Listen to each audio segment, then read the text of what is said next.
I believe, David, you were at that conversation that I had with, I was really in a bad state, Representative Bratt? House Judiciary, Bratt. Yeah, and he basically said the same thing that Balance and Lloyd said. And then also we sort of have a soft due date in November? Did I remember that correctly? I don't remember that from that conversation specifically, Okay. but there is generally, we should be getting something out in the mid-fall, in November Right. timeframe, so that legislation can either be drafted to begin with, or current bills can be amended, whatever Okay. process they choose to use. But yeah, certainly I think in the November timeframe, we want to produce something. Okay. So 3 months. Yeah. We can do that. Yeah. Well, and as I recall from our last meeting, we have multiple reports over the variety of years that we're going to use. Oh yeah, this is just the first one. It's the first one, which means we don't have to make this one be everything, right? So maybe by the time we agree on something, hopefully that can be soon, that can be within our first report. Well, that was part of this conversation Yeah. too, was a certain tension, dialectic, whatever, between comprehensiveness and brevity. Because nobody wanted to be overwhelmed. But they really wanted to know, broadly, systemically, where we needed to move. Hey, Tom, just to be clear, they're not necessarily mutually exclusive. I'm sorry? They're not mutually exclusive, comprehensive and brevity. I You would, could have bulleted points on every of it, of 7 minutes. certainly, I was simply putting forth what was related to me. Oh, I'm sorry. My mother says I have no sense of humor. I get all like, but no, you're right. And it was a weird conversation because it was like, please tell us everything, but not too much. And I was sort of going, okay, and wasn't quite sure how to take that back and what to do with that. But anyway, I think that Brian just put it out there in a really good way. Let's just put the subcommittees together. Let's just do that. Does that seem like good? Thank you for. All right. We have on this piece of paper, and I'll put this up. Everybody wants to be on data.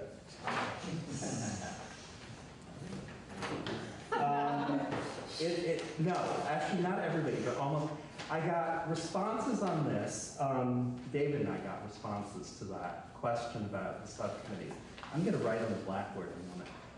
From Brian, Gary, Jeff, Chief Don, Jennifer, David, and Monica. You said something to me and I don't remember what it was, but it was verbal, which is why I don't have it. I think I sent an email to David. You Oh, did okay. send, yeah, it's in here somewhere. So, let's see, how to do this.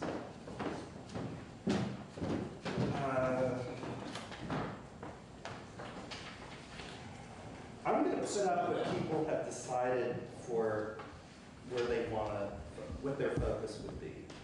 I can be flexible. I put data because Rick said I should be on data, but Rick's not sitting here. No, he's not. That's true. Let's see what it looks like. Sorry? Let's see what it looks like, and then maybe we can. Rick on data. Oh no, I'm Rick's designee now. You got one. Y'all are stuck with me. I would put it that way. I would. Yeah. I go that way.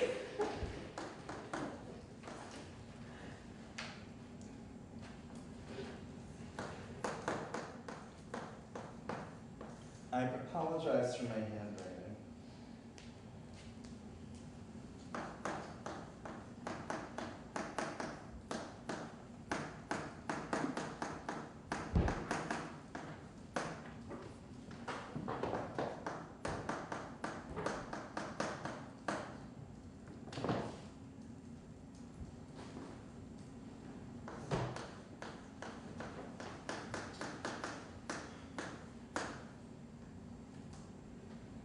That's it. I didn't know there was a corrections. This is. I mean, you guys should be on that.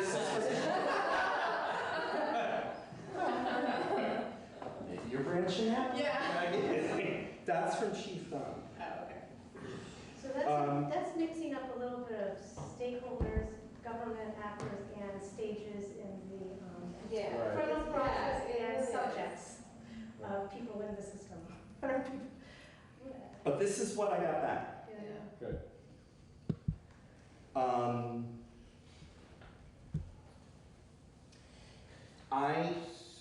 Yeah, go ahead.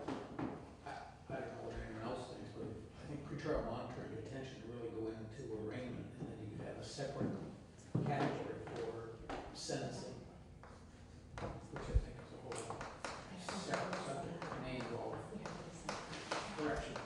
So Yeah, I don't know, I mean, honestly, I don't even know what that means. I mean, that's what corrections, like, well, I mean, I know what it means, but in this context, like, what it specifically within corrections is there?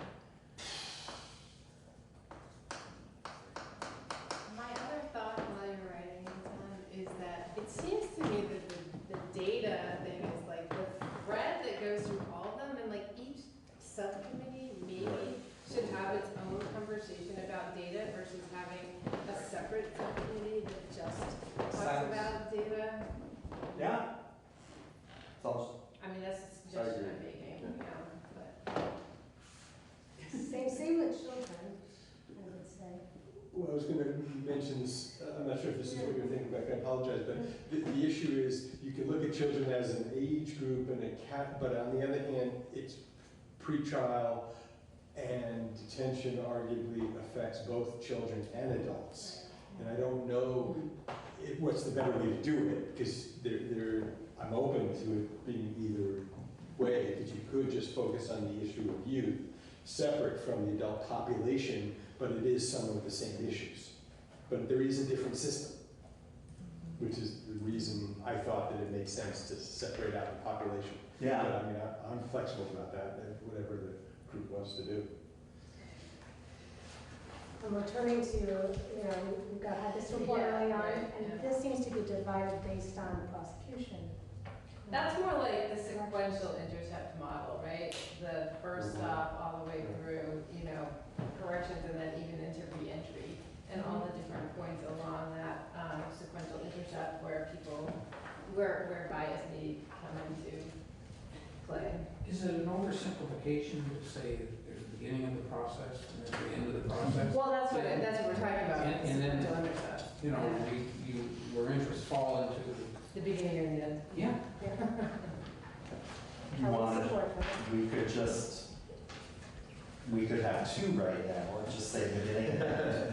well, I mean, if we're looking for a simple process now for a report that we want to start get going, and then it can be broken as we move this. as I time like goes that. on. So should we just do that? Yeah. And that captures a lot of Oh, well. That's exciting. This is all I wanted to do. Yeah. Shut up. It's a fancy classroom. Yeah. Okay. But it's useful to have that up there. It's- too, and no, break it's it down.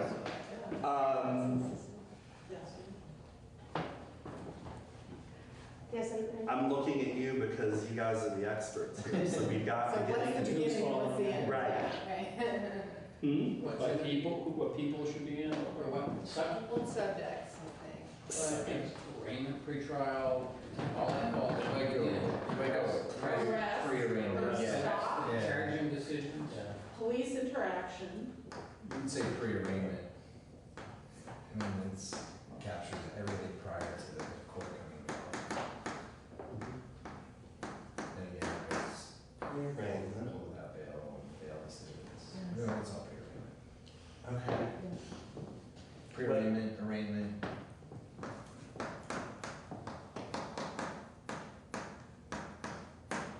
Okay. Is that like, Pre-trial. just basically through sentencing, is that where you would end that at the beginning? So Pre-arraignment would maybe, be- I've oversimplified it. Maybe if you take what happens before arraignment, that will involve arrests and charging decisions. And once those decisions are made or whatever options are available, then you get into arraignment, then you're really talking about detention, you're talking about issues Okay. around arraignment. pre-trial. So pre-arraignment, so maybe there's three, pre-arraignment, Arraignment, arraignment through trial, yeah, and then and then sentencing. sentencing, and then anything that would come sentencing. That's where your post-review comes in of some fashion, some of the things in there. So I need to put sentencing on here, right? No, Beginning and, yeah, I would The say, end. yeah, sentencing and maybe reentry. I think we're saying instead of beginning and end, we're talking about beginning, middle, and end. So that you've got your three, you've got pre-arraignment, and then arraignment is the middle group, and then end, so that becomes number two, and then the end, no, keep sentencing, that's gonna be number three. No, I was just gonna put middle here. Okay. Right. Middle instance. And I'm just moving this.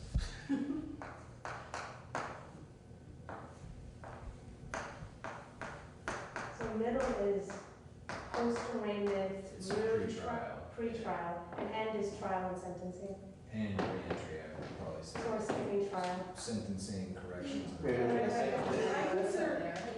consider trial middle, like Trial, where's trial? Yeah, Middle. yeah. arraignment and through trial, I think is middle. Pre-trial, through trial. Good. Arraignment. Arraignment, pre-trial, trial. Arraignment and pre-trial is all one. I like the reentry idea in the Yeah. end, Good. Yeah. because that's a huge, giant bottle of mess. Great entry. But should we try to do this for the juvenile delinquency side? And just see what we would consider beginning, What the parallels are. what Sure. the parallels There's are? nothing wrong with that. Yeah. It's similar. So it's similar, I mean, I think that you do have the, pre-arraignment, pre-trial. I think that, every piece of that is still involved in the juvenile justice system. I will say, I put a pitch for keeping the potential for a subcommittee. I've been a pitch for keeping the juvenile subcommittee separate, not because you can't put it into that model, but honestly, I think kids will get lost. Yeah. Because the numbers are so much smaller, the offenses are so frankly good that they're not nearly as serious at this point. So I'm gonna pitch for, even though the model is sort of similar, to keep the population looking at it separately. Okay. So is middle including arraignment? I'm sorry to interrupt. Where's the? Yeah, so that Middle was, should be pre-trial and trial. All right, got it. So, yeah. When You we say discretionary- pre-trial, what do you mean? Pre-trial is like alternative justice, detention. Isn't that a bail, lot, conditions isn't a lot of that release. happening In before this, arraignment? initiate. I mean, ideally it is. I agree with this. I Yeah. think that's where those decisions come in, because you haven't allowed the court to. Right, to me, Yeah. beginning is anything that happens before someone is court involved. So like a lot of those pretrial diversion, Tamarack decisions, ideally should be happening before you're making someone go in front of the judge. Either they're not or they're pre-arraignment. Or they could be post. They can But be, it's charging, so- it's the charging decision. You're right. What did you just say? Initiation or prosecution? that's it, I think it's, yeah, I think it's part of the charging decision, and to me, that should be pre-arraignment. It's beginning. Yeah. So look, there's like a transition. It starts with police involvement, which leads to prosecution involvement. They make their decisions to the extent they can without anyone else involved. And then the next step, 2, would be an arraignment, where now it's prosecutors, judges, and defense attorneys. That should cover you from arraignment through either trial or plea. There's almost more issues involving plea agreements than there are the actual trials.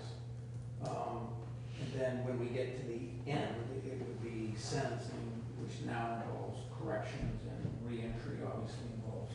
Over, it involves all along there on certain degrees, because even when we're in pretrial, if detention Right. involved in that. No, I'm not suggesting you're- Sentencing, there's a lot, so I can't be in all those groups, but. I like it. So children's the only standalone, and everything else will be beginning, middle, end. I'm wondering whether we should just, I'm thinking, I'm just spewing. We should start with just those three, which are just wonderfully Judeo-Christian, and with juvenile.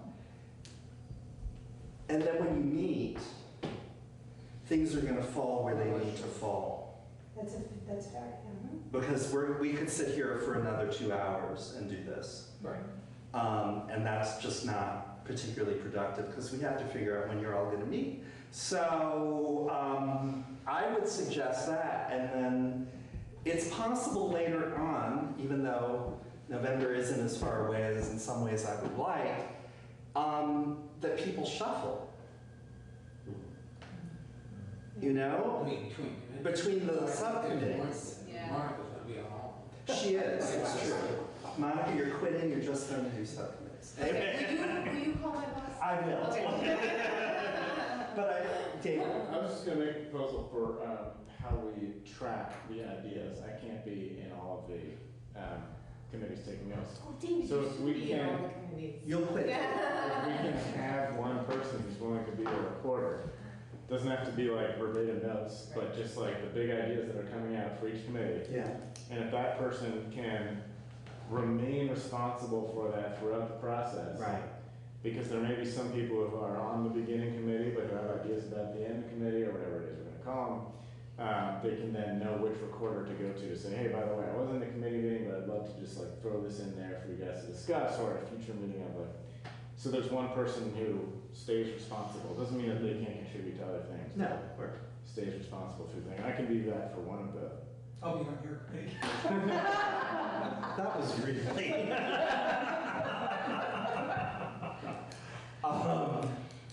Yeah, and then forward them to me, and I'll be the clearinghouse for all of it.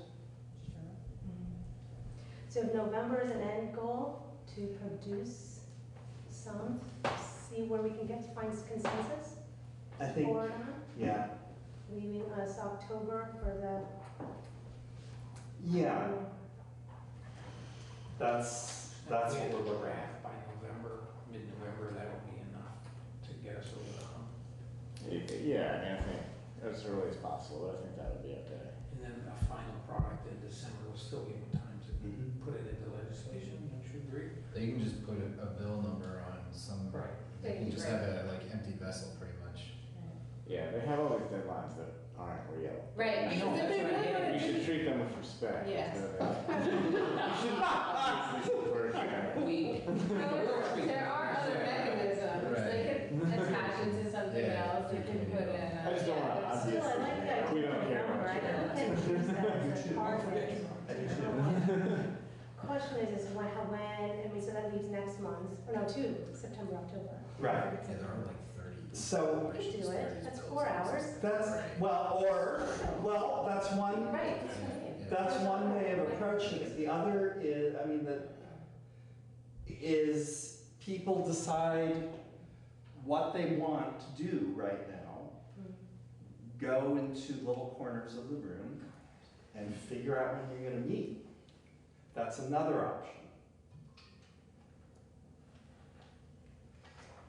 I think we should do that. I mean, there are two proposals here. One is that we use our next 2 meetings. Remembering that next month Stephanie Seguino is coming to talk to us about legislative things around data that she feels should be presented to the legislature. She asked to speak with us, so she'll be coming next month. That's the only thing we have though on the agenda. So we'll just talk to her and she'll come in and tell us, but that's nice, Stephanie, bye. And then we can sit down It's not the and, whole meeting. Right? Pardon? It's not the whole meeting, that she's gonna. well, she won't, no, it won't take the whole Okay. meeting by any stretch of the imagination, I don't think. So Could we make the committees this meeting, meet next meeting after Stephanie's done, and then decide at that point if we need to meet outside of Lovely. meetings? lovely. They're A right in the middle. I love that, a midpoint, I'm always into that. So, Not that I love more meetings, but that's, a whole month from now. Yeah, I would- Our work gets done, and that's, I think we should meet in subcommittees now, start talking about what the substance is, Okay. with reference to the thing that you've already written. I don't wanna, like, let's use that as our baseline. I think it's a good baseline. We don't wanna start recreating the wheel.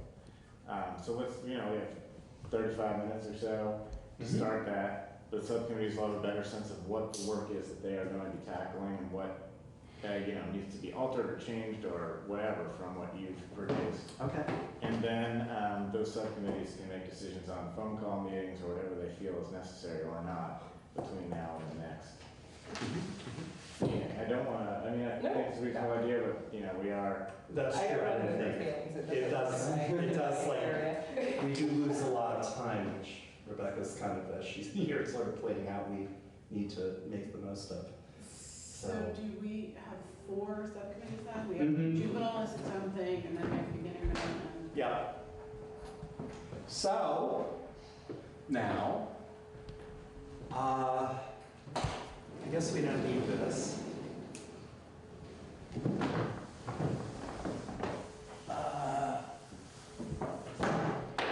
All right.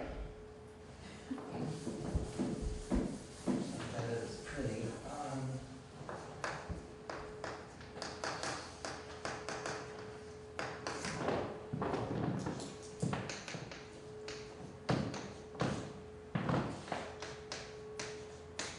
And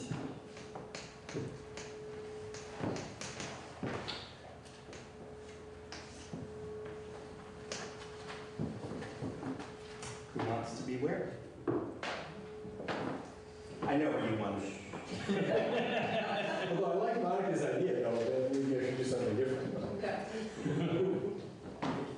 I'm sorry? I believe I will also be at the end. For now. I expect I will be in the middle and the end. Yeah.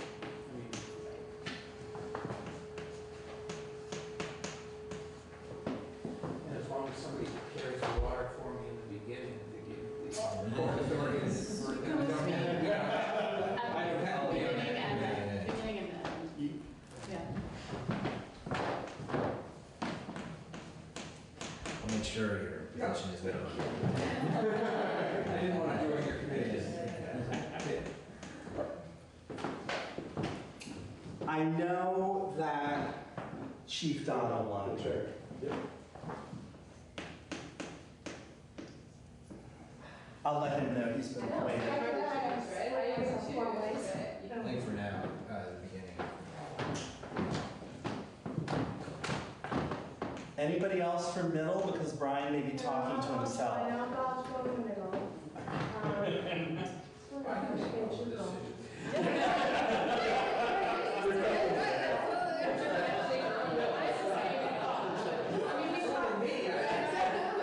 It'll be brief. We talked about at some point maybe rotating a little bit But- for like a second set Just of getting- eyes on, right, so. But let's No. just, yeah. I'm with you, but we're Because just sitting here I would thinking, like to who should rotate be on all middle? 4, actually.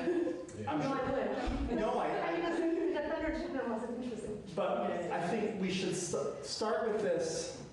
All right.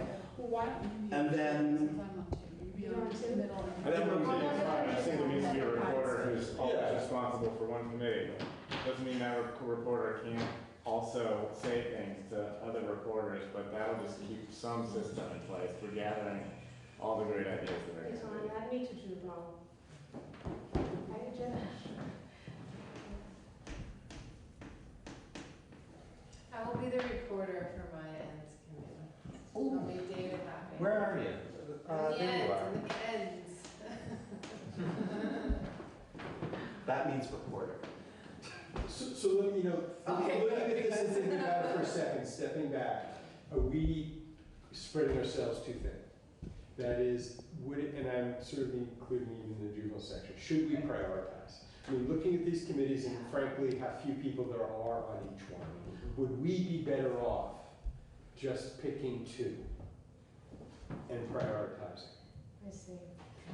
Because I'm It's just. kind of like what I was trying to make earlier. right? I'm sorry? This is like, I was trying to say. Yeah, okay. earlier. I mean, I'm just, Yeah. I'm, just, I want to put it, I don't know The there's value to covering the whole territory. Exactly. I get that, don't get me wrong. And But I'm just thinking, if we really want to do something by November, would it make more sense? Well, along those same lines that we mentioned earlier, I mean, this committee isn't ending anywhere. That's right. It's continuing, so maybe we ought to focus in on the beginning, you know, the pre-trial and up to arraignment, and focus in on that. Knowing This- that the beginning will probably get the chance of legislation Yeah. being produced. So we're not spreading out even our proposals too broad. I mean, we're focusing in on the beginning of the process and then later on. I like that idea too, the It's only just staying as a whole, you're saying, rather than a subcommittee? I'm asking. I didn't know that. I just meant eliminating after arraignment Okay. until the end and focus in on what happens at your level Basically, and it should- prosecutors. And then the first step, where the court is involved, is arraignment and bail. And then we stop the process That's there a lot. for now. That is a lot, That's a ton. So just the Yeah, beginning of it all. Yeah, but it touches on all the decisions that are made, yeah. including detention, which Yeah, involves. that's right. And kind of we'll factor in the juvenile. Yeah, and then in that context, we can do a little bit. I appreciate that. And Yes. Alternative Yeah, exactly. programs at the beginning of the process. so, But still, okay. take a picture. I think, yeah, I think it's a good idea, and it actually captures a lot. It also makes sense as an initial report to the Right. legislature. Yes. We're gonna begin at the beginning, Yes. which there's a huge amount of, but. I love Right. So, shall I We vote? write back up what I had written before and erase? No, I think we can do it differently. I think we do it as one group.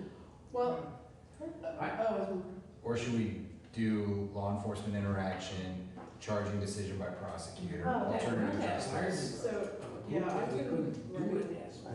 That's- We Yeah, have we can- more perspectives, more input, and Yeah, I like that. we're gonna end up having to I vote like on it. the report anyway, and if we're all arguing with each other at the beginning, we'll save a lot of time at the end. Okay. What am I writing? What am I doing now? Basically, We're gonna do beginning, everything at the beginning. Up to, including arraignment, Okay. and then we're all in for a penny.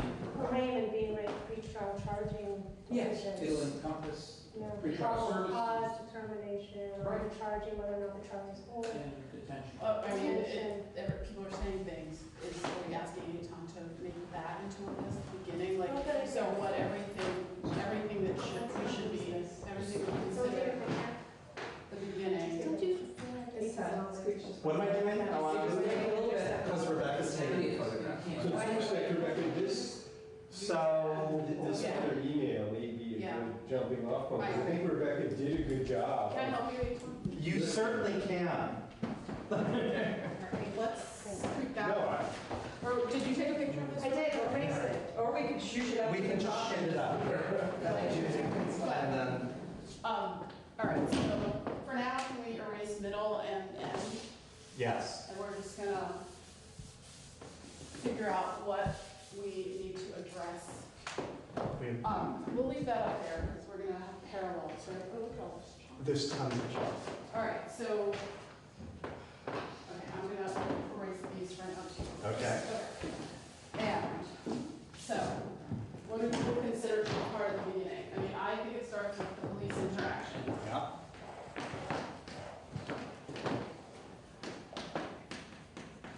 Our handwriting's so much better. What does that include to people? I mean, Stops, Yeah. searches, citations, Stop. arrests. search, citation, Arrests. arrest. And then something that isn't really, it's the post-arrest custody. Yep, custody, I mean, the midnight calls. um,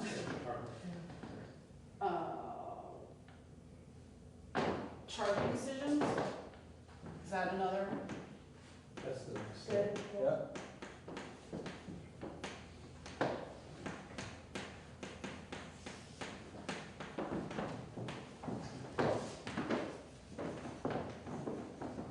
You said diversion decisions, I don't know if that's.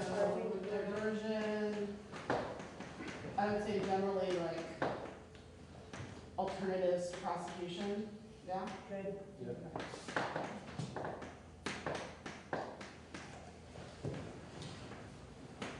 It may not be necessary to get absolutely every moment down, but get a general Right. arc. What else? What else is part of the beginning? Bail, or, Well, we're not in court yet. Is there So I anything else consider that before like you get there? custody, detention, and, yeah, like who's, I when mean, you Judge can, Pearson gets the call, who right, does but he you send can have bail somebody for? Who does arrested he- No, no. at a late night call, and then the state's attorney the next day decides he's not going to charge or Right. reverse it. So I think you're involved, but not in great detail at that point. And we've got a good little list up here, but, so what are the parallels? I mean, the same things, same issues with regard to police interaction, right? Yes, Um, and I mean, I think all of those things you listed apply to juveniles. I don't think Yeah. there's any, at least my take on it, there's really no difference. I What would, the role of the social worker, DCF, in terms of the police get involved, but then the police will refer? It's probably, So that's only when there's the custody, detention, bail category. all right. So there is a new player in there that's not necessarily identified. But it's not a separate step, that's how I look at it. It's, oh, but maybe that's where the school comes in. Hmm. This I don't incorporate issue the of school pipeline. yeah, no, I. pipeline, so. Ken, I had the same thought as you. I was looking back at Rebecca's email that she sent the other day Mhm. that sort of summarized a previous longer list she had written. Is there anything else, if you look at that email, is there anything else that you listed that people think would go into the beginning section?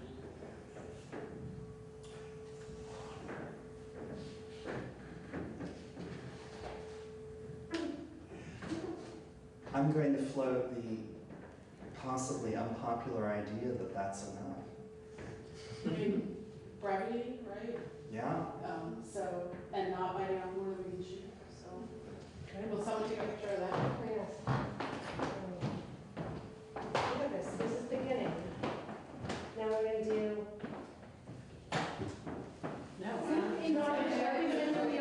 Susanna has a thought. Can I interject a quick thought in here?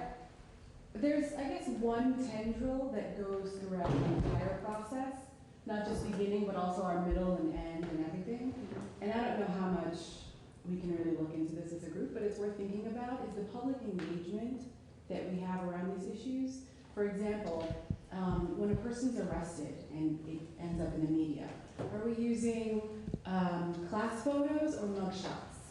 Are we discussing suspects as belligerent or as emotionally disturbed? And a lot of times those things tend to cut across race lines. So maybe the way that we engage the public and the media around these issues in the beginning stages, which often impacts the public and potential jurors' opinions at the later stages, might be considered. I know that's an entirely different and huge ball of wax, but Certainly captures the complaining process that we've been working on, right? Too. And I think we're broader than that, but. I mean, I'm not looking for an answer, just kind of Yeah. Right. throw them out. And also, just so we don't forget, sorry, the other thread that I think we should be asking ourselves at each stage, beginning, middle, end, like with each topic, is what data do we need? Oh, What right. data are we gonna recommend we should be collecting? Should we write that down? So, okay, thank you. So do what? So I like the public statement idea, let me just say, I do appreciate, I mean, I think it's relevant to the pre-court involvement because sometimes DCFs and really the state police, we do have a practice of sometimes issuing public statements. And I think it's a good question to look at.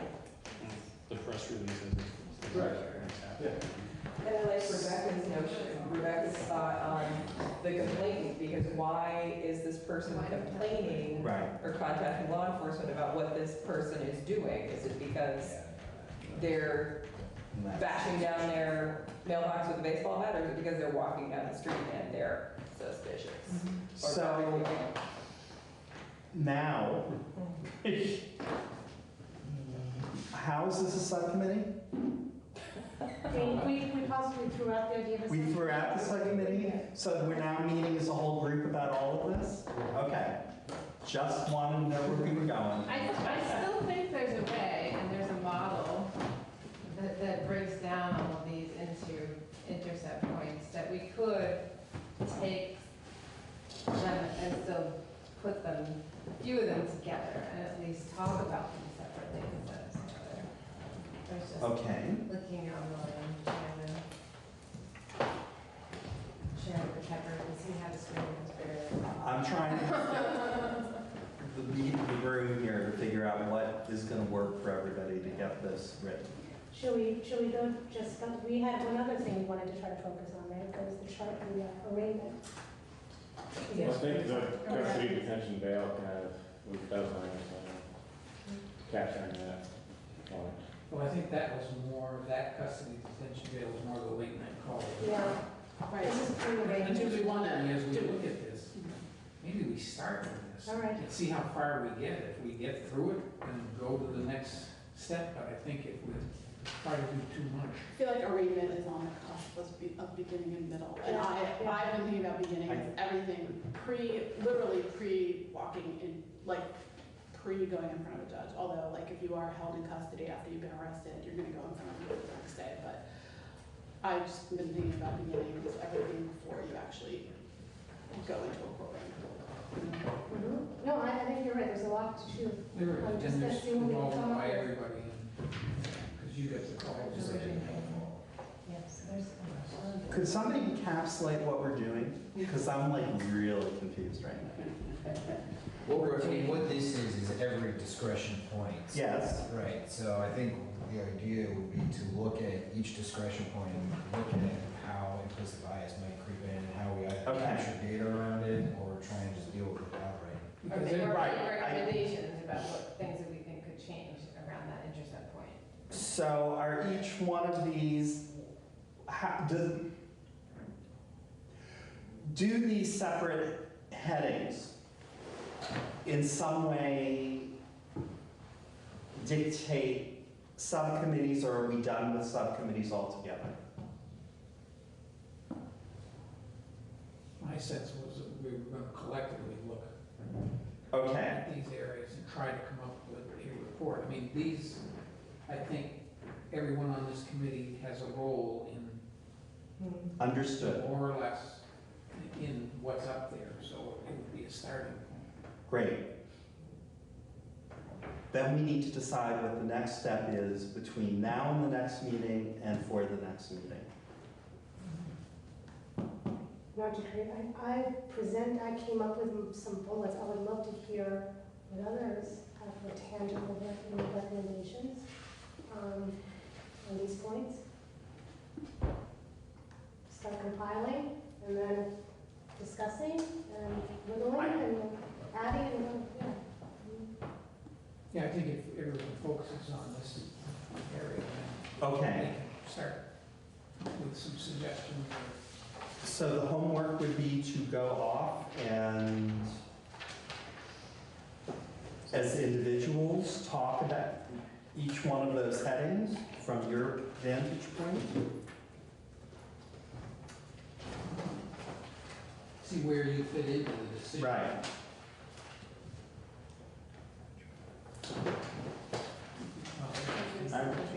Here, why don't you just give it to me? Scary you're taking it. Put into, email. I'm sorry? I'll send her an email with this also. So I know Ree's taking a picture, which is great, but for folks who don't have a picture, you'll get this. Okay. Yes. And a lot of these There are it is. bullet points, actually. See, so all you have to do is just. They do? Yeah. Okay. The other thing Is is that, oh, sorry. Yeah. no, go ahead. Did you just learn? I was looking back at your draft. I mean, I think Which is really, I'm hoping not my voice, but yeah. it is your compilation. Right. And I think one thing I'm thinking just as we go forward, some of what you wrote, I think it is good as like an overview, and then I think we can fit this in, sort of, all right, these are some of the principles the panel spent time talking about, and then we focused in, and this Okay. comes underneath that, and these are some of the specific thoughts we Great. came up with, and are informed by a lot of the discussions we had around discretion, Okay. data collection, and all the other stuff we spent a lot of time talking about. Okay. If that makes sense to folks, is a way to envision how to construct this moving forward. Well, because it gives them the comprehensiveness that they were looking for around, what have you guys been doing for the last Right. decade? Right. Right. And obviously, all of this is what the legislature's been talking about for the last 2 years, and will continue to talk about, so.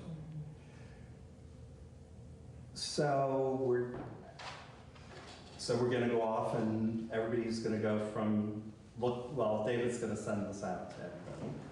And I guess we're gonna put, what, another round of bullet points together that intersect or interface with the draft as it exists at the moment? Well, I think we'll focus in on this and have Okay. people do suggestions specifically with respect to this. Okay, And I think we can hold the overall draft in abeyance until we have something Great. decided on this and then figure out how to integrate it. I think some of what you've written will probably be dropped into here and some of what Great. you've written will remain separate. And some, we'll edit that. okay.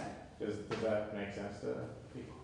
I just wanted to get a boom. Yes, I'll wait for you to send this out. I plan to top up a lot of these bullets and put them in. Right, because a lot of the stuff that you. Great. And then share, and then possibly come up with more, and then share with everybody.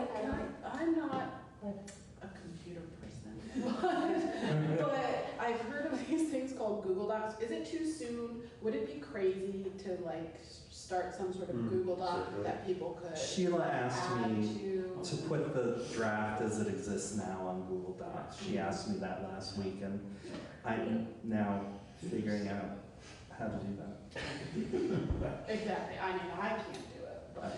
I know people who could figure that out. I'm Well, gonna, I mean, I can figure it out. The state highly frowns upon Google Docs, is all. I'm saying. I The state has. You don't try to email it. The state highly frowns on it, and so like, I couldn't do it. I don't There are know other that. I people don't who work don't for the work for the state. state who could do it. I'll just do it. I think most of the agencies probably use Microsoft or Outlook as its base. And I think Outlook, the online platform of it, might have something similar to Google Docs that may comply so you can use your work emails and, right? Well, there's teams that can be set up. Yeah, and and then it's there's loads more complicated than Google Docs. Yeah, it is. And then there's SharePoint, which is also complicated. It's so complicated, Yeah. I couldn't even successfully give us a training on it. But- Awesome. Okay. Well, so the idea being some sort of shared document that, when we're ready, that maybe people could add to. I will spend my time learning about that. Otherwise, right, you're gonna come up with all of these versions and track changes, and someone has to merge them, right? Yeah. Whole document has to work from. Okay. I mean, I also think, at least initially, what we can do is, everybody comes up with points, people want to preview what other people put in. We can just have a big messy document where it's just cut and paste, everybody's stuff is in there, so you can have a sense of where you're gonna fall on certain issues, where we can come to consensus on things.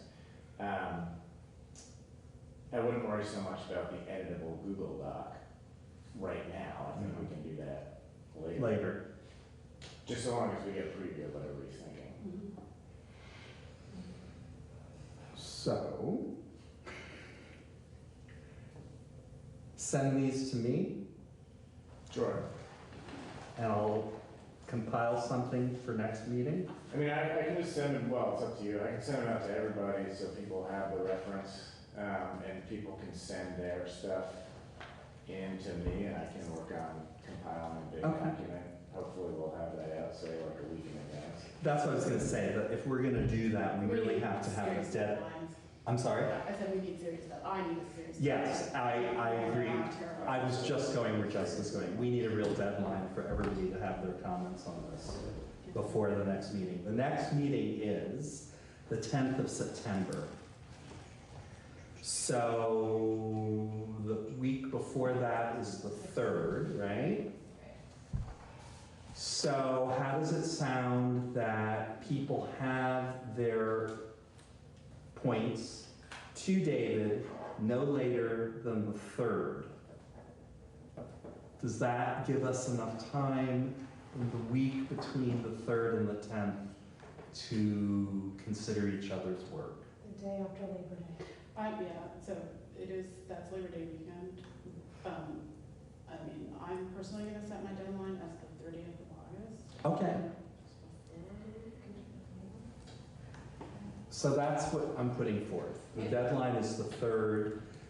For those of us who aren't really doing anything later because we But if just people never have do. done ahead, Right, I if you would got, appreciate it. It's sort of a nice brainstorming popcorn effect, right?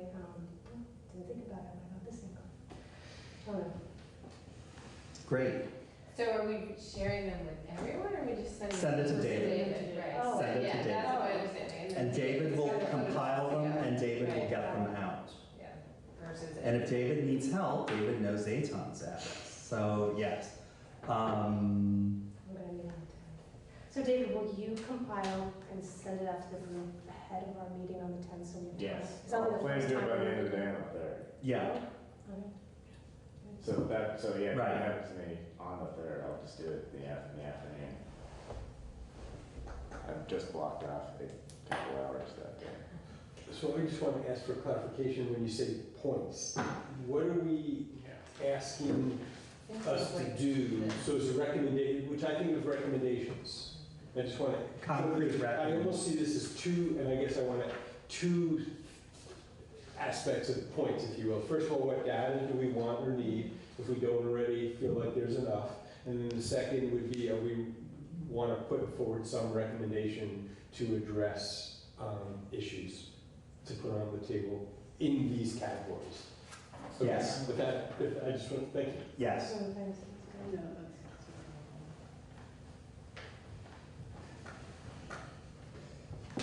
Are we all clear on that then? Are we good? Just to follow the statute, it should be recommendations to address systemic racial disparities, just to put a fine point on it. Is there something on data separately in the statute? I don't remember that. I don't know.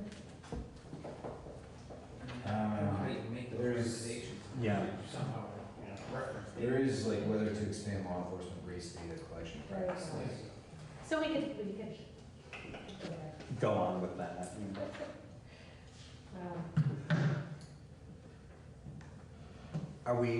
We're good? Everybody's clear what the homework is between now and the 3rd of September? Okay.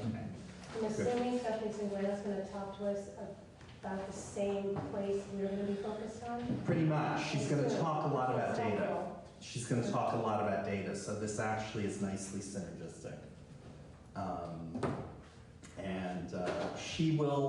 She said to me last time we talked that there was some reading around that not an onerous amount, that she wanted us to consider. She will forward that to me. I will certainly disseminate it to you. I will get in touch with her ASAP to get that so that you have it as soon as I can get it to you. On that point, if anyone else has some interesting things they come across in our respective capacities on this issue, also, I'd love to hear. I'd love to, like, if you see something, just so that we don't have to spend a lot of time getting up to speed, catching up when we get to these bullets. There's so much out there. I'd love, like, for instance, I don't know what's hitting your radar, from other things, prosecution issues. One of my prosecutors are telling me that things like the Yazzie have a socioeconomic bias that disproportionately impacts people of color also. Yazi? It's a youth assessment screening instrument. Thank you. So what's the These alternative, acronyms. if that Oh, is it the is, problem? right, I don't know. I mean, There that's, aren't any. No. I was just gonna say, but I mean, that's obviously important information, though, if that's Yeah. perception. it's not, right, there's a study I on mean, obviously, California. it's statistically been validated, but that doesn't mean Right, that there aren't issues or problems, so. that's just Okay. one issue. Well, the issue with most risk assessments that include any criminal history on them are generally considered not to be Consider what? to have a bias built into them because Because it the already criminal history includes is there. criminal history information, which Is itself. is itself, usually biased. yeah, biased. So inheriting another jurisdiction. Yes, exactly. Right, yeah, that is a Exactly. yeah. Right. Embedded. It's better, yes, right. I mean, that would be interesting to see if Stephanie will address that. I mean, I don't know, but I think that's a really important data question, or it's related to that. Let's ask her. Yeah, because There's the whole fair notion of amount. screening tools, there's so much Yeah. emphasis on them now. I think it's a really good point. And so let's ask her. I mean, I mean, I don't know the specifics of what she's coming to do, but Does she have, I don't know much about Stephanie's background, so I don't know how much she knows about A lot. screening tools specifically. I don't know about the screening Yeah. tools. Okay. I don't know about the screening tools. That's really relevant, because we're trying to find objective ways to make these decision points. Right.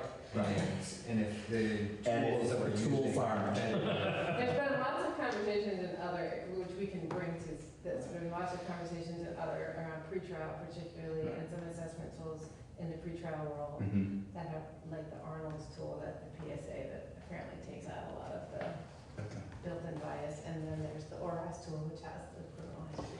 I would, thing. Realizing assessment tools are beginning, middle, and end, like they're. They're, Oh, they're yeah. all Right, over, yeah, they're everywhere, You're right, yeah, yeah. right. I would, it would certainly be something we could at least ask her where to go. Well, that's what we're struggling with right Right. now, the traffic stop data, like we have this trooper and he falls in this category, but what does that mean when you Right. look at all of the, you know, his videos, the ticket, the arrest, you're not seeing, Right. he's falling in this, he falls into this category. Right. So how do we move, Okay. what corrective actions can we take? Would, All right. would you be able to give Stephanie a little bit of advance notice of some of these questions? Yes, In case she's not prepared. yes, I'll email. Take advantage of Yes. her being Screening here. instruments Thank you. particularly. Well, I'll remember.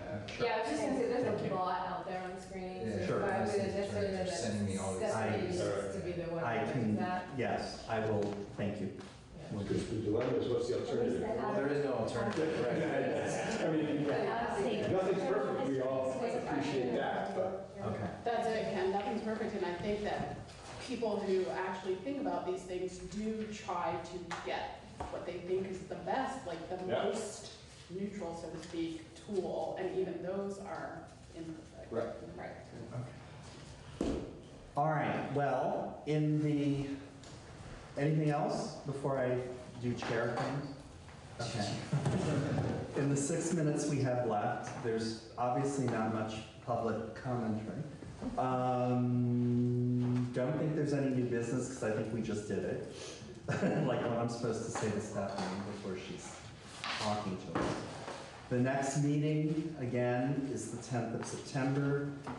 The homework, I just love saying that, is due on the 3rd to dated, unless you're Justin, it's due on the 30th.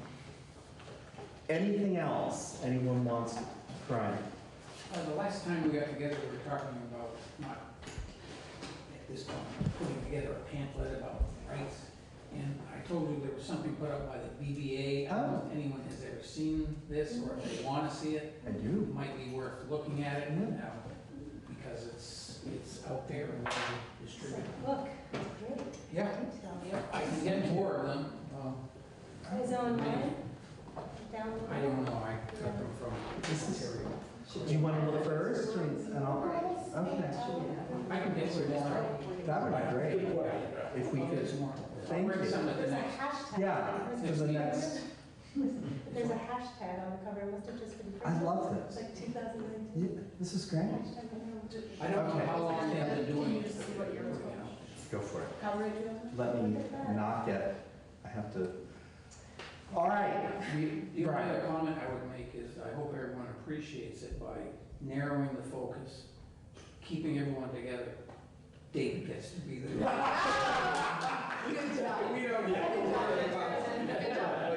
That gets a lot of credit for volunteering. I'm not suggesting. That was That's both, fine, I don't need any credit. that was both diabolical and brilliant. It worked. It worked, really. Oh, man, I really got it. All right. You didn't Thank realize you. that. That was really kind of hair raising, and I don't have much, but that was really great. I mean, it was very organic. I had a few moments where I was like, what in hell is going on? But there it was. We actually came up with something as a group that worked really well. Everybody satisfied, at least for the moment? Yes. Anyone want to make a motion to, yeah. Wow, that happened really fast. All in favor? Aye. All opposed? I'll shoot you. Okay.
Hi, this is Pat McDonald, your host for Vote for Vermont, where our tagline is listening beyond the sound bites. Tonight, we have a completely different format for you. Never done this before. I am turning the mic over to Deb Bilodeau, who is the chair of the Vermont Republican Party. Tonight's format is a panel discussion with Deb as moderator. Deb will introduce the panel members and explain the format a little bit more as soon as I pass the baton. As you know, this show is open to all parties, candidates, and elected officials. Invitations to come on the show have been extended to both the Democratic and Progressive parties. We hope they will take us up on our invitation. So without further ado, here is Deb Bilodeau. Thank you, Pat, for that introduction, and welcome to the viewers. I am Deb Bilodeau, and I want to thank Campaign for Vermont for presenting this forum today. We hope this is to be the first of a series of presentations, panel discussions that we'll be having across the state of Vermont. This is a panel discussion about Vermont and Vermont politics. Each panel member will have up to 2 minutes to answer the questions, and I will allow for 1 minute for follow-up questions and answers. We'd like to take a moment and introduce our panel members. We have Joe Benning, Anya Tinio, and Bradford Broyles, and I'd like them each to introduce themselves and speak a moment about who they are. So I'm Senator Joe Benning. I represent the Caledonia District in the Vermont State Senate. I also serve as the Senate's minority leader. I am the chair of Senate Institutions, and I also serve on Senate Judiciary Committee. I am a lawyer by trade. I have been in practice for almost 36 years now. I live in the town of Linden with my wife. We have 2 children, Emily and Justin. And my greatest hobby is riding a motorcycle around the country. Some say I play a pretty good guitar. Anya? Hello, I'm Anya Tinio. I am from West Charleston, Vermont, and in 2018 I ran against Peter Welsh for U.S. House of Representatives.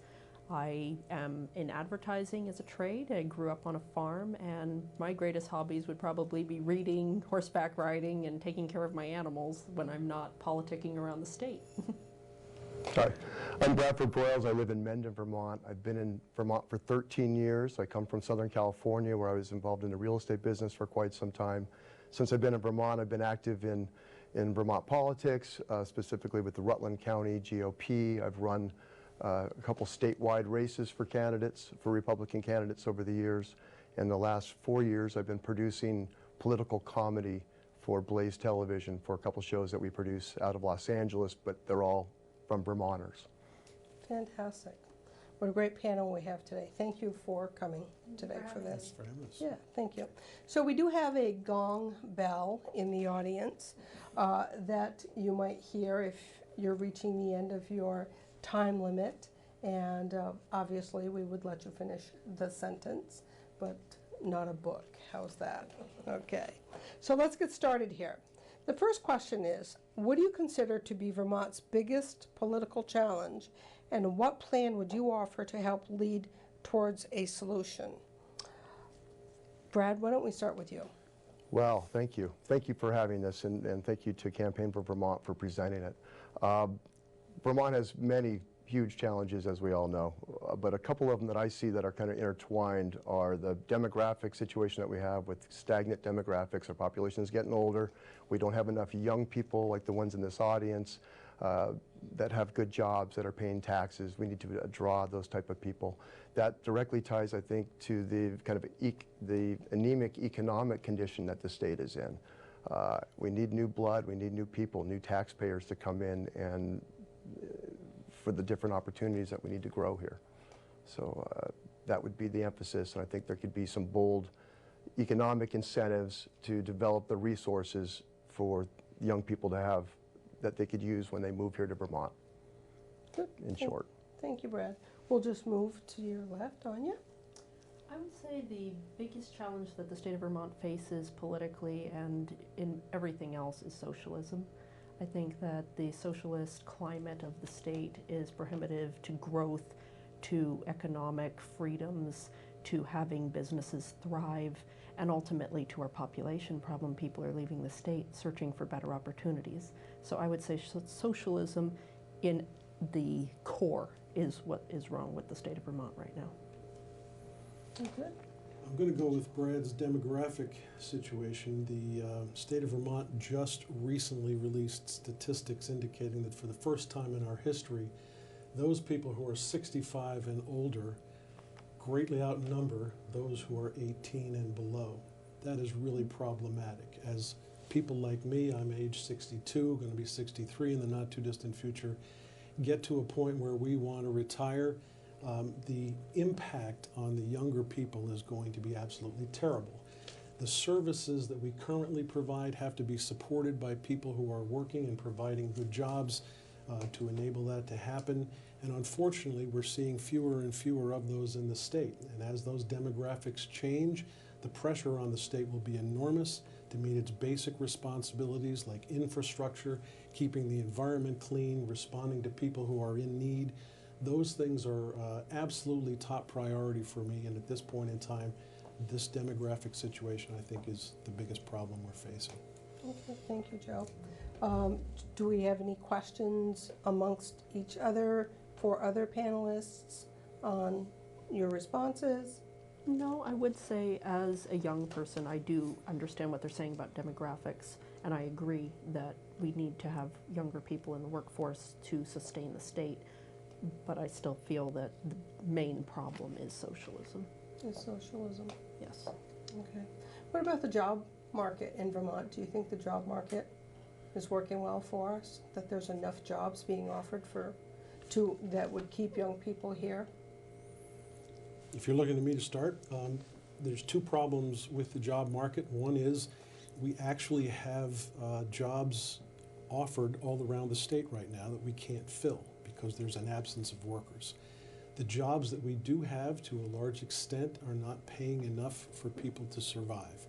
Having that change is going to require a drastic influx of businesses that are able to have better paying jobs and more workers who are here to actually take advantage of them. So right now, I would say we are not in a good state. We need to change those two factors.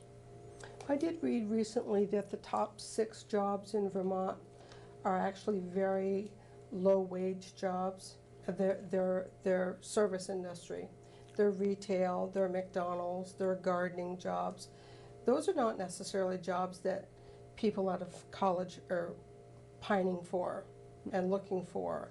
Do you see any programs or any opportunities for the state to encourage businesses to come to Vermont and open doors here in Vermont? Because I get the feeling that our doors are closed and that a lot of industry doesn't want to come here because of the tax burden and the economic burden in the state. Well, according to a 2018 article in Forbes magazine where they were talking about business in the state of Vermont, the state of Vermont's cost of doing business for the companies is 12% higher than the national average. So that alone is prohibitive to many companies to come. I agree that there are jobs that are not being filled, and the drug abuse problems of the state also contribute to that. There's a lot of times where jobs are being offered, but there is a drug test in place, and they are unable to take the test, or they're unable to pass the test if they do take it. So those are contributing factors as well. All in all, I would say that the job market in the state is not good and definitely needs work done. I see it as kind of two Vermonts. You've got Chittenden County, which has strong growth. You go through Burlington around here, and there's activity, there's construction, there's businesses opening, and then you get out to the rest of the state, from Washington County to Rutland County, down south, and it's a different world, and the jobs are struggling. The jobs have left. I'm from Rutland County, so I can speak specifically to Rutland. I've been here for 13 years, and I've seen a lot of big companies leave, and I've only seen a few come and set up shop. But there's progress being made, but it's a challenge when you get outside of Chittenden County. Yep. Thank you, Brad. Yes, as someone that lives in Chittenden County, I've noted over the past 10 years tremendous amount of housing going up in Chittenden County, and I'm seeing it in other counties too, Franklin County, Lamoille County, other counties too, but not at the level that I'm seeing in Chittenden County. The thing I am noting is it's very dense housing. They are apartment buildings, 1 and 2 bedroom apartments, and very expensive, very expensive. So thank you for pointing that out. Can I follow up on? Yes. Brad does have a point. Chittenden County is really doing quite well, actually, despite the housing problems that they may have. But as a resident of Caledonia County, I'm backed up against New Hampshire. I spend a great deal of time arguing on the Senate floor. When issues are being presented and programs are being put in place, I try to point out constantly that, in fact, our ability to compete with the state of New Hampshire is virtually impossible under these circumstances. I've been to Rutland many times. I've notice the difference between Rutland's business population and St. Johnsbury's business population.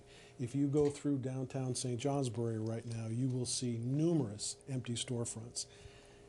That is somewhat of a problem in Rutland, but I would suggest that if you're literally backed up against New Hampshire, it's a completely different world. Even though Rutland is different than Chittenden County, we along the Connecticut River Valley are suffering as a result of what's going on in New Hampshire. And that's a constant refrain inside the State House. How to cure it? Maybe we'll get to that a little later. I would like to add also that being from the Northeast Kingdom and right up near the Canadian border, opportunity is virtually non-existent in those certain ways.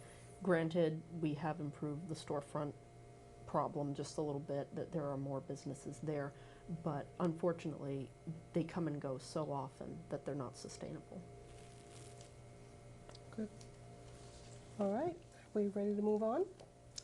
Next question is, for several years, Vermonters have elected a Democrat majority in the House and in the Senate. Can you comment on how this impacts Vermonters and why you believe there is such a strong Democrat majority? Brad, we'll start with you.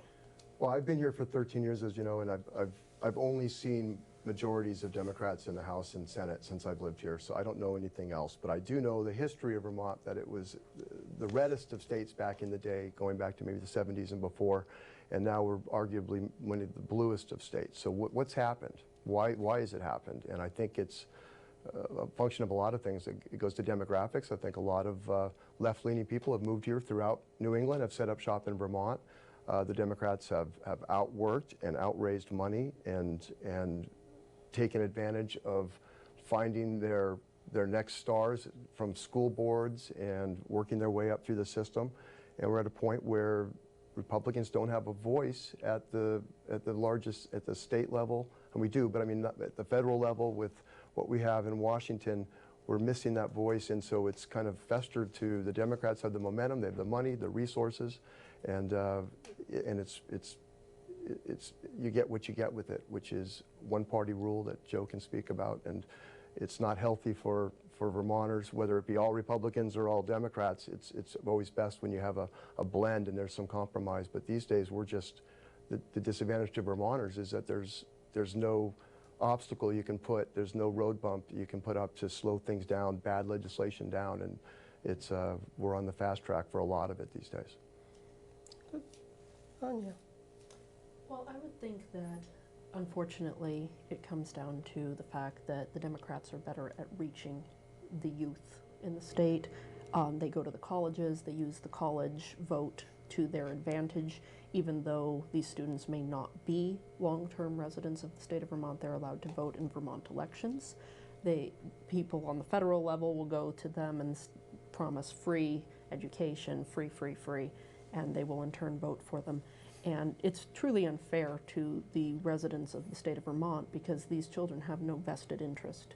They're not going to stay, they're not going to have to live with the consequences of these votes. That is one of the reasons. The other reason is that throughout the years, as he was saying, there's been an influx of people that have come to the state of Vermont with liberal views, have set up housekeeping, and have created this world that they want it to be of the socialist dream, so to speak. And again, it's unfortunate for the true Vermonters who are struggling every day because of it. I guess I'm going to part ways with my colleagues here a little bit and say that the Democrats have taken a platform of their own and have done a much better job than we have in selling that platform to the Vermont demographic.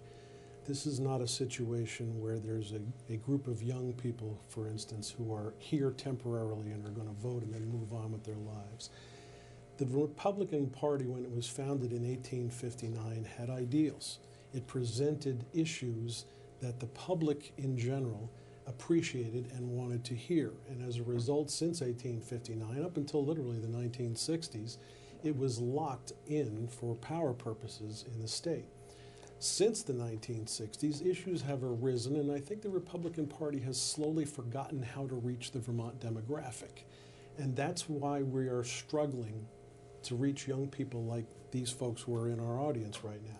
Most of these folks here were probably born here. Many of them probably will go away for a while but want to come back at some point in time. All of us have a desire to experience life outside of our local communities at some point in time. But when they come back, they want to know that there's good jobs available. They want to know that there's a party in power that is going to take priority on preserving things like our environment, trying to make sure people who are in need are taken care of, and give people who are generally concerned about their own communities a reason to want to vote for a Republican. I have struggled with this in my own community. I am the last standing state senator east of the Green Mountain Range and the only one in the Northeast Kingdom. It wasn't 15, 20 years ago that was completely the opposite. And as I've viewed the demographics over the past 40 years, clearly the Republicans have been failing to reach that group of people that are voting here as a normal demographic. Thanks for the first gong. If I may, so you don't feel that the Republican Party has the moral ground that people are looking for? Is that what you're trying to say? No, I absolutely did not say that, and I've been accused of that on several occasions. But the bottom line how it comes across, I suppose. Well, I suppose it is how you choose to interpret my words. Morals are not part of the equation whatsoever. There are people in the Progressive Party, the Democrat Party, and the Republican Party who all have questionable morals. The issue is, how does our party sell to the young people in this audience? How do we maintain the Vermont demographic? Before I get gonged again, I just want to say that's our responsibility, not their responsibility. We need to deliver a message that they can appreciate, and we have been failing at that. No, I agree with what Joe just said, and what I see on social media, and I would imagine that people in this audience and watching on TV, you're on Instagram, you're on Facebook, you're on Twitter, et cetera. Conservatives or Republicans are, by my estimation, outnumbered probably 10 to 1 on the social media platforms. And that's part of the messaging. We're not effectively reaching our consumers, our customers, our prospects with our message because we're not on the platforms where people are getting their information from. And it's a problem. We need to find a better way to do it. So Brad, do you think that's a demographics problem? That the party is aging? Well, and maybe not as social media oriented as perhaps the left might be. And the reason I say that is, Anya, you mentioned something interesting, is that, please correct me if you think I'm wrong, I think the educational system is a powerful tool for whoever is in charge of it. And that is the future. That is everything. And if the youth coming through the school systems is taught by those in that party that might be in charge of that system, that's a very powerful tool that happens. Do you think that the Republican Party has lost its messaging ability because the party is just an older party and that we're not somehow reaching into the youth of the state? This could be a national problem too, but let's just stay with Vermont. If I may, nationally there are quite a few young Republicans. In the state of Vermont, it tends to be an older demographic, like many things are. It's not specific to the Republican Party, but I do think what you were saying about the schools, that who has their message being spread in the school system obviously has a leg up come election time, and that the Republican Party needs to make more of a concerted effort to reach the colleges, and frankly, as far down as high school and middle school. We need to start sharing fiscal responsibility, talking about taxes, talking about how this is going to affect their lives, talking about the implications of big government. All of these things we need to reach the youth with, and unfortunately, there's not really an avenue that we're following that does that effectively in the state of Vermont right now. You're right, the headwinds that Republicans and conservatives have is, like you said, you've got, I mean, it's not a secret that most of the press bias is left-friendly, left-centered, especially here in Vermont. At the school level, at the education level, from grade school to high school to and beyond, the colleges, it is definitely, I've just put 2 kids through high school off to college now, so I can speak firsthand to what I've witnessed, and your kids can get a great education like hopefully all of you have received here, but make no mistake about it, it's definitely a platform for the agenda of the left, on broad strokes I'm talking about. After the last election, there was literally like a funeral at Rutland High School. But so it's a challenge. It's one of those headwinds that, getting back to, there are young, articulate conservatives that are part of Turning Point USA, other young conservative groups. But here in Vermont, it's a very small pool of people. I'm thankful that people like Anya and other women and young people are taking an interest. We've got people like Corey Parent, one of your colleagues. So I love seeing young people getting engaged, but we need to be the party that convinces a lot more of them to join our side, and we can do better. Thank you, Brett. I'm not sure I have much conflict with what I've just heard. I will say that it comes back to us and the message that we deliver. If you read some of our own Facebook memes, we have people in our party that are talking online about the fact that nobody in the public school system says the Pledge of Allegiance anymore. I don't believe that's true. My wife teaches in a public school. She's not a member of the union. She's been teaching there for 35 years. That entire school says the Pledge of Allegiance. There's 700 kids there. So if we come out looking like we are ignorant of what these folks are going through, we're not going to appeal to them. I would love to be able to ask this audience, do you feel you were somehow brainwashed growing up? Or do you feel you have the ability to look at us and evaluate us as candidates, no matter what party we're running from? Because if you feel like you grew up being brainwashed, then I'll sit back and shut up. Okay, great question of the audience. We'll save that for the end. At the end of the panel discussion, we'll hopefully engage the audience. One of the things that, before we move on here, that I've noted is I've done a lot of public service in my community, and bench building is one of the most important activities that we should be involved in. And I do believe that the Republican Party, let me just say that the Democratic Party has done a much better job of bench building than the Republican Party has. We need to be on our school boards. We need to be more involved at the local level, which creates exposure, which builds you as a candidate. People become confident in who and what you are and when you speak and so forth. So hopefully we'll see a little more activity in terms of bench building moving forward into the next few years. Any other comments before we move on? Just to build that bench, you need to be reaching people at this age level. Yep. And some of us who have served likewise on the school boards or in select board positions, we're getting really old in our party. Mm-hmm. And somehow or other, we've got to rebuild that bench from folks like these. Yep. The thing I note, though, is people don't generally find interest in local politics until perhaps in their early 30s. If you don't have a job here for those people to keep them here until then, there's no bench building that will happen. Does that make sense to anyone? Everyone? Okay. If I may, I Yes. think that bench building also comes down to being known in your community as being a person of character, somebody that they know throughout, the time that you have said the same things. You've stood behind it. You've tried your best in your community and your state at all times. And I think that helps people to feel connected to a candidate and to understand that they do mean what they say and they do have the best interest of the people at heart. Mm-hmm. And I think that's very important when we're looking at building candidates to run in the elections. I would agree with that on you. Okay. Question number 3. Vermont's population has grown by just 0.1% since 2010, with a net increase, dare I say, of 555 people. Why do you think this is so? Anya, we'll start with you.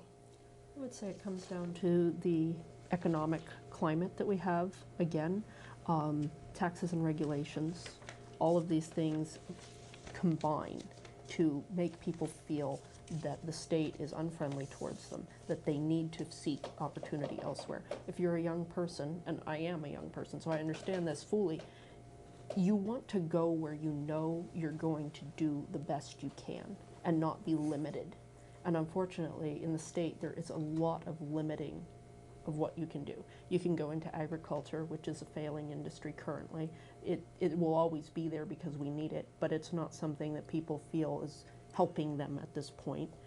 You can go into logging, you can go into a service profession, but there's nothing there that says, I'm going to go into this industry and 20 years from now, I will have what I want out of life.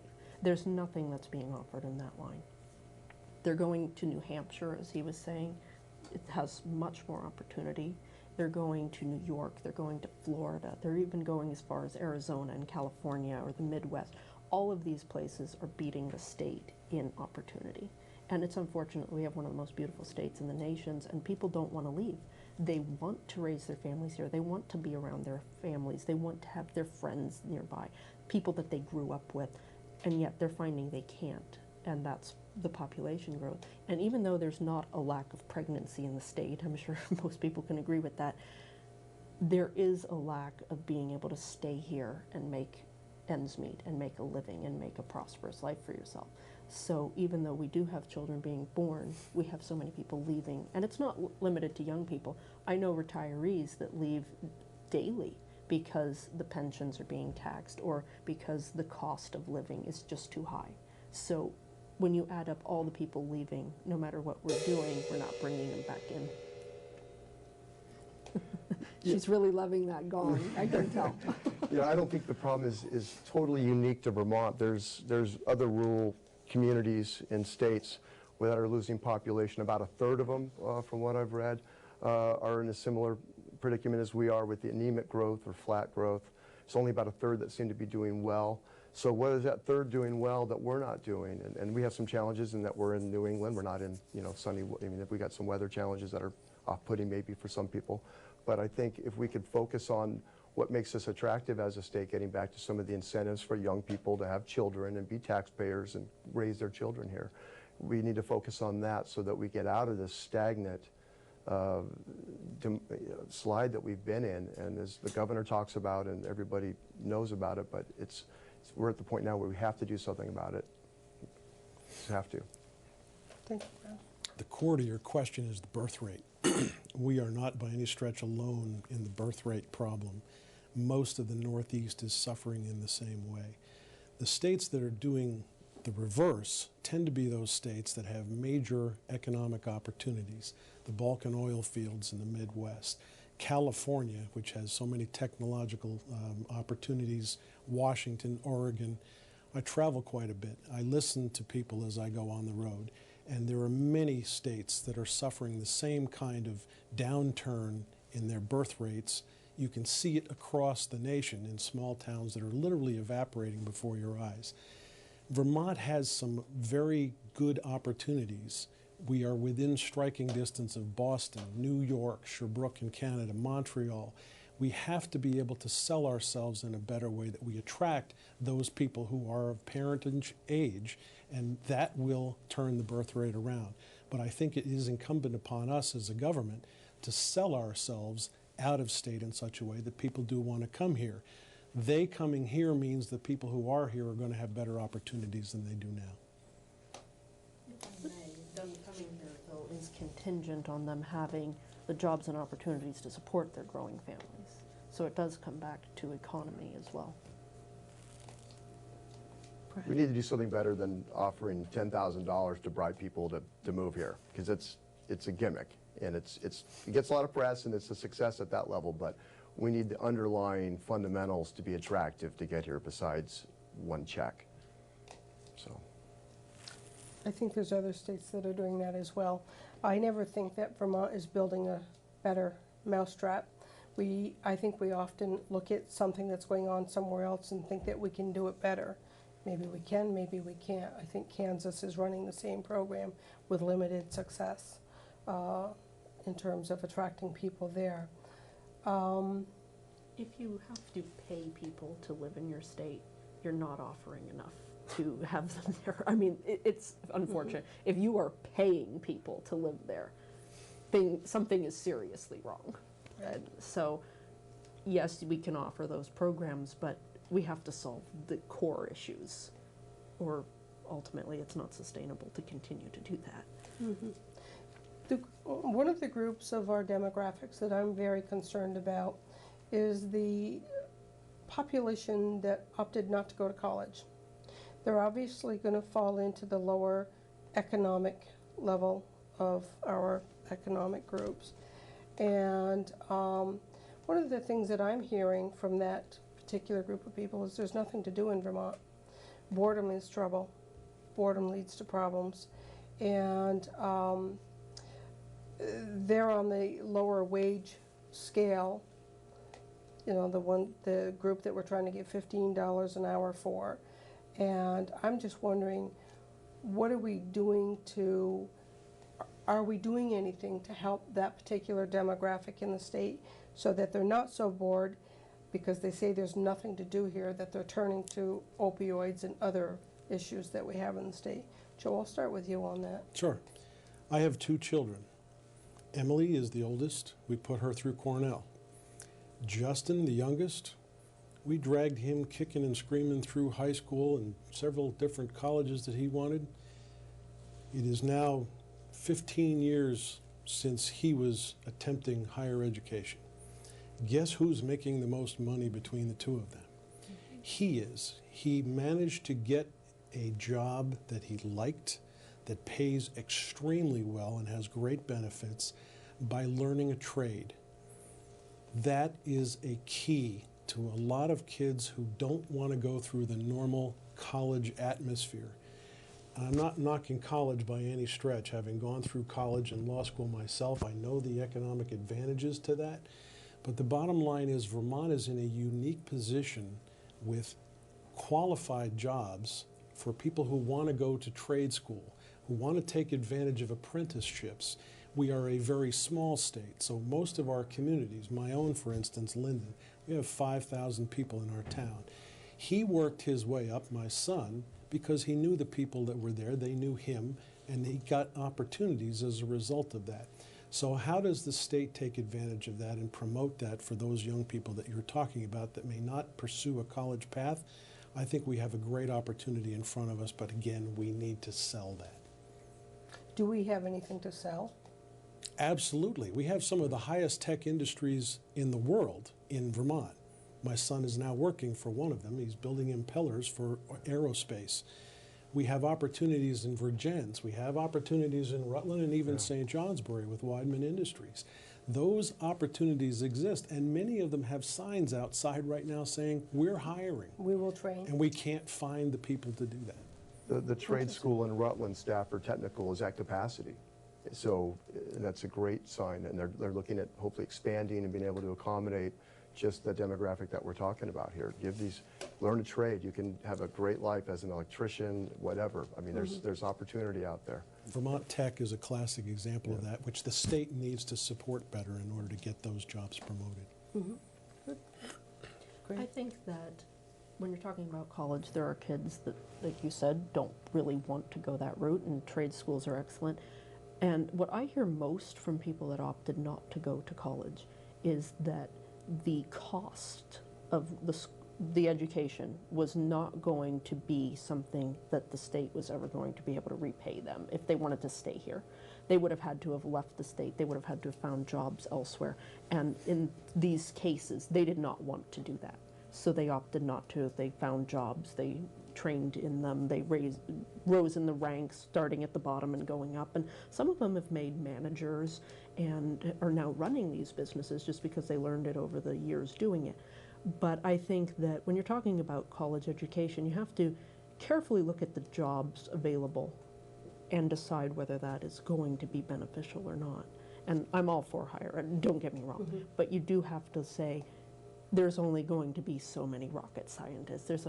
You need to look at the jobs available and decide how that works for you. Good. Excellent. Thank you very much. Back to leadership. Here's a good one. If you were governor of Vermont and could highlight 3 issues you would make your top priorities, 3 issues that you would make your top priorities, what would they be and how would you lead on them? That's a big question, I know it is. But we'll start with you, Brad. All right, I would make connectivity first and foremost, and it goes back to drawing the demographic that we want. We want young couples with children. I live in Rutland County. Again, you get outside of Chittenden County, and cell phone calls, things that you take for granted up here, fast Wi-Fi, cell phones, being connected. In today's world, it is such a challenge outside of Chittenden County, around this state, and it's problematic to the point where companies won't move here. It's one of those fundamental basics that we have to have. So I would have, and I know people have been talking about this, Joe's probably heard this for 20 years, but we need to redouble our efforts. There's good things going on. Company EC Fiber is going into areas that have 0 cell service, like Barnard, Vermont, outside of Woodstock, and getting cell service and broadband there. So that would be a priority. I'd put a cap on property taxes. California, 1978, passed something called Proposition 13, where it caps your property taxes, so it's a known commodity at, say, 1.1% of whatever the assessed value. It's passed so long ago, and it's still in place today because it's so popular. And property taxes are something that Vermonters have been screaming about for ages here, because they just go up and up and up and up, and it's unsustainable. And I think just from a public relations standpoint, cap property taxes and deal with the aftermath, but just enough is enough, because people are at their breaking point. So I would put a Proposition style 13, put that on can you get that on the calendar, Joe, maybe? And the other idea I have is like a new market tax credit, like the federal government has tax credits for investors and developers to go into distressed areas and invest in the community and resources that the community needs. I'd like to see a Vermont new market tax credit that would raise money to support infrastructure like daycare and cell service and things that young families are going to need when they move here. Joe, or we'll go to Joe. Infrastructure. 3 components: internet, cell service, transportation. You've got to have infrastructure in this state that will support the very basics of what anybody needs that's interested in coming here to support a business. You have an issue about rising property taxes, which has been a perennial issue.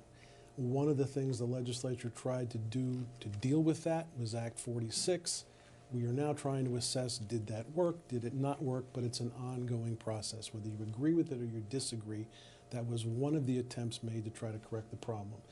We don't have the ability to put Proposition 13 on our populace because California's constitution is designed differently than ours. California, you guys had the ability to ask the legislature through a referendum. Yeah. We don't have that in our constitution, so we can't have that done. The only thing I can do about that in the legislature is to do what I've done. I voted against the budget and I voted against the fee bill every single year I've been there except one.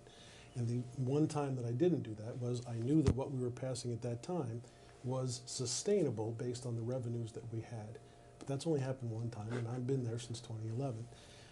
The nutshell is, if you are not paying attention to that as a governor, infrastructure, critical component to having us survive as a state, education. These folks need to have the best education there is to enable them to compete in a global marketplace. If they don't have that, we are failing not just ourselves, but them as well. So I would be concentrating on those issues, but I'll end by asking a question. Who the heck would want the job? Of governor? Yes. I could think of a few people. More power to them. More power to them. People. Just a quick follow-up to yours. So if Proposition 5? You're talking about a constitutional amendment? Yes. Yeah. Different than a referendum, which No, I'm going somewhere with this. Yeah. Is it Proposition 5 that we're looking to open the Constitution in, or is that 3? Well, there were, I think, 6 proposals for constitutional changes, 2 of which actually got through the legislature to some extent.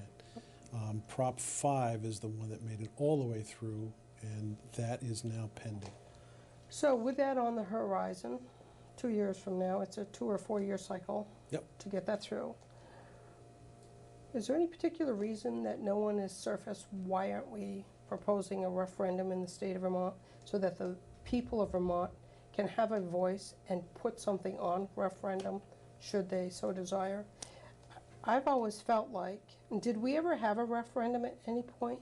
I've always felt like not having a state referendum really silences the voice of many if there's an overarching issue going on in the state. To answer your question, nobody has attempted to bring such a bill in my lifetime in the legislature. I believe there have been previous attempts in the 70s and early 80s to try to do that, especially around the time that California was talking about it. People in Vermont were asking, why don't we have that ability?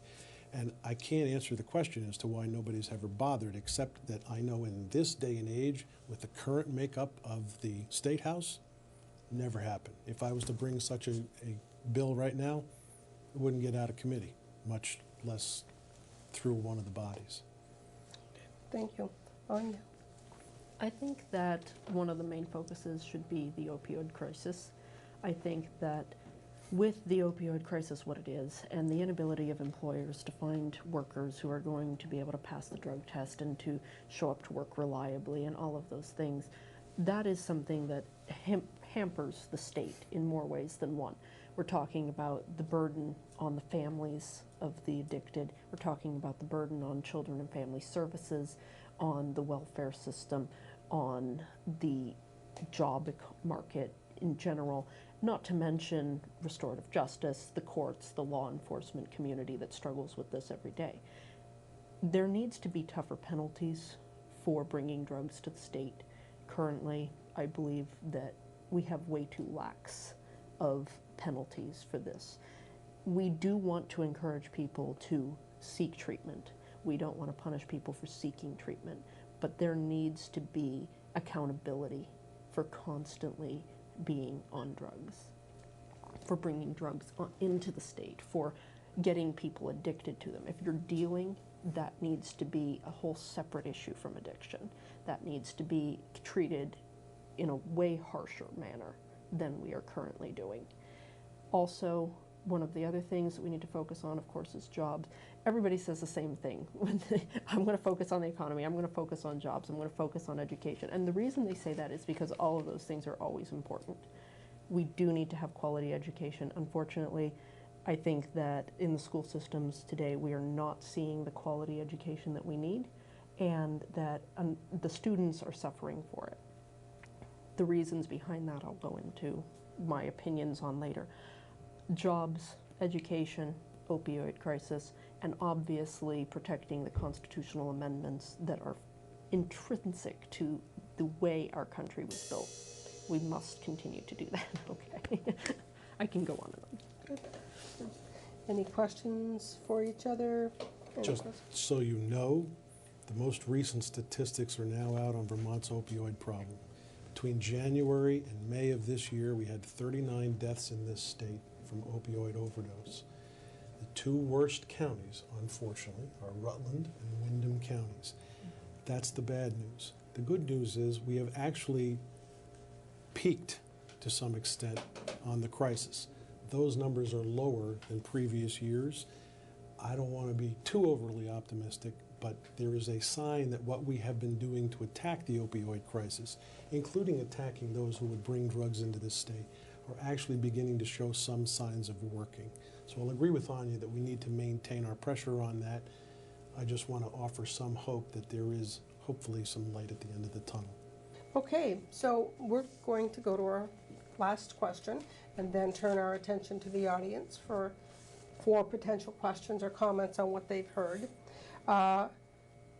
If you had a magic wand, what would you do to help Vermont? Anya, I'll start with you. When I first heard that question, I thought about it and I was thinking Second Amendment, all of these different things that are important to me.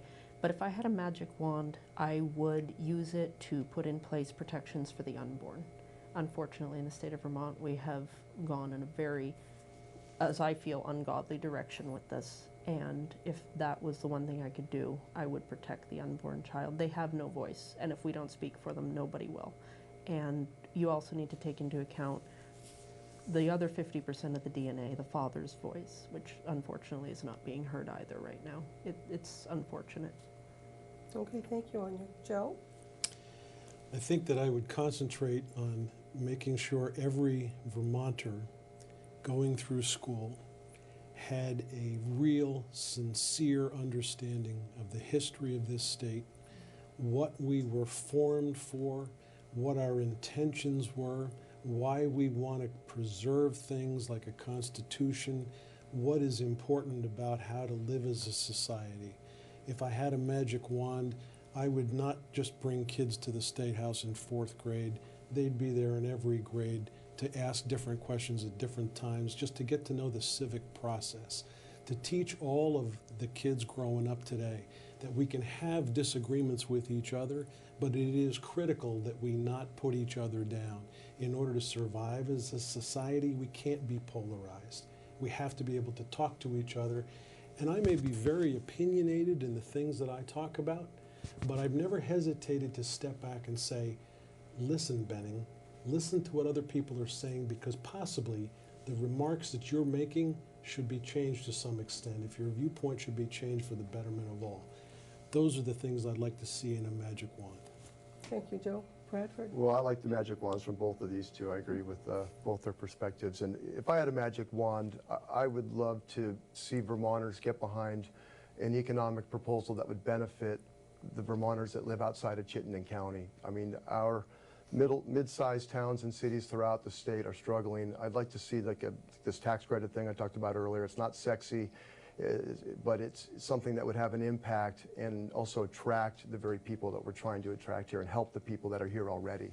I'd like to see something bold that would go along those lines that helps people in Bennington and Springfield and Rutland, et cetera. Great. Well, thank you very much for all of your answers and input today. So now we're going to turn our attention to the audience, which happens to be a very youthful audience today. And we have three people that would like to comment or ask a question. And if you step up to the microphone, would you just quickly introduce yourself and then ask your question? Okay, so I'm Netanel Crisp. I'm 16 years old, and I live in Danby. And you all touched upon kind of the prosperity of Chittenden County in comparison to the rest of the state of Vermont. So my question is, how do you plan to protect, preserve, and sustain small Vermont towns without damaging their environments, social atmospheres, and unique historic elements? Thank you. Big question. Yeah. Well, I think you can maintain our integrity and take care of the environment, all those things that are important that make Vermont unique. I mean, we don't need billboards and high-rises to make Vermont successful.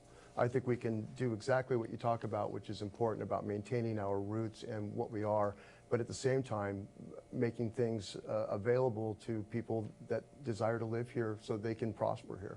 That's the balance. I would say through agriculture. Vermont has always been known as an agriculturally friendly state. Unfortunately, it's kind of drifting from that, but people want to come and they want to see the hills dotted with the farms, and it's good for the economy and it's good for the people and it preserves the land, and I think that is one of the biggest things that we could do in this state to preserve it. First, I'd like to say I don't want to disparage Chittenden County. I disagree with the politics. I am envious, if you will, of the economy that's running there that my county is not enjoying. But how can we take those elements that are successful in Chittenden County and bring them to the other small towns around the state in order to have that economic driver? I think it's possible, but we have to do incentives in order for that to happen. Nobody wants to see, for instance, a small town school close. But the reality on the ground is if you don't have the student population to support it, you have a problem. So what can we do in order to change that? You have to have those economic drivers that are keeping Chittenden County alive, moving out.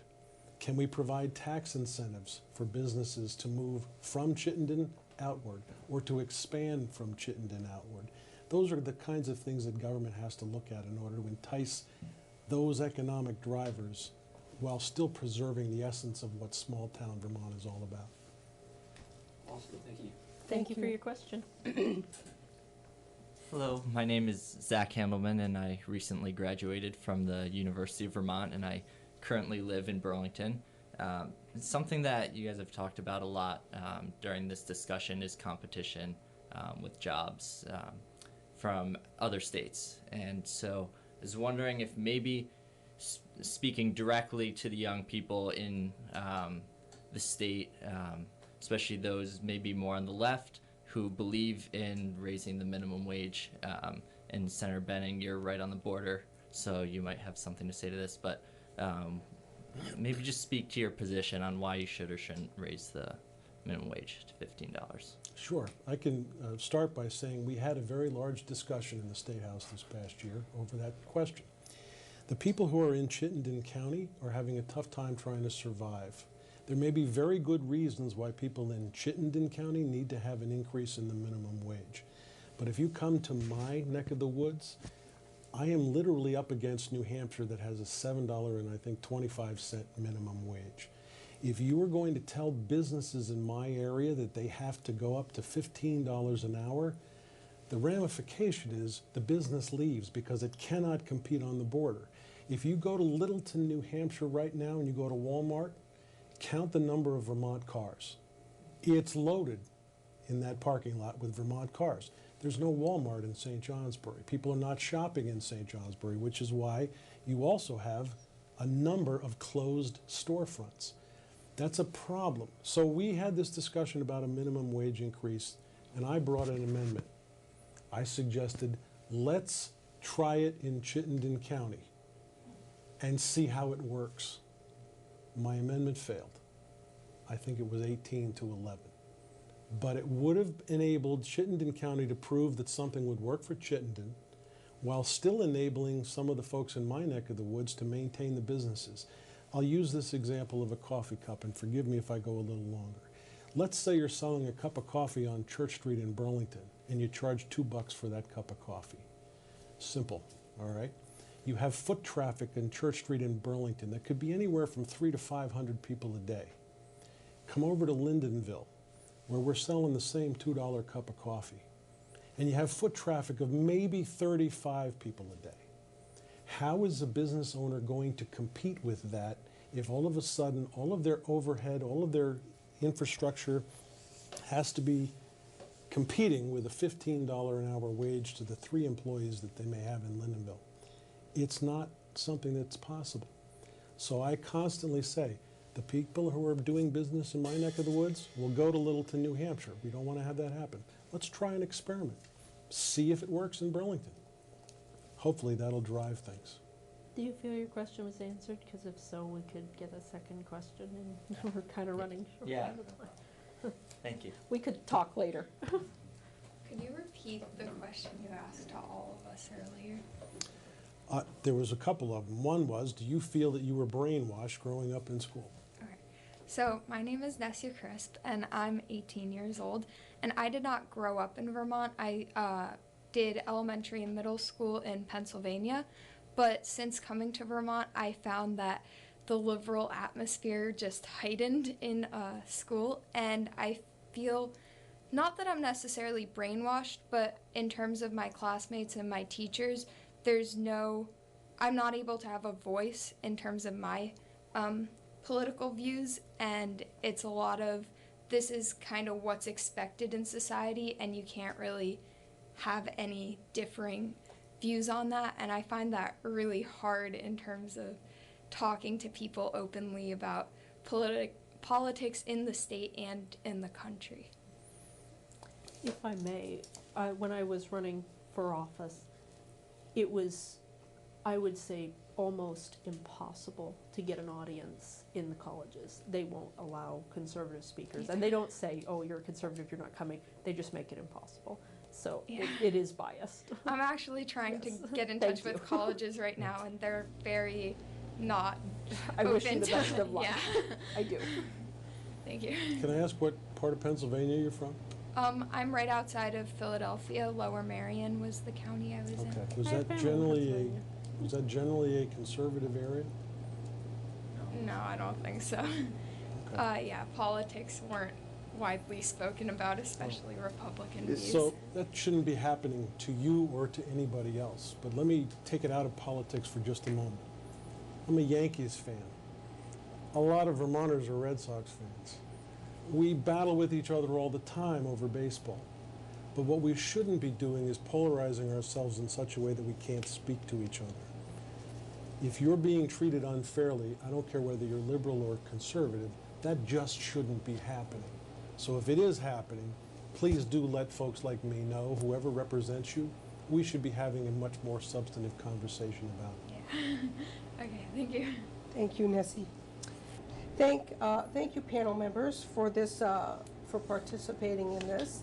As we said, this is the first in a series that we hope to be providing to the public, and Thank you. I think it's very important to have these discussions. yeah, thank you very much. Thank you all. Thank you. Our pleasure. Good. Thank you, Deb, and thank you, panelists, and thank you to our audience. What a great group. Let us know if you've enjoyed the format. I would really like to hear from you. And thanks for tuning in. See you next week, and in the meantime, keep listening beyond the sound bites.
I want to point out that the sun shines down its power to all the world and makes the wind blow strong as it will. I want to hope gentle rains can fall upon the land so lovely earth can stay lovely still.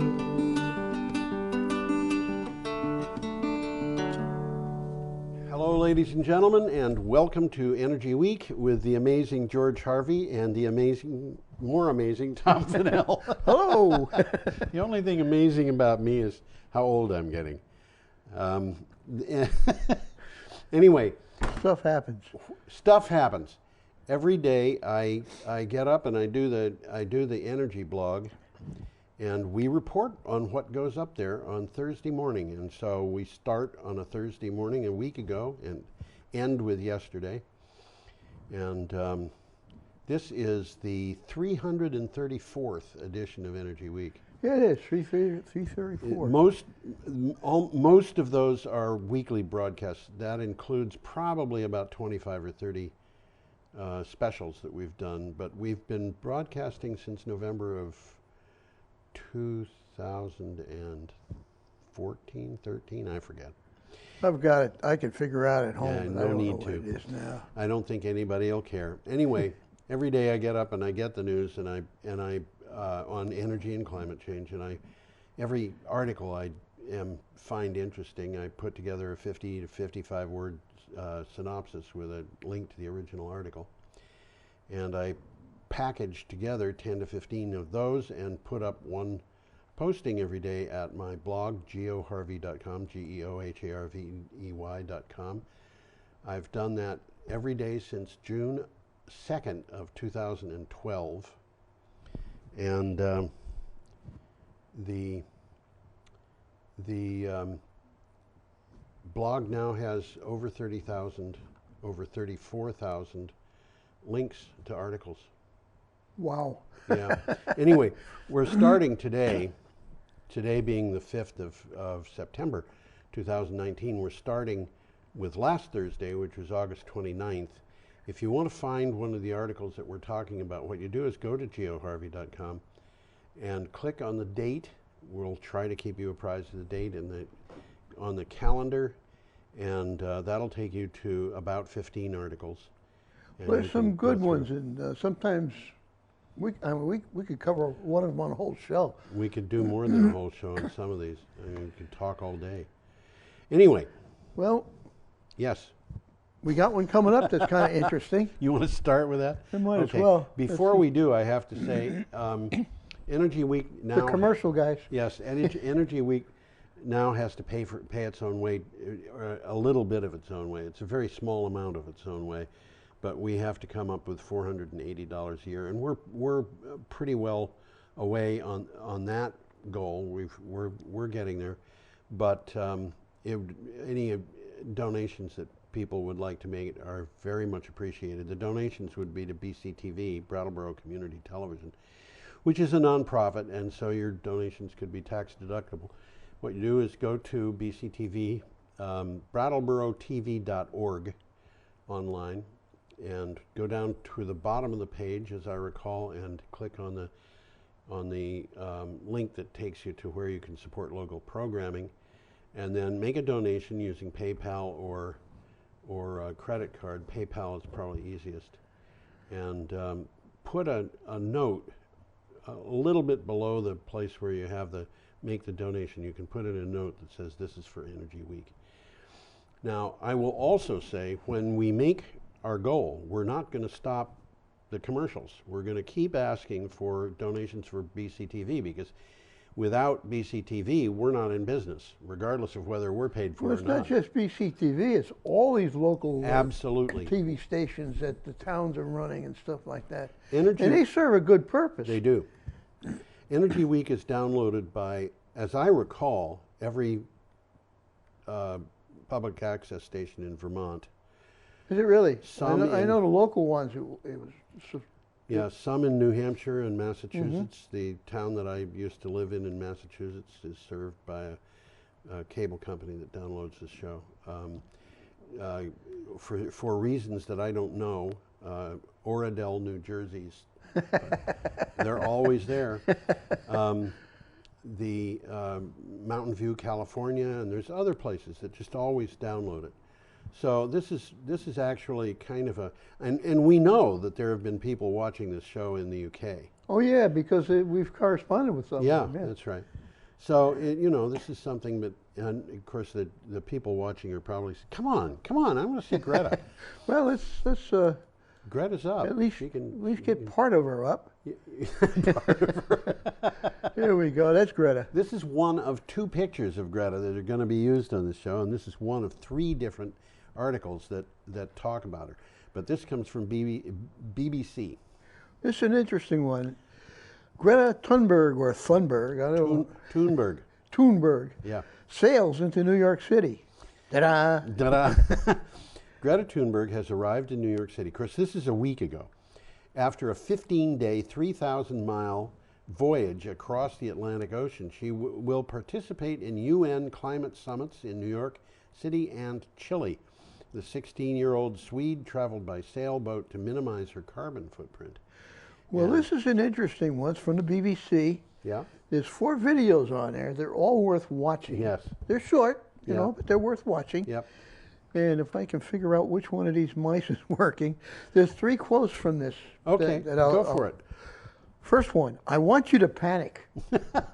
Our war on nature must end. These are quotes from Absolutely. Greta. Well, I'm gonna put Greta up again. Yeah, let's do that. If Put I Greta up. can. Everybody, Come on, you. people would much rather look at Greta than us. Yeah, there we you go. The second one is, well, this is the second quote, our war on nature must end. Yeah. And the third one is, this is a fight across borders and across continents. Absolutely. And it's interesting because, you know, people have been talking about whether this really should be compared to a war or not. I think it should be. But the interesting thing about it is, it's not us and the enemy. Well, I mean, you could label the fossil fuels industry as the enemy, but if you think of it in terms of individual people, it's either we survive, and we can do that with grace, dignity, and happiness, comfort, or we endanger ourselves and maybe don't survive all that well. But there is no enemy. There's no bad guy. It's not us versus the. Well, there is sort of a bad guy in here because she talks about that too. Yeah, well, she When does. asked if she could make U.S. President Donald Trump listen, she answered with a simple no. My message for him is listen to the science, and he obviously doesn't do that. That's right. Yeah. Did you see that thing today where Donald Trump was tracking showing the track of Hurricane Dorian? No, And I didn't. He used an image that came from NOAA that was a week old, and he had projected the path of it to hit Alabama. And oh, no kidding. Well, he had talked last week about, or in the last few days, about this hurricane going to Alabama, and NOAA had never said that. And you know, he was just trying to prove that it could have gone to Alabama, but I'm really worried about. Well, anyway, do you have more on this one? No, I do, but it's not that important. Okay. We'll just pass You want it to go on. to smart energy? Yeah. Okay. That's the next one coming up. It is indeed. Energy storage technology adoption in the U.S. A report published in the United States by the United States Energy Storage Association and Wood Mackenzie notes the U.S. market has recorded a 232% year-over-year growth in terms of megawatts deployed in the first quarter of 2019. The U.S. had 148.8 megawatts, 271.1 megawatt hours of energy storage deployed in the quarter. That's not a lot. Well, it's not a lot compared to South Australia 2 years ago. I've got a very itchy nose. I beg your pardon on that. I mean, South Australia put up 100 megawatts, 130 megawatt hours in, like, you know, just one quarter. But that was a unique thing that was going on. And yeah, compared to that, this is not a lot. Compared to what the U.S. had been doing, it's enormous. Compared to what is currently going on in Asia, it's not a lot. Well, this is a long article. Again, it's worth reading. Yeah. It's talking about the significance of technology. Yes. Okay, and mobile advanced battery systems and electric vehicles. They're coming, guys. You They know. are, yeah, absolutely. And there's a little takeaway here about Green Mountain Power. Yes. Okay. They've partnered with Tesla to test how batteries can reduce consumer energy costs. Yeah. Okay. We have talked We'll be talking about it and again. we will talk about it again, but we've talked about that in previous shows. Okay, so should we go on? I think so. I think so. Yeah. We have got an another item picture here from- coming up here. We have a picture of just What is that? Very uninteresting stuff. That's a bag of biochar. You'd probably buy it at Agway or something. Okay, this is an article from Clean Technica. Biochar's role in mitigating climate change. Carboculture has a patented technology that turns methane spewing biomass wasted into high carbon charcoal in a carbon neutral way. Carbon neutral is important. This allows a cleaner, more efficient way to make such charcoal products as biochar, and biochar can be important for further carbon sequestration. Biochar, very interesting stuff. It's basically just ordinary charcoal. Yeah, I was going to say it's charcoal. They got some pictures of it in the article. And it's charcoal that's been... It looks like it's made out of walnut shells. It could be. It could be, yeah. Made out of walnut shells. That would be a lot of it's made out of wood. But the thing is, if you get wood char at a food store to use for a fire, so you can roast your hot dogs at home, that might not be very good biochar because it might be insufficiently pyrolyzed. But the biochar has really nothing in it except carbon. Right. Everything else is pure been carbon. driven off. But it retains the structure of the wood. You can see the lines in the wood. You can see the holes. Yep. And because of that, it has acres. A little piece will have acres and acres of places where little critters can grow, and they will go in there and they will grow and they will make the soil fertile. Furthermore, the stuff acts like a sponge. So and it's light. So when the rain comes, the rain will penetrate the soil because this stuff is light. And then it will get into the biochar. The biochar will absorb it. It means that the soil doesn't dry out so fast. And if you do this, the thing that came to mind as I was reading this article was you could take like the west coast of Australia or Chile or the United States in a place where there's just sand. And if you put biochar in, you could start getting things growing that would eventually become soil. You'd have soil, and then you could go farther inland, and starting with salt tolerant plants like mangroves, you could go inland and grow plants that are less resistant to salt, but and basically you could terraform the earth doing that. And we just lost our we lost something. We lost our slideshow in back, which I will recover very quickly, I hope. Or not. Okay. So, did you have more on that? I do. Just a quick sentence. It can have a long-lasting effect on soil by raising pH and stabilizing nutrients. So while it's not a fertilizer itself, it acts as one. Yes. It's not but the other thing is it'll last for thousands of years. So it fertilizes the soil for thousands of years. So it's a good investment. It's a good investment. There are places in the Amazon where the native people fertilized soil by using the biochar created in their fires, and that soil is still fertile today, hundreds or thousands of years after they put the biochar into it. And it's good enough that people... Doesn't get used up. Well, people are exploiting it. They're going out into the Amazon and scooping up the ground and taking it into places and selling it, calling it... well, I forget the name in Portuguese, but in Earth it means black earth. It's terra preta. Okay. That's what it is. Okay, should we go on? Yeah, let's move on to Friday, August 30th. That's a good idea. Probably better than August 31st because we haven't done August 30th yet. And I'm losing control of all kinds of computers here. Yes, we have an item from Energy Live News. Coal's share of UK power generation drops to a record low of 0.7%. Wow. So your coal mining stock, guys. This is, it wasn't that long ago that coal was generating 70% of the electricity in Britain. Well, it's a matter of economics. The economics are changing. Yeah, I guess they are. The share of UK power generated by coal hit a record low of 0.7% between April and June, According to new figures published by the government, the data showed that coal-fired generation is now a record 63% lower than it was in the same period in 2018. And I want to point out that doesn't mean that it came down from 63% to less than 1%.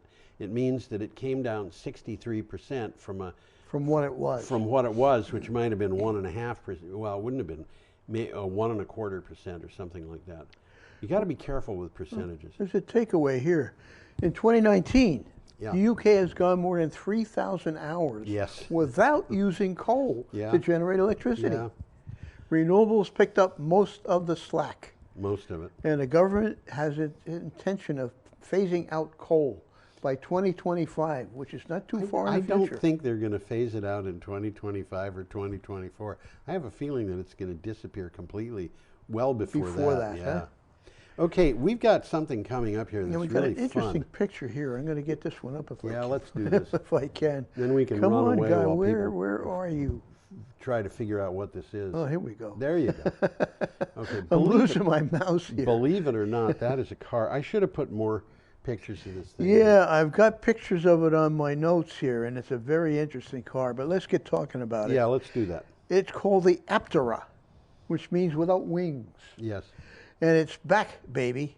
New improved electric car will have a 1,000-mile range. Now, that's significant.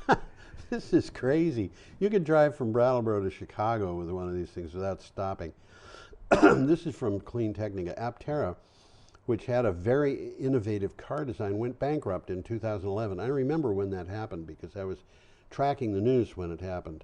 And I had thought, it's too bad that this thing is, because it was the most efficient gas-burning car design that had any promise of being on the market. It was claimed that it would get like 75 miles per gallon, and that was not a hybrid, it was just gas-powered. But the design is so, it is so much like an airplane in terms of its aerodynamics. There's very little wind resistance. That's why they call it the Aptera. It looks like an airplane without its wings. That's right.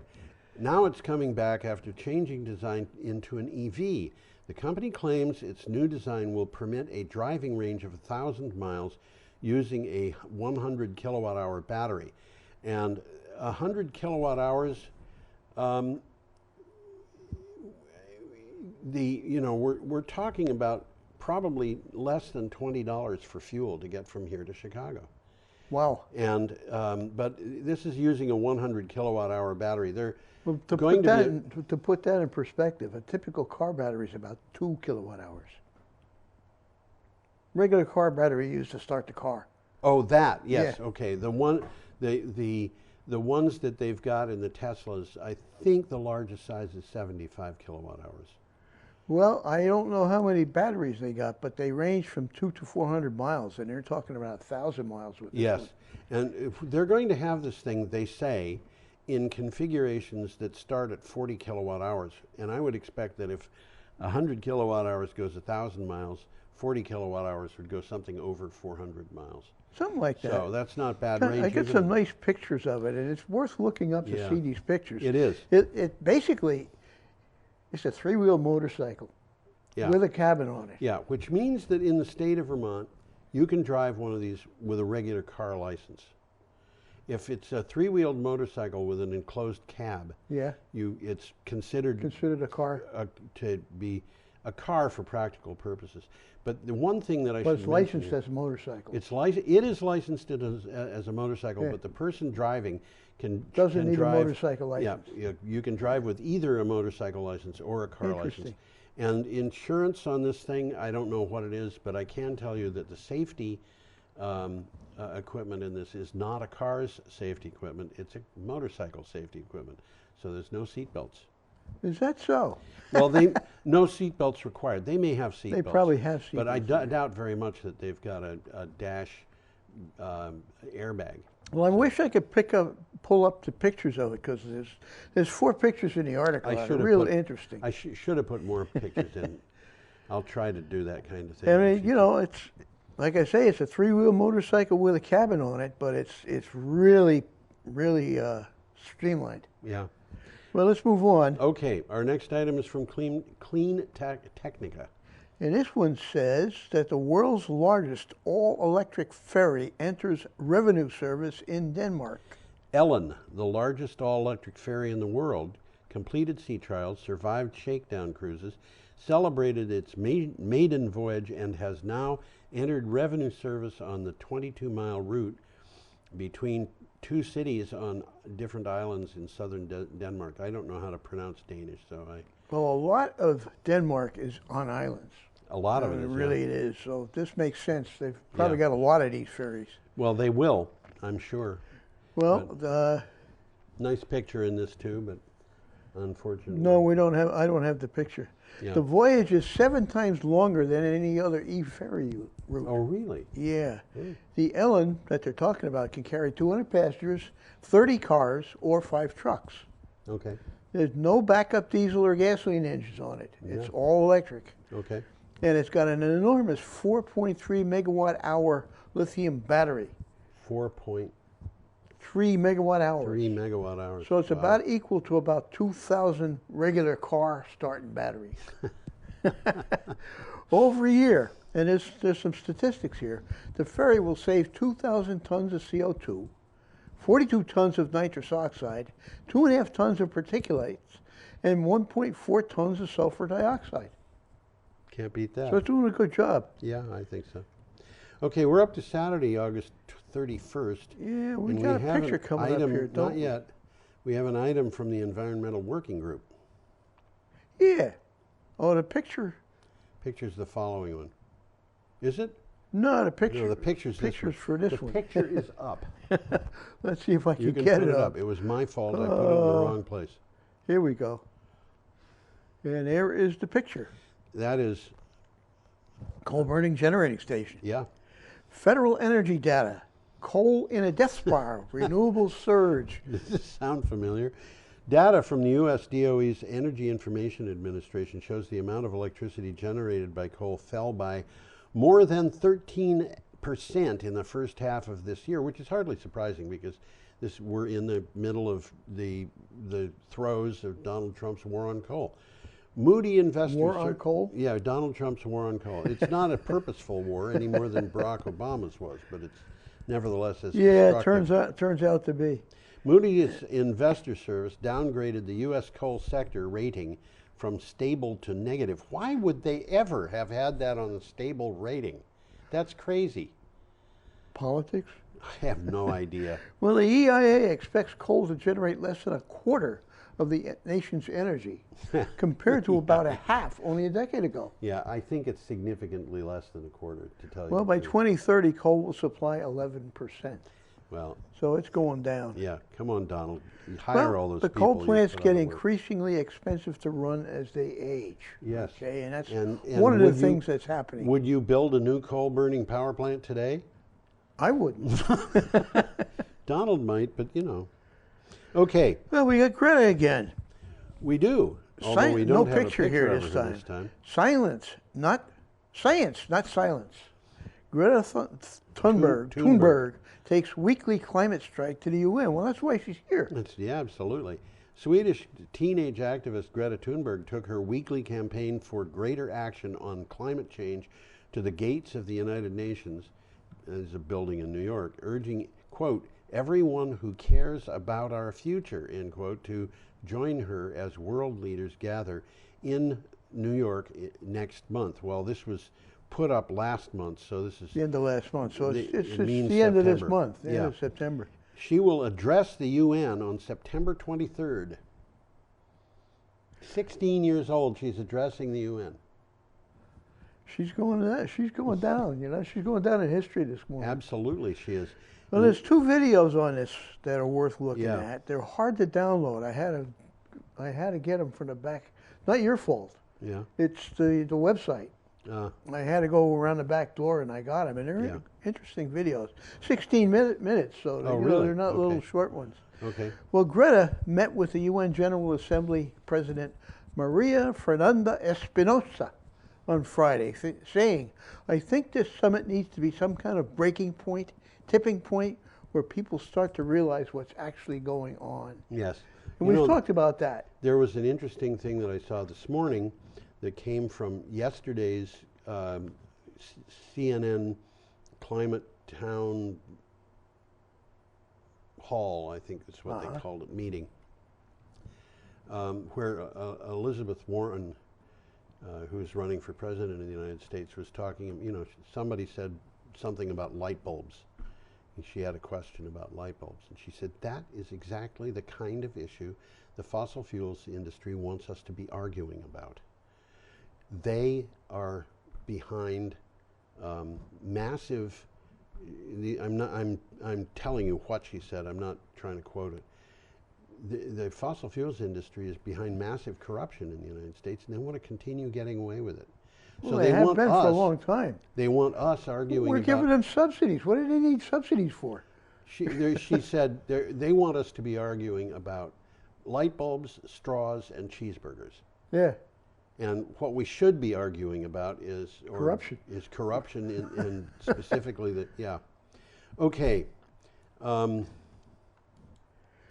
next item is from S&P Global. Dominion Energy to deploy electric school buses. Now, Dominion Energy is in Virginia. Yes.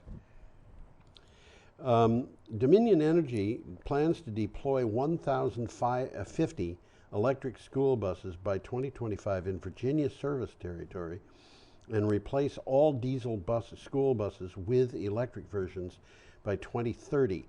The initial deployment would start with 50 buses in 2020. Well, as I said, Dominion supplies electricity in parts of Virginia and North Carolina. And the higher costs of the electric buses will be offset by a 60% reduction in operational and maintenance costs. So, it's a no-brainer. I mean, you got to come up with a little bit more bread to begin with, but you start saving money from day one. Yeah. And the batteries, bus batteries, can also be used as a grid balancing resource. That's important. Which is something that Green Mountain Power is doing right now here in Vermont. That is important. Okay, should we go on, Tom? Yeah, we got one coming up on Sunday, September 1st, and there's a picture coming up with that one too, if I can. And this is from The National. There's a bunch of different publications called The National, and I think this particular The National is from Pakistan, but I don't remember specifically. I don't either, but I remember it. It's India or Pakistan, I think. It's a good website. It is. University. No, Uncertainty. Got to wear my glasses. Tom. You got to wear your glasses. Uncertainty of climate change underscores the need to act. That's just what we were talking about. I think it is. Feedback loops such as release of CO2 and methane from melting Arctic permafrost means that even if we achieve the very stringent greenhouse gas cuts required, there is a significant chance that warming from that amount of emissions will still be higher than 1.5 degrees C. This is an important article. Yeah. This is worth reading. The first experts in the issue of climate change are passing from the scene. Yes. Okay? They warned us that we do not know how much economic damage will be caused by warming a certain amount. Yeah. We're vastly uncertain about the effects of climate change. Yes. Okay, and the more extreme outcomes are the ones we should worry most about. Yes. And this is from the article. These uncertainties are precisely the reason to act decisively now. Absolutely. You know, this put me in mind of the history of the question of greenhouse gas emissions and climate change. And I did a little research of stuff that I knew was there. I actually found the sites on my blog because they go back to 2015. And there's a date in April of 2017 when they talk about the fact that White House staff had gone to the Edison Electric Institute at their annual convention and told Edison Electric Institute. Yeah. They had told, White House staff told... Oh, White House staff. I thought you said White House gas, and I'm trying to figure out what you meant. White House staff had gone to the Edison Electric Institute's annual convention, where you've got all these big utilities gathered, and they said, carbon dioxide emissions are causing climate change, and the results of this can be catastrophic. That's basically what they're saying here. Now, when do you suppose that happened? Well, you're going to tell me. The article, I can't the article was on the 50th anniversary of the day when the science advisors told Lyndon Johnson, Mr. President, we have a problem. And the staff, after investigating this, went to the Edison Electric Institute in April of 1967. This was 52 years ago. They knew we had a problem. They told Edison Electric Institute that we had a problem. And since that time, everybody has kicked the can down the road. And now what have we got? We've got children coming to the governments, including the Select Board of Brattleboro, saying, we need you to declare a climate emergency. Yeah. Because, why? Because we are facing an existential threat, which is to say, children are saying our lives are being threatened.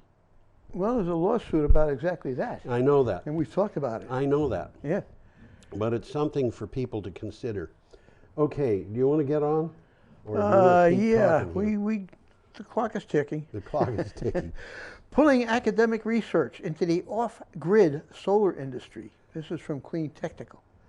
Pulling academic, oh yes, MCOPA Labs. Okay, as of November 2018, MCOPA, a Kenyan off-grid solar company, has over 700,000 subscribing households. This is big business. Yeah, unlike typical organizations in low-cost solar industry, MCOPA is meeting demand for larger applications such as televisions and refrigerators. Well, I got a couple of things to talk about it. Yeah, this do is it. just pretty interesting. Do it. This is kind of common sense, really. While appliances like a fridge or a washing machine are important, the first appliance most people want is a TV. Yes. Okay? Larger appliances require more battery understanding and development. That's what this article's about. Yes. Thus, MCOPA has been connecting academia to industry in battery storage, in the battery storage sector, as well as to local Kenyan organizations. Now, there's an interesting picture here on the website. Yeah. It's a kit that MCOPA is supplying. Yes. And it includes everything you need. A solar panel, a TV, an antenna, a couple of lights, a battery, and all the wiring. Yeah. I mean, this is bringing these people overnight into the 21st century. It absolutely is. Okay. We have got an item here from CNN. Yeah, this one's kind of scary. And a picture from Florida, yeah, let's get Delray this Beach, picture up. Florida. This is Delray. And we are still on September 1st, Sunday. I had a girlfriend from Delray once. Did you? Yeah. Florida cities are building to fight rising seas. Small towns may struggle to defend themselves. And that's what this article's about. Yeah. Delray Beach is joining other Florida towns that are developing plans to respond to a threat of rising seas. An engineering report estimated the cost of protecting the most vulnerable neighborhoods in the city of 65,000 people at $378 million. Well, that's 3 times the city's annual budget of $130 million. So, there's some takeaways from here. Now, we've talked about this already. Miami Beach is even more vulnerable to rising seas than Delray Beach. Yes. Okay, it's spending $500 million over multiple years to raise roads, install pumping stations, and improve stormwater drainage to keep itself dry. We've talked about that. Yes. They're getting clear day flooding. Yeah. You know, the seawater is backing up through the sewers. Yep. The question of how to pay for the defenses needed to ward off rising seas could become a serious crisis for small towns and cities up and down America's coast. That's all of the coasts, okay? Right. The cost to build basic structures such as seawalls to protect the 22 coastal states against sea level rise expected by 2040, okay, is estimated at more than $400 billion.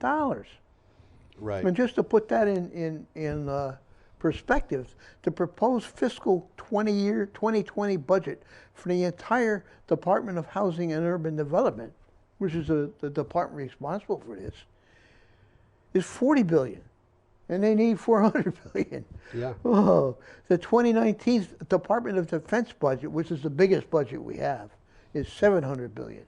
Yeah. We got to get some of this in perspective. Tom, this is just Florida. The $400 billion?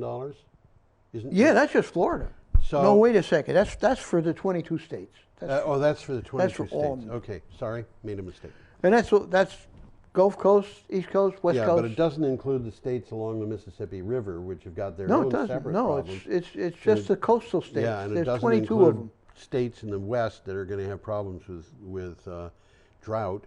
Okay, should we move on? Yeah, I think we should. I don't Okay, know. we got have a 10 minutes left, and we're on Monday. We'll do it. We have 23 minutes left.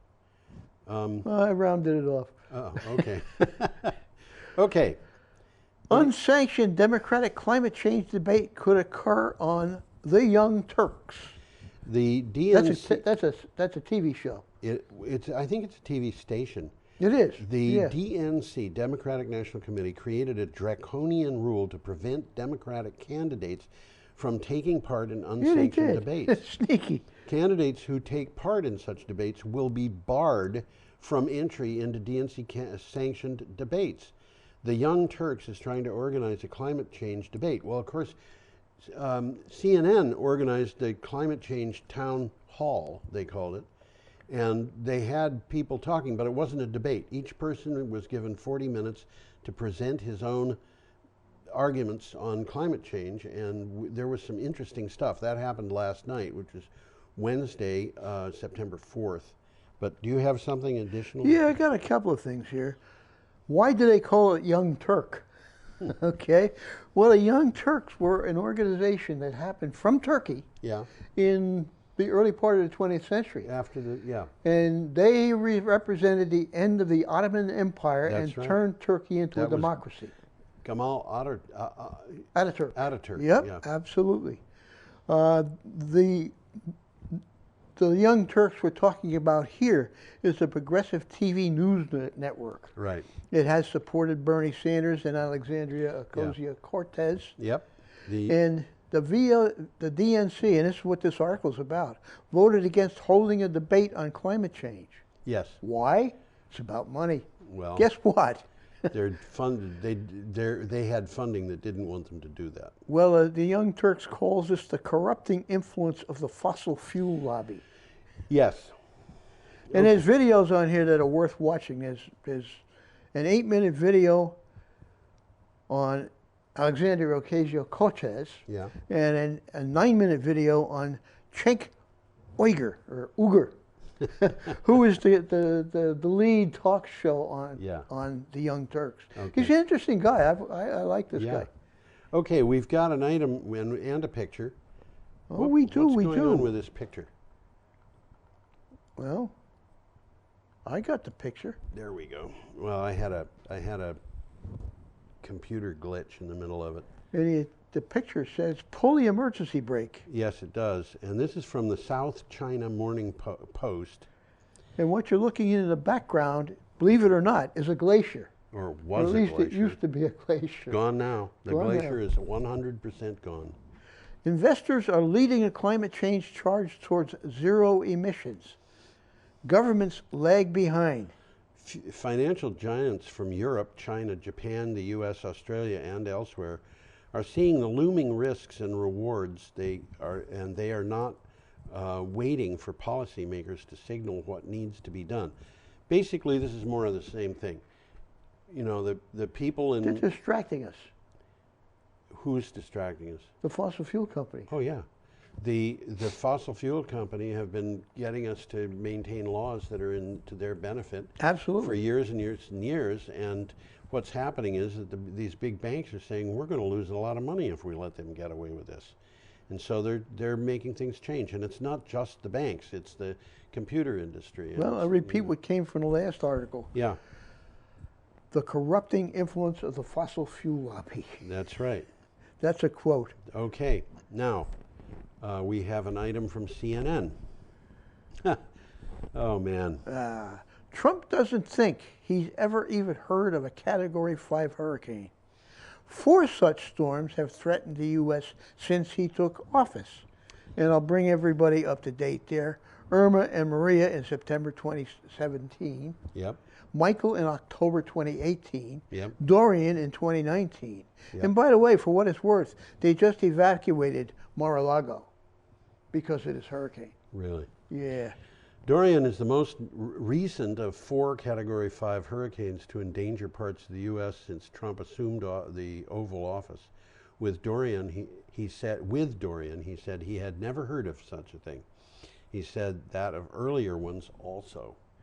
Well, every time a Category 5 comes around, he says, "I've never heard of it." Never heard of it. Well, honestly, let's get specific about this.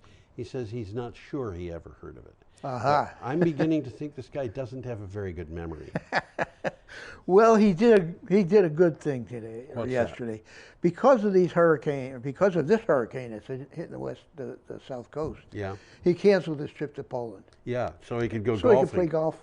Oh man. Dorian was the strongest on the planet anywhere this year. Scientists estimate that Atlantic hurricanes could become more common in the coming years.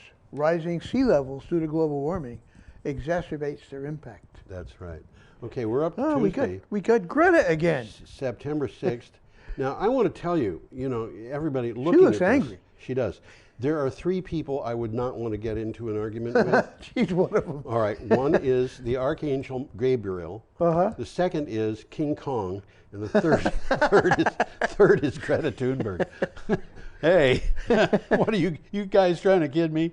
Okay, what do you got for title? Attacks on Greta Thunberg, says allies, show just how terrified reactionary forces have become of the global climate movement. Yeah. This is a good article. This is from Common Dreams. As champions of Greta Thunberg hit back against malicious big right-wing bullies, she said, and I quote, "When haters go after your looks and differences, it means they have nowhere to go, and then you know you're winning." End quote. There's 2 good short videos. One of them is of her. Yeah. And the other one is other youth. Yes. Okay, and they're both interesting. Yeah, Greta Thunberg is not the prettiest young woman I've ever seen. She's not pretty, but boy, she's cute. She really is cute. It's true. and she has said, she doesn't make any bones about this, she has Asperger's syndrome. Yes. Which she says... Which she's put to her advantage. She says it's making her the way she is. That's right. And they're making fun of her because she's not good looking and she's, I don't know, they're trying to make it into a mental problem. Well, the article says that they're scared of her. They're afraid of her. Yeah. She has terrified some of the most hateful and reactionary so-called grown-ups on Earth. She's achieved more at age 16 than they ever will. I think that's probably true. It probably is. I've said this before.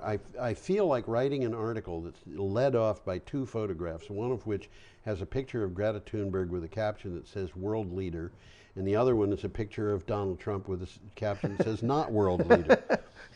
And world loser. World loser. Donald Trump has led the United States into withdrawal, which can be translated as retreat. Yeah. And the retreat that we're in is so profoundly fast and thoughtless that I'd call it a rout. The United States is in a technological rout. Okay. You want to go on? Yeah, let's move on. Okay. Clean Technica. The Netherlands. Fossil fuel cars down 20%, electrics up 75%. Well, we've seen this over and over again, and this is another in a long list of these things. In August, overall Dutch automobile sales were down 16% year over year. Sales for cars powered by fossil fuels fell 20%, from 39,430 to 31,430. At the same time, sales for fully electric vehicles jumped to 2,800 from 1,579 a year earlier, an increase of 75%. Well, the reality is actually worse than these numbers appear to be. Okay. Because there's a big backlog in the battery electric vehicles. They can't make it fast enough. And on top of everything else, they have a big inventory of gas-powered vehicles. Yeah, exactly. So basically what's happened is the entire internal combustion car industry worldwide is dying. It's going into a profound Tailspin. depression. Yep. And at the same time, those companies that have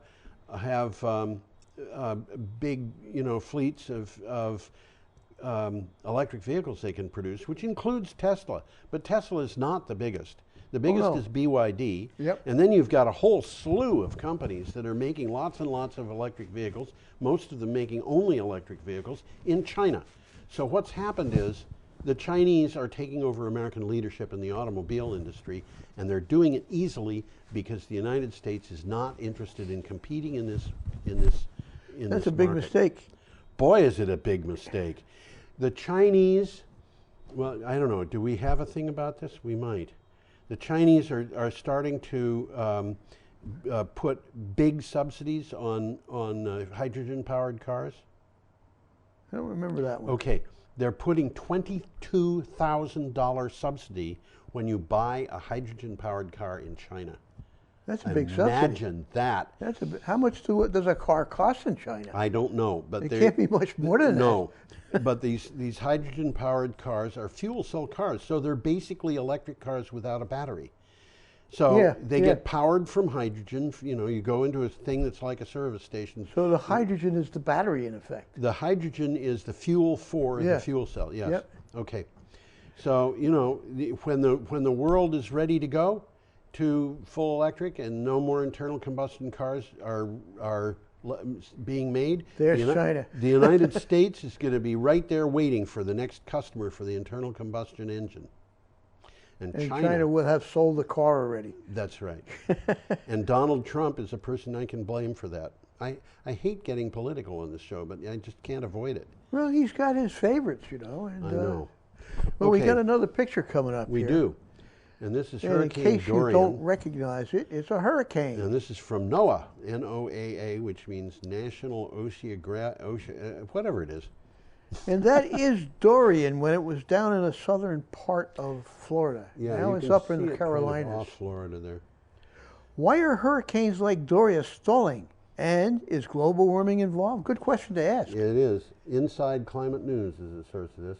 Research shows that more North Atlantic hurricanes have been stalling as Dorian did, leading to more extreme rainfall. Their average forward speed is decreased by 17% from 1944 to 2017, according to a study published by scientists at NASA and NOAA. You know, in 2017, I think there was a hurricane, it might have been Harvey. It was Harvey, 60 inches of rain. Yeah, that just stalled. Flooded. And I sent an email to NOAA and I said, what's with this? Am I imagining things, or are these hurricanes slower? And That's what this article is. They send me a thing back saying, no, they're not slower. Well, they just didn't have the science fully examined yet. And now they've determined, yes, in fact, they are slower. So I don't want to say my hunch, but my observation based on well, that's just what they say here in the article. Dorian stalled over Grand Bahamas. Yeah. Okay. Scientists expect this this pattern to continue as the planet warms. Yeah. Researchers blame a general slowdown of atmospheric circulation. Yeah. The trade winds, global winds. The trade winds have slowed down. Yep. And the ocean is warmer. So the hurricanes get bigger. Yep. And they will absorb more moisture from the hotter sea. It's a bad situation. This is a good article. A lot of meat in this good article, yeah. Okay, we're up to Wednesday, September 4th, and we have an item from Mirage News. And if we can get through these items in 7 minutes, I'll tell you a story. Hold on, hurry up. Australia's renewables power past renewable energy target. This is amazing. It really doesn't surprise me. Not with Australia. No, but if we had looked at this in 2000, we reported on what was going on. We've been talking about this, yeah. Yeah, Australia continues to install. If it wasn't for us, nobody would know what was happening in Australia. I think that's probably true, except the Australians themselves, and they're too confused to report it. Australia continues to install renewables at record rates and will surpass the scrapped standard of 41,000 gigawatt hours of renewable capacity, or 41,000. That's 41,000 gigawatts, I think, not 41,000 gigawatt hours. No, it's what, 41,000? It's gigawatt hours. That was the target, and they scrapped it. They said, we're not going to meet it. We're not going to meet it. And we're ahead of it. Tony Abbott, who hated wind turbines, was the prime minister, and he said, no way are we ever going to hit 41,000. So we're going to scrap it. So the parliament said, okay, we'll make it 33,000. And he was mad when they did that because he said, we're not going to make that either. And let me read this again. Australia continues to install renewables at record rates and will surpass the scrapped standard of 41,000 gigawatt hours of renewable energy capacity around the end of 2020. Analysis from the Australian National University shows the newer target of 33,000 gigawatt hours, which was supposed to be by the end of 2020, has already been achieved. So these impossible targets are turning out to be easy, despite their opposition to the installation of this stuff. Well, as we've talked about here in Australia, the national government seems to be against renewables, but the state governments are for it. You know, so there's a push and pull going on. There is indeed, and it's a profoundly powerful push and pull. Well, one of the big differences here is large-scale solar farms have entered the market in Australia, while rooftop solar continues to grow strongly, and it is. Almost everybody's got solar panels on their roof down there.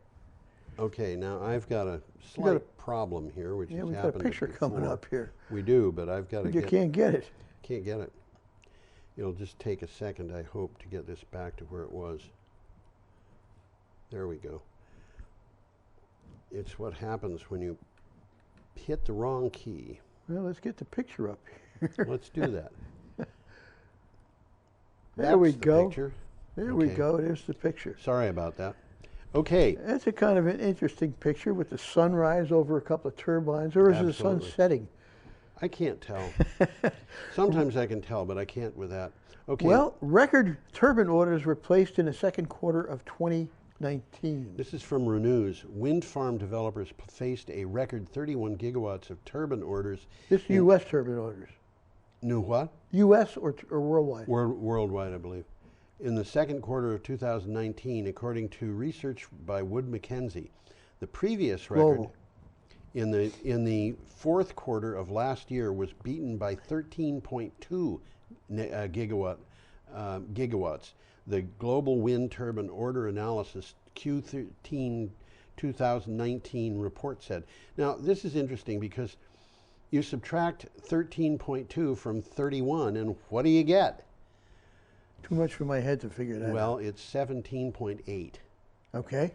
Am I right about that, or am I wrong? No, I'm right about that. I think you're right about that. That means that this thing hit a record that beat the previous record by like what, 80% or something? Something like that. Yeah, it's just crazy. This is absolutely crazy. Well, demand in China and the U.S. contributed to a total of 80 gigawatts ordered over the last 4 quarters. Yeah. So these people are getting on board, and as I've repeatedly said, it's economics. Yep. Okay, our next item and the last item in the day. No, we got 2 items. Well, we one kind and of have one and a two. half. One and a half. This is from CNN. Actually, both of these are from CNN. I just wanted, the second one, Tom, I just wanted to alert you to the fact that this was happening because I got some information on it if we got time to talk about it. Okay, what do you got for a title? Elizabeth Warren embraces Jay Inslee's climate change platform. We got to figure out what's going on here. Yeah. This Senator is confusing. Elizabeth Warren announced she would adopt Washington Governor Jay Inslee's 10-year climate plan. She would also put $1 trillion into additional protections to workers and to help fund a radical transition of American infrastructure and industry away from fossil fuels. Jay Inslee had... He was running for president. He was running for president. But he quit. He had a really good, I thought, kind of on It was an energy platform. Energy platform that would really basically turn the United States into a renewable energy country in 10 years. Now, Bernie Sanders introduced a different platform that was similar and I think a little bit more advanced. More aggressive. A little more aggressive, but not a lot more aggressive. And now Elizabeth Warren with Jay Inslee. She's buying Jay Inslee's. She's just taking up Jay Inslee's plan as though she'd walked into Price Chopper and bought it. And meanwhile, we have this second one, which you might have a title to also. The second one, Julian Castro rolls out $10 trillion plan to fight climate change. That's Castro's plan. Yeah. Now, he was the Secretary of He's running for president Housing and Urban Development. We don't hear about him, but he is a serious presidential candidate. He was one of the 10 people who showed up at the climate meeting on CNN. Julian, by the way, is Spanish for Julian. Yeah. How about that? They're spelled the same way, except for a little thing. Little thing over the A. Yeah. Well, there's a good 1-minute video in this. And it also mentions that Mississippi has a tax on electric vehicles. This is kind of crazy. No, it's actually not, and I'll tell you why. Yeah. Because the upkeep for the roads is paid for by the sale of gasoline and oil. So Yeah, the okay, electric so vehicles are they're- getting away with it. They're avoiding that tax. Yeah, and that's a problem for, you know, but I don't think that's exactly why they put the tax in. I think that's why it was easy. That's the excuse they used. Go ahead, Tom. What do you got else? I just had a good 1-minute video, and it said that Castro has announced his own $10 trillion package. $10 trillion bucks. That's significant. Yeah. Well, what you've read that one about the $1 trillion plan that okay, Yeah. so Warren's announcement signals her hopes of picking up the climate change baton from Inslee. Yes. Who dropped out of the race. Yes. Because of lack of interest, really. Yes. And finance. But Warren is not going to suffer from those problems. No. Now, if you don't mind, Tom, I'm going to tell a little story. I'm mine, but I'll let you tell it anyway. Okay. I want people to understand what denial is. When we talk It's about... a river in Egypt, isn't it? That's right. Anyway, when I was a teenager, I knew a girl whose mother got into trouble in the kitchen. She put a pot of oil up to make French fries, and the oil caught fire. So she put water on it. Now, if this happens for any viewers, the easiest way to put out a fire on a pot is put the lid on it. Yep. Okay? And of course you have to turn the fire off under it. But she didn't do that. She picked the pot up with a pair of pot holders and carried it to the sink and put it into the sink. Ooh. Her daughter saw this and knew what she was about to do, which is to put water into it, which would have thrown that burning oil everywhere. all over the board, including all over her. And so her daughter screamed at her and pushed her out of the way. Okay. The daughter also didn't think to put the lid on the pan or on the pot, but she did think to call the fire department. Now the fire department, it was only like 200 yards down the road, and they had just come in from a very small brush fire. So they were in their uniforms, they were on their truck, everything was all set up, and they just took off to that house. The brush fire, in order to inspect after this brush fire, they had to tromp through marsh and so forth. They arrived at the house kind of muddy. And there's the kid, they come in the door, and there's the mother in the kitchen, and she yells to them, "Don't you come in here until you've wiped the mud off your boots." That's a true story. That is what denial is. It's, you've got a problem, and you're just not seeing it. Yeah. You Yeah, know? yeah. Well, in the meantime, the curtains had caught fire because the sink had a window, and the fire was starting on the cupboards, because these fires spread fast. They go quickly, yeah. But she wanted them to wipe the mud off their boots before they put the fire out. Well, what do we got? We got quarter of a minute left, so. We're doing well. I'm going to pull us up here. Do that, because we have to say goodbye. And I'll put this up. Have a perfectly lovely week. See you Y'all come back and see us now, you hear? Right.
Good evening and welcome to the Tuesday, September 3rd Select Board meeting. There was no executive session tonight, so we are all joining you as you are joining us at 6:15 p.m. Jan, has this meeting been properly warned? Yes, it has. Excellent. Good news. At this time, I would take an approval of the August 20th minutes, or a motion to do so. So moved. Seconded. All right. All in favor? Aye. Minutes are approved. I do have chair's remarks tonight. As many people have heard, Martha O'Connor passed away on Monday. For those who do not know the context of that, Kate O'Connor, who was the chair before I was, that's Kate's mom. It's definitely a loss for the community. The O'Connor family is very deeply connected to civic duty, to our community. I could talk about the emotional part, but I also wanted to make sure that the actual things that Martha did, or at least a couple of them, were noted off. And so Peter was gracious enough to draft me up a list, because that's proper decorum, and Martha would have been a stickler for proper decorum. So here's some Martha facts. Martha provided elected public service in Brattleboro for almost 50 years. As representative town meeting member for decades. She was first elected in 1968. For those who track how Brattleboro does politics, I don't think representative town meeting itself even existed before 1960. Correct. She was a lister for 5 years, from 1976 to 1981. She served on the Brattleboro Union High School Board for 18 years, from 1972 to 1990. She served on the Select Board for 6 years, from 1991 to 1994, and then again in 2008 to 2011, and she served as clerk, vice chair, and chair. She also served the people of Vermont on several state boards, including as chair of the State Board of Education for many years, and 18 years on the Vermont State Colleges Board, which she also chaired. I will add to that she was a lovely and kind woman, that her house was one of the best places to trick-or-treat with young children because it was famous for the large blow-ups in the lawn, and that the entire O'Connor family has been dedicated to Vermont and to Brattleboro for a very, very, very long time, and our thoughts are with them. Please, at this time, join me in a moment of silence to gratefully remember and honor Martha.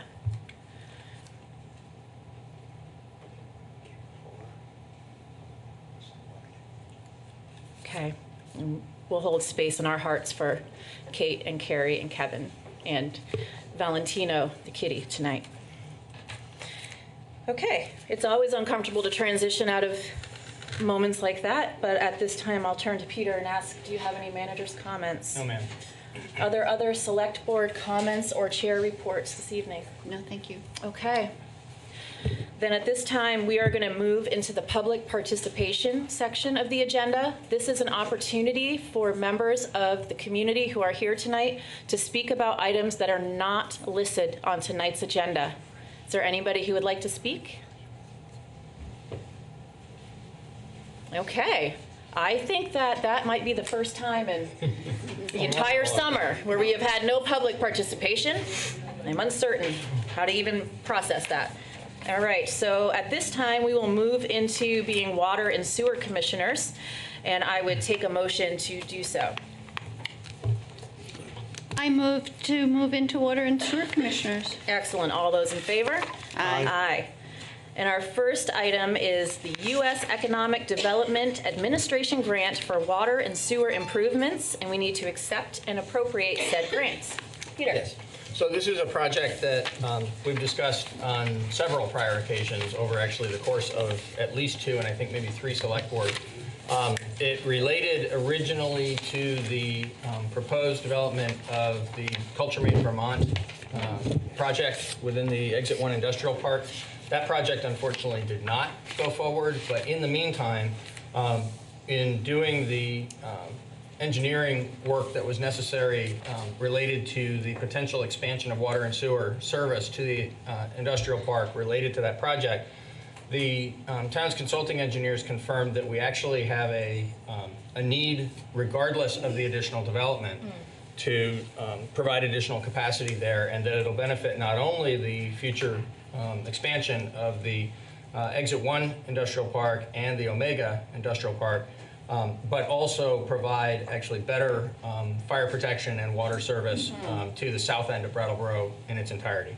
And so we came back to the board and discussed whether or not there had been that work that was being done regarding the utility system was being done in conjunction with what we knew to be this grant program with the Economic Development Agency or administration of the federal government that we knew we could potentially get 50% of the funding for the project from. We came back to the board and explained when Culture Made didn't move forward that we had discovered that this would be beneficial in any case to the broader community and to the future development at the parks, and recommended that we continue on with the application for the grant. Board approved that we do that. We were advised a few weeks back that we have received the grant. We've been designated to receive the grant. The action we're asking you to take tonight is to accept and appropriate $440,000 in grant funds from the U.S. Economic Development Administration for the expansion of the water and sewer system in the manner that I've just described. We are in the final design, also per prior direction of the Select Board, we're in final design of those improvements.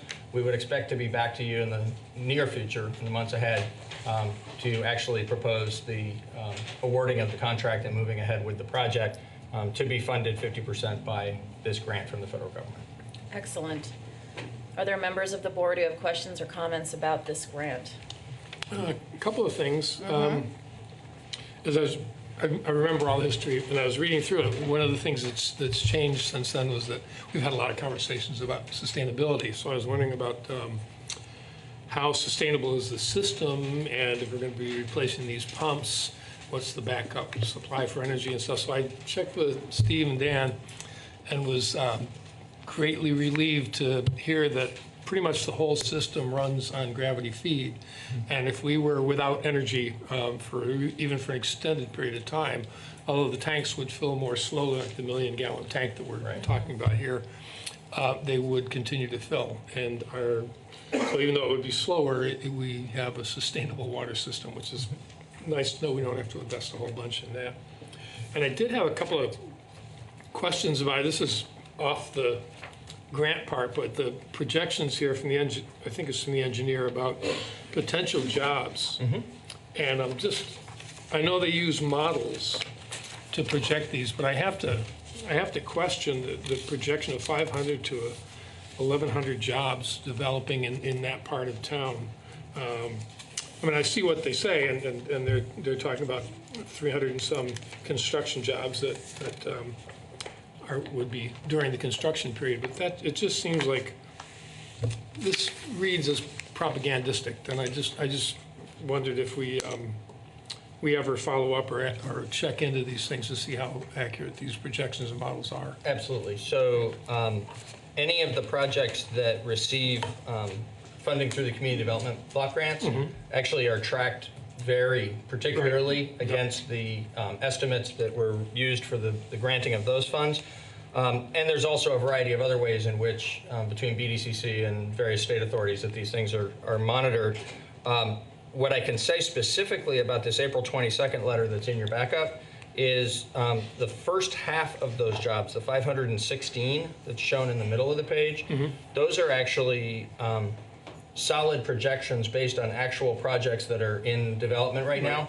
As we learned from Culture Made, there's no guarantee that a project that's in development is definitely going to be fully implemented, but those are known jobs that are in the process of being created so long as the 3 projects move forward.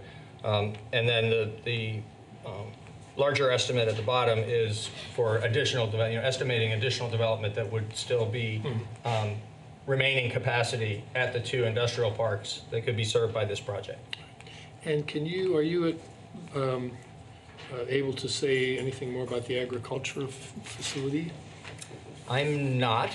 Adam has just walked in, and I don't know whether he's in a position to say anything more detailed about it. So I'm speaking from an April 22nd letter from Bob Stevens that was part of the material that you and Patrick assembled for the presentation of the EDA grant this evening. where 516 specific jobs are mentioned related to 3 projects in development, and then a longer-term estimate of 500 to 1,100 jobs to be created in the 2 parks. And the question is, there's an optical production project, a precision manufacturing project, and an agricultura facility. And the question is about the agricultura facility. Are you able to say anything more detailed about that this evening? No, not this, that way. I can speak to some of the other projects. No, it's fine. We can move the agenda. It's fine. Okay. I'll just keep an eye on it. Thank you. Are there members of the public that would like to speak to this item and come up to the microphone and speak to this item? Adam. Okay. All right. Then I would entertain a motion. Ms. Liz? Go ahead. I move to accept and appropriate a grant in the amount of $440,000 from the U.S. Economic Development Administration Public Works Grant Program for water and sewer improvements at Exit 1 Industrial Park. Excellent. Liz has put the motion on the table regarding this grant. All those in favor? Aye. Aye. Motion carries. Still, as Water and Sewer Commissioners, our next item of business is to discuss the purchase of parts for rebuilding rotary sludge press at wastewater treatment plant. And I see that Steve Barrett and Associate has already hit the table. It's Steve Barrett, Director of Public Works. And Dan Tyler, Superintendent of Highway and Utilities. Hi, Dan. And Dan's going to give his presentation tonight. Excellent. You get the sludge, huh? Yeah, I get the sludge. So we have 2 of these presses at the plant. They're kind of crucial to the whole operation. The sludge is basically the byproduct of the treatment process, and it's typically 2 to 5% solid after the secondary treatment. The sludge or the press presses it to 20 to 30% solid, and then that gives us our Class B solids that are hauled away and disposed of. So we have 2 of them. They run a lot. Number 2 has been repaired a couple times. Number 1 has just been going strong, and the production was down a little bit, so they tore it apart, and it needs 4 of the 8 screens that really make it function. So a little more than they had anticipated, but it's kind of just general maintenance. Also, those presses are used at, when we have septic receipt from the region, the people that aren't connected to our system, these presses are also used to dewater the biosolids from that use. And that use alone brings in $250,000 a year. And when we talk about different components of the wastewater treatment plant, and this board has already seen it in other examples, it's expensive. But also the revenue coming in is pretty decent on this also.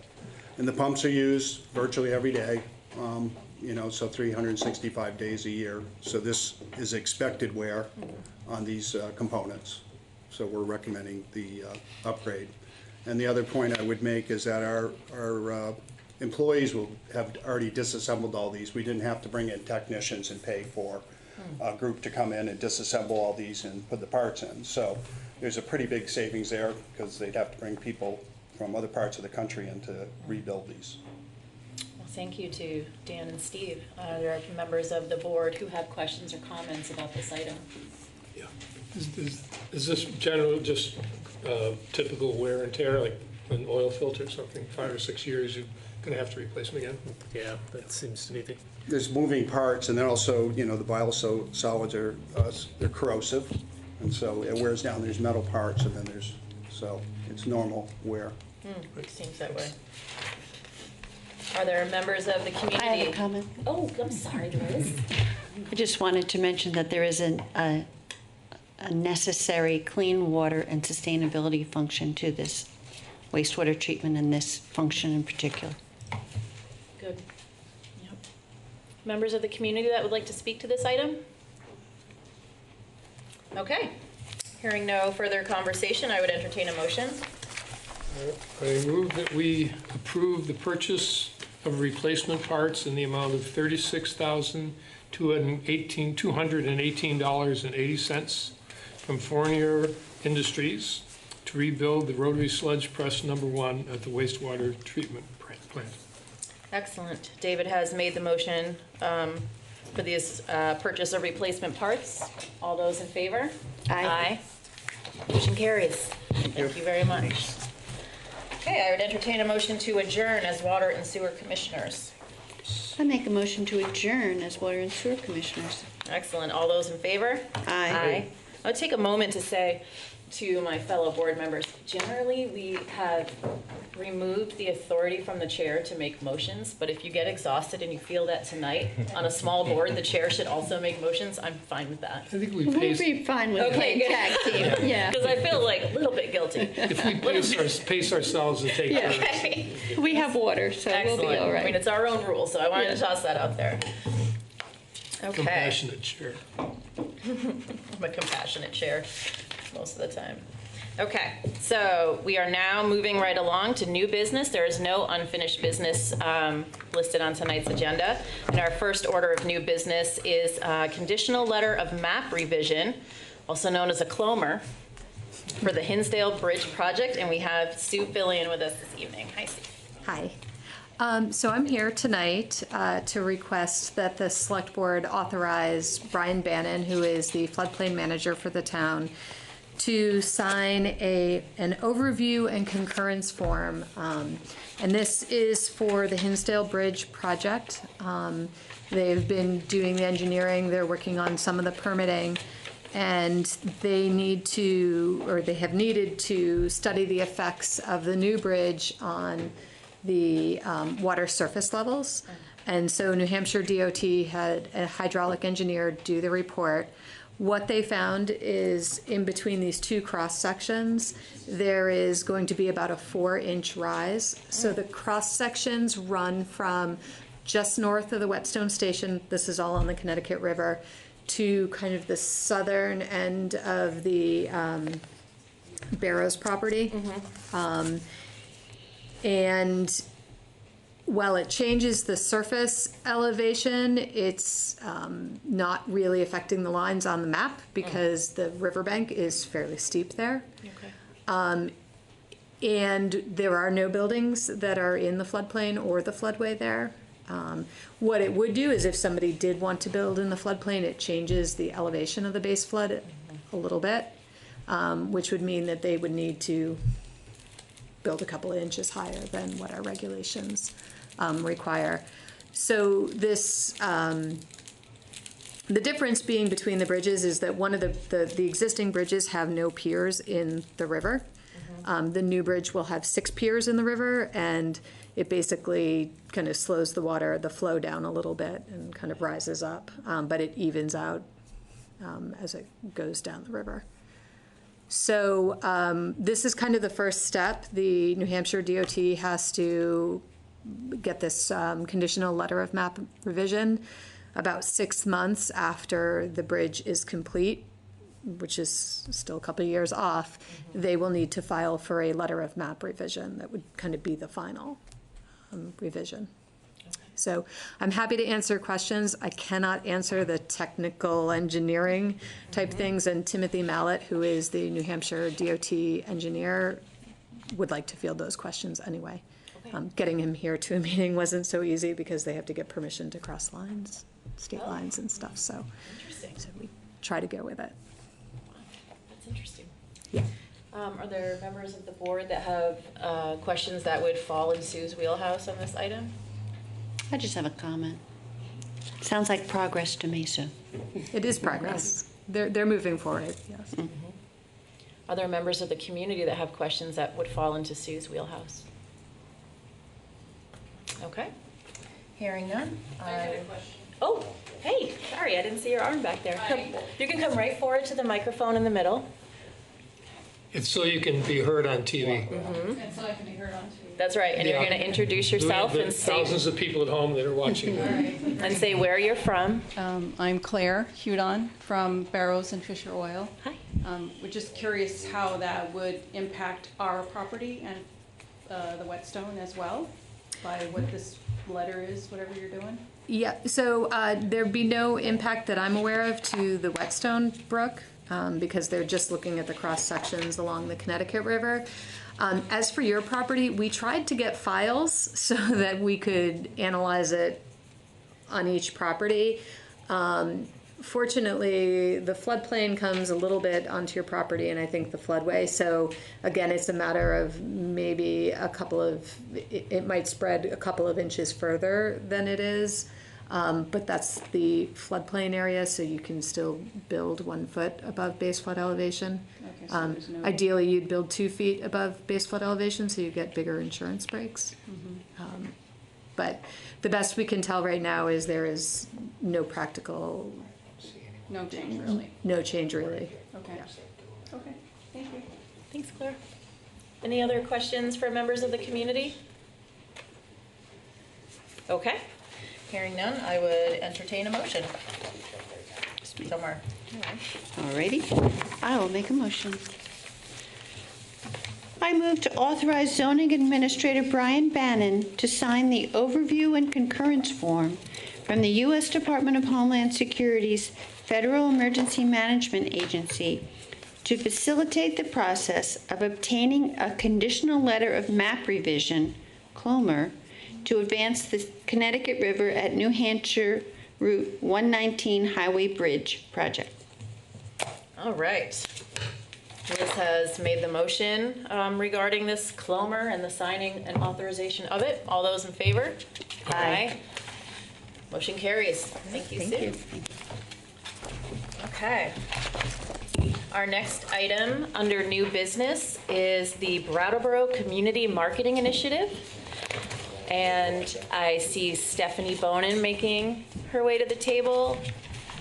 And I already apologized for blanking out on the name of Cora Skill. Thank you, Cora. Thank you.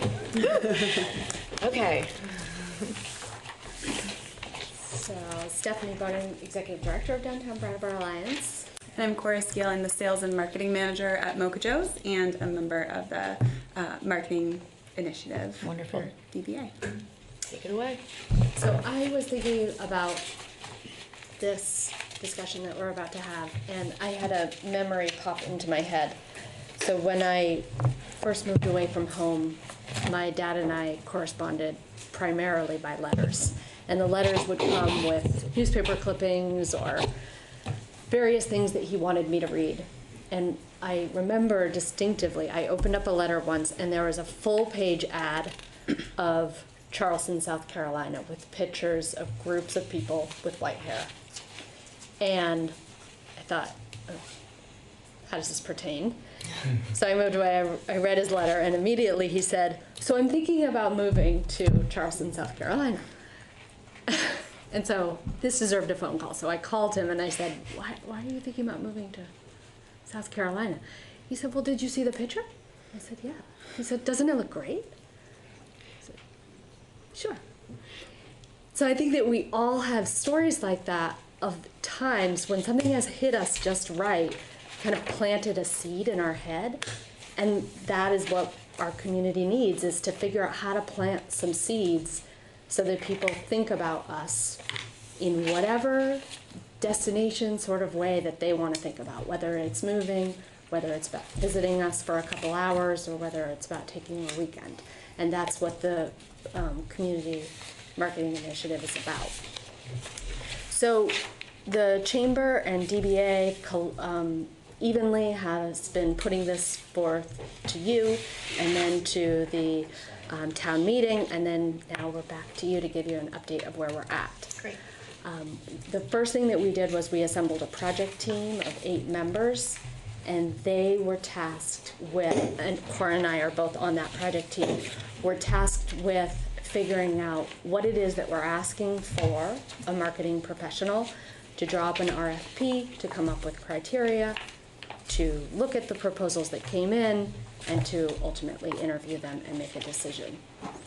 The 8 people on the project team were Erin Jenkins from BMAC, Sarah Lang from BDCC, John Magus Russell from Brattleboro Food Co-op, Brenda Rich from Saxon's River Distillery, John Shaka from Brattleboro Subaru, Cora, myself, and Kate O'Connor. We happily got 11 proposals. I'm sorry, 9 proposals for our call out for the RFP.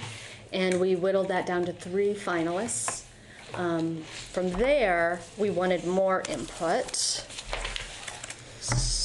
So we decided to get additional input from Brattleboro residents, Southern Vermont residents, people who worked in Brattleboro who were not on the team, and that was really just based on our own personal network. So we each reached out to at least one person who we felt was invested for some reason in the town and would be interested in this project, and we sent them the proposals that we got from those 3 finalists and got their input, and we ultimately collected that information in a Google form, and then you can synthesize that information in a spreadsheet. So we did that and got it was interesting when we were looking at the notes of the person who was commenting and making an assessment versus sort of what their ultimate decisions were, because there were some massive caveats with each sort of final decision.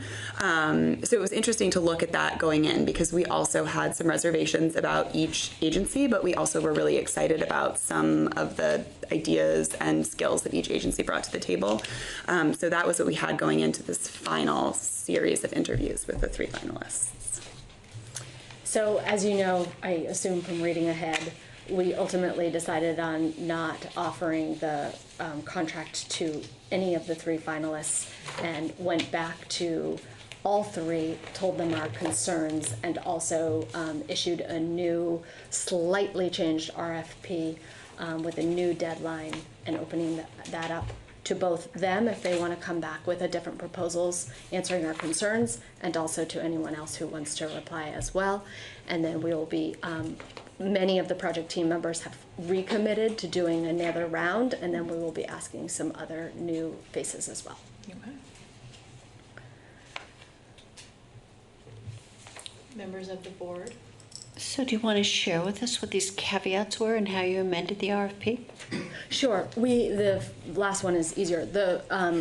How we amended it is we changed it from a 5-year strategy plan to a 1-year strategy plan, and we were convinced by the comments that we were getting in that 5 years is too long in the world of social media, especially content, all of those things.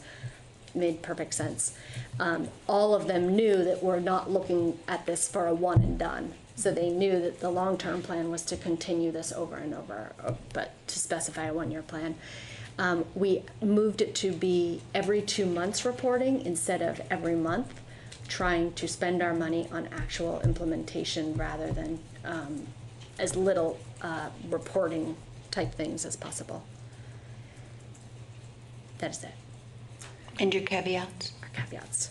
I can speak to that a little bit. So we had sort of different concerns with each agency that we spoke with. One was an agency that had recently undergone a big change as far as employees and a whole host of other just structural and operations changes. So we wanted answers as far as who would be doing which parts of the work, what would be sort of outsourced to freelancers, and all this information that was sort of, we felt was glossed over, essentially. Another agency clearly had a lot of great experience. They had a lot of experience in Northern Vermont, which I think was positive in some ways, but I think that could also, when we were talking to them, we felt really confident in them, but there was just sort of a question mark of like, okay, how is that necessarily going to apply or not apply to Southern Vermont? And we also really took issue with their graphics that they had in a lot of their campaigns. They felt dated. And then the third agency sounded really great on paper, and I think, I mean, I might be sort of speaking for myself here, but it just, in the presentation, they didn't inspire confidence in the way they presented. And then secondarily, we would have to provide all content for all of their campaigns.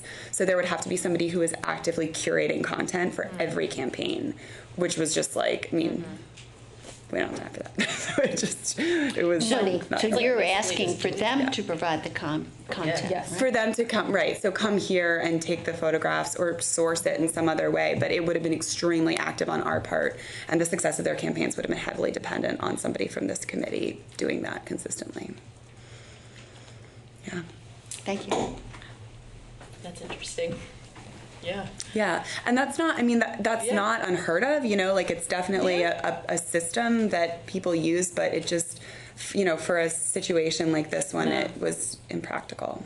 I think it also rang a lot of Kate and my bells because we don't have content, and that's one of the things that we like drool over is the ability to have video, footage and photography, and to be able to get the word out. Kind of part of it all. Sounds like a really good learning experience. You're ready to go. I have no problem with people waiting to get the right fit. And so it really makes a lot of sense. And as you said, it's not one and done. There's no real hard deadline. I'm curious if you thought about, you mentioned some exciting ideas, and maybe about taking all those exciting ideas and putting them in the RFP, or maybe even recruiting local, say, here's some exciting ideas, and recruiting local people to try and put together a package. Just top of my head ideas.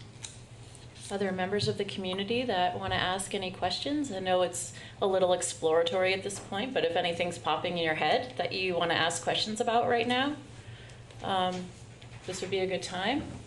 Ricky? You know the drill.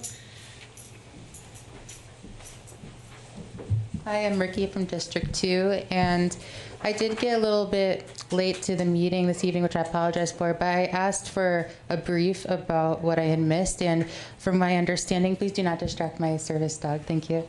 What I understand is that there was no previous earlier mention of the emergency crisis declaration from last week, and that wasn't listed under unfinished business, and I don't see common sense here. So is there an update on what the status of that is? Sure. Knowing that we were a small board, we reached out to them during the agenda setting process and said, do you want to present in front of the small board or the full board? And they chose the full board. Okay, thank you. You're welcome. Any other questions or comments? Well, I'm excited to keep hearing how it goes and see what you come up with, and I appreciate the update tonight. Great, thank you. Thank you very much, Cora and Stephanie.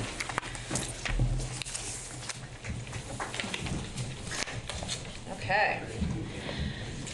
So we are now going to move on to... Oh, can I ask a question? Oh, yeah. Go for it. Stephanie, did your father move to South Carolina? Oh, yeah. Good question. I can't believe we didn't all ask that. We should have hired someone else. You didn't go? That was a good question. All right. What is this? Okay. Our next item is for a Vermont Community Development Program grant for the 5-county home ownership program, and this is regarding application and public hearing. Yes, so the town will be partners with the Wyndham and Windsor Housing Trust again on a program, continuation of a program that's been very successful.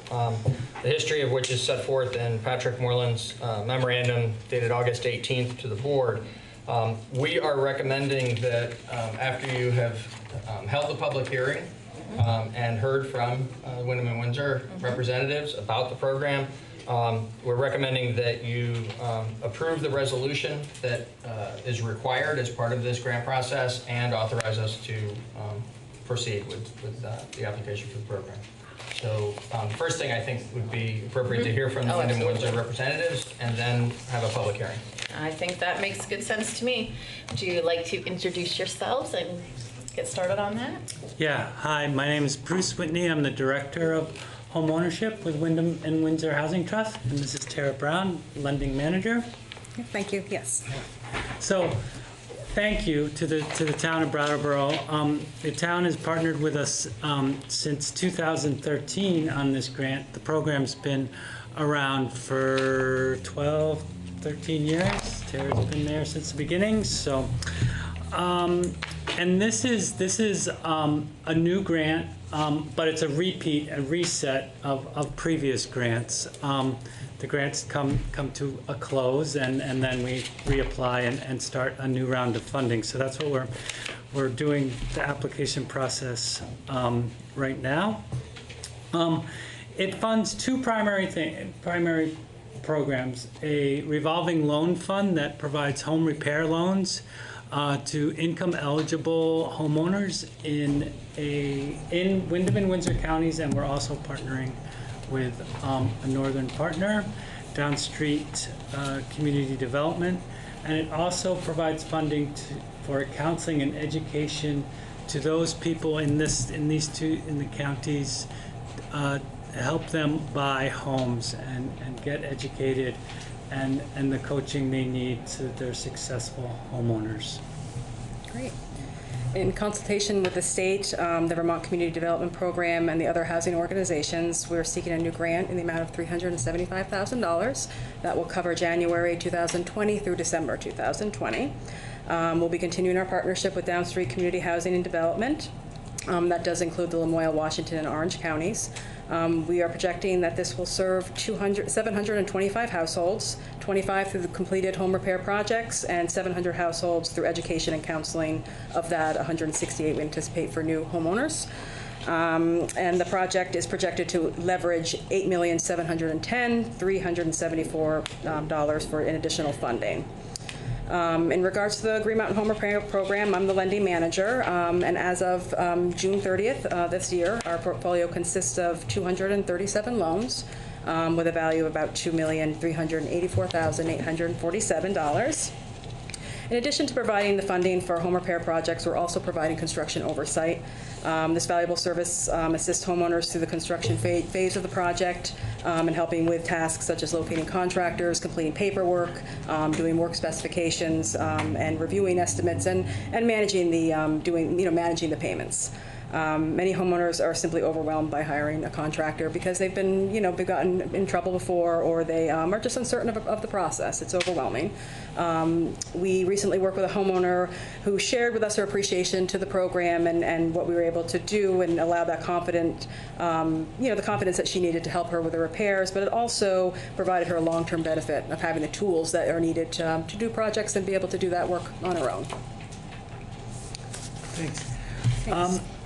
And I just wanted to let the select board in the town and the general public know that with this new grant, VCDP, the Vermont Community Development Program, is enforcing a HUD rule that caps the amount of money that can go towards housing counseling. Right? The cap's been there in the past, but now it hasn't been enforced. So that's necessitated a decrease in the funding to us. We're going from $65,000 to $44,000 towards counseling. We've had to drop our staffing levels from 2.5 full-time equivalents to 1.5. Luckily, we were able to do that through resignation and a retirement. And we've reconfigured our northern Windham and Windsor County offices to save some money. So that's the status of our program right now and our request. Questions? Thank you for that presentation. Can we have one more thing before we Peter, go ahead. go to the public hearing? Yeah. I'd like to just point out a table that's on the third page of Patrick's memorandum, final page of it, and it because this is a program that actually reaches out beyond not only Brattleboro's borders, but beyond Windham County's borders, we've been asked during prior renewal cycles about how much of the benefit accrues to folks here in Brattleboro. And these are the statistics that demonstrate that while we have 12% of the population that is served by these programs, there's 5 different measures of success here that indicate that the investment in Brattleboro, it ranges between 17% and 24% with our, on our population base of 12%. So, in fact, while there is a broad benefit across the state, literally in these 2 different sections that are served by this program, Brattleboro is getting a substantial amount of benefit from the program directly right here at home. Okay, thank you for that. Thank you. At this time, I'm going to open the public hearing. So now the public hearing is open. Are there comments? Go for it. Take it away. I just wanted to mention that, that my daughter worked for the Windham Windsor Housing Trust, so I'm very familiar with the good work that you do, and I fully support this grant. Thank you. Wonderful. Are there, Ricky?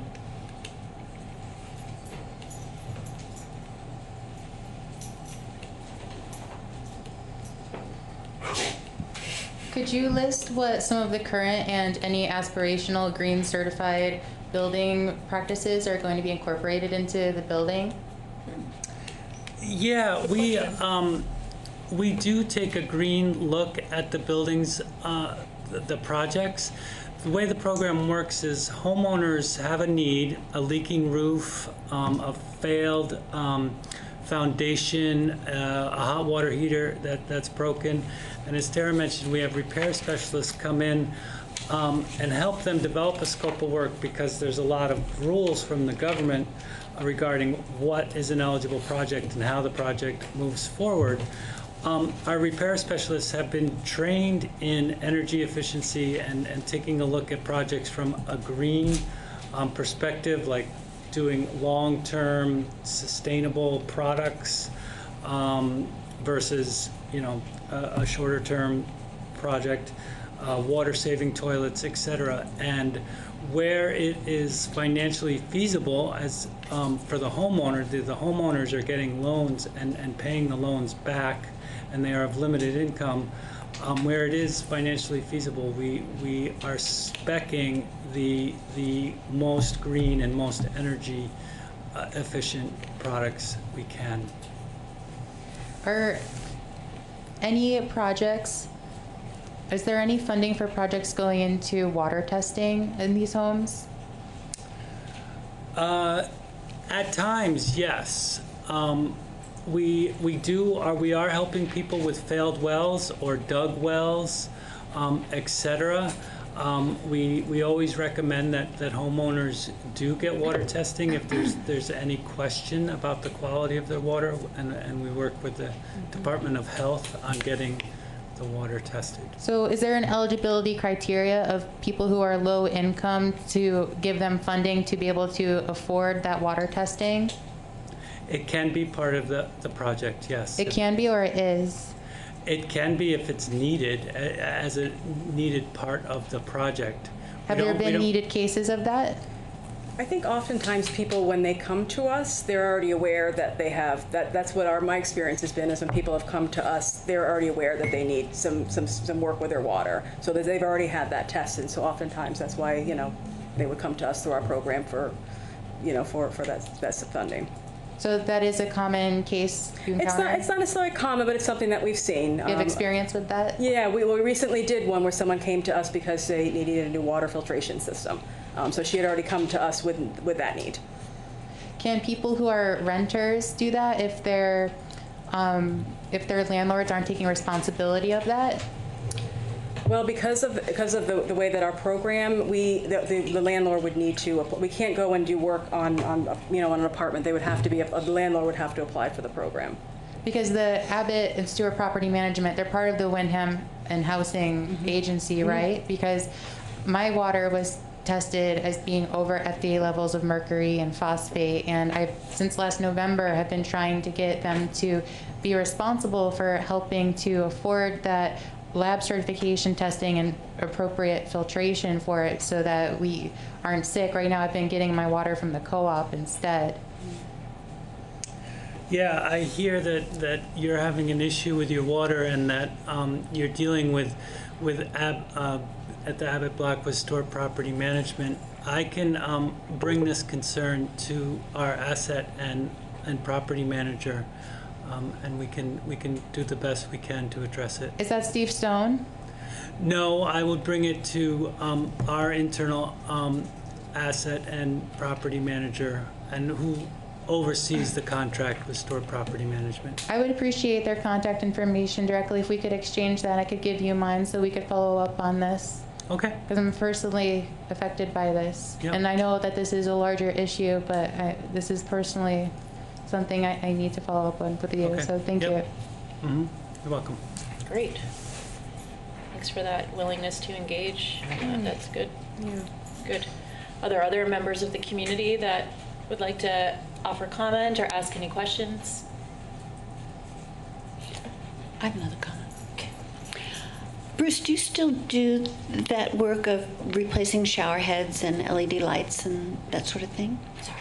We are doing that in a separate program, an outgrowth of the program that Mary did. we are now actually a contractor with Efficiency Vermont on their low-income energy project. So we're replacing showerheads. Yes, I believe that's on the list. Yeah. So that I just wanted to point out to the public that that's yet another sustainability action that you do. And in addition, the town of Brattleboro has a very broad definition of sustainability, and certainly low-cost housing and housing assistance in general is part of that definition. Very true. Okay, if there are no further comments, I am going to go ahead and close the public hearing. Okay, public hearing is closed, and I would entertain a motion. I move we adopt a resolution authorizing submission of a consortium grant application in conjunction with the City of Montpelier, Vermont, for a Vermont Community Development Program Scattered Site Grant in the amount of $375,000. Excellent. Thank you, David. David has made the motion for adopting the resolution. All those in favor? Aye. Motion carries. Thank you very much. Thank you. Okay. At this time, our next item is coming from Compassionate Brattleboro, a report on community conversations regarding compassion. And members who are present are invited to our special table. Please, all of you, please. Come on, Jim. Marie, don't be shy. Come on, Marie. Come on, be on TV. Plenty of chairs.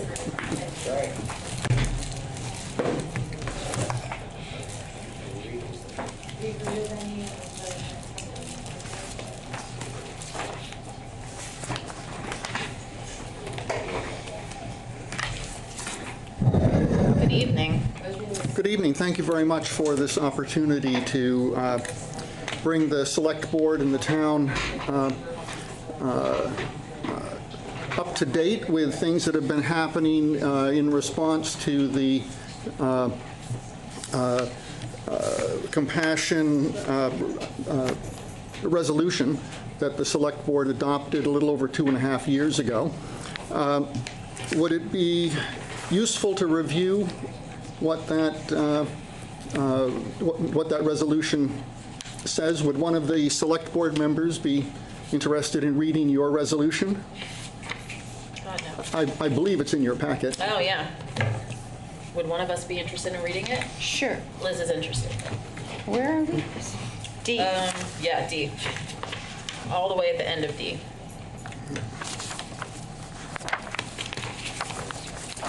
Here we go. Now, therefore, the Brattleboro Select Board hereby resolves and proclaims that the town of Brattleboro is committed to the principles expressed in the Charter for Compassion, supports the collaboration of local individuals and organizations to promote those principles through a variety of public and private actions in our community, will remain mindful of the impacts of our actions not only in Brattleboro, but upon people and places beyond our borders, and invites all people to observe and participate in town government and to hold town government officials accountable for conducting our local public business in a manner that is consistent with this resolution. Thank you, Liz. You're welcome. Back to you. So subsequent to the adoption of this resolution, an informal committee started to meet to consider how the town can best fulfill the ideas in this resolution. I want to say that it was very helpful to have representatives of the town involved in that process early on. Peter was had a lot of good input into the process. Chief Fitzgerald was involved early on, and for the most part, we've had select board members attending the committee meetings. We meet generally monthly.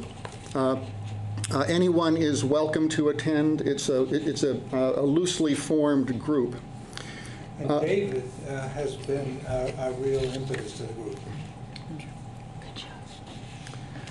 So we certainly hope that close connection with the town town governing and managing bodies can continue. That would be very helpful. So as I've observed the process over the last year and a half that I've been involved, seems to me one of the important things that we're doing is learning what compassion means in Brattleboro. It's a word that's not clearly defined. Karen Armstrong, who initiated the charter, was pretty clear that compassion looks different in different parts of the world, different cultures, and it's important for each community to define for itself what it means to be compassionate. Part of exploring that has been a series of conversations. In the spring, there were 6 conversations held at the Brooks Memorial Library. The schedule of those is there. And our report today is primarily reflecting back to the community what we have, what we thought happened during those conversations. We have to acknowledge Star, who was such an important part of making this happen. Woohoo, Star! Star's always awesome. So there were 6 conversations,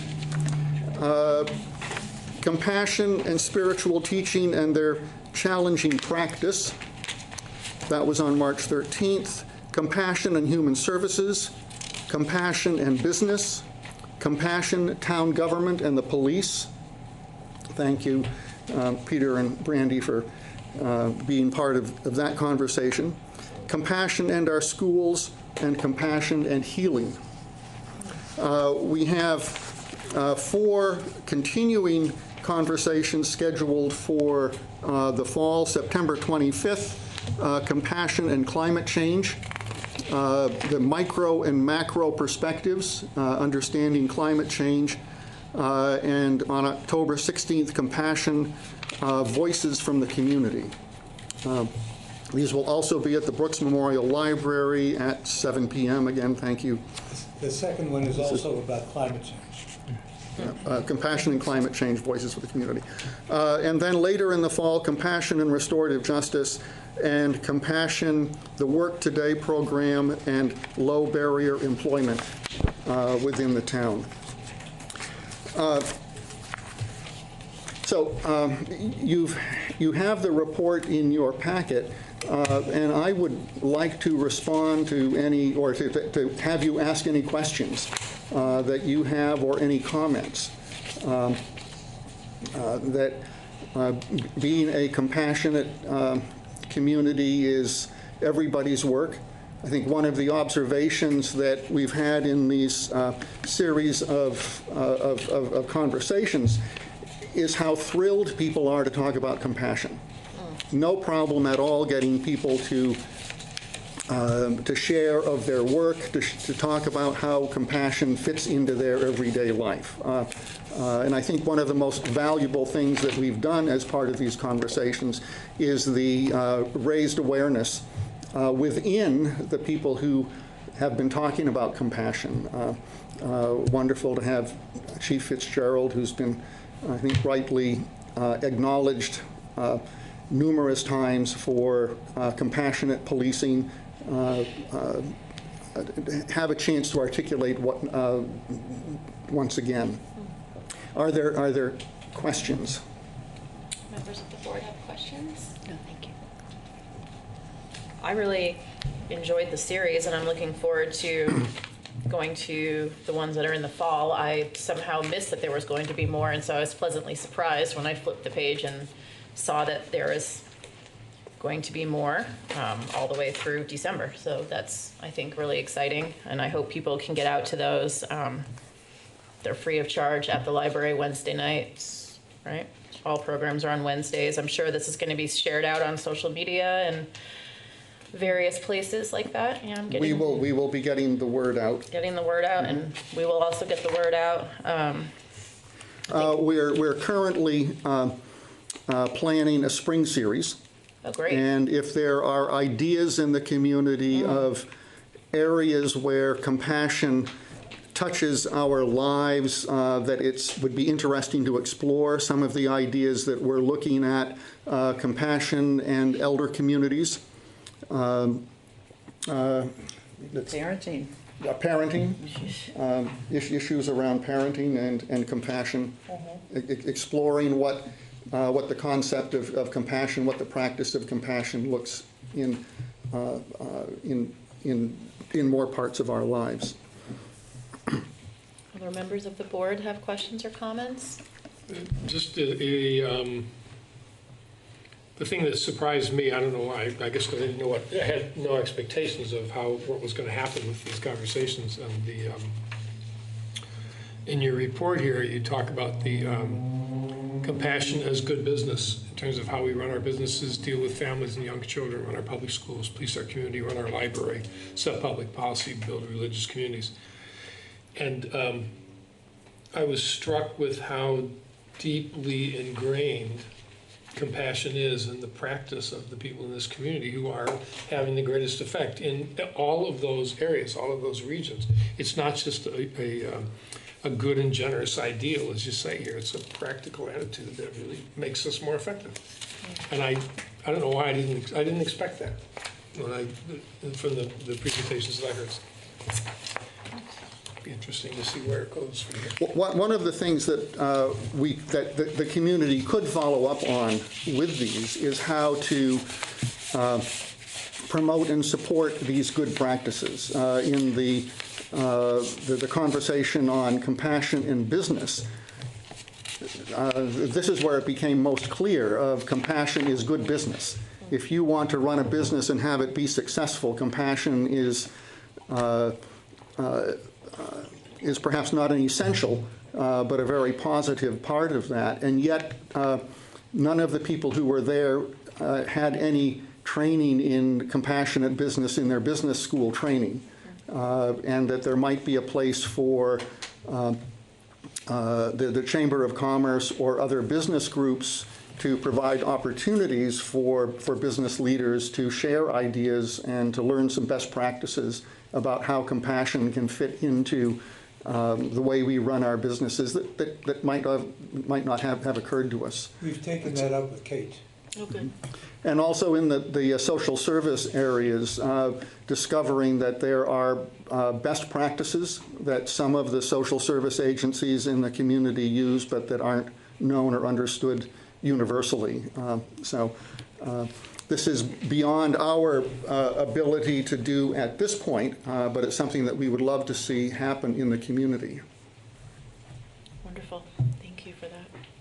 Are there members of the community that are here tonight who would like to ask questions or give comment? Ricky? And very happy puppy for belly scratches. Hi, I'm Ricky, District 2. Has sanctuary status been a topic covered under this yet? A couple, the Compassionate Brattleboro has been doing more than this series of conversations. One of the things that we do is have an annual Unsung Hero Award. And this year, the Unsung Hero Award went to Brattleboro CASP volunteers who are providing sanctuary to asylum seekers in our community. It perhaps sanctuary might be too technical a term. It's simply providing a safe place for them to live in a caring community while they're awaiting the processing of their asylum claims. So there are currently, I believe, 6 asylum seekers here in Brattleboro, also asylum seekers in Marlborough, Westminster, several of the other towns around. And we recognized their work. Well, yeah, I definitely want to sing to those heroes too. And I really respect migration and international immigration of people just having technical sanctuary status rights here. My personal experience has been that the Vermont State Office, we can't rely on them doing discrimination testing or enforcement of especially employment and housing opportunities. Both of those have the positions of who are supposed to be responsible for those people have left and they haven't filled in the positions, and we really need more accountability in both of those factors to have a welcoming and diverse community here that we've been lacking would benefit so much more from having the compassion to protect and give sanctuary of. Mm-hmm. Thank you. Thanks, Ricky. Thank you. Any other members? Nick, come on up. Nick Nickerson, 67 years in Dixie, 5 years here. I may be shooting with a half-loaded gun because I have admittedly been mapping out areas around here that do not have roads through them, making little circles on the map. But I have been trying to pay attention, and I think I've heard you say that, and I've heard the word compassion over and over again, but I think I heard you preface that by saying you didn't have a definition of compassion. And I'm old school, I'm not a postmodernist, so I like to have definitions.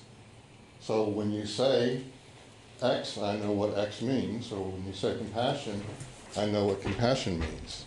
Could you address that, or maybe admonish me for my lack of diligence in listening to you all?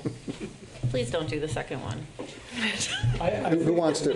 The point that Doug was trying to make is that compassion can mean a lot of different things to different people in different places. Let me just mention one other interesting thing that we are about to do. And the thought is also response to your earlier comment. We were fascinated with a group in Leverett, Massachusetts, which was very concerned about divisiveness in this country, very concerned about the inability of Americans to do active listening to people with different perspectives. And this group in Leverett, Mass., they made a connection with a community in Kentucky. They went down and talked. The Kentucky people came up. They made a connection with a community in South Carolina. They went down. People came up.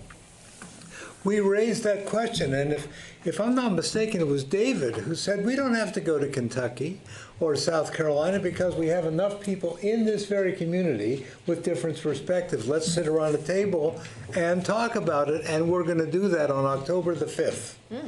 And one of the issues that we'll be discussing are different perspectives on immigration. There are some very different perspectives in town, and we want to be able to do some active listening and hear what people have to say, and hopefully they'll listen to us as well. Excellent. Ricky? Do you want me to be on the panel for that? This one is going to be is private because at their request. But our hope, I think the answer is yes. But our hope is that these will open up, and we'll be able to have people You can invite me when you're ready. If we may, that would be great. I'd be happy to. So one other initiative that we're working on is a sister community effort. Currently, we've identified 4 sister communities, Haiti, El Salvador, Kenya, and India. And this is an attempt to find communities that have something similar to Brattleboro in terms of size and interests, and that we have ambassadors. We have someone here in this community who knows that community, and someone there who is willing to be a liaison. The idea here is to help the Brattleboro community feel, not just understand, but to feel that we are part of the whole world, and that part of compassion is breaking down us, them, so that getting to a place where we know that we are connected to everyone who is around us, and that's the people who we disagree with politically, it's the people who are in a different social or economic status, perhaps not having a place to live, and it involves people who live in different cultures and in different parts of the world. That in a deeply compassionate way, we are all one. This is the big long-term goal. And it now appears possible, thanks to the Better Block Challenge, that we will have right on Main Street a signboard with panels pointing in the direction of the 4 sister communities with mileage and the flag of those countries. Be interesting to see. Cool. Yeah. And just a caveat about on compassion, I think being able to listen without judgment is one aspect of compassion, especially when you're dealing with people who are may have a different point of view than yours. So it's as it was said, it involves many different features, but being able to listen well and without judgment, I think, is one of the most important aspects of compassion, and also empathy, a caring attitude, but welcoming different points of view, and without judgment. I think that's one of the key elements. Thank you.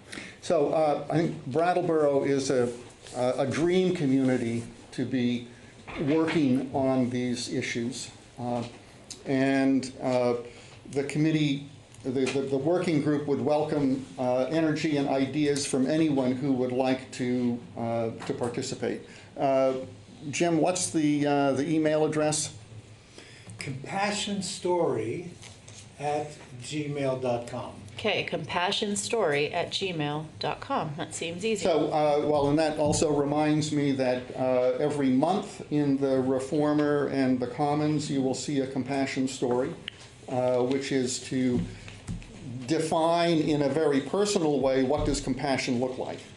So, telling it through stories, recognizing and celebrating compassion in our community is probably one of the best ways to help it grow, by recognizing it, nurturing it, supporting it. We all have opportunities to do that every day, and we appreciate the leadership that the town has taken in helping us be a more compassionate community. Thank you very much. There's no action required on this item tonight. So we were able to just fully enjoy the update and the commentary, and so thank you for your report. Thank you. Okay. Moving on to the next item is FY20 winter fuel oil, which sounds cold, and I don't know why we have to discuss it already. But So I wasn't a watcher, but some folks out there probably say winter is coming. yes, I've heard such things. And indeed it is. And so we've been out for the annual sealed bidding for the provision of fuel oil for both the school district, by its new terminology, and the town's needs. And the low bidder this year is Barrows and Fisher, right here in Brattleboro. Nice. $2.05 a gallon. It's a good price. It's lower than we paid this past year. And it's the first time in a few years that anybody in this bidding has beat provider out of Keene that has been providing this service to us for the last few years. So we're pleased to bring the business back here into town. Thanks for your very competitive bid. And staff is recommending award this evening of this contract for $2.05 a gallon to Barrows and Fisher Oil. Great. Thank you, Peter. Questions, comments from the board? I noticed in the packet you thank Frank Rucker for his work in seeking this out, and this has been going on for a few years. Yes. That we've been purchasing oil in conjunction with the school district. Exactly. Very much to all of our advantages. Partner on it, and Frank has taken the lead each year, and we do appreciate that. Yeah. And that is not to say that we still aren't moving towards other ways and means of That's heating. the other thing you need to know. Yes, Precisely. the school district put in 3 pellet boilers already, and we're looking at 1 year or 2. So. Yeah, so we might want we to expand appreciate into you, pellets. and we appreciate the other things that we're doing as well. And so Just wanted to put that out there. Oh, I think we did need a motion for that one. I would entertain a motion. Whatever turn it is. Page 2. I think it's. Alrighty, working on it. Yeah, I just did the other one. I move to award a contract for FY20 winter heating oil to Barrows and Fisher Oil for 70,000 gallons of number 2 heating oil at a prepaid price of $2.05 per gallon. Okay. Liz has made the motion. All those in favor? Aye. Any opposed? That's the first time I've asked that all night. Motion carries. Okay. Does the school make their own motion They do. for their thing? Yep, we bid it together and then we each award our portion. Thank you. Thank you. Have a good night. All right, our next item is U.S. Department of Justice grant. Sounds ominous. This is an annual grant. It's not so ominous. It's Oh. helpful. The U.S. Department of Justice provides funding through the Justice Assistant Grant Program for a variety of different functions and equipment for the police department and police departments all around the country. And so our application this year includes both some equipment and some payment for services in the total amount of $12,333. And we're recommending tonight that you authorize us to submit the application for this grant. This is one of those, there's many times when we're submitting a grant and hoping to get it. This is one of the few times throughout the year when it's all built on a formula. We have a very high expectation that we'll receive this grant, but we need your authority to submit the application in order to get those funds. Okay, thank you for that. And are these some of the items that are covered in this grant? Yes. And so I think the first thing I would note is one of the things that's covered in this grant is personnel, and it's $2,400 to provide overtime for community outreach programs and events. As a reminder, the Brattleboro PD started Project CARE, which is a group that interacts with those who are unhoused, people who are using substances and otherwise displaced. And so a good chunk of the money will go to that, and also things like Coffee with a Cop and other community discussions. And I have yet to make it to a Coffee with a Cop, but I've actually heard that they're pretty popular. And I would like to. They're usually well attended. Make it one of these times. Lots of good conversation there. Yeah. Comments, questions from the board? No, thank you. Oh, anything from Nick or Ricky, who are remaining community members? Thanks for sticking with us. No, I guess I didn't notice everybody pile out there at the end. All right. I would entertain a motion. I move that we ratify the town manager's decision to approve the police department's application for a $12,333 Edward J. Byrne Memorial JAG 2019 grant from the U.S. Department of Justice to pay for overtime, equipment, and supplies. Okay. David has made the motion. All those in favor? Aye. Aye. Motion carries. Next, we're moving on to the Vermont League of Cities and Towns annual business meeting, and we'll be appointing the voting delegate. Yes, so the annual town fair, which is the name that for decades now the Vermont League of Cities and Towns has given to its annual conference, is coming up on October 2nd and 3rd in Killington. On the 3rd is a day-long series of educational sessions of a variety of types. We'll actually have several members of the town staff attending for different disciplines. On the 2nd, there's a morning-long HR mini conference that's got several different components to it. Sally will be attending that. And then there's also some business meetings. So the League's board is going to meet that morning. So is so are the boards of the League's 2 insurance components.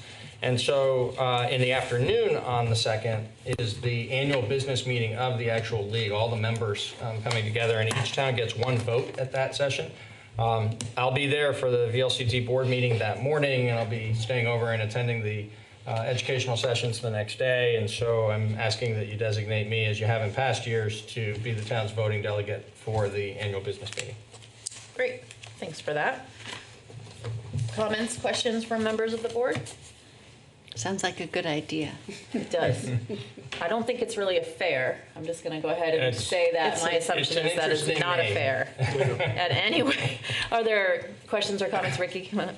Not so playful, anyway. I would imagine not. I nominate myself to be appointed as a voting delegate to be sponsored by the municipality, the same sponsorship that would go towards paying for any other person that would be going as a representative of this area. Okay. How does that work? I have to. What is the maximum capacity of people that can go? I think it's one vote per town, so I don't know. And I'm thinking you probably, well, he's looking at it. Does it need to be a select board or a town? That's what I'm checking right now. Can I get Brandy and Dave to sign this? Oh, yeah. Thank you.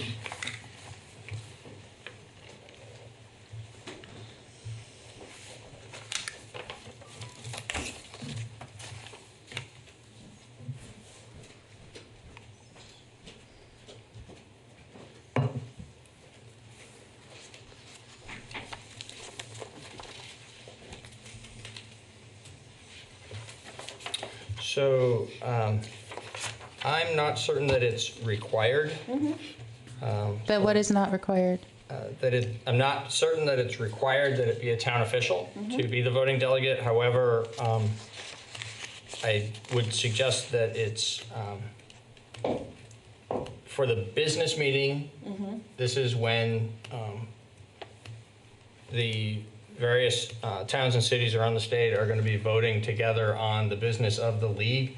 The town's a member of the league. This is not like the town with a capital T. Like the town with a capital T. lowercase I think it's appropriate that a representative of town government be the person who's there to represent town government in this meeting. Who do you represent? Because no one voted for you to be the town manager except the select board. But that's how it works. We appoint the town manager. So if you vote for the select board, you would then entrust that power to them. For everyone that didn't vote for them. I mean, we're going to take a vote, and I think it's probably going to land with Peter. Would he accept me as a shadow to follow and observe? I'll find out from the league whether it's a public meeting. I'm not sure whether people other than the voting delegates are allowed into the meeting. I think it's entirely possible that they are, but then only the voting delegates vote. Would you accept me if they did? To accompany you? We wouldn't have to, if it's a public meeting, we don't have to. You could just drive up. I can't drive up. I would need to go along carpool with. And similar with the rest of the accommodations. Food, lodging. I don't think the town would be able to pay for that. There's hundreds of thousands of dollars. Yeah, in the that doesn't bank. mean we're allowed to just use it as we want to. We would have to look into it. I would appreciate that. Great, thank you so much. I would entertain a motion at this time. I would like to move to appoint Town Manager Peter Elwell as the Town of Brattleboro's voting delegate at the Vermont League of Cities and Towns annual business meeting on October 2nd, 2019. Excellent. Liz has made the motion to appoint Peter as the voting delegate for the town of Brattleboro at the VLCT, Vermont League of Cities and Towns. Let me spell it out. Annual business meeting. All those in favor? Aye. Okay. Thank you. Motion carries. Brandon, I need your signature on that. Did I miss it? Oh. Got it. I think you may need to sign this on the bottom too. I do, yes. Okay, Oh, I thought I was going to say I missed But I it. wanted to witness your signatures. good idea. Just all over it. Our next is final item is committee appointments. And we are being asked to appoint members to the Town Arts Committee and the Recs and Parks Board. And we have two potential nominations in front of us. I'm so bad at this. The nomination for the Arts Committee is Robin Flatley for the Town Arts Committee. And the nomination to the Recreation and Parks Board is Allegra Kerrigan. And I don't know why I almost messed that up because Because there's an extra consonant in I there. know, but I Nobody ought to know pronounces that it like the without. back of my hand. Would anybody like to make those nominations? I move that we accept the application of Robin Flatley to serve on the Town Arts Committee and for Allegra Carrigan to serve on the Recreation and Parks Board with gratitude. Thank you. David has made those nominations and moved those nominations. All those in favor? Aye. Aye. Motion carries.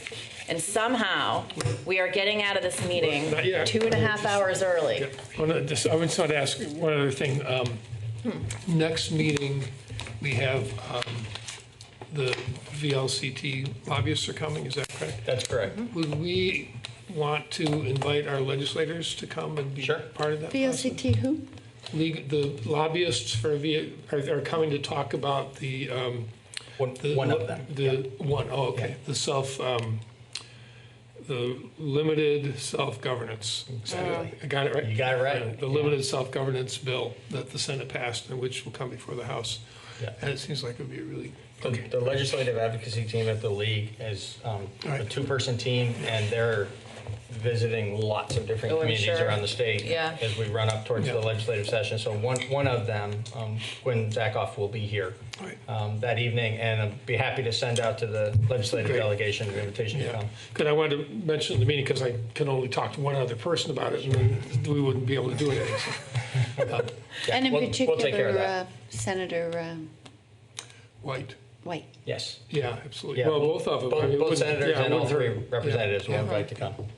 Great. Excellent. Thank you. Yeah. And if they wanted to invite Mike Morlicki, who's on that committee, wouldn't hurt a thing. I'll work on that one. All right, that's your homework. All right.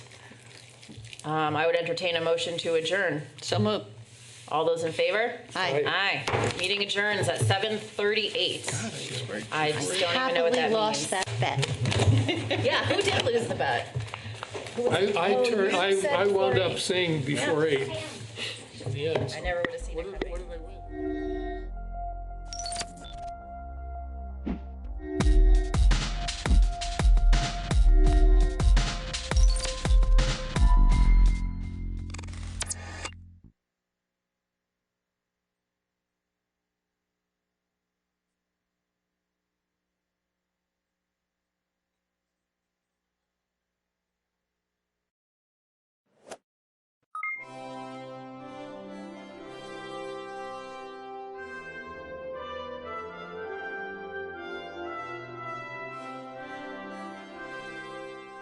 This is for all fiscal officers.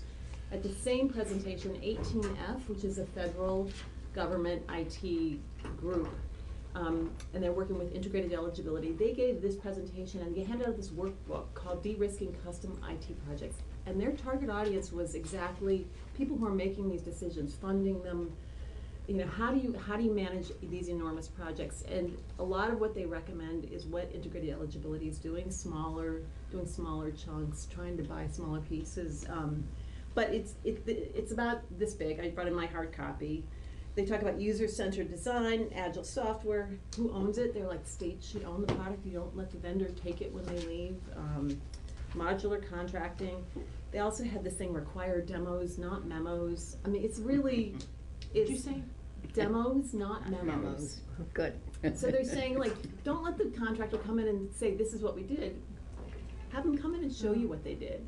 Because I think a lot of times contractors come in, demos, and so this, it's not a hard reading, and even if you just read the bold, it's a really interesting thing, and as you all review projects and move forward, like I said, integrated eligibility is doing chunks of this, so you will recognize it, but it's certainly not, it's a real transformation in how you think about funding and managing big IT projects, and it's hard for, to change people's ways of doing it. And procurement's a big part of it, so I highly, when you're bored. On NCSL's website for the copies? You sent us the link. I sent the link, and we've actually posted it on this committee page. It's not on the NCSL because it wasn't part of the major program, because it was just the fiscal officer program, but you do have it, and there's a press release also that I can send to you if you want it. But it's really, It's fun reading. I mean, it's fun reading. It's more fun than some other things I'm reading. Really? So even when you're not bored, it would be useful for you all to read it because you're going to be continuing to get projects. And I think Dan Smith I think he uses a lot of this also, and it's a useful way for him to think about analyzing projects. So one thing that was really important that you mentioned was the notion of looking at true demos of what it is you're buying, because I remember in dissecting the Vermont Health Connect, there were actual demos of things that involved software that had not yet been written, so the demonstration that was actually presented was fraudulent.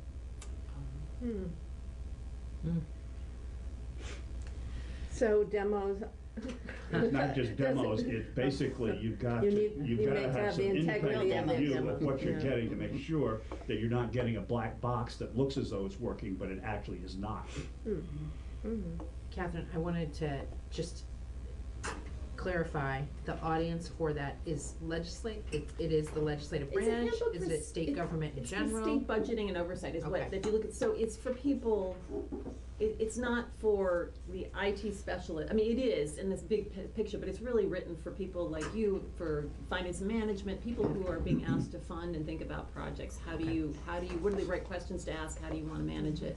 One of the other things I want to mention, they do talk about is you need to hire in good IT staff. You need to have people in your business or in your state government who are good also. You can't just outsource everything. Like, you need some people inside who are good. So that speaks to, hiring, budgeting for that kind of thing as well. Well, that again was one of the things I know that we talked about a bit the last time, and that was the ability to hire people at the levels that you need, given the salaries that the state was paying. And again, if you take the Vermont Health Connect as an example, the lowest paid person from any of the contractors was earning more than the people who were providing the oversight at the state government level. And I just remain concerned as to whether or not in the hiring structure that we do, without some sort of an override, a market factor adjustment, if we're actually able to hire people at the competency levels we need to provide the oversight that's required. That has been a perennial issue since the 70s. Although we see that wage disparity between state government and even nonprofits. Look at hospital salaries. Look at a variety. So it is a challenge for government. It is absolutely challenging. I will say that one of the things this group 18F is a little bit like the Peace Corps. They go and work for this federal agency for 4 years and then they're out. It's like a short term, like pushing in. But they said, people want to do some good service in their life, so they may be willing to come. If there's not, it's not always just about money. Obviously, money matters, but sometimes there are other reasons that people will come and do if they feel like they can help out in some way, feel good about what they're doing. That is a piece of it also, because that's a problem I think for every fiscal officer who's there. Is like, who has the money to compete with California, right? Or right. And so that was a different workshop than the one that you went to. Yeah, because did you go to the cybersecurity one? Is that what the task force, which I'm really happy that we went to that. So it was good. It was a one-day effort, and they had a single program that they did on Monday. It was about 2 hours or thereabouts. It was word for word identical. Oh, good. I'm glad I didn't stay. It was identical. Oh. Except the audiovisual didn't work properly. I mean, probably the biggest takeaway that I took from that task force was, most legislatures are behind. This is really expensive, and you have to prioritize. So there you go. There we go. Everything. Okay. So anyway, you have access to this, and I'm happy to get you hard copies if you want. And then the other thing I wanted to Catherine, if you can get hard copies, I would love a hard copy. Okay, we'll just get of that workbook, the handbook. I already asked for one, so you don't need to make a copy for me. It's already. And I'll look at it online. I can't look online. I know. Like a book. So I can't feel it online. Is that what you're saying, Senator? I mean, I can't feel it online, but I can see this. See right here. I can touch it, I can look at it. So, don't make me a copy, is what I'm saying, I've already got one.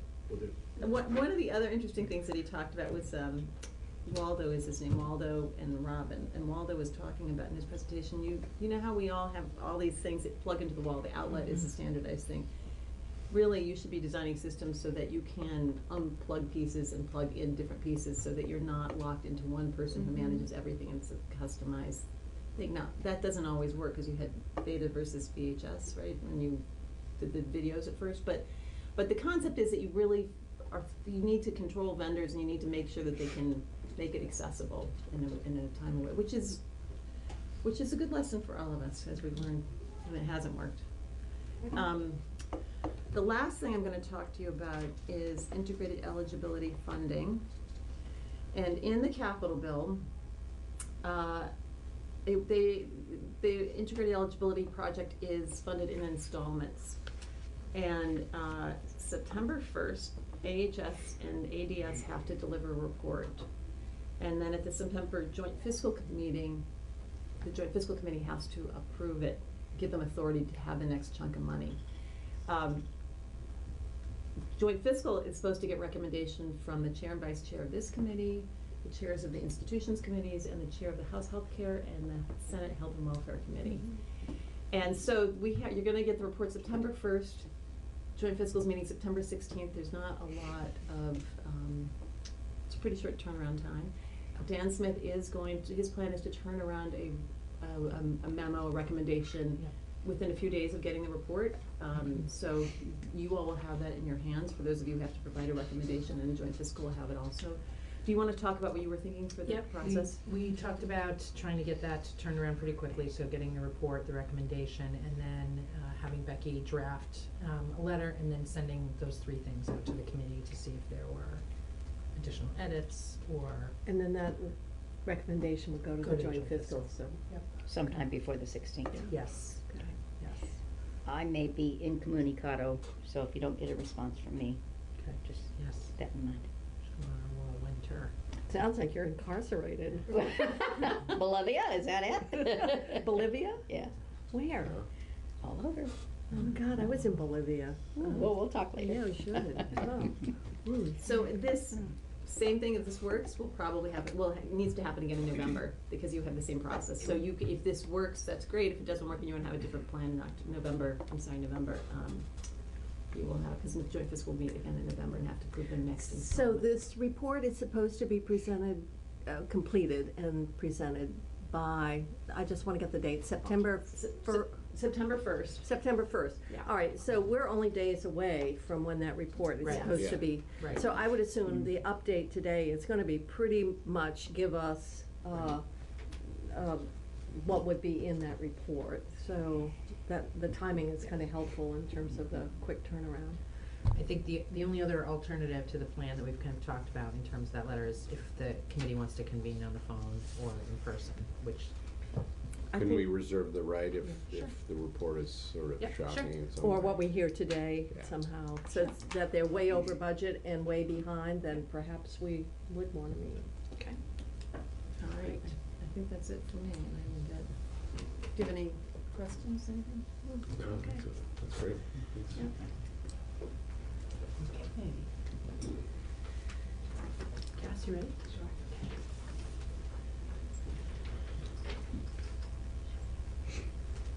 Sit over there. Wherever you'd like to sit. We've extended our cable to anywhere you want now. Thanks. And I think we have your materials. Yes. I'm going to go get the printouts at that. Great. Okay. Okay, so for the record, Cassandra Madison, Deputy Commissioner at BEBA and Program Sponsor for Integrated Eligibility and Enrollment.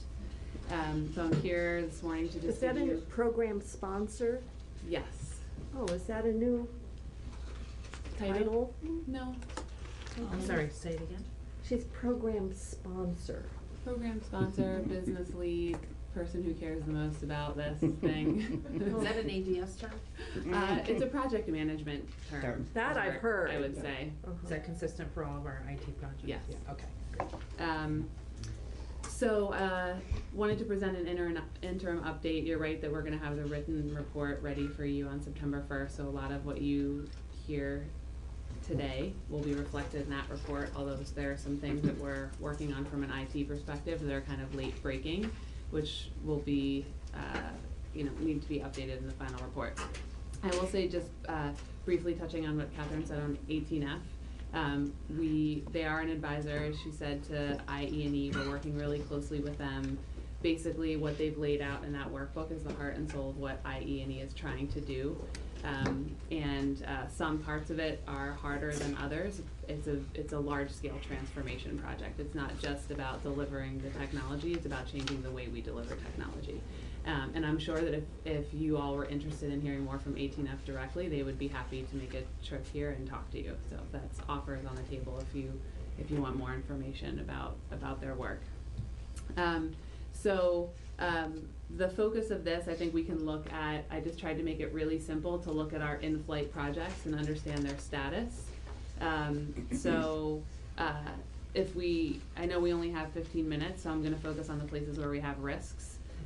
The places where we're doing well, you can see healthcare paper application, that project's in its phased rollout. We've met our first 2 CMS mitigation items, that's also in green on there, third from the bottom. And the 2 new projects that we started, our online application and premium processing projects, have started off really well, and we expect to have a vendor on the ground in September. The places where we're having challenges, so business intelligence, this is our reporting and analytics projects. We talked about this last time we all met. It's basically, we're sunsetting the Vermont Health Connect standalone solution for reporting and analytics and moving to SQL Server, which is a solution that is already owned and maintained by ADS staff. When we talked last time, we talked about state network issues that were preventing us from loading that database with production data so that we could start testing, and that really delayed this project by 3.5 months. Those issues have since mostly been resolved and the data is in the database. But as we started testing, we're seeing that there's a lot more work that needs to be done on the database itself for it to be functional. So we've had to trigger a couple contingencies. One is to delay some critical Oracle upgrades that we were going to do in September of this year. We're delaying them until February so that we can maintain the existing data warehouse for the next, through open enrollment, so we don't pose any risk to open enrollment. You mentioned that as a contingency last time. I did, and we're triggering it. Okay. We are also moving to actually contract out for 1095 and enrollment reporting instead of bringing it in-house. Because at this point, we don't believe that the state staff are in a position to handle the complexity of that reporting. So for at least the next year, we're gonna need to contract out for that. Why? And that, Why? Is the state? I think that that reporting is very complex, and we want to narrow the focus of what the state staff are working on and have them focus on setting up the core warehouse and setting up operational reporting, and not pose any threat to our ability to accurately produce 1095s and enrollment reporting for to meet federal obligations. Is that your? I have a similar question. Have we been, is this a process that's been in-house and we're gonna start contracting, or have we always had it handled by a contractor? We have always had it handled by a contractor. This project was an attempt to bring it in-house as a part of our overall reporting solution. And just given where we are, we need to get this done by February. We need to get the core data warehouse built by February. That's a form people need for their tax. Yes. So that. It's really important. That we would hear, the phones would ring. Yes. The number one priority is to protect operations. So what we're trying to do is narrow the focus of what the state staff, the ADS staff need to work on, and we're focusing on them on finishing the build of the core data warehouse and getting just regular operational day-to-day reporting up and running. 1095s and enrollment reporting to the federal government are very complex, and so moving to contract that out, we feel like it's just safer. Let's not mess with that. It's not moving, it's keeping it contracted. Yeah, but we're gonna, we're Change looking at the moving vendor? a different vendor, yeah. And yes. So, not to get No, too it's far fine. off, and this is probably a John question, the network issue, the network delay was? at a high level because of? We don't know. Okay. We have 4 different vendors working on it, including us, and we don't know that it's a network issue or a configuration issue with the system. Yeah. But we have the vendor on site for that product. They're not seeing anything. We have network vendors here. We have C2 here. We have everyone looking at it. We're doing line captures from the network. So for those of us that aren't network engineers, how did that manifest? Like, what did that look like? Like we weren't able to move from one place to another? Yeah, it was disconnecting partway through the move. So as we move files, it disconnects and stops. Okay. And then we have to start. And that was a 3.5 month problem? Yes. Okay. On and off. Okay. Which for business intelligence is mostly addressed. We have the data in the warehouse now, and it's replicating with reasonable speed.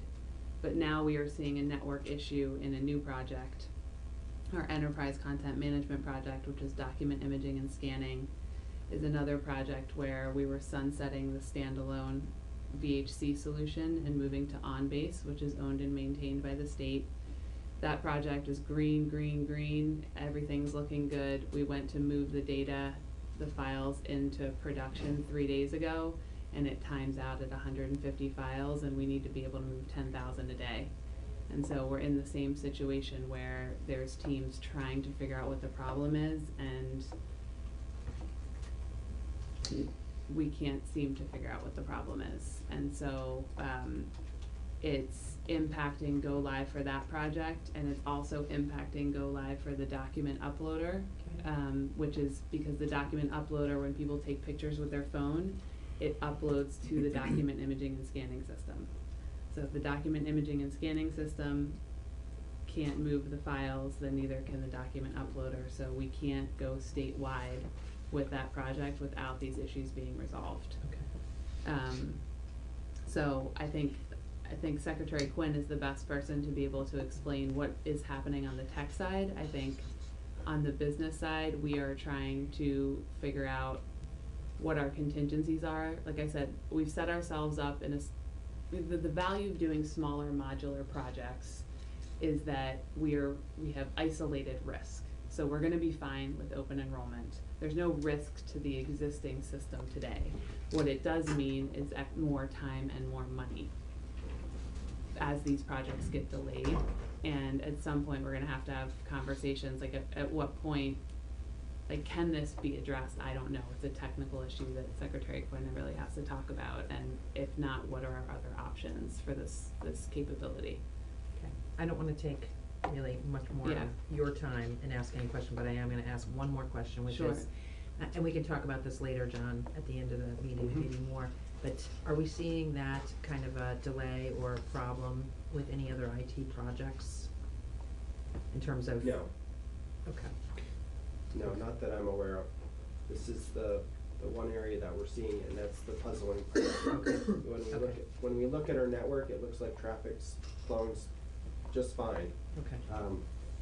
And that's why we brought in so many vendors, is because we can't identify where the problem is. Okay. Okay, thanks. Sorry. Are we gonna have time with Secretary Quinn, or what, I mean? We have 15 minutes, and, I don't know how long Secretary Quinn's available. I'm happy to stay past that at the end to just talk about where we're at. He's with us for an hour and a half at the end of the meeting, but we have a presentation, so. Well, so is it appropriate to just ask questions now? I mean, it's, Sure. to me, this is, I'm trying to get my head around it, and Secretary, I don't know, you're always in such dangerous territory, because somebody like me knows very little, but it, I sat through it with the exchange, and these are the kinds of reports that just are sort of hard to digest. So I remember from a couple of meetings ago learning about this data transfer, and that's a big chunk of data moving through our network, and we were watching that, and so I guess I don't understand how do these produce months of delay? Like I download movies, you know, I mean, it's just like, just so hard to So, fathom what is Senator, going on, so. What I would like to ask is if we can keep those types of questions towards the end so that we can so we can make sure that Cass has enough time to tell us what she needs to tell us. That sounds more like an ADS kind of oversight, a more general ADS oversight. Would you agree? I certainly agree with that. Okay. So maybe. But it's not in the cybersecurity discussion, so, I mean, it is, to me, it directly relates to the question we're about to be asked, which is, how do we review the September 1 report? And so, I don't, as long as we get to have that discussion, it doesn't have to be. I mean, do you have a brief kind of answer on that, or do you have an answer for that? Brief one. I'll try to make it brief. Yeah. You know, when the problem was identified, we immediately started working on it, but as I've testified before, our network was never documented as it was put together. You know, we don't know how things are connected. We have VHC, which was put together without any real thought based on, you know, the federal guidelines that we had to follow, and it's a complicated system. Mm-hmm. Now, we've had issues with AHS systems overall because they're in very, very poor condition, and so is the network. I mean, we took that over and we've been working on it, but this is a long, complicated process. This isn't like, you know, changing a tire on a car. This isn't something that's easily repetitive. This is, you know, technology that's fairly complicated. I mean, we have 4 vendors on site trying to help us with this issue. So it's not a skills issue with ADS necessarily, because we have outside vendors. We have vendors outside of Vermont working on it. We have, you know, product owners working on it. When I say product owners, like the ECM, the Highland on-base contractor or company is looking at their logs and looking at the products. It's not a trivial situation. I mean, it's not for a lack of trying by any means, or lack of, you know.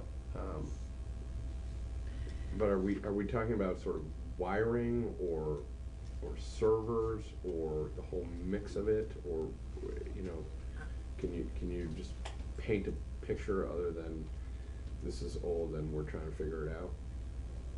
Yeah, so we don't know whether it's the servers, the data center, or the, you know, packet transmission that's happening. So, you know, we have stuff living in one data center that has to go to a different data center. So one of the things we're doing is moving it all to one data center to try to stop some of the network issues between, or potential for that as a way to rule things out. We've looked at the product. It looks configured correctly. Highland has, which is the company for the enterprise content management, has looked at the configuration, said everything looks pretty good. You know, we don't understand why it's timing out at 150 files, which means it's not a firewall issue because some of the packets are getting through. Like, it's, you know, there's several areas that it could be, and I think that's why it takes so long. The other part I would say about this whole entire thing was, you know, when we talk about an agile process, you're not supposed to have a drop-dead date at the end of it. It's supposed to be iterative. You're supposed to look at the problem, work the problem, and here we're, you know, in this, you know, we call it an agile process, but it's only, you know, we're trying as state government to move to this agile process, but we still have those hard deadlines that we're trying to meet. And so every time we get close to one, it's, you know, we're falling way behind, when really, when you're doing a agile project and you're developing something for the first time like this, it's not supposed to be a drop-dead date. I'll also say, so if we take a step back and just look at the approach that we're trying to take, user-centered design is working really well for us. Working in a more agile way is working really well for us. I think approaching things modularly and having smaller procurements is a really positive thing. It's like I said, even when we go into the red or the yellow on some of these projects, the ramifications of that are contained, right? It's not disrupting our operations the way it would have when we were working on Vermont Health Connect. So we have successfully reduced risk. The projects that are in green, and even to some extent the ones that are in yellow, are already making people's lives better. So for example, we know the document uploader is out there, at at least several district offices and working with the sisters, and people are really excited about it. I think where we have a challenge here is it seemed logical to take a technology that was already used and owned and maintained by the state and to expand the use of that technology. So in the case of OnBase and in the case of SQL Server, these are not new technologies to the state. We have state teams that use them. That's where all of our data is already for the other integrated eligibility programs. So there was logic in expanding that. I don't know if there is something we could have done ahead of time to analyze our network capacity, for example, or our staffing capacity to make sure that we were equipped to expand it in the way we were trying to expand it. And maybe we couldn't. Maybe this is just part of the agile process and we're gonna find out about this stuff as we pick pieces of it apart. But I think that's what we're facing now, because the places where we're having problems are the places where we're trying to expand existing state technology. It's not the new stuff that we're trying to go out and procure. Okay. Well, I'm having a hard time sorting this all out because you're talking about the AHS network not documented, even the state's network is not documented. Right. So it sounds like, in fact, inherent in this project is a need to examine and start documenting and formalizing the network. So we're, in some ways, not only doing integrated eligibility, we're doing a lot of house keeping, so to speak. And it's hard to sort out how much of this is, maybe this gets to Senator Pearson's question. We've got the work that's being done on the agency side, then we have the hardware and the responsibility that flows into your shop. And they are interrelated, and obviously Cassandra's efforts are very much contingent on how the ADS side works. If we look at the summary, for those of us who are trying to sort this out, would you say your work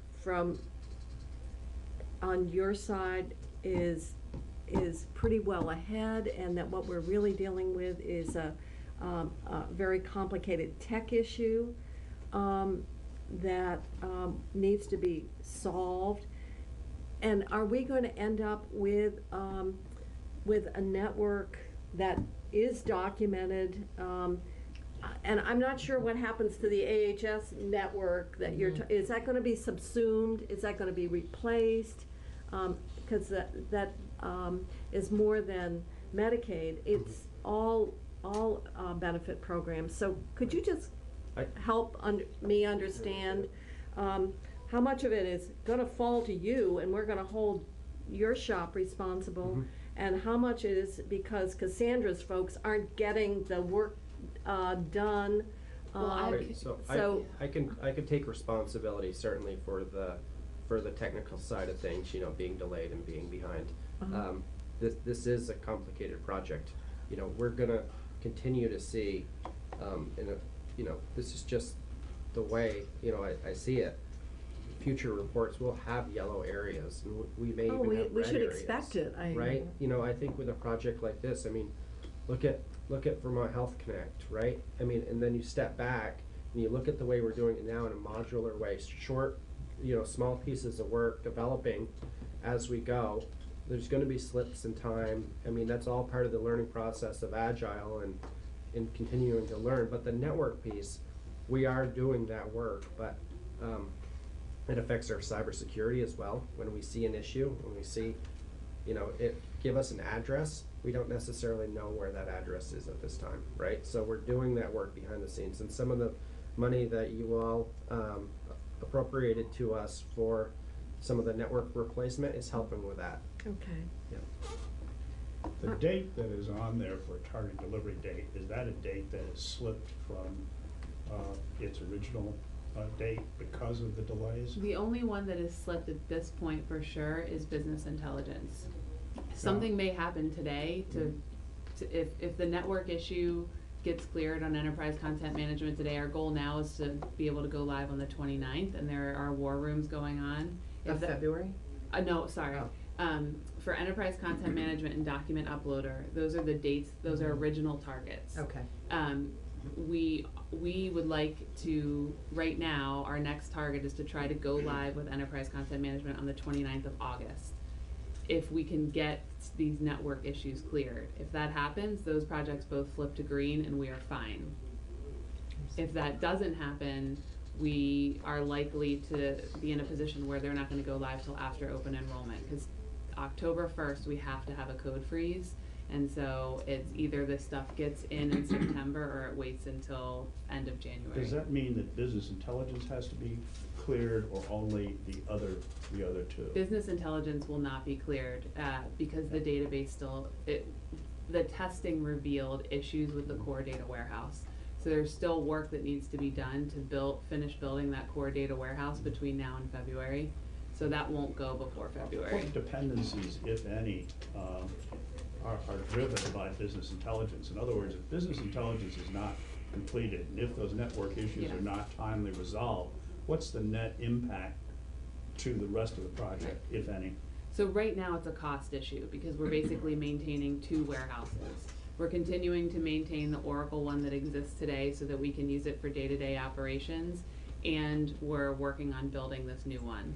So right now, like until February, we're just spending more money. When February comes, we're gonna have some really big decisions about, there's Oracle upgrades that are set to happen in February that we delayed from September. And so when those Oracle upgrades go in, at this point, we lose the existing data warehouse. So we have set a drop dead date for ourselves in February that we need to contingency plan around now. And so, you know, there isn't really an option to push the Oracle upgrades out anymore. So we would if we don't think we can hit February, we either need to find a different data warehouse between now and February, or we need to pay to install the existing data warehouse in the new Oracle environment in February. So we are trying to work on some contingencies, but right now there's no operational impact, it's just financial. In terms of financial, though, the September 1 reports will drive, I'm assuming, JFO to fund additional amounts to continue the project. And if additional monies are needed by virtue of these contingencies, does that impact JFO's decision at this point? I can't speak to what will impact JFO's decision. I can say that there are two places where there's a financial impact. The fact that the project is taking longer will certainly impact the capital budget and what other projects we can start given the financial constraints we have. So it may mean a later start to other projects because we're still trying to finish this out because we have a constrained dollar amount.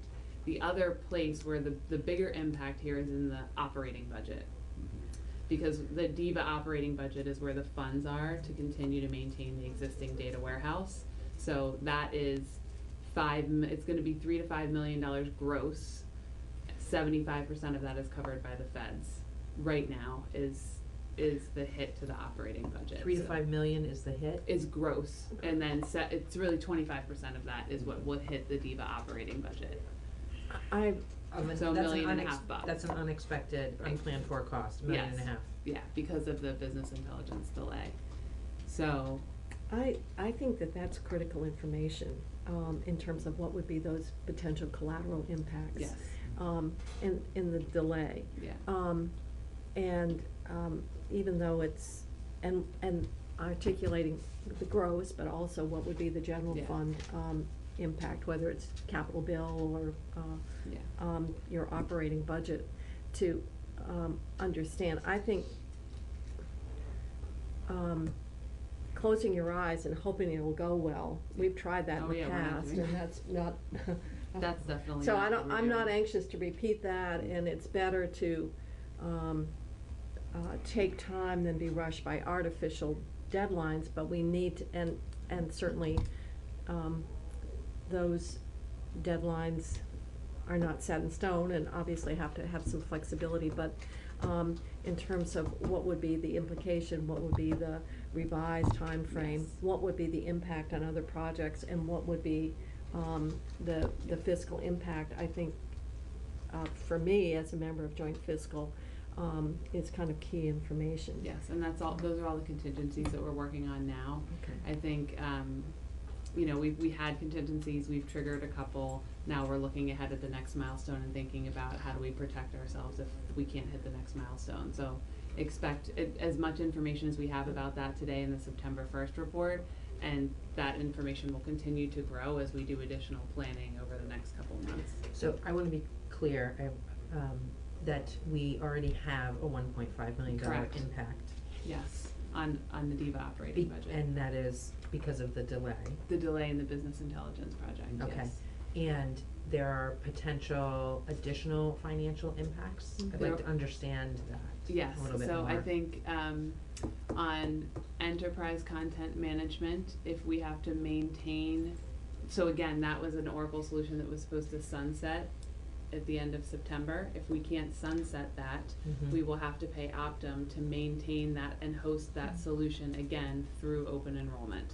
So there will be some financial impact to that as well. And we'll know that shortly. Yes. And your written report will have this information. It's hard to yes, hear it, retain it, Right. and so what you're telling us today would be reflected in that report in terms of it's sort of you know, if this does not occur, then the impacts are this. This is the price tag. I mean, that's really what I think. with as much clarity as we can give. I think the important thing to know is that like this enterprise content management issue is about 3.5 days old. So the information is changing every day. So as much as we have, we'll get in the September 1st report. If it makes sense to give you like a weekly report out after that on some of these key issues, we're happy to do that as we have additional information. Okay. I think, so one of the things I think is we want to make sure we schedule more time for you. Yeah. In September. Yeah, So that makes that sense. will definitely be happening. Yeah. Are there additional items that are important for this committee to know in advance of your September 1st report and our need to make a recommendation? There's one other thing that I want to give you a heads up on, are some conversations that we've had with our federal partners at CMS about our cost allocation, and this is going to be most impactful on the financial side. We have had an so cost allocation is basically when you build a technology project, how do you spread the cost across all the programs that are going to benefit from that piece of technology? So if you're just doing healthcare, the feds fund it at roughly 90-10, 90% federal, 10% state dollars. With the introduction of integrated eligibility and all these other programs, we have to distribute some of the cost across other programs like LIHEAP and SNAP and TANF. And the only other federal agency that helps reimburse is the Food Nutrition Services, which does it at a rate of 50-50. So the rest would all be on the state dime. GAs, it's all state, it's and all on the TANF state is dime. already maxed out, and in terms of the block grant, there's no matching. So Yeah. food stamps is the only one where Right. And we've had you trouble pony up 50 actually- cents, they'll match it. Right, and we've had some trouble actually drawing down that money from FNS. So we've had a cost allocation with CMS that's been approved for the past 1.5 years, and our capital bill request was based on that cost allocation, that approved cost allocation. And we've stayed within that budget. And that was 90-10? No, it roughly turns out to about 70-30 or, 68, Okay. whatever, 34, when it's all said and done, but that's all accounted for. About 3 weeks ago, we got on the phone with CMS and they told us they no longer like our cost allocation. And they've had a lot of turnover, and the changes that they would like us to make to the cost allocation, It's to their advantage, I'm sure. yes, would make it more expensive for the state for projects that include all of the programs. So our capital bill ask was 4.5 per year. It would roughly put us a little over 6, which is a lot of money in the capital bill. We are making a counter proposal to CMS on cost allocation that we feel makes logical sense. And if they accept our counter proposal, we will be fine with the 4.5. If they do not accept our counter proposal, when we come to talk to you in September, we'll have more information and we're just gonna have to talk about what that means, and then there's gonna be a decision. Like, are we gonna continue, does the state want to continue to put in the extra money to continue to move forward with the vision of integrated eligibility so that all of those customers have an integrated experience? Or are there places where, because there's not enough funding, you wanna pull back and do just healthcare? So can you tell me what the difference in, tell me again when you expect to hear back from them with regard to whether or not they'll accept that proposal? I have been eagerly trying to schedule a meeting with them. I just came back from a conference that they were at and talked to them about it a little bit in person. So I'm trying every week to get on the phone with them. It's been hard to get a clear response, but we're aggressively trying to get on the phone with them. So when we think about the recommendation to join fiscal in September.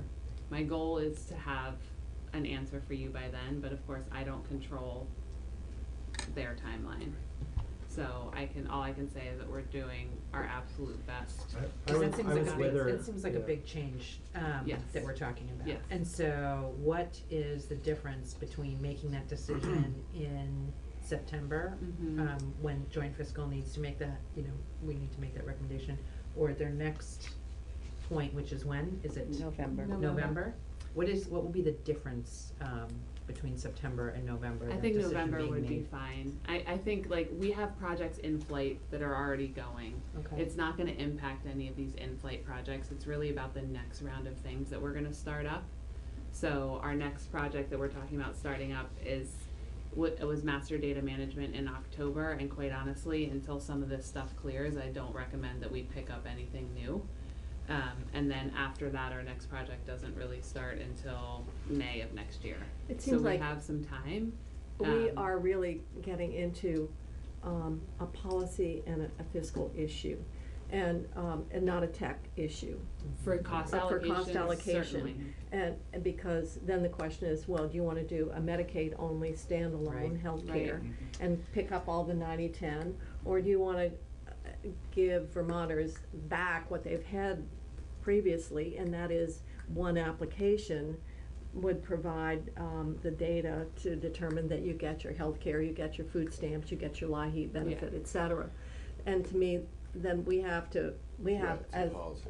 the policy is, do we want to provide that level of integrated services what it to Vermonters, and what that price tag would be? And I think that I think that even if CMS were to force us into this worst cost allocation, we can do the online application that is integrated for everyone. We can achieve Vermonters going online and filling out an application for all programs. Making it any more integrated than that on the back end is what would be significantly more expensive. So I think that's where the choice comes in, is how much more do you want to do beyond that initial application experience? Because that initial application is likely to, create, it's the economic services data is going to go into the access system, and the healthcare data is going to go into Vermont Health Connect or Access, depending on the program, and the workers are still going to process things separately. So it's not an end-to-end integrated experience. People would still get separate notices, but we can at least for sure make sure that they fill out one online application and that their information is routed to the right place. I think it's the question for the committees are gonna be, what investments do you wanna make on everything after that? Unless, again, I feel like my job is to bring risks forward, and so there is a possibility that we're gonna be able to solve this, and by the next time we talk, it's not a problem. But I wanna make sure that you understand that these conversations are happening, and I don't know what the outcome of it is gonna be. Yeah. Just quickly, I want to say, obviously, we wish this was sort of more green and less red, but to me, this seems like proof that this new approach is the smart one. Right. We're not totally dangling out there. Yeah. My question, though, is about the Oracle updates, and is it a case where Oracle insists on, because of security and other things, these updates, and that's where we get in trouble? Like, are we trying to say to Oracle, can you just give us another 6 months on your old system, because that would be, sounds like really a lot smoother? Is it a case of them putting pressure on us because they don't wanna have sort of outdated stuff out there, or how does that? I mean, from the business side, as I understand it, is a question of these things being out of support, and you have to pay extra dollars to get support on outdated software. And so there are also some things on our security assessment, our POAM, for those of you who are familiar with that these Oracle upgrades that will resolve. Right. So there's some That's what I was critical trying to- security reasons to move forward with it, but I will tell you, this is again one of the reasons why we're approaching IE in this way, and why we want to move to modularity, because on the Oracle side, it's like, it's all or nothing. You have to upgrade everything, and it takes a lot of time and money, or you do nothing. Like, you can't do anything piecemeal. So a lot of this, to Secretary Quinn's point, these artificial deadlines are artifacts of this old monolith that we have. It's not about these new projects. It's like we're up against a wall with some of these support issues because it is one monolithic system that we have to update. I'm gonna try and wrap this up after Seth's question, and we can come back to your suggestion that maybe we need to meet again. Same, in worst case, if we do need to decide between the 4 point whatever and the 6 point whatever, an important piece of information would be the opportunity cost. How much extra is the Oracle support gonna cost us? What's the extra labor for not having this stuff integrated in state labor costs? And third, overall, what's the impact to the Vermonters? The quality of service. Yes. Because it's not just a 4 point something versus 6 point something decision, there's other factors. Yeah, it makes sense. I also just know that our current Oracle contract expires, I think, on February 17th, so that's another, what we can ask of Oracle to help us with is wrapped up in that contract. Oracle, as well. yeah, Oracle's not the most friendly vendor to work with either, or the most forgiving by any means. So, Well, we it's did in- have a love affair with them for a Yeah, while. it's in our best interest to be on the move good away. side. And everyone, everyone has their eye on the ball, watching that date and working towards it too. We'll continue to bring in more and more network vendors until we have this fixed. We know those dates out there Are are they gonna better or worse than are gonna Cisco? present, some real problems if we get to them. What'd you say? Are they better or worse than Cisco? Well, Cass, I wanna make sure, is there anything else that you want the committee to know today? I think I Okay, gave and you so the highlights. we will get that report from, who is that report gonna come from? It's gonna come from you? Yeah, but it's a and we'll joint get- report. okay, Yeah, great. I'll have it to you. Okay, thank you. I think the fundamental question is, do we really have any option? We've got Right. this old, not well-functioning Vermont Health Connect. We're dealing with some delays. We know that we're probably gonna have some, I love all this new terminology, war rooms, agility, in-flight, Sorry.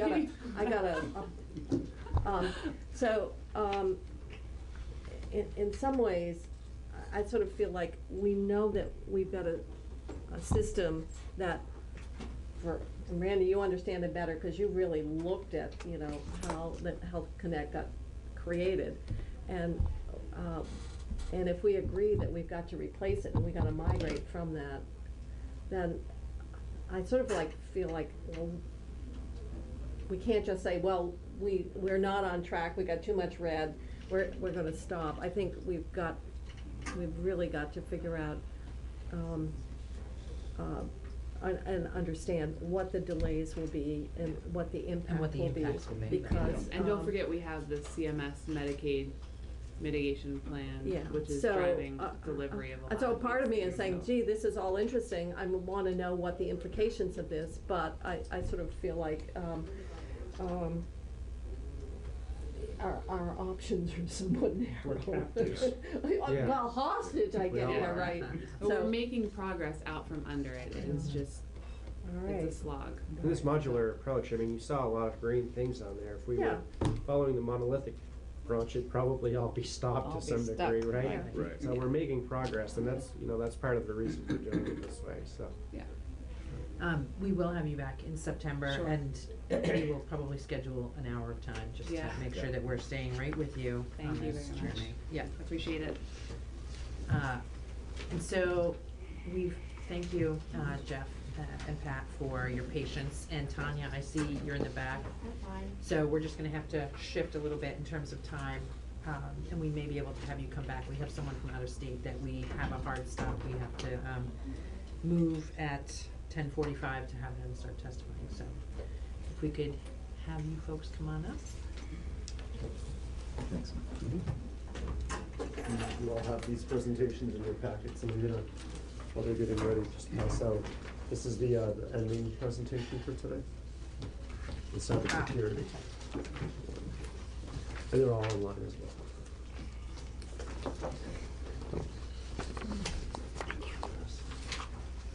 Good morning.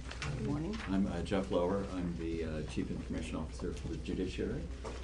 And I'm Patricia Gable. I'm the Vermont State Court Administrator. Thanks for seeing us today. We're going to talk mainly about giving an update on our next generation case management system, and also about how we're working on cybersecurity for the judiciary.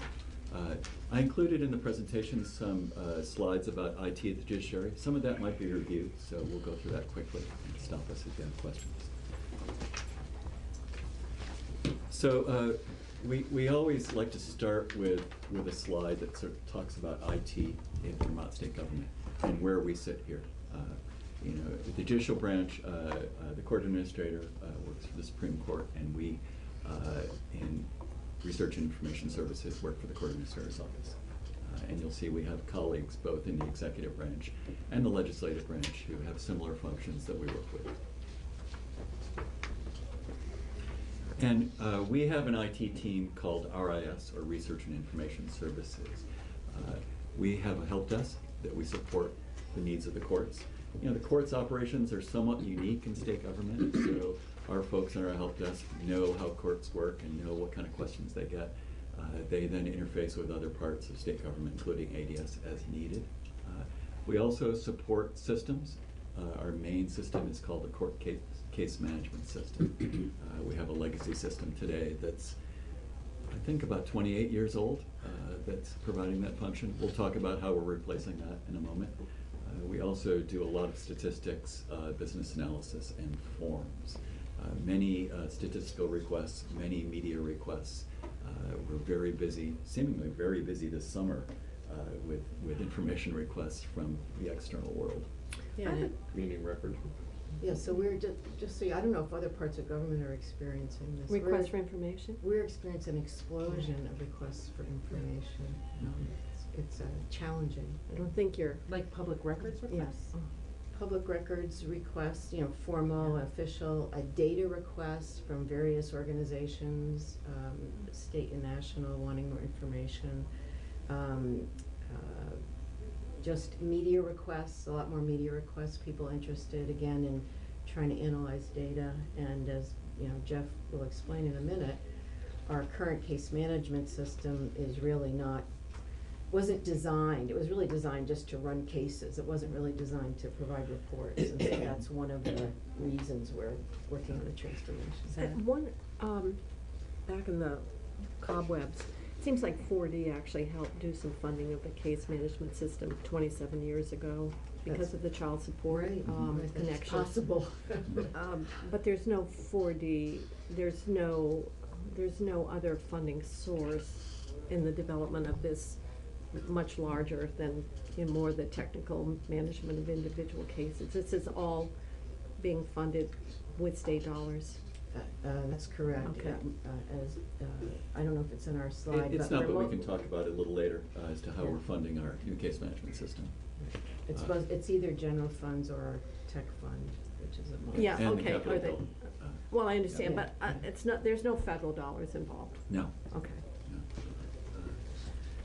And just to follow up on the information requests, one of our challenges is we not only have to have the bandwidth to fulfill them, we have to make sure they comply with our rules for electronic access to case records or public access to case records.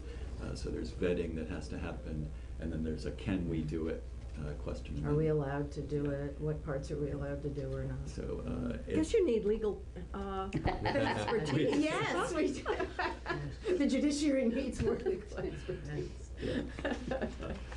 And this is a slide you may have seen before too, but We are close partners with Agency of Digital Services, and although my terminology may differ from theirs, I always break that up into two pieces. Sort of the allocated per employee services that they provide us, and the on-demand or more a la carte services they provide us, and we utilize both.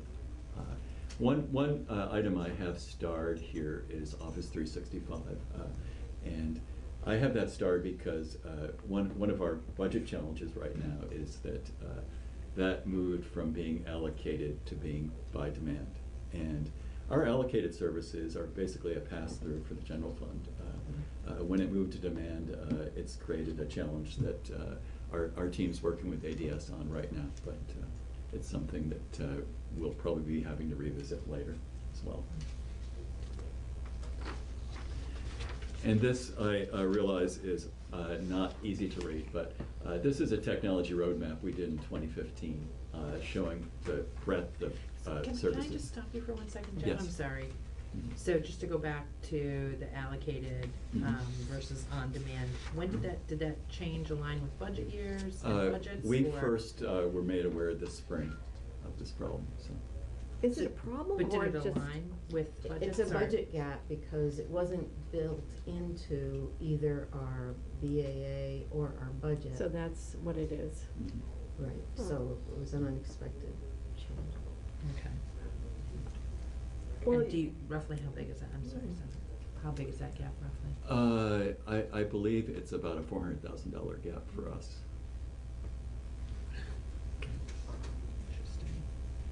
So it moved from allocated to demand. Yes. And in doing that, I would think actually demand would be a more accurate billing mechanism because it would be based on actual. Yeah, the problem for us became that our allocated services are funded as a pass-through, right? So if we're Like being fee for charged space and all $500,000, we get that pass-through. Our demand services, we fund through. So it's a matter of how the It's how a the cost budget is. problem, Okay. yeah. All right. You'll Save see us somebody over later. here and cost us over I know here. which pocket. Yeah, Yeah, right. Uh-huh. right. It goes, right. So. Would this be what they would call a Gantt chart? A No, little bit. You can tell because you can't read it. It's a mix, but really what it's meant to show is, we did this chart in 2015, showing all the kinds of things we support. But you'll see, moving into 2018, 2019, how our new case management system really takes a lot of these functions and consolidates it. So we're on track here, and I would anticipate in 2020 we'll refresh this roadmap and get another view for the next 5 years. The colors are beautiful. Yeah. So talking about our case management system project, which we call NGCMS, or Next Generation Case Management System. As I mentioned, the courts run on a system called VTADS that is between 25 and 30 years old. The principal resource that supports that just passed its 30-year anniversary with the judiciary. And it served us really well, and it's very customized. But it was developed for a world 30 years ago where we weren't interconnected very well, and it's very county-based. So even though we have the same system in each county, they're a little different, and the data sources are different. We've worked to overcome that over the years. But the system has really been an impediment for the courts moving forward. So in 2015, we kicked off an initiative to replace that and went through a pretty extensive request for information, request for proposals, lots of study, lots of looking at what other states doing, lots of work with the legislature and the Joint Fiscal Office through that process, and selected a vendor to implement our next generation case management system. One of the key drivers for that vendor selection was that we felt as a state, and the legislature was certainly advising us that as well, that Vermont could not be out front in this, that we needed to pick a system that was tried and proven in other states. That really limited our selection, but we chose a vendor called Tyler Technology, who's now in 14 states statewide and in thousands of counties around the country. And Tyler is now working with us on implementing the next generation case management system. If you look at the project timeline for this, we're really proud to say that the Judicial Bureau, which is our statewide bureau that does traffic, municipal violations, fish and wildlife, that went live on Tyler Odyssey June 3rd. So that was, as they talked about earlier, we broke up our project into smaller deliverables and started with our Judicial Bureau. So that go live has been successful. It's really exciting to go through. You know, we've got a punch list of issues that have resolved that we're working through, but we've got a team doing that and are moving forward. So we're happy that we've got the first piece of the system in place. Our next chunk of functionality is going to be trial courts, and we're implementing the trial courts for all the dockets regionally. So we're starting with Windham, Orange, and Windham counties, or excuse me, Windsor, Orange, and Windham counties. Someone has called that WOW, and that's sort of stuck. But we're starting with that group to implement our first trial courts. And we're on Two track. would be bar and. Yes, yes, we have chosen bar too, yeah. So we're on track for that as well. But one thing we're working through right now is when to go live with that first rollout. Even though I would consider the Judicial Bureau a success, I think that our schedule really shortchanged a few pieces, mainly around training, user acceptance testing, and making sure that the technical infrastructure was frozen. I think that Tyler came in with really short time frames for their recommendations and all that, and we want to stretch those a little bit. So we're looking at doubling all those times to make sure that we put less stress on the user base as we go live. So I have a question in that regard. Would that have a fiscal impact? It mainly doesn't. The Tyler contract is deliverables based, so they would get no different money. The only real fiscal impact is our staffing internally. But that's, you know, those staff But are you're really, having to pay them anyway. they're committed for the project, and moving deliverables around really doesn't change the finish date of the project at all. But I would say, you might recall that what we do is we have backup people coming in as we put our operations people on the project. So that one delay, it doesn't, it's not part of the capital bill, it comes out of our tech fund. We have a small tech fund. But because we're deliverables based, we're able to manage the budget issue much better. So there's not gonna be a staffing? No, and there will be no financial additional impact. requests for funding for the project. And, you know, we really want to do better. We think we did well for the Judicial Bureau. We really want to do better. Could you I'm reconciling the dates here with your comment, you might be asking for more time. Yeah. What you have here reflects taking that more time in Yeah, terms of so that rollout. I just wanted to take that comment and relate it to this document. As of today, we have not had the project sponsor, Pat, and the steering board ratify this decision to change the schedule. We're going to do that the first week in September. So is this the schedule change or the old schedule? Is What I all would I'm asking anticipate for. is, this is the WOW rollout. I put a little dotted line here saying that's probably going to move to February of 2020. To begin. Right. To be rolled out, to be done.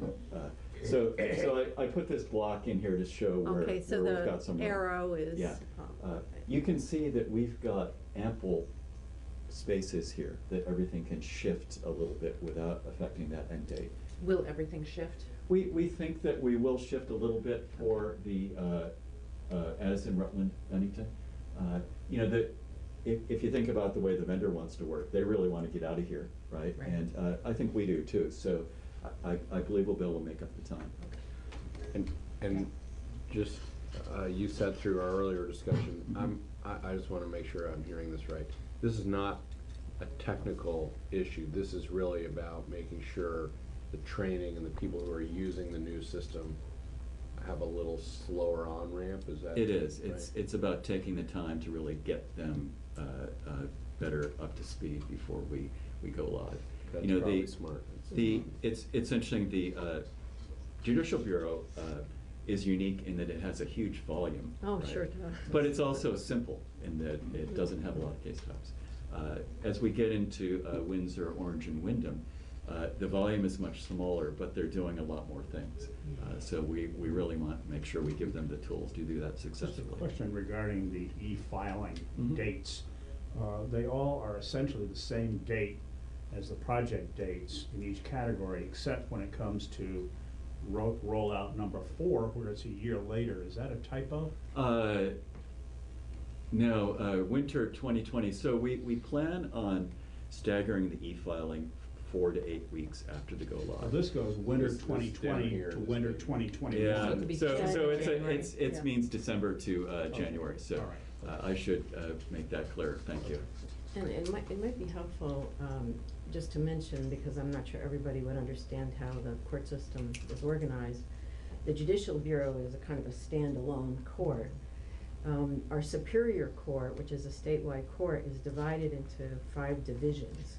And so the trial court rollout, like Regional Rollout 1, is gonna be much more complex because we're dealing with different divisions, and we're also dealing with different stakeholders with whom we interact. And so part of our planning, like just yesterday, I met with Annie Noonan and Scott Woodward, who's our project manager, to start talking about what they're doing and what we're doing and how we're gonna work together. And so adding a little more time there is not only helping us with testing and all the rest of it, but I think it's also giving us more time now that we've had some experience with our first rollout to get people So where is together. probate in this? They're part of the rollout. They're Yeah. One of the 5 divisions. That's all, I just Yeah. wanted to. Yeah, they'll be in each regional rollout. And so I'm clear, an attorney that works across counties will have a time when they're in the old system in one county and starting to learn the new system. They will, depending on how their work breaks out. So. And an important thing there is, it isn't just an attorney. Judges. Yeah, The whole, Yeah. student match. right, Yeah. and that will, I've often said when I've come to sort of talk about our project, the most vulnerable time for us as an organization is right now, which means that we will, as an organization, without a lot of additional resources, be running both on the old system and on the new system. And because we're kind of leanly staffed, it's just very challenging. So for Jeff's shop, he's got technical people still carrying that old system, technical people starting to learn how to carry the new system, including really a more robust development of our help desk staff, where people out in the courts will be calling on the help desk, not just for, gee, my computer doesn't work today, but really making sure that they understand how to work it. And does Tyler come with built-in support staff? I mean, or do we have temps come online to help with that? So for the rollouts, Tyler came with a tremendous amount of people. I think at the Judicial Bureau there was a 1-to-1 ratio. That's right. So they essentially what they do is they take people from their other projects around the country and they all descend on the state that's going live. So they've been great there. For ongoing support, they have a help desk as well, and all of our calls and emails for support will be funneled through our help desk, and then if we need to escalate to Tyler, we will. Okay.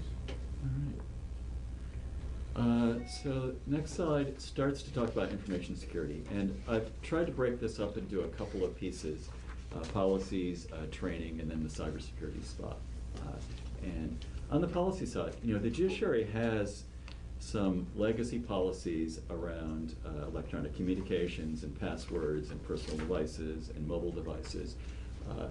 They're a little old right now, but we've got them in place.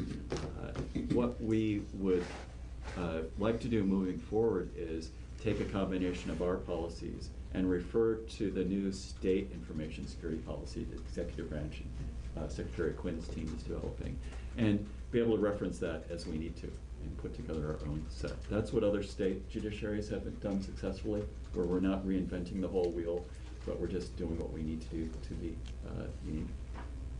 I believe there's only a draft of that in place. I'm not sure when the final one will be done from the executive branch, but we're looking forward to be able to incorporate that with our staff as we need it.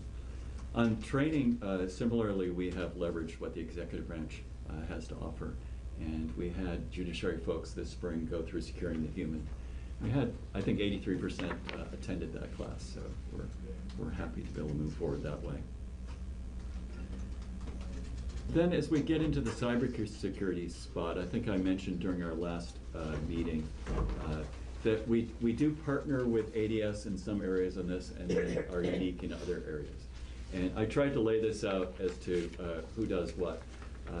Our work with ADS, they're providing us sort of network and perimeter security through their firewalls, virtual private network certificates, and internet border intrusion security. So they're able to do that. We also went through an effort last year where we took our desktop environment and migrated it all into a managed environment that we work with ADS on. So as part of that, they're providing desktop and laptop security through the local operating system with BitLocker, Windows Defender, and security patches. Judiciary also utilizes OneDrive and Outlook, which both have built-in encryption, and we have implemented multi-factor authentication. We had an old version of that before. We've gone with a new version with ADS that essentially lets us secure people as they're off of the state network. And we utilize that both for Microsoft Office and OpenVPN to get to our network drives remotely. It's been a very successful implementation working with ADS. Then on the RIS side, we're responsible for our server operating systems and making sure they're updated with antivirus and security patching. We have 115 servers we host with ADS at their Tech Vault site. But they do the hosting, we do the operating system management. And we're working to improve some of our management tools on that. We also have 60 servers out of that 115 that are just running this NGCMS, Tyler's Odyssey. And we're working with Tyler a lot to make sure that's secure. One of the interesting parts about going with a tried and true vendor is their architecture is tried and true, but somewhat archaic in some spots. So we've really had to push on them to make sure we're implementing the right security items. And we've worked with the ADS information security team to make sure we're doing the right things there. That's going to be a continuing effort to make sure Tyler is providing us the right configurations to keep it safe. You know, we do have a public portal and website hosted that go through to the Tyler system, so there are special areas we need to focus on. What, you know, you read in the news lately about particularly cities, small cities that have had their data ransomed, and I guess I'm curious, if something like that happened, does Tyler hold liability, or do we hold it? You know, how does that So for the courts? our data is held by the state of Vermont, so Tyler would not have liability for that data. So we need to make sure that any tools they provide are secured through the firewalls. But we do, we have like an 1,000-page contract with Tyler, and they do have certain responsibilities in that contract relating to security issues that do relate back to Vermont laws regarding consumers and the web. And one other thing I might add, and I might have said this the last time, because so many states use Tyler, my counterparts in other states and I are in a special user group. And we have been, in the last year, become much more active in trying to improve Tyler's performance, asking them to, you know, continue to improve. And I think we hope that that will help balance the fact that they're kind of a monopoly in, you know, for state judiciaries in the country. So these kinds of things, as you know, those attacks will get more sophisticated. Our responses will get more sophisticated.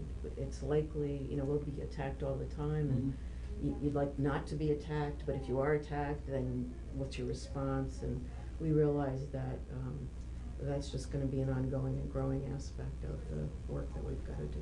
Yeah, as Secretary Quinn has talked in earlier sessions, we do, like the other parts of state government, get attacks. And we've had both phishing attacks and spear phishing attacks that have gone after specific people in the Supreme Court. So, Do you have any notification protocols or procedures that you follow in those types of events that are established and set up? we work with the ADS security department. Are you talking about notifications external? So if there's a phishing or spear, are there people, like, who would you notify? How would you notify them? I see Secretary Quinn has his hand up. Do you want me to defer to him? Let me start and then throw it over to John. So what has happened in practice is we are notified by ADS that they have noticed, and we then work tightly with their team to make sure it's resolved. We have not had any resulting loss of data, so we have been fortunate to have caught things quickly. Okay. We have a system set up where when we see emails come in, if there's a particular spear phishing type of email that gets delivered to us, we alert everyone on our email servers that, we saw this, please don't click on the link. If there is a breach or if there is some kind of attempt on our network or some kind of data loss, we follow Vermont state statutes and then notify the Attorney General's office. Okay. So they have statutes pertaining to notification of the public. I'm reflecting back, I think Secretary Quinn referenced, we have a few servers that are not part of the ADS network in the state. And you say you have 115 servers within the ADS network. Do you have anything out free floating that's Yes, not part of the I'm actually ADS gonna talk about network that in the next slide. poses risk? Oh, you're gonna talk about it? Yeah. Oh, okay. Yeah, so, Are you okay? I'd just like a question back on the notification system, because we have a similar system in the legislative branch where we get an email that says, please don't look at that email that you just got. And I guess my question maybe is for Secretary Quinn. That always strikes me, I sort of look at my email in a crudely chronologically. So I would have approached the scary email and before the notice. Maybe acted, maybe not, and then looked at the, and I guess I don't, why wouldn't we, and is there not a way to suck that email back into the server? Is that a safety and a privacy issue, or it just always seems sort of weak to me. Hey, we really hope you didn't open that email. You know what I mean? So are we just not, we don't want to be set up that way? Or Yeah, I think it's twofold. In some cases, we do pull the email back. In other cases, people have already clicked on it. We want to notify them and alert them, hey, don't. And if you did, here's the number to call. If you're not in trouble, just let us know. Yeah. Don't open the attachment. Yeah. So, And if you already did. Jeff and Pat, will it be possible for you to finish your presentation within the next 5 to 6 minutes? Okay, great. yes. Okay, so Senator, your question about other servers. We have 5 servers that aren't hosted at Tech Vault by ADS.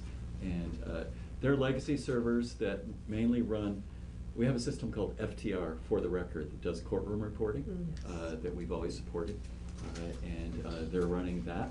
We have 2 servers that our developers use. Those right now are in Wright River Junction. We have an effort underway to move those to Costello Courthouse to a better environment. We've been working with ADS to look at that move. They've done some security scans, helped us with improving those servers, and we want to spend the time to re-architect those to be more secure. So there are a few outliers as well. I should have just read ahead. Quickly focus, I know this committee has talked in the past about websites. The VermontJudiciary.org website is hosted on Amazon Web Services Government Cloud. It's running Drupal. We have a vendor in Maine, Portland WebWorks. We had gone through an RFP process for that hosting that does all the work to keep that up to date and secure. It's notable that that is really an informational website. It's not holding any private data. So the risk is minimal. It also doesn't have any direct connections back into our network. But nonetheless, it is, we do the work to make sure it's secure. We also utilize VIC for some legacy solutions. VIC is largely being replaced by our NGCMS project. The Judicial Bureau part of VIC has already been replaced by NGCMS, but we've got Vermont Courts Online, some criminal division payments, and attorney licensing still on VIC. And just to real quickly talk about next steps, it's become clear to us that judiciary staff alone and our partnership with ADS isn't enough here. So we're working to establish a relationship with an external cybersecurity partner. The first step of that will be an assessment, a risk assessment that we're going to do to see how we're doing and what gaps we have, and really come up with essentially the next 10 steps to improve our security posture. So is this partner one that specializes Yes, in judiciary? we're not naming them because the contract's not done, but we're now talking to a partner who's worked with the state. They've worked Secretary of State's office, they've worked with the Department of Tax and Health Connect, as well as a lot of other states. So, there would be someone specifically bringing this to the table here. We're also working, and Pat can talk more about an MOU between the judiciary and ADS, so we can smooth our collaboration in this area. Yes, and all I would say, because I know you're so short of time, is that Secretary Quinn and I met with our respective counsel, and we're working on an MOU that will supplement existing service level agreement to account for the fact we're a separate branch of government, but we're part of an enterprise technology solution, and so how we would work with them. And so, Pat, you and I spoke briefly about that, and I think in the future, when that agreement is worked out, we would love to have a presentation. I'm really interested in how the branches of government are collaborating around these issues, so when you all have that, Yeah, we're it'd happy be to great to talk about that. I also am working closely with Maine and New Hampshire judiciary CIOs, and we're actually going to have a meeting early fall to talk about not only what we're doing in our branches, but how they work with their executive branch, because Maine especially has a similar relationship and working a little bit differently, so we want to learn from each other. We also see that as an opportunity to share resources, to scan and do some risk assessment across these 3 states. Are they Tyler Yes. states as Yeah. well? Great. So that's what we had. Thank you for the time. Do you have questions? So the takeaway is that it's moving well. You just want more time, not because of technology, but for training and to make a more reasonable implementation timeframe. For NGCMS, correct. And the money, except for some little things that you talked about, is pretty on target. So we should say, leave here saying things are going satisfactory. Things are in our view, satisfactory. NGCMS. Cybersecurity will always be a work in progress. Sure. So I will never pretend that we're on track or done in that topic. We're always going to have to be getting better. Is it important that the systems that contain sensitive information are publicly accessible, internet connected, or would it make sense to have a private WAN for the court system that's air-gapped from the public, just for that additional layer? Sort of yes to both those. The public portal that's part of our NGCMS has limited information about cases. It follows our court rules, and we'll have a gap between it and the core case management data. Okay. And maybe one parting thought I would leave with you. We've always been, along with the rest of government, really part of open, accessible, accountable, and transparent. Recent trends with the weaponization of personal information and data has really had me pause about that and think about, the policies we've always taken for granted.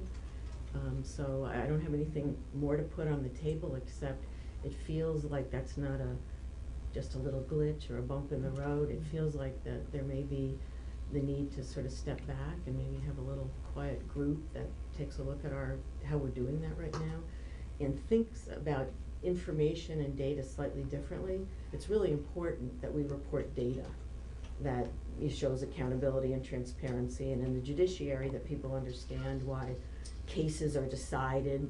People have to have enough information. At the same time, we don't want the experience of exposing people's personal information to be so broad now that they stop coming to the judiciary to have their cases decided. So that's, just a thought. One of the things that I notice a lot in doing record searches for information across states, is the states are very, very different in terms of the court information that's available. If you go to Florida, for example, and you pick a particular county, you can do a search for a name of any individual who's been involved in any kind of litigation, and in effect bring up that case and the case results, and indeed the documents that go to that case. In Vermont, it's virtually impossible to find anything, and in fact, it's even difficult when you go to the courthouse and ask for records, to be able to get records. How do we, as you look particularly working with other states and how they do things, on the one hand, I get the sense that Vermont almost treats record information from the courts as if it was the court's information rather than the public's information. Other states deal with it very, very differently, in which it's considered a public record that the public has a right to deal with. So our records laws, our rules, because we have court rules on that, actually are, with the exception of legislative policy, are very open. And so legislative policy has certain divisions that cannot be online. But our public records laws and rules are pretty similar to other states. Florida is known as a huge outlier. There are a couple of, like maybe one or two other states like California, Florida, for example, is very similar. right, where personal information is not protected at all. Other states are much more conservative than Vermont and really protect personal information, which I want to distinguish from data, but things where you can actually look in people's personal lives, and they restrict it more. And so Vermont just went through a rewrite of the access to public records laws, because we now that we're online and not on paper, it's changed quite dramatically in terms of people's ability to access. So one of the issues you would find in trying to get court records is we're not online right now. But as court records go online, it will become easier technically to access them. And then the question is, what is the state's policy and what is the court's policy about what should and shouldn't be accessed? And we're actually, in the Conference of State Court Administrators, we're actually looking at those issues right now. Do the states overall want to have a policy, or is it so unique to states that we can't do that? So we'll be able to report more about that in the coming Well, that's year. really what I was getting at with the comment, is that once we go to what essentially is an online system in which the information is there as to whether or not it will be available to the public. Will the public, for example, be able to go into the court record system and say, give me all the cases in which John Smith has been involved, and show me where they are, and then indeed go to the extent of being able to provide documents associated with that case. The same kind of information that might be present if you were to go to the courtroom and sit there and listen to the record. So right now, the legislature has adopted policies that mean data mining companies could not just do that. And so the real pressure that's on states right now is that data mining companies who take this public information and they turn it into money. And we do not make information available that way right now. And so there will be certain things that one could do. Well, let's use civil, because the legislature has not protected the civil docket for electronic access. So there will be access to certain information on civil cases. But even in other kinds of cases, people can go to the courthouse and get on a portal and get that information. What we don't do is we are not designed either, unlike some states who make money by selling to data mining companies, up to this point, we have not considered ourselves in, yes, they do. That's a revenue source for them. The courts do that? Yes. But in other states, that information is publicly available without charge. Yes, so you've got it's all over the map, is what I'm saying. Can I give a quick example too, though, Senator? So we talk with the people in Maryland often. And Maryland, for a long time, has had criminal case information openly available on the internet. We, as Pat said, it's only available by going to the courthouse, purposely. In Maryland, many data aggregators have taken that information and created their own databases of criminal cases. Maryland, like Vermont, is very active in expungement, right? What should be expunged, what shouldn't. So their challenge right now in that as they're expunging cases in the courts, other people have copies of this. The courts have no authority to have them get rid of it. So it's created a real challenge for them, and they're talking about backing down on all of that public access to criminal records because of this. So it's a very active topic amongst the courts and very important. And so all that to say, if the legislature decides to have a little thought group about that, I'd love to be part of it. Okay, and I think we would like to just continue this conversation with you all as you're thinking about it as well. Thank you for your flexibility and your report. Tanya, thank you for your flexibility as well. And I'm hoping that we can get you to go to about 30 minutes. Yeah, We've given you about an hour.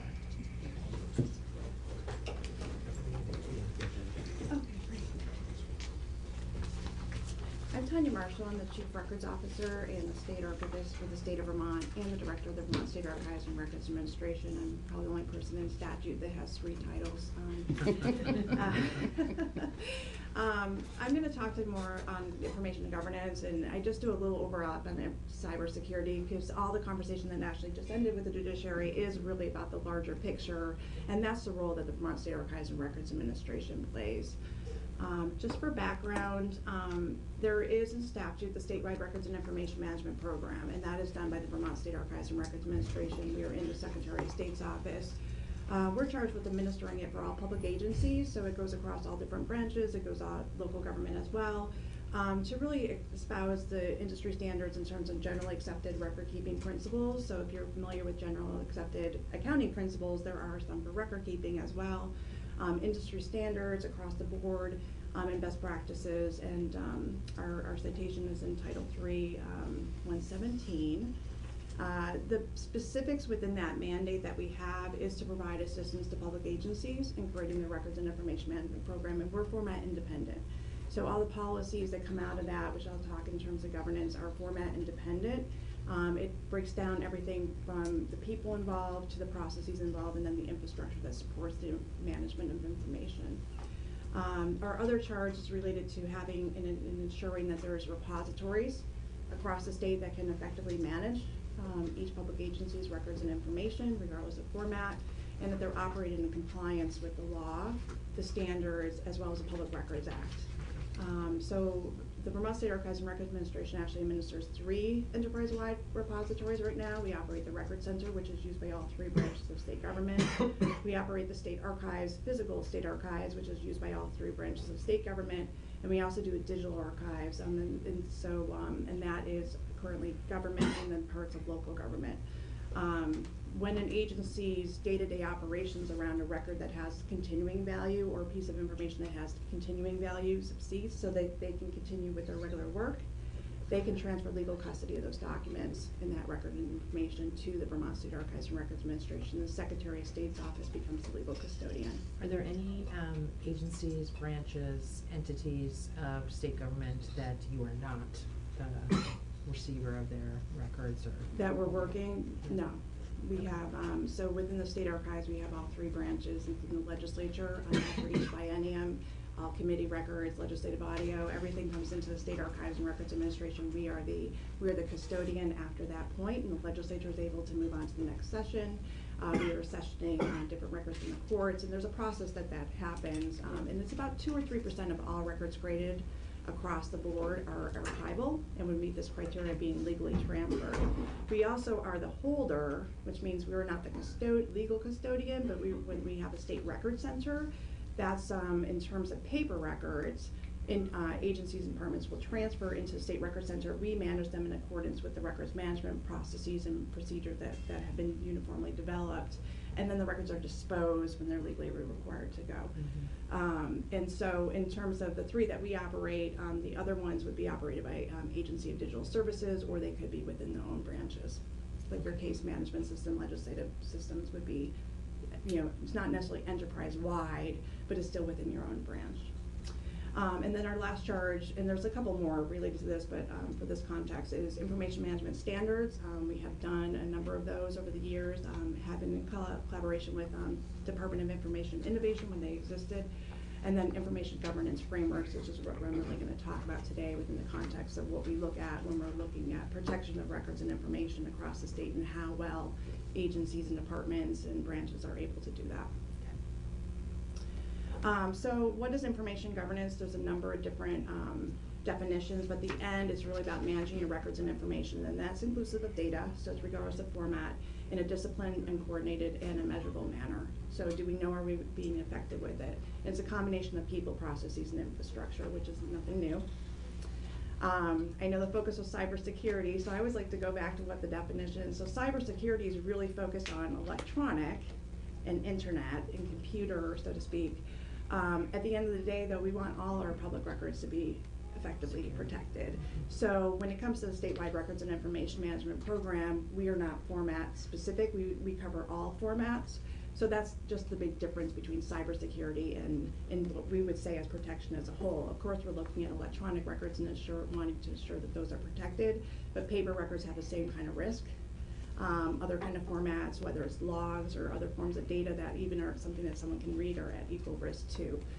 So we really cover the whole part of it in terms of scope. When we look at people, processes, and infrastructure, these probably look like the classic service domains or the business domains of business architecture, information data architecture, application technology, strategy. When we put on the Vermont State Archives and Records Administration hat and looking at it in terms of legal requirements, the strategy is really what the legislature enacts. Your goal is to try to provide services to citizens through legislation, and then it's the public agencies that are responsible for figuring out how to apply that and what is the most critical needs that they have. And that comes into why we receive or create information. And then we're looking for applications to really service that, and we're looking for the technology to support it. So that's really the goal within that program. So what we've implemented over the last couple of years is there's a standard to say maturity model, like where are we? And we can do this at a small level with a particular office or a division. We can do this with the agencies. We've worked with the Agency of Human Services that actually is working through a large scale kind of overhaul of their records and information management right now based on the information governance maturity model. So it's 3 levels. Very basic. It's used at the corporate sector as well as the public and private sectors. Level 1 is basically saying that things are kind of ad hoc across the board. When you're talking about business, when you're talking about people understanding the information and records that they receive, if there are policies, procedures, infrastructure, technology, ad hoc, kind of working in some areas, not always. Level 1 is really substandard. Development, more awareness. Level 3 is basically the essentials are being met at all levels. Level 4 is really being able to integrate into operations, so we're maximizing our information, because the reason we create and receive all this is to make good decisions, right? And provide the services that we need to provide. So our goal as a state and any entity is always to be at transformational, that we're really having the right information at the right time, given to the right people, which is at the same time as making sure the information that we don't want to the wrong people is occurring, but we also want accurate and reliable information. So each of these can be measured at different levels, and it can be done at a technology level, it can be done as a business process level, it can be done as a record keeping level. And so we have been working with the agencies and departments on having them walk through an assessment of what that looks like. So I want to ask you a question. So how does an agency experience you working with them on information governance and ADS? Like, how do those things kind of?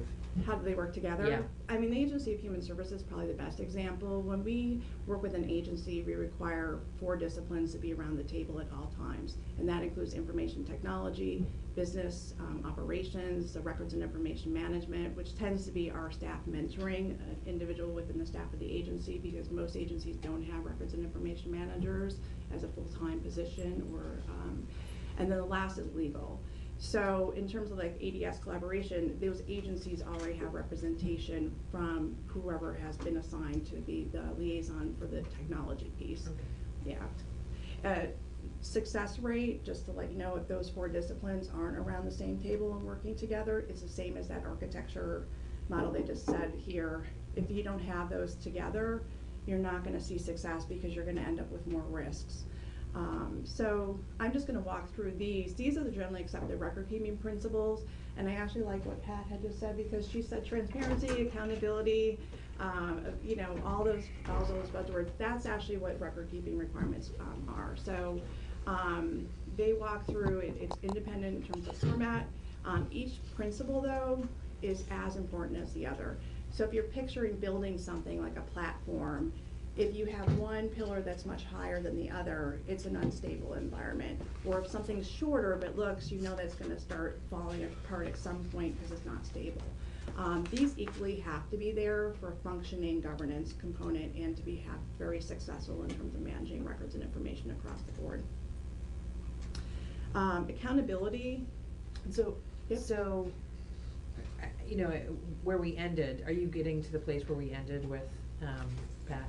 Yeah, it's kind of, it was a nice segue. Yeah, okay. I'm just interested if you would have, you know, said, oh, here's what we could do, or here's what we're thinking of. And yeah, and we actually have an active collaboration with the judiciary as well, and one of our staff members. So yeah, accountability is the biggest thing, is having, you know, ironically, most agencies and departments actually fall at a sub-level on this one, which means that there isn't one particular person who is familiar with the records and information of that agency or department across the board and is at a high enough level to really motivate change. So that's kind of a key thing, and it can't sit with somebody who's just there to move, but really having that background. My background, just for context, is information science, so I disciplined in all 4 areas, had, you know, extensive kind of education and training. That's the ideal, because you do want someone who understands the technology piece of it, as well as the business operations, as well as the information management needs and the legal, because that's where compliance level comes through. So when we do an assessment and walk through with the agencies, we really ask them where are you on this? And this is the one that is the most highly recognized of not having that particular, even an FTE. I'm just trying to see how technology is influencing. I'm back years ago, for example, with child welfare cases or public assistance cases. After 3 years, they'd be sent to public record, and of course they were confidential. Right. Now we have a kind of a combination of paper and a lot of it is online, right, in a database. How do you reconcile and then there was obviously you had after a period of X number of years, those records were disposed. Right. How do you reconcile if you've got both paper and you've got digital, or are you making everything digital now? No, so it's not so much on the format, but we're really starting with the Vermont State Archives and Records Administration, just to back up a little bit, was created in 2008 by the legislature, and part of it was to dissolve what was the Public Records Division underneath Buildings and General Services. So up until that point, records management was really just about assigning retention period and then disposing it, and very paper-based. There was a Public Records Advisory Board that was appointees. None of the individuals on the board had a background in records and information management, and so when we took the less you know, the easier it is. But it also meant that we were making a lot of decisions on records that were not great. So sometimes holding records too long, which I'll show here, is a risk. So all the policies now, they have to run through a record schedule, which is the life cycle management. And then whether it's paper or electronic, the life cycle is still the same responsibilities. Accountability is still there. The management controls are still there. They're just a little bit different if they're paper-based versus electronic. but you'd expect these things to execute, because if you have a retention for 3 years of something, does it matter if it's electronic or paper? It doesn't. You just have to be in the right repository to make sure that can execute correctly. So we don't do anything format. When we write the policies, and we do it in collaboration with the agency's department that set the management plan, also set the retention and disposition, which are two of the principles here. That's the high level policy of accountability of what's expected in terms of lifecycle management of that information. The next layer down is, okay, from an operations standpoint, how is this going to Can you occur? actually delete or dispose of digital information? With a paper record, you Right. can shred it. Yeah, But those electronic it seems records like you can- Ollie North discovered that in fact that record's out there Someplace. somewhere. Well, And when we get into. So I'm just wondering how you deal with. There is, and that's where our collaboration is with, ADS on if they stand up the systems. The digital archives, obviously, we don't want to destroy anything out of that, because those are records that are expected to come in and be Right. permanently preserved. But electronic records management systems exist, and they do. They run through a purge cycle, and then there's a different, depending on the system and how the infrastructure's been set up. I always worry, because we do know this within the state of Vermont, it can look and feel like it's been destroyed, but the agency is not aware that it's still sitting on another server, maybe as a backup or some other thing in the past. Mhm. And now responding to public records requests and stating, because from the business operation, they believe that it has been deleted, or discovery requests, that happens more often than not. But if we are in a good state, and at least being at, say, level 3, which is essential in terms of governance, that likelihood should be less, because everyone knows where their information is actually stored and happening. They don't need to know the details of how it's working behind the scenes, but at a very high level, we need to know where our information is stored. Because that becomes a risk on the cybersecurity part. If we don't know where to protect, and we don't know what we're protecting at a certain level, and it's a little ad hoc, that's where we end up not only risk on having information get out that we do not want to be accessible to other individuals, but we also end up with risk from a management perspective of, falling into a quagmire with legal discovery, public records requests. We also end up paying a whole lot of money to store things that maybe we didn't need to do. So that is a collaboration component, but it is based on the statewide records and information management program. And so if we really just walk through the agency, starting from a policy to an implementation, then to a decision-making of what those applications really need to be, and then what kind of platform, and then they work with their partners, which include Agency of Digital Services, as well as any other vendor, to really execute that. Transparency, this is really getting into the documentation. We always use transparency in government but it's transparency of also knowing what we're managing and why we're doing that, and which level everyone is in terms of business processes being documented, as well as the records and information management processes. It's a key part. Obviously, we want our software and our applications to match the requirements that we're trying to meet. So having that transparency is where an agency feels confident to be able to say, I feel that we're effective in managing these child welfare cases, and here's the system documentation about where those records go in the life cycle and what happens to them. So it's not just, someone's own memory or it's kind of we don't want the ad hoc approach to that. So system documentation as well as process documentation. Integrity, the key part is we want good information. We want things that are reliable and authentic. Best example of this where we have that is like when you have an electronic version too, of not knowing which version it is, and we have, just from a business process standpoint, when you have an agency that might be scrambling to figure out if they have the latest copy or the individual, that's where we end up finding the integrity is pretty low. So there may be one that is the final draft that everyone wants to share, but the way that's being managed or whatever the business process is, we have to expend some more time to try to find that. That's when we get concerned about integrity. So when we look at that maturity model and we ask agencies, give us an example or an office, this is where we're able to rate where they are. Does that help? Yeah, I'm thinking about the video that Secretary of State posted a couple of days ago, the deepfake video, and thinking about this integrity, and if you are doing any thinking about with the integrity of records and deepfakes and that sort of thing. Right, so in terms of, I'm not really sure what video they posted the other day. Was it on their Twitter account? Yeah, it was one showing this, I can't remember his name. Related actor, to the elections component. turning into Tom Cruise. I mean, it was a deep fake. Oh. My goal It's as an creepy. information professional is when that life cycle's not working the way that it is in terms of either business process operations or even electronic and the applications aren't supporting, integrity ends up being very difficult for an agency to say, I have the best information, I have the right information, and I have that.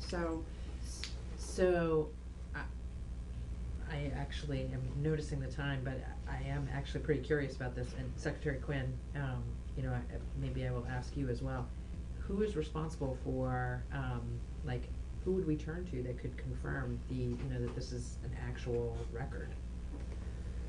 This is, do you know what I'm talking about in terms of the deep fake?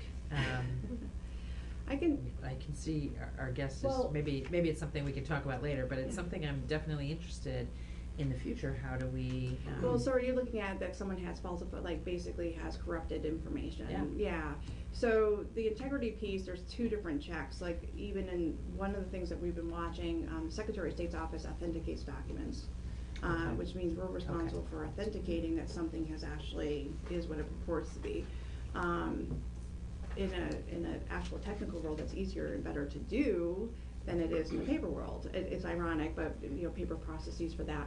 So I think what if I was looking at what from a technical standpoint, we can say, oh, that was there and it hasn't changed, depending on the system and what's capable. But it's still, when this comes to integrity, it also talks about, we get to protection after this, but it talks about the fact that we may not have the best information, or might be. We may need to have you come back on all of that. I'm taking up some of your time, which we've already. No, ask as many questions. I mean, I live and breathe this every day. Protection. So this is really where you get into your area of security on that. For the principle here, it's about what's reasonable and suitable. So the sense is that, if there's something that an agency is publishing out and wants to be there, obviously we don't want people to be able to change the content. That's the integrity issue of it. But we're not as worried about it getting into the hand, because we do want that publicly out there. So it's about suitable and reasonable guarantee. And there's a number of different things. And when you think about people and processes and infrastructure, one of the greatest risks on the protection standpoint isn't always just the technology, it's about the people. We all, we're in Vermont, we want to be friendly, we want to help people out. Oftentimes, it's the security issue ends up being more on an individual per se than necessarily always the technology. But this is really about having an agency assess. So where are they? Do they feel like there's a lot of emphasis on information security, that they feel that it's across the board no matter what the format of the record is? Do they know that? Can they audit it? Is it continuously looked at and improved on at all levels? Or is it kind of, maybe it's really good here but not so good there? Maybe we have the best kind of network for that electronic information, but the paper information is going out the door. We look at it holistically, but that's the protection category. Do you have a schedule, like if we mandated that you go in and work with agencies and entities, or are they inviting you in on this? Like, how is that happening? So Title I, in the Public Records Act, it does require all 8 public agencies to manage their records in accordance with standards that are provided by the Vermont State Archives and Records Administration. It also states that they cannot destroy a record without authority, which is a throwback from a 1937 law, but we've continued it.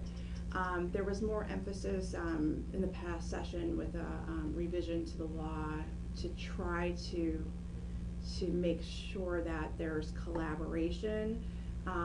We work with everyone. I can't force an entity to. So it's at their invitation? Yeah. I mean, not that I want to, because it's supposed to be a collaborative thing. So we wouldn't be very successful for forcing somebody who didn't want to be there.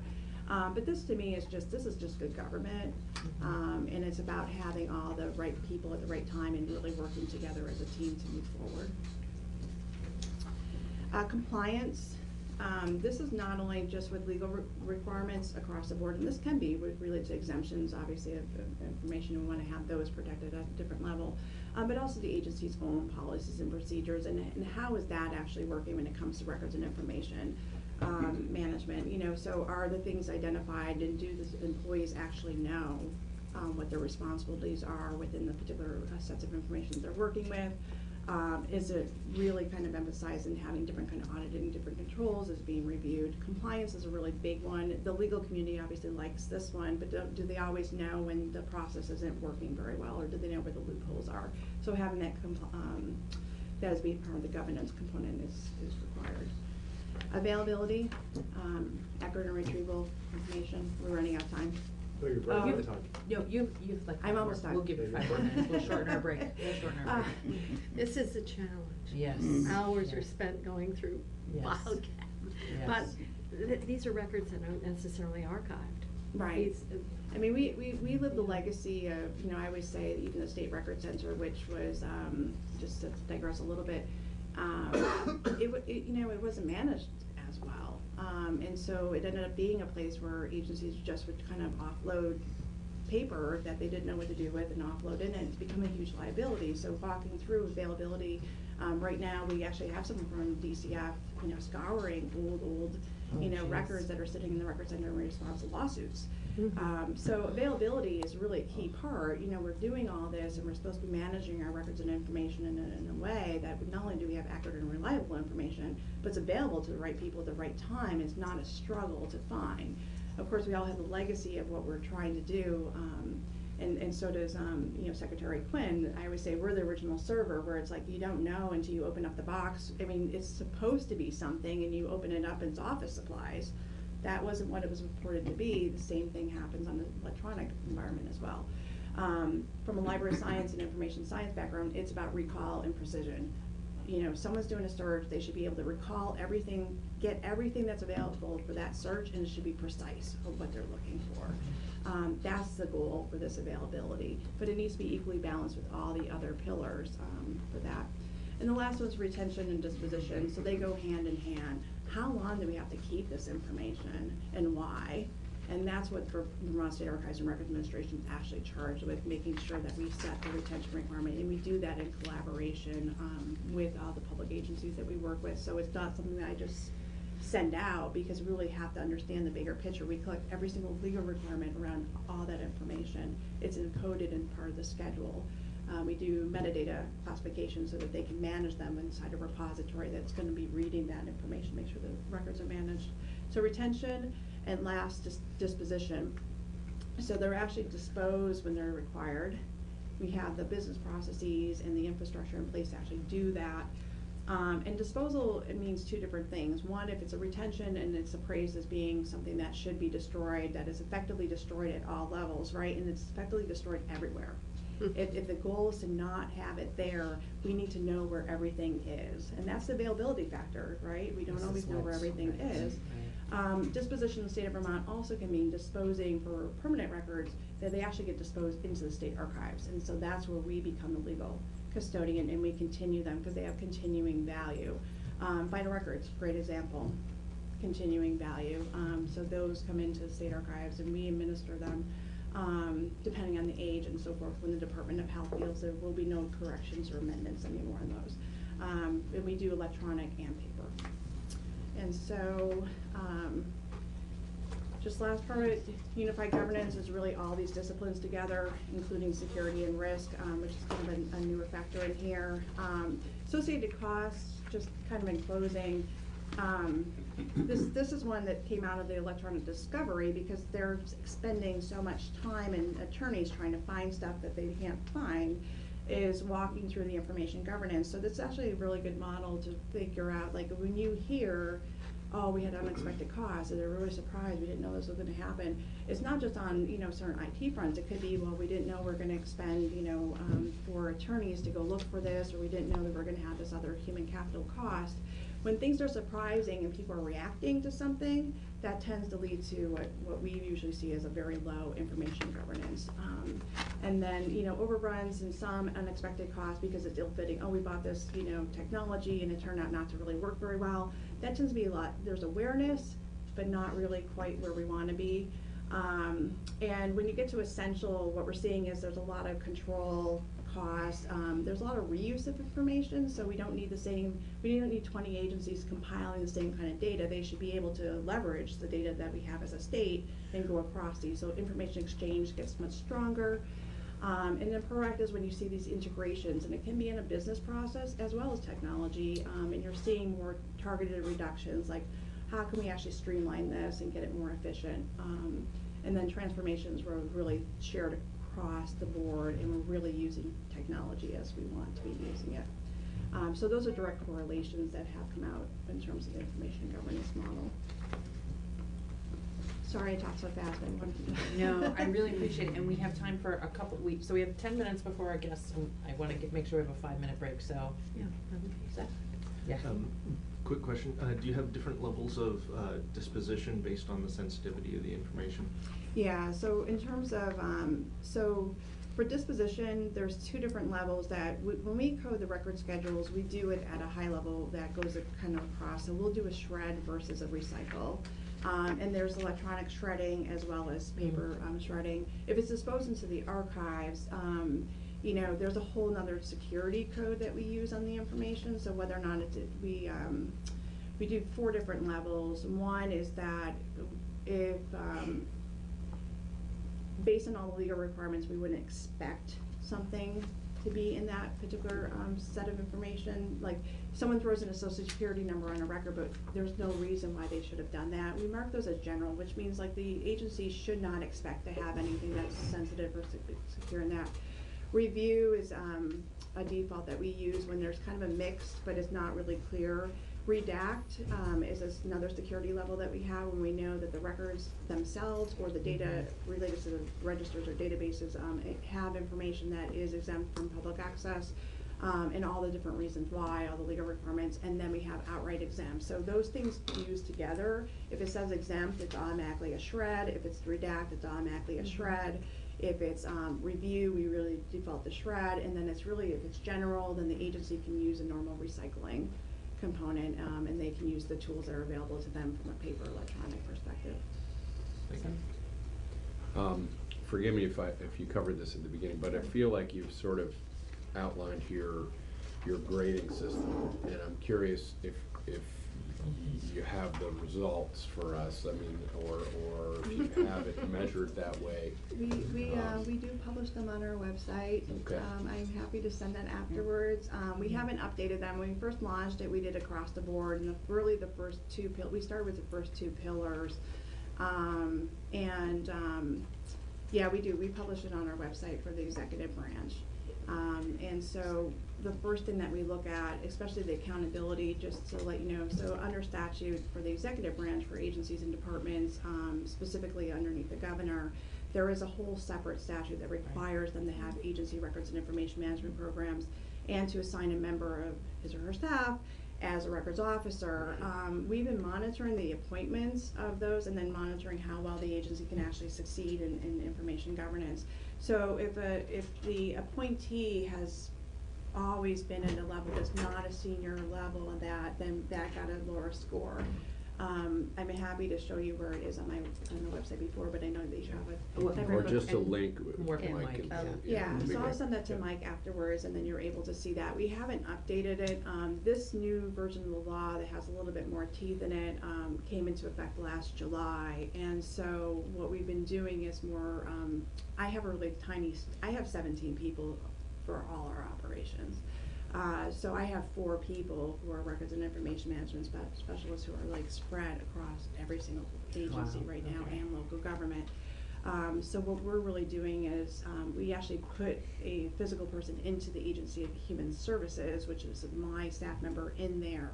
And we're really focusing on looking at that modeling that works really well and seeing where we can get the most kind of opportunities that not only the Agency of Human Services can be successful, but the next agency. But that's half of state government.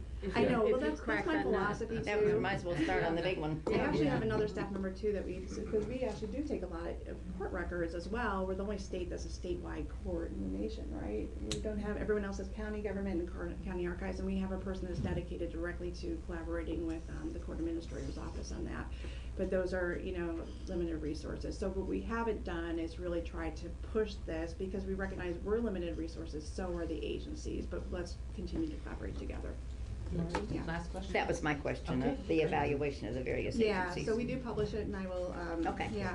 And that was something that having the agencies do some self-reporting as well, and, yeah. And so you obviously have an ongoing program? This is continuous. The Agency of Human Services is the best example right now of having a very active, strategy to do this, very good collaboration within there. DEVA in particular has been really, they have been, you know, they have been way low, but really having come up, and it's about that team and that collaboration. When we don't have that, we just know it won't be successful in any area. Right. Thank you. Yeah, Thank thank you for the Thank you for your opportunity. flexibility. Oh, yeah. We appreciate it. Okay, let's break till. You were kind enough to bring us what you hoped was a resource. I've been asking you really about.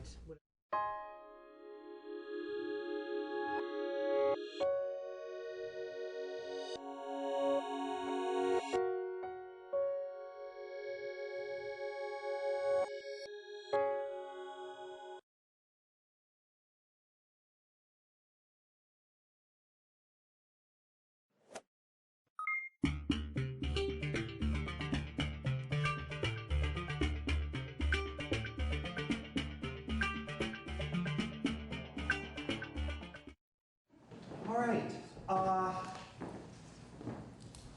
Good evening. Let's start with our introductions because the camera's on. David, why don't you start because you're way down at the other end from me. All right, David Chair with the Attorney General's Office. I'm Ken Schatz, the Commissioner of the Department for Children and Families. Jen Furco, Vermont Criminal Justice Training Council. Rebecca Turner with the Federal General's Office. Eitan Nasreddin Longo, Chair of the panel. James Pepper, Department of State Attorneys and Sheriffs. Monica Weaver, Department of Corrections.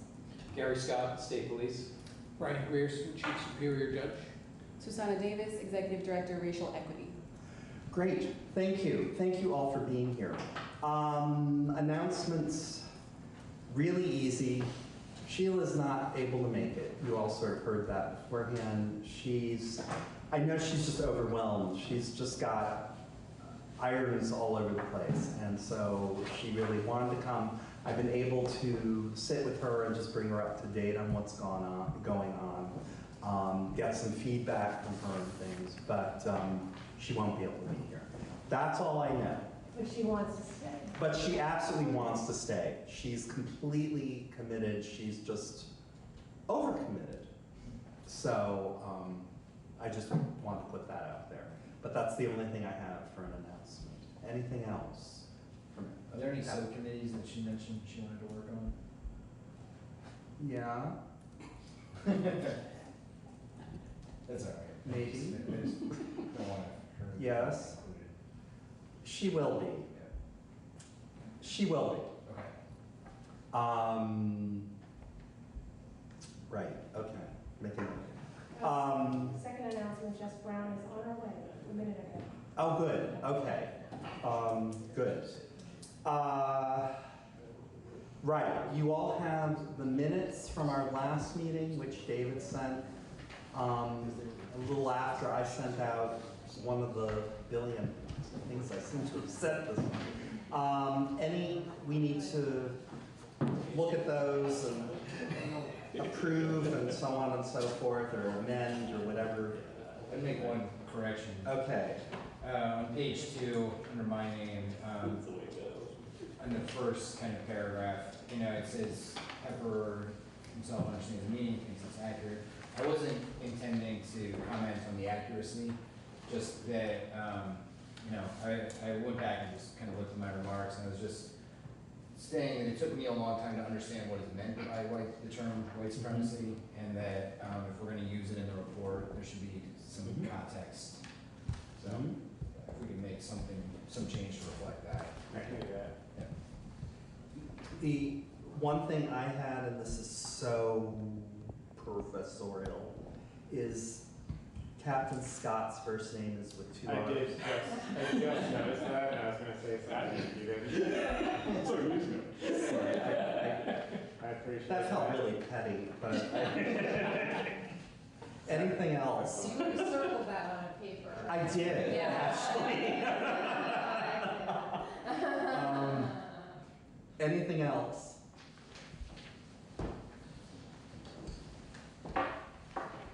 Just a minor comment on, under mine where it says, will not push away readers. I may have said that, funders is also what I was referring to, so readers. Which funders. page is that? Well, somebody didn't paginate them. That's who didn't paginate. If we can find that person. It's just under my name. Okay. Just add funders, because I think that's, in other words, where it says, first line. Be sure that phrasing will not push it over. Gotcha. Right. What slash funders, that's really what I was talking about. All right, got that. Anything else? Anyone want to make a motion? I'll move to adopt as modified. Anyone want a second? Monica, second. All in favor? Aye. All opposed? Abstentions? Motion's carried. Minutes are approved as modified. Thank you. Now we move on to much more fun. I have the honor of introducing Susanna Davis, who is, in fact, our new Racial Equity Executive Director. I thought we should all meet and get to know each other. She should hear us do what we do, particularly given the state of affairs that we're at of writing the report, and I wanted to invite her, and here she is. So I'll stop talking and welcome. Thank you all for having me, for inviting me to your meeting. Very happy to be here and very grateful for the opportunity. I don't want to talk at you, and I do have a tendency to ramble. I am coming to you from New York City, where I lived for the last 11 years. My last job was at the health department, doing work at the intersection of health and housing. Before that, I was the director of the Black Latino Asian Caucus at the New York City Council. Before that, I was in a deep despair after the bar exam.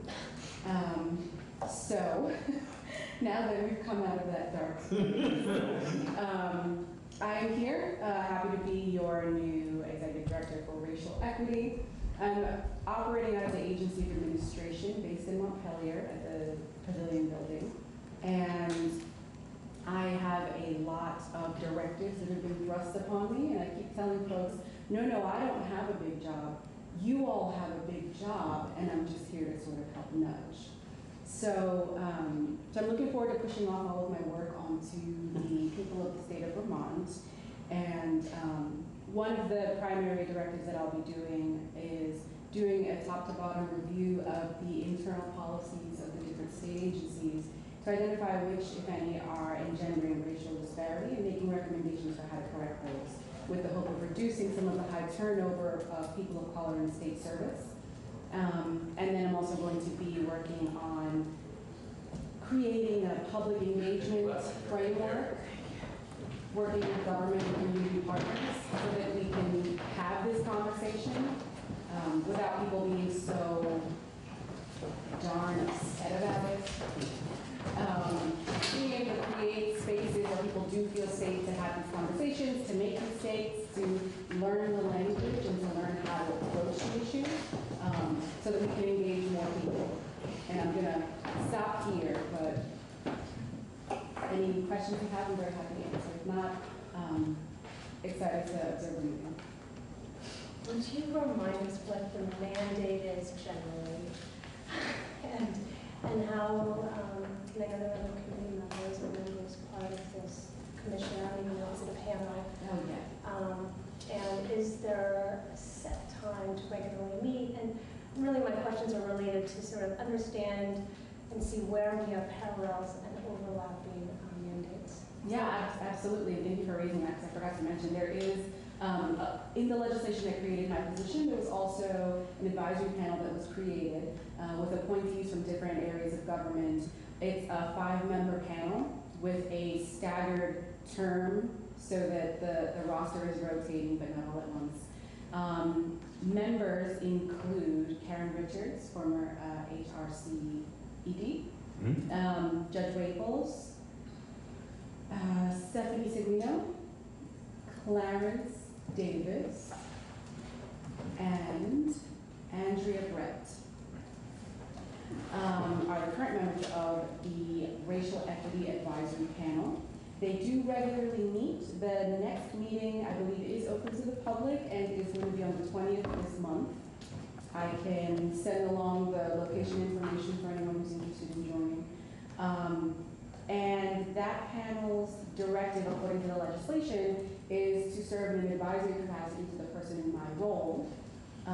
Because it's a new role and a new panel and new work, no one really knows what that means yet. So I say, given the existence of this panel and that newly formed one, it would really be wonderful if we could align objectives and see where we can work smarter, not harder, and work together where possible. We've had that conversation to some degree with Karen Richards, who's come and helped with our work. And she had, I don't know that we've dropped the ball exactly. I think everyone's just been very busy. And because she had said there should be some back and forth between the two bodies, and we just haven't gotten there quite yet. I think we were waiting for you to be hired. So now we need to move, yes. We're so excited to go. Thank you so much. You know, I think too, in terms of fostering that exchange of information, as I know that we at the panel had expressed interest, and maybe these public meetings, if you have the agenda to share, and we could make sure that we share ours with That's you. true. Yeah. I mean, ideally, in an ideal world, you have someone with enough time to go, if it's relevant. I'm not sure what the agenda is, but it just seems appropriate. Yeah. Yeah, and I mean, I don't know how that panel is choosing to do it, but I'm assuming it's operating by Robert's rules, similar to this one, and all of that. So whatever the processes are, I'll absolutely be sure to suggest it to them, and hopefully we can have that real, I don't even know, I misstate a lot of idioms in English, so you're gonna have to forgive me, but a lot of that sort of cross-seeding between the panels. Right. Other questions? Comments or anything? You look like you have one. No? No, it's just my face. Okay. Okay. Never. Questioning. I just want to get everybody. Great. All right. Next then, I sent along proposals for inclusion in the panel's report. 4 pages roughly, 3 and a bit, from Rebecca Turner. And then a few paragraphs from Ken Schatz and Karen Vassine. And I thought we should discuss those first, and then, bless you. And then we can start doing the subcommittee stuff, which, never mind. So, do you want to talk about what you, yeah, you should, whichever one you want to do. Shorter, but. Okay, sure. You want to? Go for it. No, that's true. I'm going to try to keep it short. Okay. So, as many of you recall from our last meeting, when we were going around and we had some conversation about juvenile justice issues, not having been really the subject of a lot of conversation here. And it is certainly within our charge. It's frankly why I'm a member of the panel. And I think it makes sense to both a kind of need that we should. Jennifer actually was really helpful too in making that point. So the idea was to put something in writing and I kept it pretty short. It looks like there's extra copies. Yeah, there are copies in the center if anybody. But you know, honestly, as many of you know, the Department of Children and Families is pretty challenged in terms of data. But I did want to start there to see what we had. And so what I referenced was getting some data from the Children and Family Council for Prevention Programs. So some of you may be familiar with that entity. It comes from the Federal Juvenile Justice and Delinquency Prevention Act. Each state has to have what's referred to as a state advisory group. In Vermont, it's called the Children's and Family Council for Prevention Programs. It's a group of people appointed by the governor who do a range of different activities, including granting out federal dollars. But one of the things they're required to do is measure compliance with the Juvenile Justice and Delinquency Prevention Act. One of the provisions of the act is looking at issues of racial disparity, particularly disproportionate minority contact. So they do some analysis every year, so what I describe here is based on the most recent report where that council did identify that we do have two particular areas of statistically significant racial disparity. Chittenden County, specifically in the areas of arrest and secure detention. And the second area is with respect to, it's more anecdotal.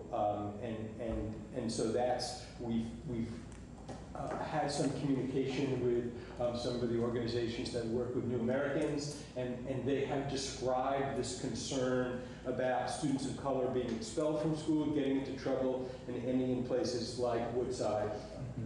It's not, it was a bit of an education for me, I'll admit, because when I've certainly heard about the school to prison pipeline, but I've understood that to be more about sometimes schools, either through their teachers or school resource officers, identifying activities, charging youth with crimes that end up resulting in criminal prosecution. That's my understanding. That's not what's being described here. It's a little bit different, but still relevant in that it has more to do with expulsion from school. And then, at least the concept as I understand it, is young people with, honestly, perhaps too much time on their hands, getting into trouble and ending up in the juvenile justice or criminal justice system. So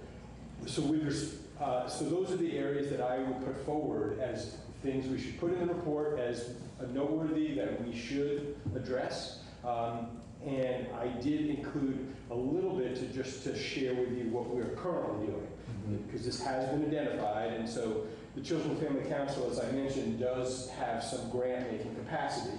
And so to address these issues, they have provided a grant to the Association of Africans Living in Vermont and to specifically provide a mentoring program, skill development programs, an after-school recreation program, and on-site mental health practitioner. So that is already in place.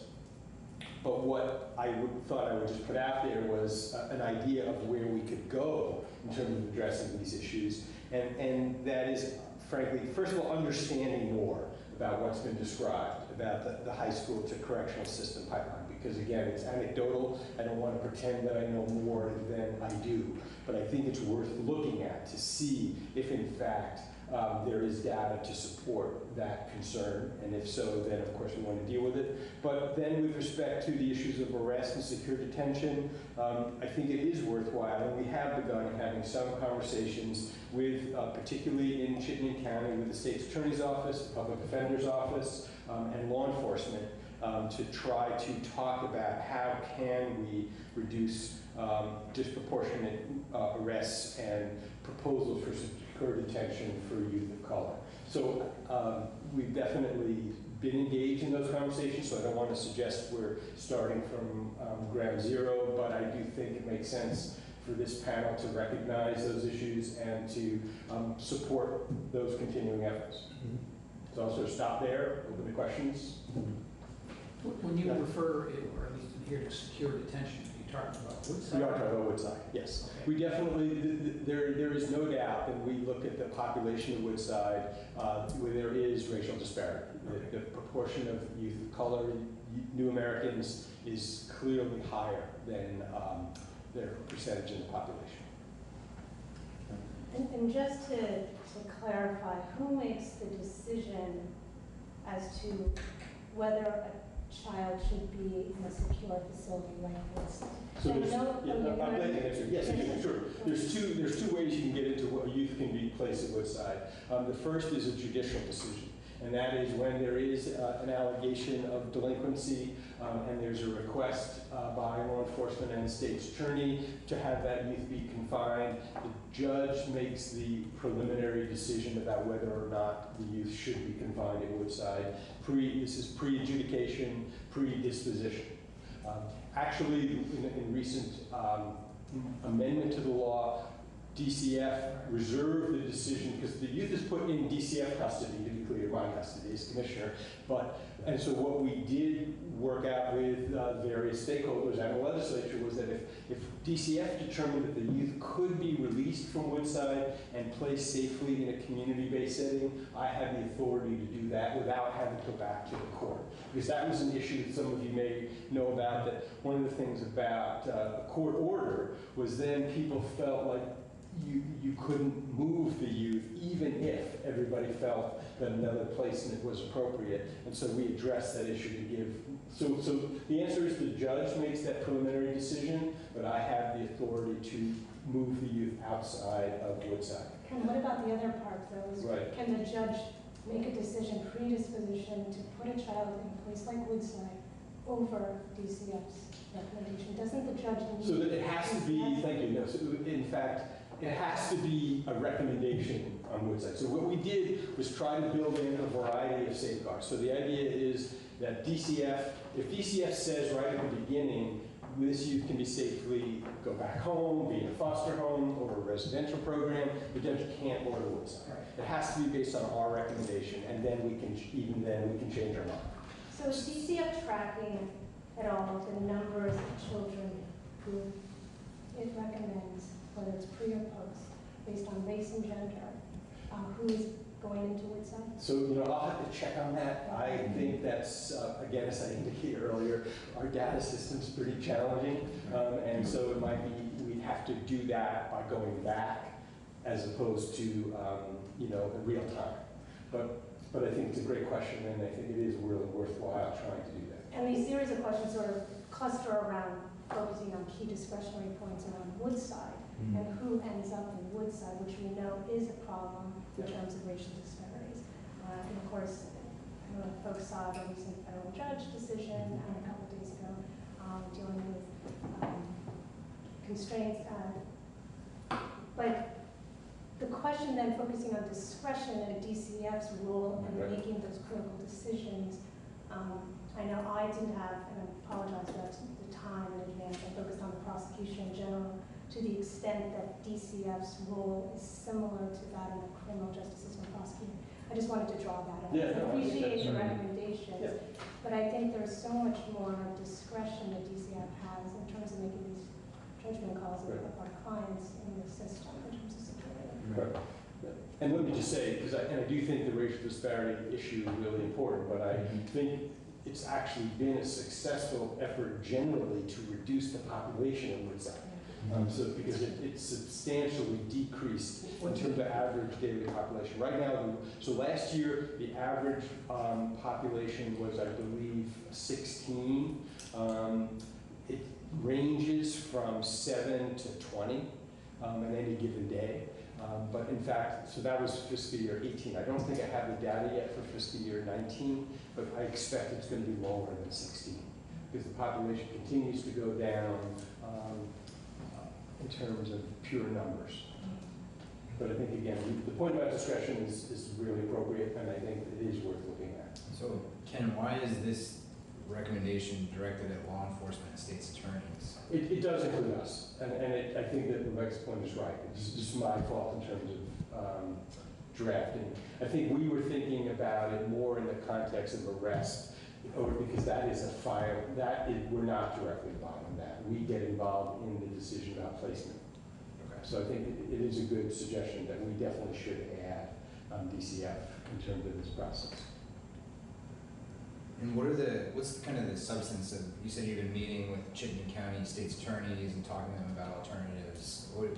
So the idea is to come up with some sort of, first of all, screening instrument, the other piece to have an objective approach to making these decision-making, to sort of in part address the issue about discretion, but it's also to make sure that we're talking together about and make sure people understand the range of alternatives and the thinking process, and actually there've been some conversation about having some sort of screening process as a team to look at these cases to try to figure out together, frankly, what alternatives there are to placement in Woodside.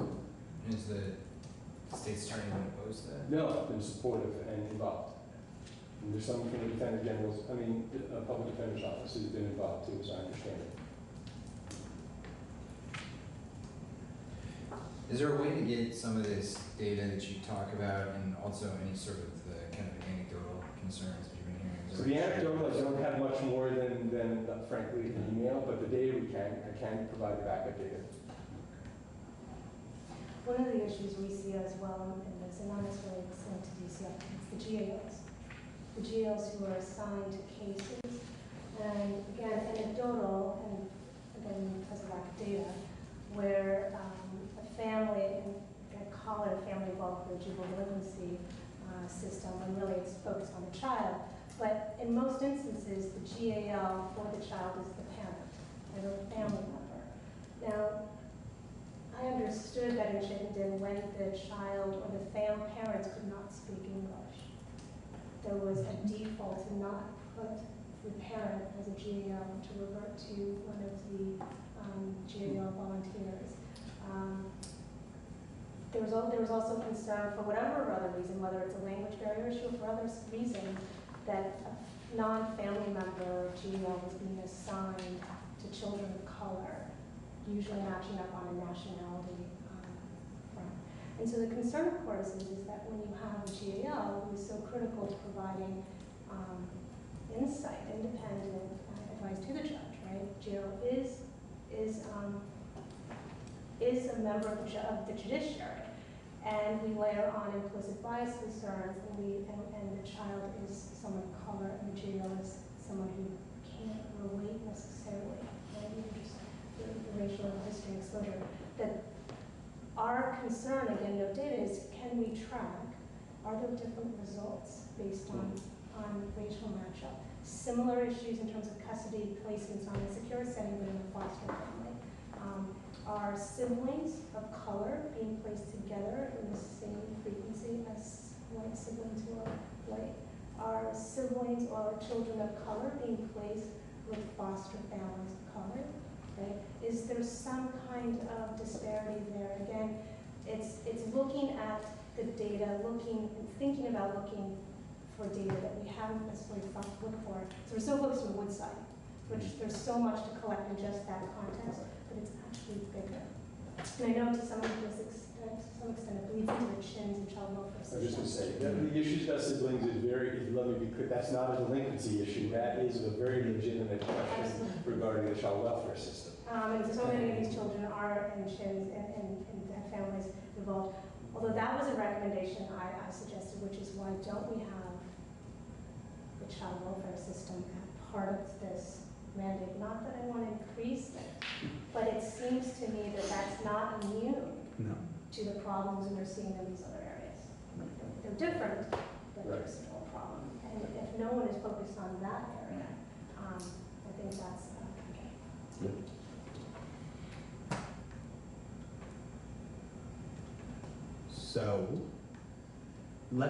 So this may be a matter of my own density,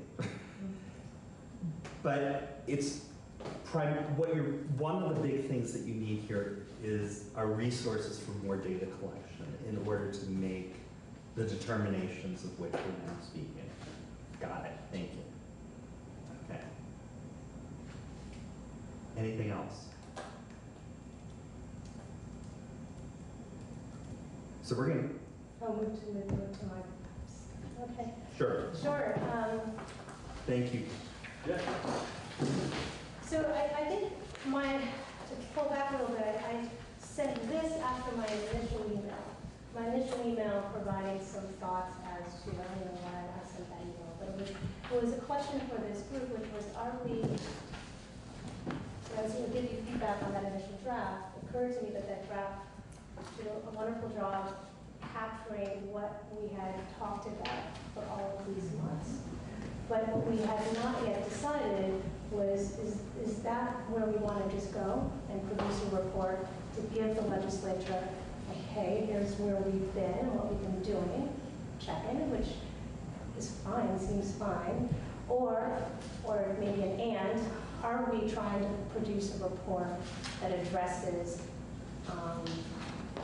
high discretion points, areas in our system where we would like to suggest to the legislature changes to it to reduce implicit racial bias, which was, if you think about it that way, I returned, and there was reference to the last meeting, Jess, where I charted out in a really kind of a detailed bulleted fashion all the various discretionary points from when someone gets into the system to leaving it, where there are calls being made by the various government actors that exacerbate the implicit bias going in.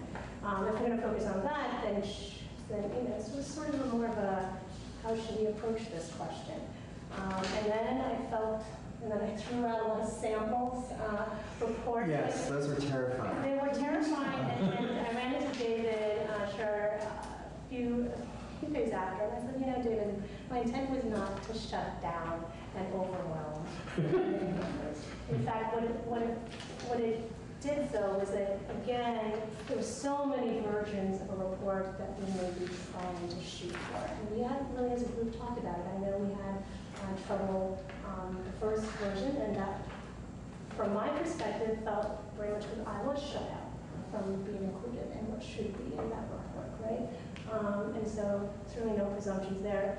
And then, also that Laura Bjorkel has shared, which was an interesting pullback of reviewing states' commission's attempts at this and pointing out the various flaws. The biggest flaw being that it's so astronomically huge project that it takes so many resources, and it sits and it sits and it's under-inclusive, and it primarily focuses on the problem, right? And perhaps just one part of it, a lot of judiciary-driven reports. I've been talking again internally and informally, saying, well, how much have we collected that we're not trying to reinvent the wheel? That was another part of it. And more specifically, how much have we in Vermont and those in the system longer than I came in 07 have experienced it? I understand from Anna Saxman that there was, I think, judiciary leading initiative on racial justice issues, and maybe I'm wrong. But she thought somewhere circa 2002 there was a report. There was. I read it. They did. No one. I can't find. We can't find it. Okay, let me look through. Yeah.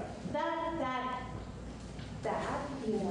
Then I started looking for something because I think that we can spend a lot of time getting a handle of the situation specific to Vermont, and that's where we spent all the months with CIG, the reports that were being sent to San the detailed data we're getting from Chief Del Pozo on bail arrangements out of Chittenden courts, really snapshots of where and what is the problem.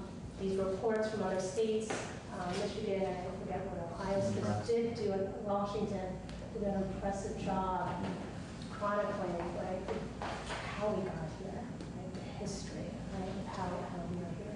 And so if there's any question about white supremacy or whatever term, when that's a different discussion, how we got to here, right? How we exist in this racially charged, racist society, and yet we operate in a criminal justice system, juvenile justice system, where you can't see the word race in any standard, legal standard, right? It's been stripped.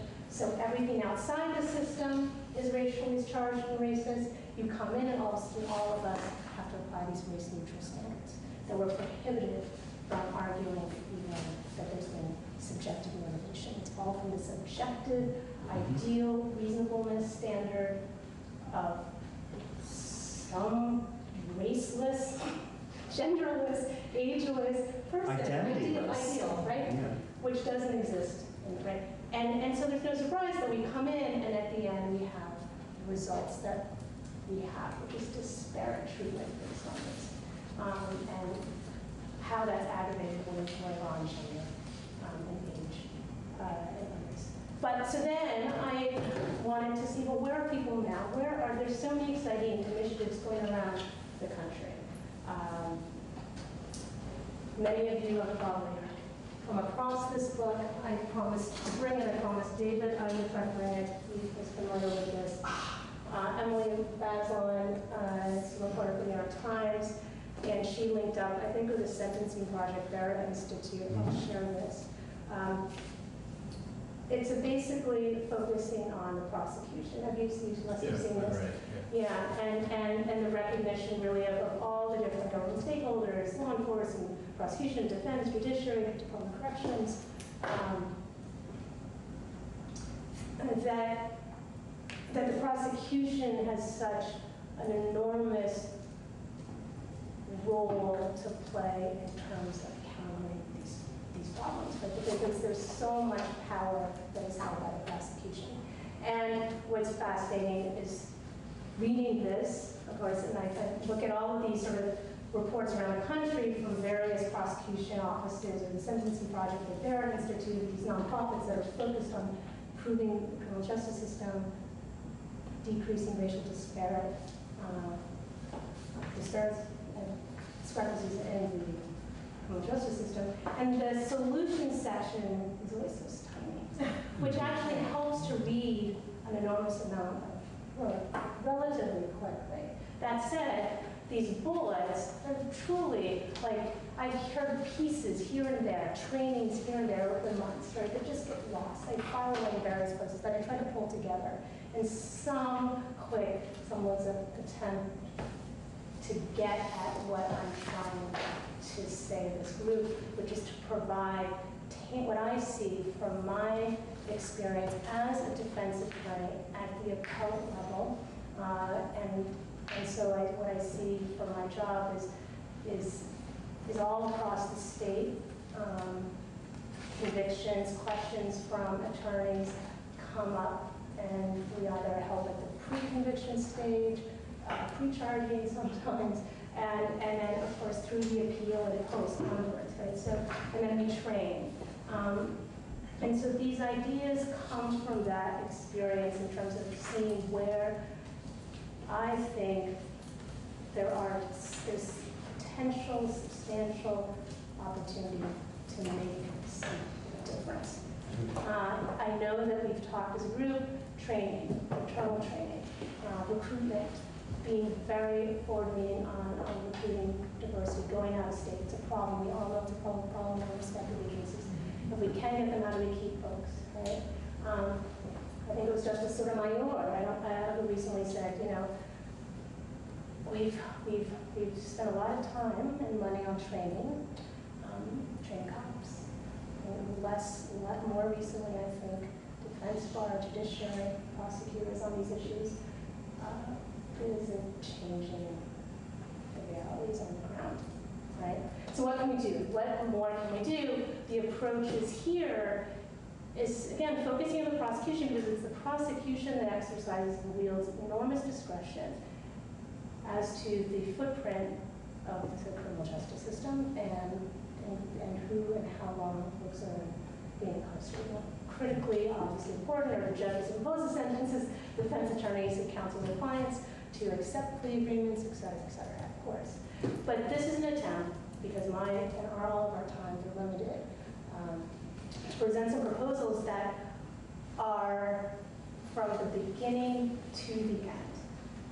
Again, trying to provide tangible recommendations for the legislature that's a systemic approach, not just the initial stops, right? But why are then certain people of color more likely to be searched, right? How do we deal with that? Well, one of these, and so I'm happy to go through these and transition to the individual recommendations. Maybe I'll do that now. That's sort of too long setup for this list. But Pepper, I point to you because this is taking on prosecution primarily, although a lot of this is incorporating law enforcement practices, necessarily when it involves the judiciary with imposing bail, et cetera. But please, you're boring if I keep talking, but to chime in and add things. I know that on individual offices, there are certain prosecutors who are already there. Right? And look, I'm talking about Philly prosecutor Larry Hester, who's really just internalizing certain ideas of how to do this. There are some here in the state Now, rather than letting that go through sort of an electoral process and allowing states attorneys to exercise their discretion, that doesn't change that, right? The separation of powers is still maintained. However, just like the legislature can set sentences, they can also establish circumstances. And so that's where we come to this. The other point is that these may seem completely crazy. Maybe to some of the attorneys in the room who've been practicing this sort of the reasonable suspicion standard forever and ever since 1965 with Terry, that we cannot even imagine a different reality than the reality. There was one, even with Terry, with probable cause. Probable cause is a heightened standard before cops could stop someone with a warrant, temporarily detain, and to frisk if there was, well, reasonable suspicion to have probable cause before. But the point is that these are actually ideas that are being tried and put forward in other jurisdictions. So, first one, minimizing charging decisions impacted by racial bias. Right? The legislature certainly has the ability to lower sentences, to change practices. And so, again, the first one is just decriminalize, make it a law. The second bullet, I think, is self-explanatory. There's a lot of ink spilled on the problems of life without the possibility of parole. Vermont doesn't have a death penalty. This is our equivalent, and the decision is made at time of sentencing, and it's never reviewed. It's done, and these people are sitting and languishing in jail. Those two suggestions are sort of related to it, separated. There's a recommendation that the legislature established. I think I called it a commission after sentencing, and so it sort of seems like it's after the fact, but it's related to this first bullet. The first bullet means, trying to set it up from before you even charge, make it a requirement that sort of low-level offenses can't be charged, right? And then that. Later on in the suggestion, which is related, is some kind of panel or commission that looks back after a conviction and sentence. They're often referenced as second look laws, where you set a certain amount of time and maybe other things before you look back and say, oh, should we reconsider that decision? Is justice in fact being served? And specifically in this racial justice panel, a review, maybe not even threshold requirements, but if subsequently we learned that there was an officer involved or other reasons to suspect there was some tainting of the investigation prosecution involving racial bias, we go actively in to investigate. Again, these are common for the Innocence Project realm, but not so common in terms of just sort of standardizing regular review and check-ins. You can do that for lengthy sentences. You can do that for indefinite term probation, which indefinite is a nicer way of saying life. Probation, where people are ordered to be supervised forever and ever, and the laws do allow the judge to change that. In reality, a probationer is out there, and there's no longer an attorney to seek that additional modification. And so the person re-enters the system when they trip up on one of these numerous conditions. So again, look backs. Second big bullet, ensuring investigations and prosecutions are not tainted by racial bias. I read that after a sentence, so how is that different from the first one? But I think those are the details, and I think there it's getting at raising certain standards from making standards explicit where perhaps the law has slid or there's active litigation on this front. For instance, right now it is law since 1965, although it started in Terry v. Ohio with frisks and developed even more to allowing temporary detentions. It started as an initial risk to temporary detentions based on reasonable suspicion. The suggestion here is to have the legislature set it obviously the US Supreme Court has set what the minimum requirement is under the Fourth Amendment of the US Constitution. There's no reason why the legislature can't just set a higher standard. So set it to probable cause, which is not hugely different. Second bullet reflects some thinking. This is about what an officer and then later a prosecutor arguing to the judge when the defense attorneys file a motion to suppress evidence for unlawful search and seizure. The prosecutor has to argue to the judge objective, specific, particularized indicia to justify suspicion of a crime, right? Under a certain quantum of evidence, where there's real suspicion of probable cause. Here we see, and Zulo was a case that we talked about earlier as a commission, and that was in the civil context. And there, the question is, and in other cases, can the prosecutor use, while the officers thought and saw and observed, indicia of nervousness, flight, they were in this neighborhood, certain travel patterns. Well, we know as defense attorneys and judges and prosecutors that it's a pretty low bar, that basically if a prosecutor can point to, and this evidence so supports, something to support the hunch, right? Whether it's nervousness, regardless, of whether or not nervousness can be explained for innocent reasons, right? Or as I point out, proxies for racial bias. That doesn't come into place. It's seen again in that, again, the neutral, race-neutral standards. And so those are often ways that we bypass those checks, where racially tainted investigations and prosecution should stop there, and suppression motions granted. The standards don't allow it, and they slip by. Right? So why not have a rule from the legislature? In fact, I heard the House Judiciary earlier this session after Zulo came down be briefed on the holdings of Zulo by their legislative council, and one of the questions from the members was, well, can't we just legislate that certain factors can't be considered if this is such a problem? And I think, what was it? Sure, you're the legislator, right? So I put that goes into the bullet. I'm going to move faster. I just wanted to say, if we're going to go through the whole thing. No, you're right. Let me lump them. The second, the next part is, I'm going to skip the new document this way. Second page, sentencing factors. Again, the legislature can amend what the appropriate sentencing factors are. Right now, we have traditionally a list of factors all on equal basis. They can change the priority.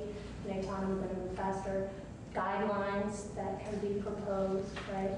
Again, those guidelines come from this book, from this book. So it's not just Rebecca Turner coming up with some wacky ideas, but vetted through various other organizations that she worked with. It's not just the journals here. The last one I just want to show you, which I thought was interesting. And this is sort of legislation that passed through Connecticut this past session. Signed by the governor, going into effect July. So in Vermont, we have the data collection laws relating to law enforcement and staff, right? This one is focused on prosecution. This one is requiring all of these subparts the prosecutorial offices to share and then report. I love this idea, again, because there should be transparency and accountability.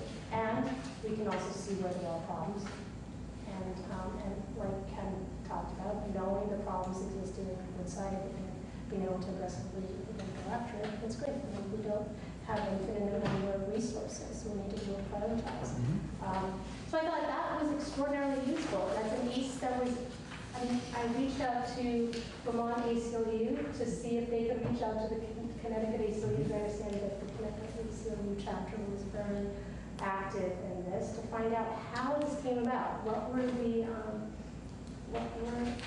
What what did it look like before? How did they get here? How did they go so long? One session. It's amazing. And how are they dealing with the financial resources to accommodate all that work that's required to.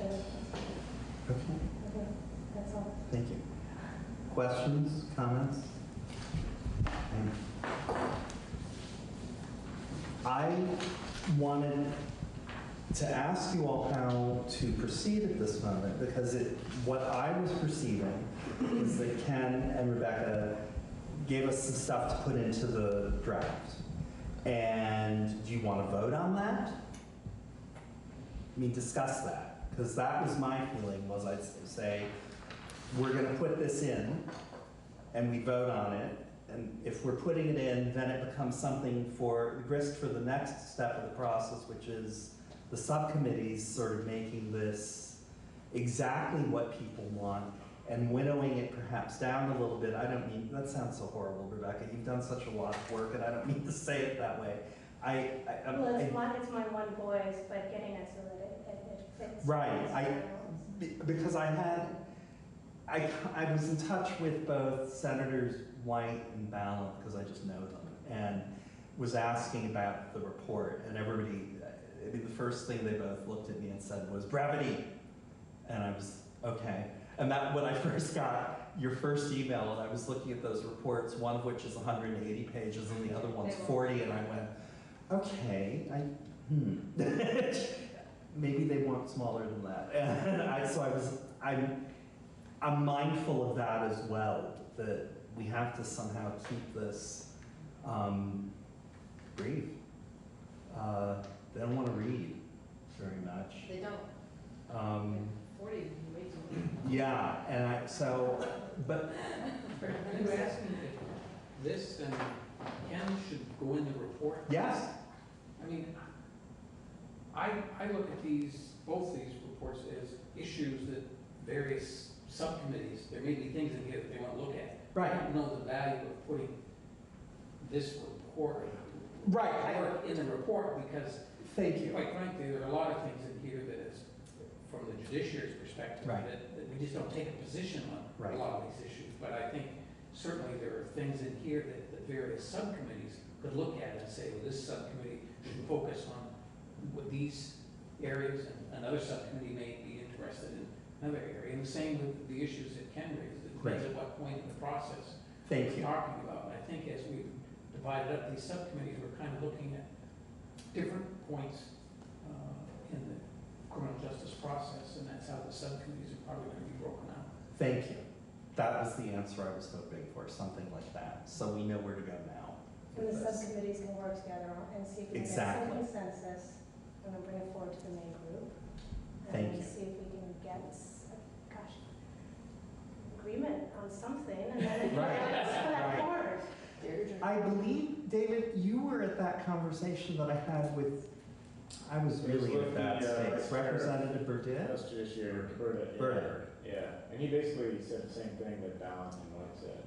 And then also we sort of have a soft due date in November? Did I remember that correctly? I don't remember that from that conversation specifically, but there is generally, we should be getting something out in the mid-fall, in November timeframe, so that legislation can either be drafted to begin with, or current bills can be amended, whatever process they choose to use. But yeah, certainly I think the November timeframe we want to produce something. Okay. So 3 months. Yeah. We can do that. Yeah. Well, and as I recall from our last meeting, we have multiple reports over the variety of years that we're going to use. Oh yeah, this is the first one. It's the first one, which means we don't have to make this one be everything, right? So maybe by the time we agree on something, hopefully that can be soon, that can be within our first report.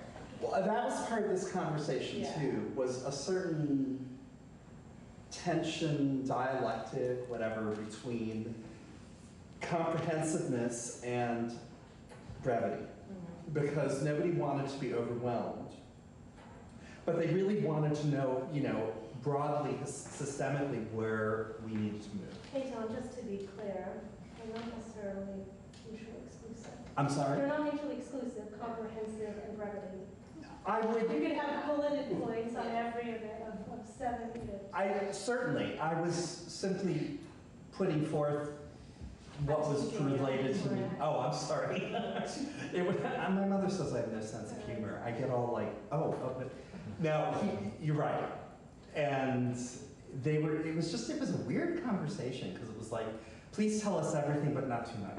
And I was sort of going, okay, and wasn't quite sure how to take that back and what to do with that. But anyway, I think that Brian just put it out there in a really good way. Let's just put the subcommittees together. Let's just do that.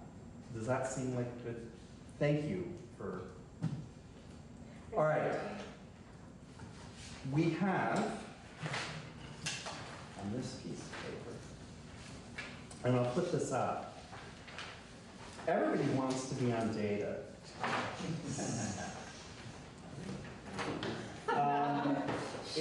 No, actually not everybody, but almost. I got responses on this. David and I got responses to that question about the subcommittees. I'm going to write on the blackboard in a moment. From Brian, Gary, Jeff, Chief Don, Jennifer, David, and Monica. You said something and I don't remember what it was, but it was verbal, which is why I don't have it. I think it's an email to David. You did okay. send, yeah, it's in here somewhere.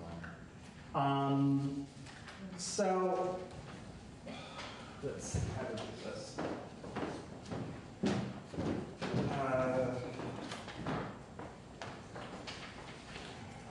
I'm going to put up what people have decided for where they want to, what their focus would be.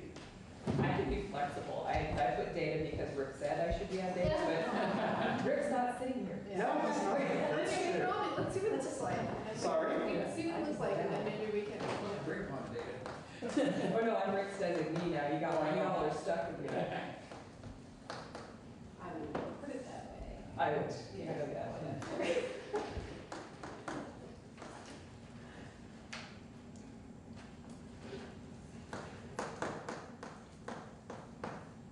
I apologize for my handwriting.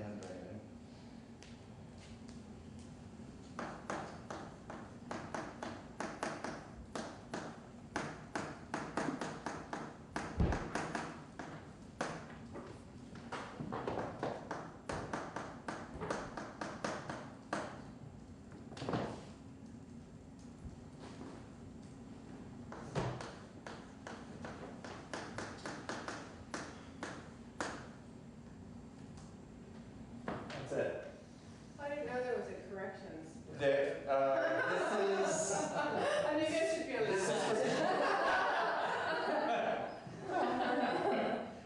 You're branching out? Yeah. That's from Chief Don. Oh, okay. So that's mixing up a little bit of stakeholders, government actors, and stages in the criminal process and subjects of people in the system. But this is what I got back. Yeah. Good.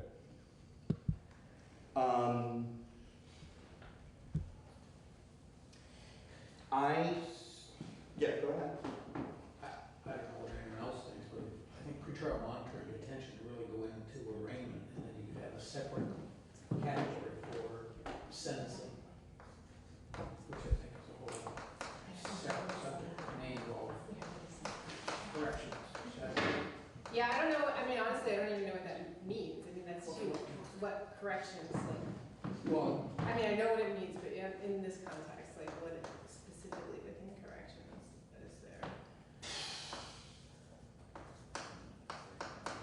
My other thought while you're writing is that it seems to me that the data thing is like the thread that goes through all of them, and like each subcommittee maybe should have its own conversation about data versus having a separate subcommittee that just talks about data.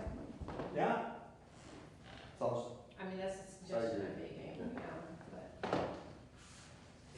Same with children, I would say.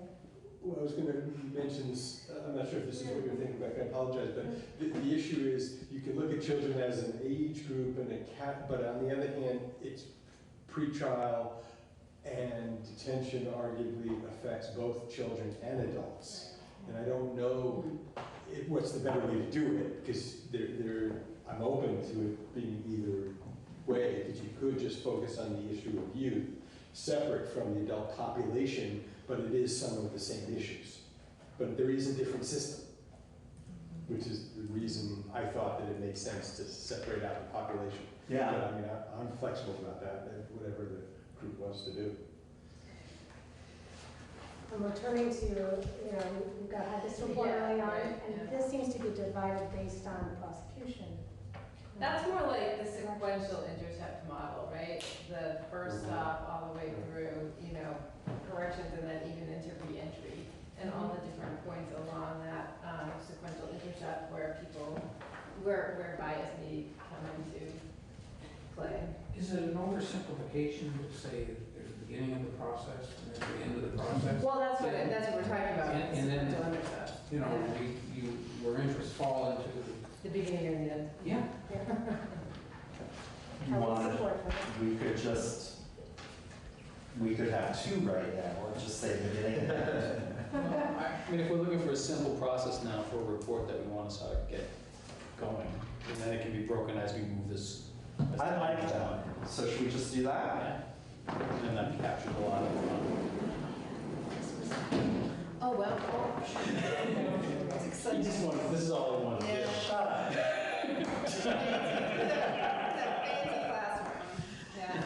Okay. But it's useful to have that up there too, so we can break it down.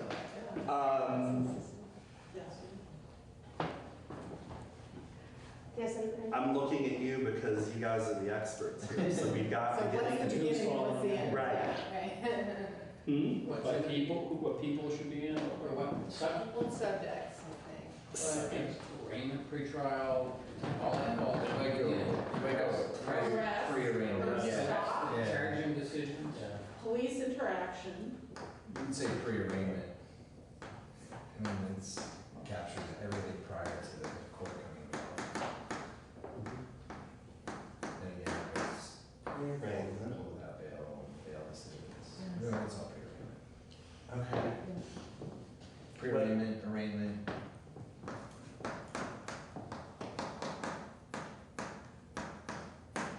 Okay. Is that like, Pre-trial. just basically through sentencing? Is that where you would end that at the beginning? So Pre-arraignment would maybe be- I've oversimplified it. Maybe if you take what happens before arraignment, that will involve arrests and charging decisions. And once those decisions are made or whatever options are available, then you get into arraignment, then you're really talking about detention, you're talking about issues around arraignment. So pre-arraignment, so maybe there's pre-arraignment, Arraignment. arraignment through trial? Yeah, and then And sentencing. then sentencing and then anything that would come after Right. sentencing. That's where your post-review comes in of some fashion, some of the things. So I need to put sentencing on here, right? Sentencing would be, and, yeah, I would say. Yeah. Sentencing and maybe reentry. I think we're saying instead of beginning and end, we're talking about beginning, middle, and end. So then you've got your three, you've got pre-arraignment, and then arraignment is the middle group, and then end, so that becomes number two, and then the end, no, keep sentencing, that's gonna be number three. No, I was just gonna put middle here. Okay. Right. And I'm just moving this.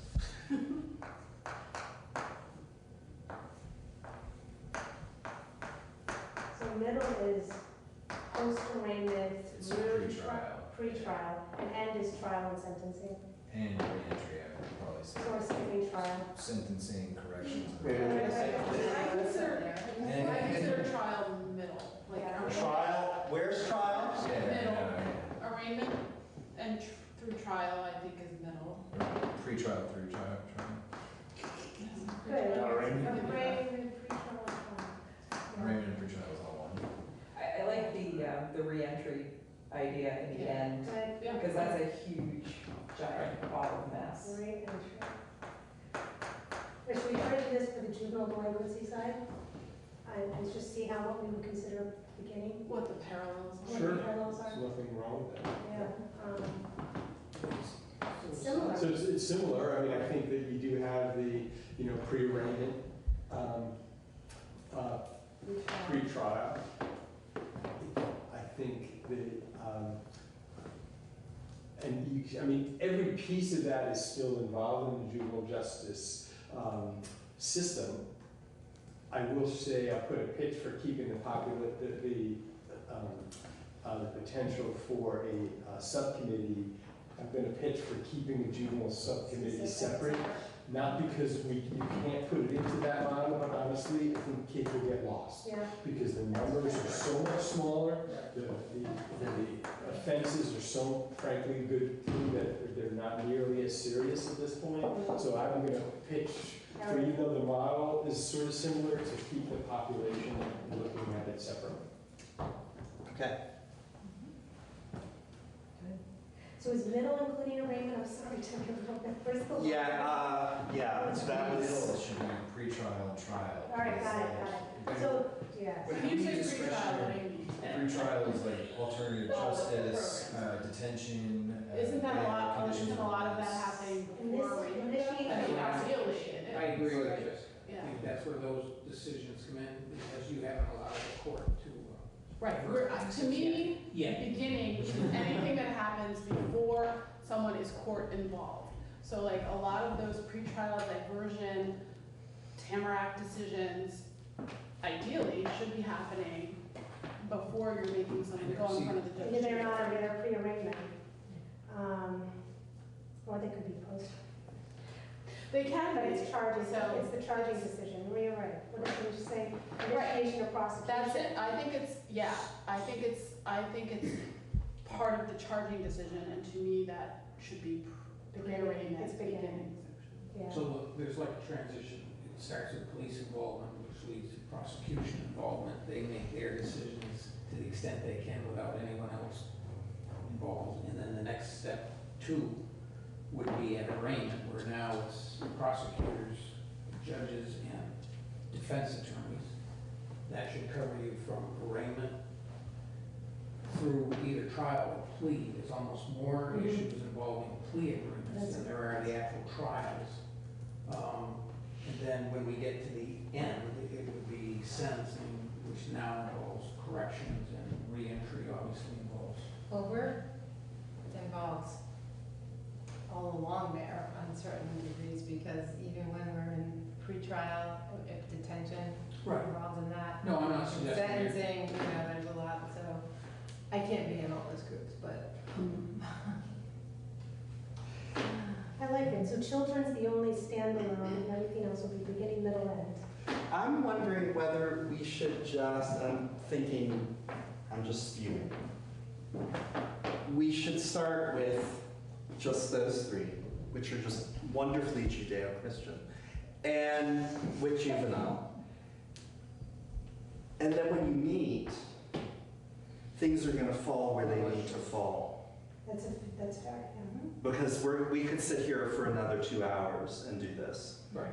And that's just not particularly productive, because we have to figure out when you're all going to meet. So I would suggest that, and then it's possible later on, even though November isn't as far away as in some ways I would like, that people shuffle. You know? Between the subcommittees. Monica's gonna be on all. She is, it's true. Monica, you're quitting, you're just going to do subcommittees. Will you call my boss? I will. But David. I was just gonna make a proposal for how we track the ideas. I can't be in all of the committees taking notes. Oh, David, So you if should we be in can, all the committees. You'll quit. if we can have one person who's willing to be the recorder, doesn't have to be like verbatim notes, but just like the big ideas that are coming out for each committee. Yeah. And if that person can remain responsible for that throughout the process. Right. Because there may be some people who are on the beginning committee, but who have ideas about the end committee or whatever it is we're gonna call them. they can then know which recorder to go to say, hey, by the way, I wasn't in a committee meeting, but I'd love to just like throw this in there for you guys to discuss, or at a future meeting I'd like. So there's one person who stays responsible. Doesn't mean that they can't contribute to other things. No, but of course. Stays responsible for the thing. I can be that for one of the. I'll be on your committee. That was really.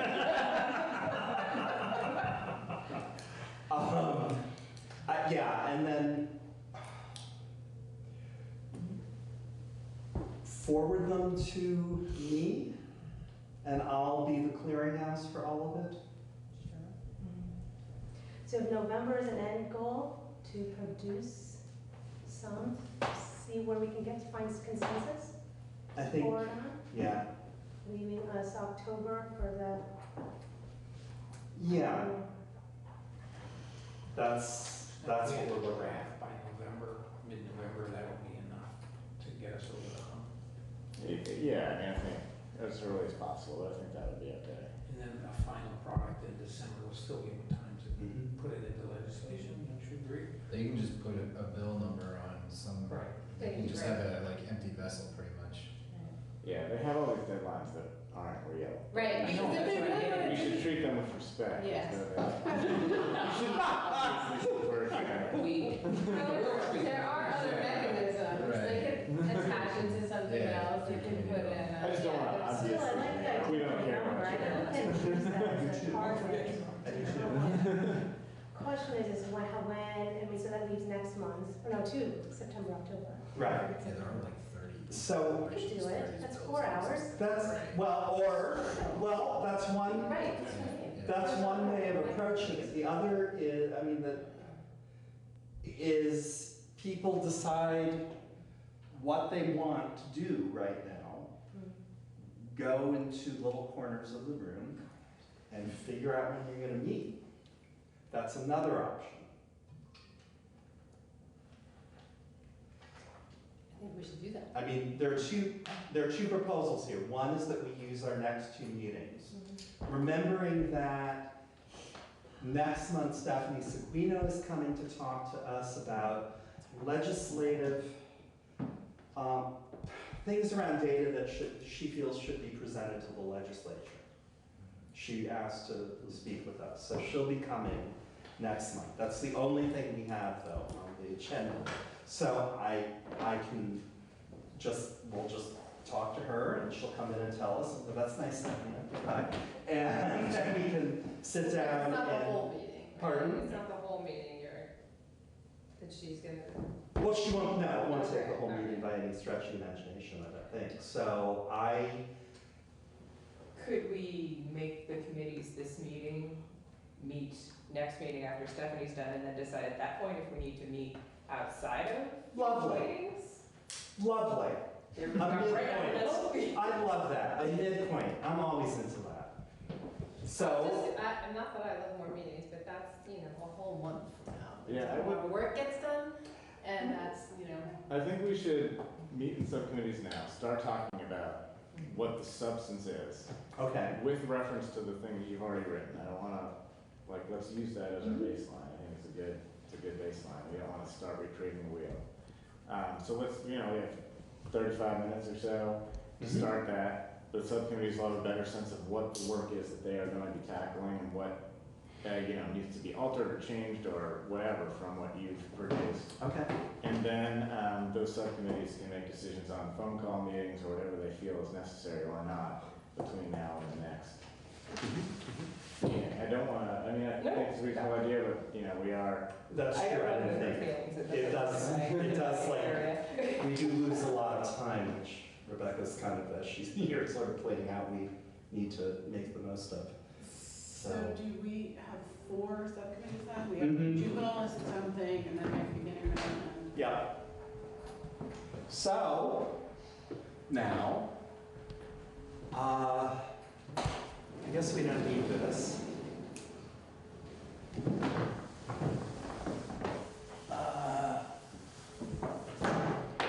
All right. That is pretty.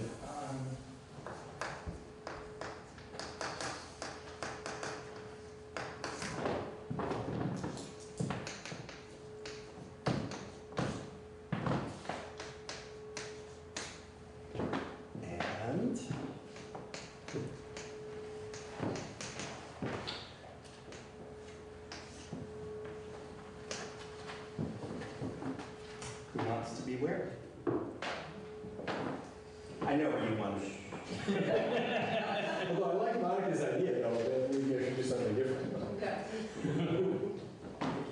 I'm sorry? I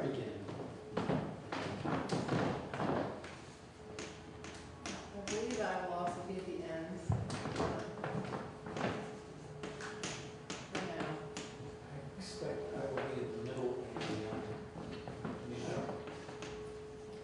Yeah. I mean,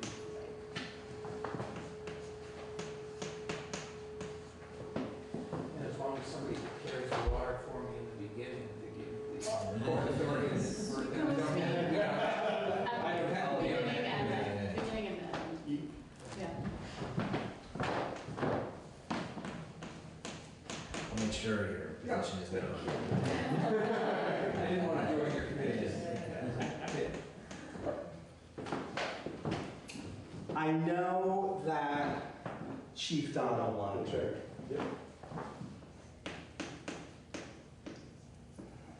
I'll let him know, he's been waiting. Like for now, the beginning. Anybody else from middle? Because Brian may be talking to himself. I know, I'll go in the middle.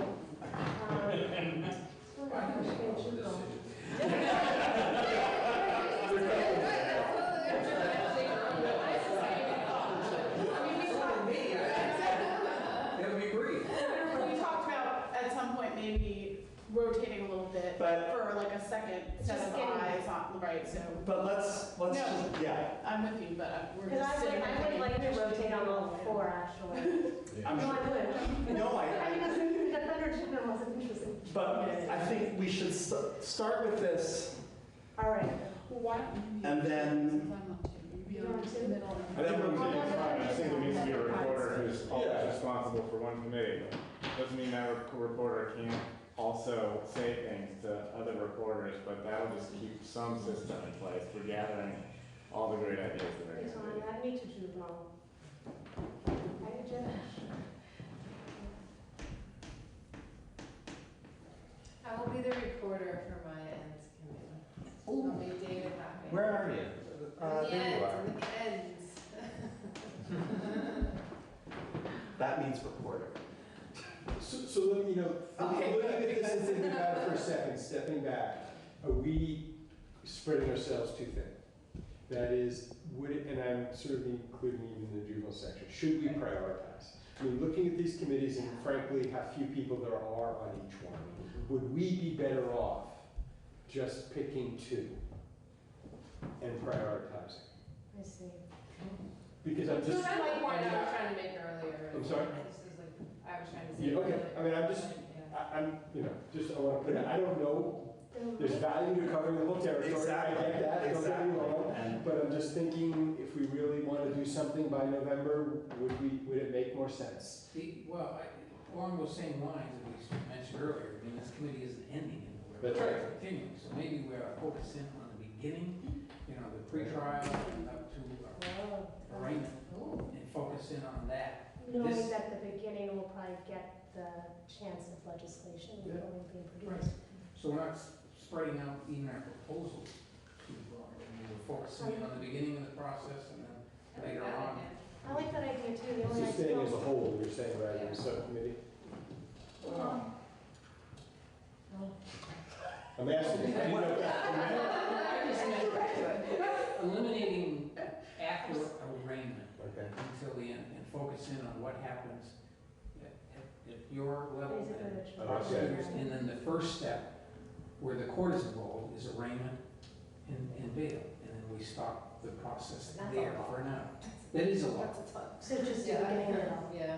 But it touches on all the decisions that are made, including detention, which involves. Yeah, that's right. And we'll factor in the juvenile. Yeah, and then in that context, we can do a little bit, talk about, I appreciate that. Yes. Alternative Yeah, exactly. programs at the beginning of the process. So, okay. Take a picture. I think it's a good idea, and it actually captures a lot. It also makes sense as an initial report to the Right. legislature. Yes. We're gonna begin at the beginning, Yes. which there's a huge amount of, but. I love Right. So, shall I We vote? write back up what I had written before and erase? No. I think we can do it differently. I think we do it or should we do law enforcement interaction, charging decision by prosecutor, alternative justice? So, yeah, we couldn't do it as well. Yeah, Have more perspectives, more input, and Yeah, I like that. we're gonna end up having to vote I like your on the idea. report anyway, and if we're all arguing with each other at the beginning, we'll save a lot of time at the end. Okay. What am I writing?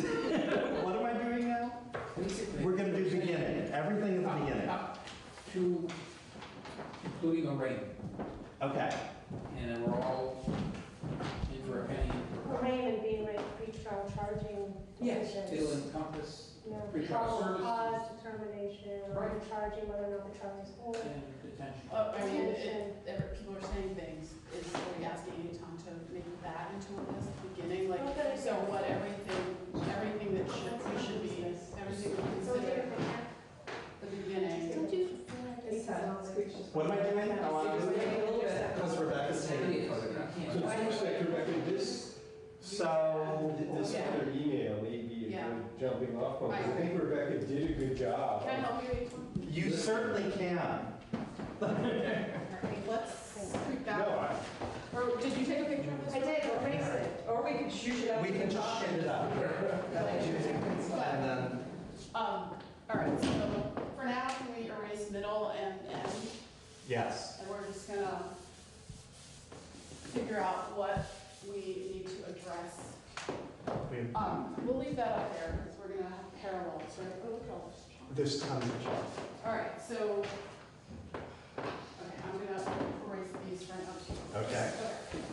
And, so, what do people consider to be part of the beginning? I mean, I think it starts with the police interaction. Yeah.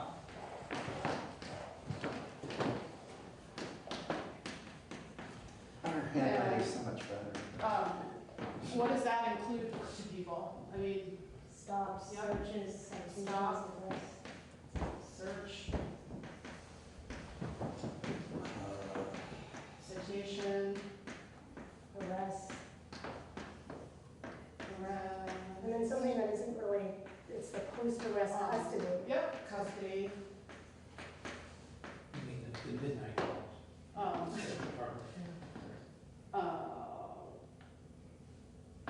Charging decisions? Is that another? That's the next Good. step. Yep.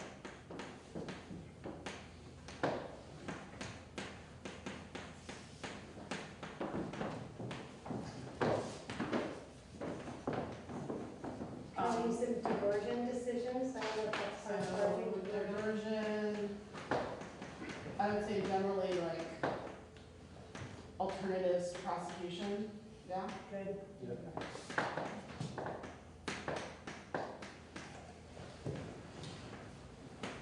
It may not be necessary to get absolutely every moment down, but get a general Right. arc. What else? What else is part of the beginning? Bail, or? Well, we're not in court yet. Is there So I anything else consider that before like you get to? custody, detention, yeah, like who's, I when mean, you Judge Pearson gets the call, who Right, does he you could send have bail somebody for? Who does arrested he- No, no. at a late night call, and then the state's attorney the next day decides he's not going to charge or Right. divorce it. So I think we're involved, but not in great detail at that point. And we've got a good little list up here, but, so what are the parallels? I mean, the same things, same issues with regard to police interaction, right? Yes. I mean, I think all of those things you listed apply to juveniles. I don't think Yeah. there's any, at least my take on it, there's really no difference. What the role of the social worker, DCF, in terms of the police get involved, but then the police will refer, takes from, So that's only when there's the custody, detention, bail category. alright. So there is a new player in there that's not necessarily identified. But it's not a separate step, that's how I look at it. But it's, Oh, but maybe that's where the school comes in. This I don't incorporate issue the of school pipeline. yeah, no, I pipeline, so. I had the same thought as you. I was looking back at Rebecca's email that she sent the other day that sort of summarized a previous longer list she had written. Is there anything else, if you look at that email, is there anything else that you listed that people think would go into the beginning section?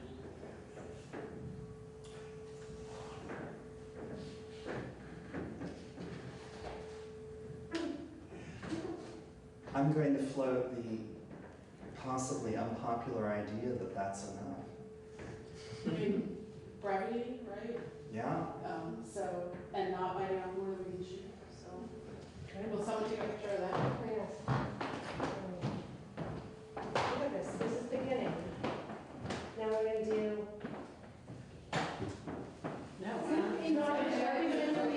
Susanna has a thought. Can I interject a quick thought in here? There's, I guess, one tendril that goes throughout the entire process, not just beginning, but also our middle and end and everything. And I don't know how much we can really look into this as a group, but it's worth thinking about, is the public engagement that we have around these issues. For example, when a person's arrested and it ends up in the media, are we using class photos or mugshots? Are we discussing suspects as belligerent or as emotionally disturbed? And a lot of times those things tend to cut across race lines. So maybe the way that we engage the public and the media around these issues in the beginning stages, which often impacts the public and potential jurors' opinions at the later stages, might be considered. I know that's an entirely different and huge ball of wax, but Certainly captures the complaining process that we've been working on, right? Too. And I think we're broader than that, but. I mean, I'm not looking for an answer, just kind of Right. throw them out.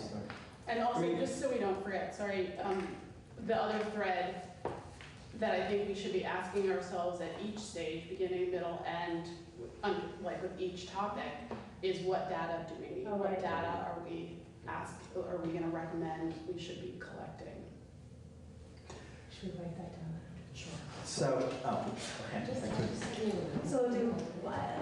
So I like the public statement idea, let me just say, I do appreciate, I mean, I think it's relevant to the pre-court involvement because sometimes DCFs and really the state police, we do have a practice of sometimes issuing public statements. And I think it's a good question to look at. The press releases. Right. Yeah. And I like Rebecca's notion, Rebecca's thought on the complaint, because why is this person complaining or contacting law enforcement about what this person is doing? Is it because they're bashing down their mailbox with a baseball bat, or is it because they're walking down the street and they're suspicious? So now, how is this a subcommittee? We possibly threw out the idea of a. We threw out the subcommittee, so we're now meeting as a whole group about all of this? Okay. Just wanted to know where we were going. I still think there's a way, and there's a model that breaks down all of these into intercept points, that we could take them and still put them, a few of them together, and at least talk about them separately instead of together. I was just looking online, trying to share with the pepper and see how to screen this better. I'm trying to read the room here to figure out what is going to work for everybody to get this written. Should we go we had one other thing we wanted to try to focus on, right? That was the chart, the arraignment. Well, I think the custody detention bail kind of was outlined, capturing that point. Well, I think that was more, that custody detention bail was more the late night call. Yeah. Right. And do we want to, as we look at this, maybe we start with this. All right. And see how far we get. If we get through it, then go to the next step. But I think if we try to do too much. I feel like arraignment is on the cusp of beginning and middle. And I've been thinking about beginning as everything literally pre-walking in, like pre-going in front of a judge. Although, like, if you are held in custody after you've been arrested, you're going to go in front of a judge the next day. But I've just been thinking about beginning as everything before you actually go into a courtroom. No, I think you're right. There's talk to, There is, just and to there's see what we can involved come up by with. everybody, because you get the call. Yes, there's. Could somebody encapsulate what we're doing? Because I'm like really confused right now. I mean, what this is every discretion point. Yes. Right, so I think the idea would be to look at each discretion point and look at how implicit bias might creep in and how we either capture data around it or try and just deal with it outright. Okay, or Right, make recommendations about what things that we think could change around that intercept point. So are each one of these, do these separate headings in some way dictate subcommittees, or are we done with subcommittees altogether? My sense was that we were going to collectively look Okay. at these areas and try to come up with a report. I mean, these, I think everyone on this committee has a role in Understood. more or less in what's up there, so it would be a starting point. Great. Then we need to decide what the next step is between now and the next meeting and for the next meeting. Not to create, I came up with some bullets. I would love to hear what others have for tangible recommendations on these points. Start compiling and then discussing and whittling and adding and, Yeah, I think if everyone focuses on this area, then Okay. we can start with some suggestions. So the homework would be to go off and, as individuals, talk about each one of those headings from your vantage point. See where you fit into the decision. Right.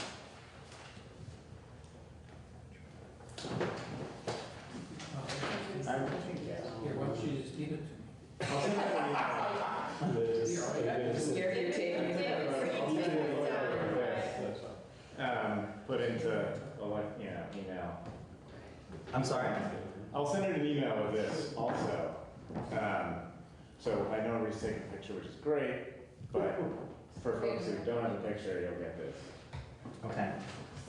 And a lot of these are bullet points actually. See, so all you have to do is just. They do? Yeah. Okay. The other thing Is that?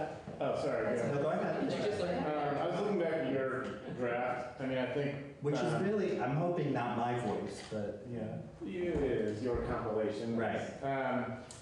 And I think one thing I'm thinking just as we go forward, some of what you wrote, I think it is good as like an overview, and then I think we can fit this in sort of, all right, these are some of the principles I'll spend time talking about, and then we focused in, and this comes underneath that, and these are some of the specific thoughts we came up with, and are informed by a lot of the discussions we had around discretion and data collection and all the other stuff we spent a lot of time talking about.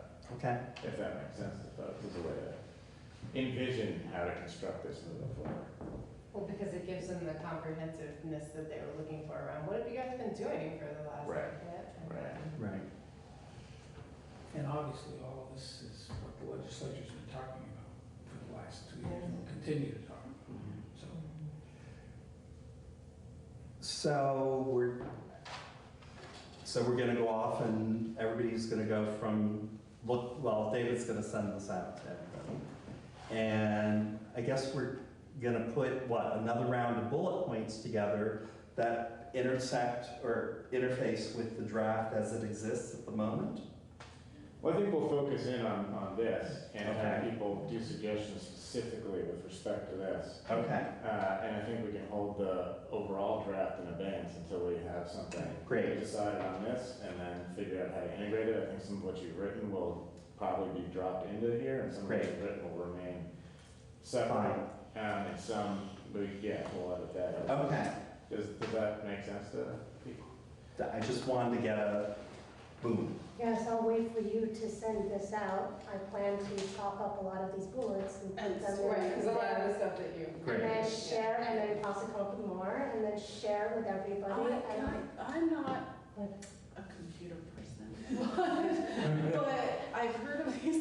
about Google Docs, is it too soon? Would it be crazy to like start some sort of Google Doc that people could Sheila asked add me to put the draft as it exists now on Google Docs. She asked me that last week, and I'm now figuring out how to do that.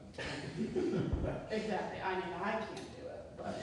I know people who can figure that out. I'm going. Well, I mean, I can figure it out. The state highly frowns upon Google Docs, is all. The state highly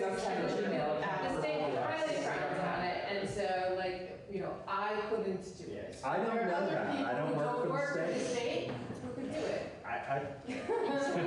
I'll just do it. I think most of the agencies probably use Microsoft or Outlook as its base.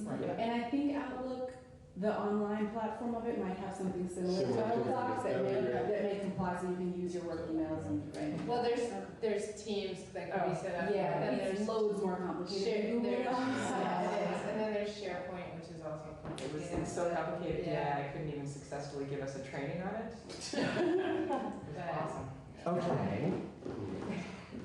Well, so the idea being some sort of shared document that when we're ready, that maybe people could add to. I will spend my time learning about that. Otherwise, right, you're gonna come up with all of these versions and track changes, and someone has to merge them. Yeah. Whole document has to work on. Okay. I mean, I also think, at least initially, what we can do is, you know, everybody comes up with points, people want to preview what other people put in. We can just have a big messy document where it's just cut and paste, everybody's stuff is in there, so you can have a sense of where you're gonna fall on certain issues, where we can come to consensus on things. I wouldn't worry so much about the editable Google Doc right now. I think we can do that later. Just so long as we get a preview of what everybody's thinking. So, send these to me. Sure. And I'll compile something for next meeting. I mean, I can just send them, well, it's up to you. I can send them out to everybody so people have the reference, and people can send their stuff in to me, and I can work on compiling a big document. Hopefully we'll have that out, say, like a week in advance. That's what I was going to say, that if we're going to do that, we really have to have a deadline. I'm sorry? I said we need serious stuff. I need a serious. Yes, I agree. I was just going where Jess was going. We need a real deadline for everybody to have their comments on this before the next meeting. The next meeting is the 10th of September. So the week before that is the 3rd, right? So how does it sound that people have their points to David no later than the 3rd? Does that give us enough time in the week between the 3rd and the 10th to consider each other's work? The day after Labor Day. Yeah, so that's Labor Day weekend. I mean, I'm personally gonna set my deadline as the 30th of August. Okay. So that's what I'm putting forth. The deadline is the 3rd. For those of us who aren't really doing anything for Labor Day because we just never do. Right, if you got it. It's sort of a nice brainstorming popcorn effect, right? Didn't think about it, I got this thing. Great. So are we sharing them with everyone, or are we just sending Send it them to David. Right. Oh. Send it to Yeah, David. that's my understanding. And David will compile them, and David will get them out. Yeah. Versus. And if David needs help, David knows Aton's address. So yes. I'm gonna need it. So David, will you compile and send it out to the group ahead of our meeting on the 10th? So we have Yes. It's only the Plan to first do it time by the we're end of the day meeting. on the 3rd. Yeah. Okay. So yeah, if you Right. have it to me on the 3rd, I'll just do it in the afternoon. I've just blocked off a couple hours that day. So I just want to ask for clarification when you say points. What are we asking us to do? So it's a recommendation, which I think of recommendations. I just want to. Concrete I almost see this as two, and I guess I want to, two aspects of points, if you will. First of all, what data do we want or need if we don't already feel like there's enough? And then the second would be, we want to put forward some recommendation to address issues to put on the table in these categories. Okay. Yes. With that, I just want to thank you. Yes.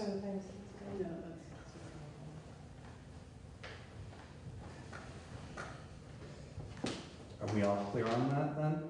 Just to follow the statute, it should be recommendations to address systemic racial disparities, just to put a fine point on it. Is there something on data separately in the statute? I don't remember that.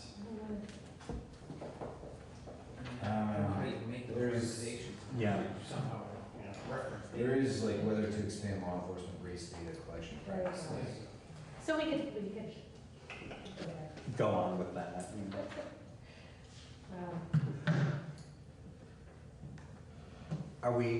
We're good? Everybody's clear what the homework is between now and the 3rd of September? Okay.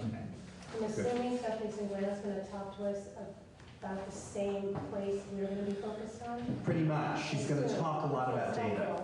She's going to talk a lot about data, so this actually is nicely synergistic.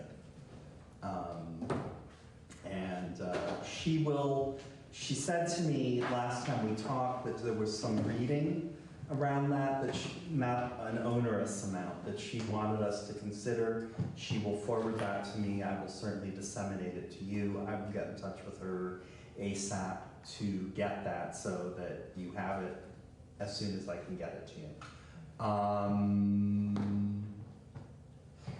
On that point, if anyone else has some interesting things they come across in our respective capacities on this issue, also, I'd encourage, I'd love to hear. I'd love to, if you see something, just so that we don't have to spend a lot of time getting up to speed, catching up when we get to these bullets. There's so much out there. I'd love it, for instance, I don't know what's hitting your radar, from other things, prosecution issues. A lot of my prosecutors are telling me that things like the Yazzie have a socioeconomic bias that disproportionately impacts people of color and all stuff. Yazzie? It's a youth assessment screening instrument. Thank you. So what's the These alternative, acronyms. if that is the problem? Right, I don't know. I mean, that's. I was just gonna say, that's obviously important information though, if that's a perception. It's not, right, there's a study. It obviously it's statistically been validated, but that doesn't mean that there aren't issues or problems, so. That's just one issue. Well, the issue with most risk assessments that include any criminal history on them are generally considered not to be implicit bias. Consider what? To have a bias built into them because it already includes criminal history information which Is itself. Biased. So inheriting another jurisdiction. Yes, exactly. Right, yeah, Right, that is a exactly. problem, yeah. Right. Embedded. It's better, yes, right. I mean, that would be interesting to see if Stephanie will address that. I mean, I don't know, but I think that's a really important data question, or it's related to Let's that. ask her. Yeah, because the whole notion of screening tools, there's so much emphasis on them now. I think it's a really good point. And so let's ask her. I mean, I don't know the specifics of what she's coming to do, but Does she have that? I don't know much about Stephanie's background, so I don't know how much she knows about A lot. screening tools specifically. I don't know about the screening tools. Okay. I don't know about the screening tools. That's really relevant because we're trying to find objective ways to make these decision points. Right. And if the tools that we're using. There's been lots of conversations in other, which we can bring to this, there's been lots of conversations in other, around pretrial particularly, and some assessment tools in the pretrial world that have, like the Arnold's tool that the PSA that apparently takes out a lot of the built-in bias, and then there's the ORAS tool, which has the criminal history. I would realizing assessment tools are beginning, middle, and end. Like they're They're everywhere. Right. It would certainly be something we could at least ask her where to go. Well, that's what we're struggling with right now, with traffic stop data. Like, we have this trooper and he falls in this category, but what does that mean when you look at all of the, his videos, the ticket, the arrest, he's falling in this, he falls into this category. Right. So how do we move? Okay. What corrective actions can we take? Would you be able to give Stephanie a little bit of advance notice of some of these questions? Yes. In case she's not prepared? Yes. I'll email. Take advantage of her being Straight here. notes from me, Thank you. I'll bring that. Yeah, I was just gonna say, there's a lot out there on the screen, Yeah, so sure. I would Sure. necessarily know that Sending me all these Stephanie things. needs to be the one I that can, brings that. yes, I will, thank you. Because the dilemma is, what's the alternative? Well, there is no alternative, right? I mean, nothing's perfect, we all appreciate that, but. Okay. That's it, Ken, nothing's perfect, and I think that people who actually think about these things do try to get what they think is the best, like the most neutral, so to speak, tool, and even those are imperfect. Right. Right. All right, well, anything else before I do chair things? Okay. In the 6 minutes we have left, there's obviously not much public commentary. Don't think there's any new business because I think we just did it. Like what I'm supposed to say to Stephanie before she's talking to us. The next meeting, again, is the 10th of September. The homework, I just love saying that, is due on the 3rd to dated, unless you're Justin, it's due on the 30th. Anything else anyone wants to try?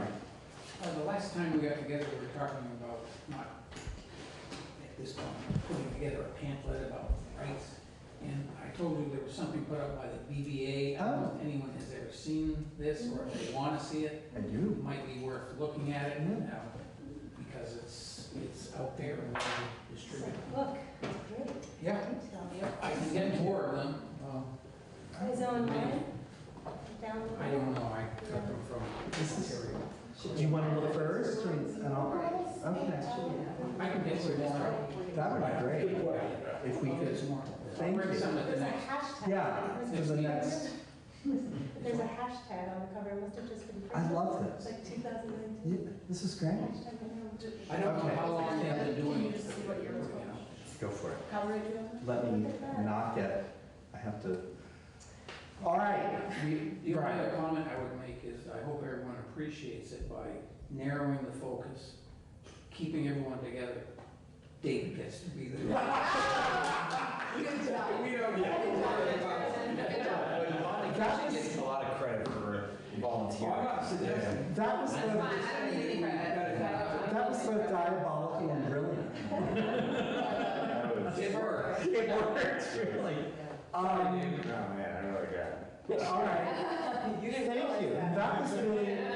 That was really kind of hair raising, and I don't have much, but that was really great. I mean, it was very organic. I had a few moments where I was like, what in hell is going on? But there it was. We actually came up with something as a group that worked really well. Everybody satisfied, at least for the moment? Yes. Anyone want to make a motion to, yeah. Wow, that happened really fast. All in favor? Aye. All opposed? I'll shoot you. Okay.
We're rolling. Okay, I'm gonna call the meeting to order at 6:30 PM. I'm looking at the public.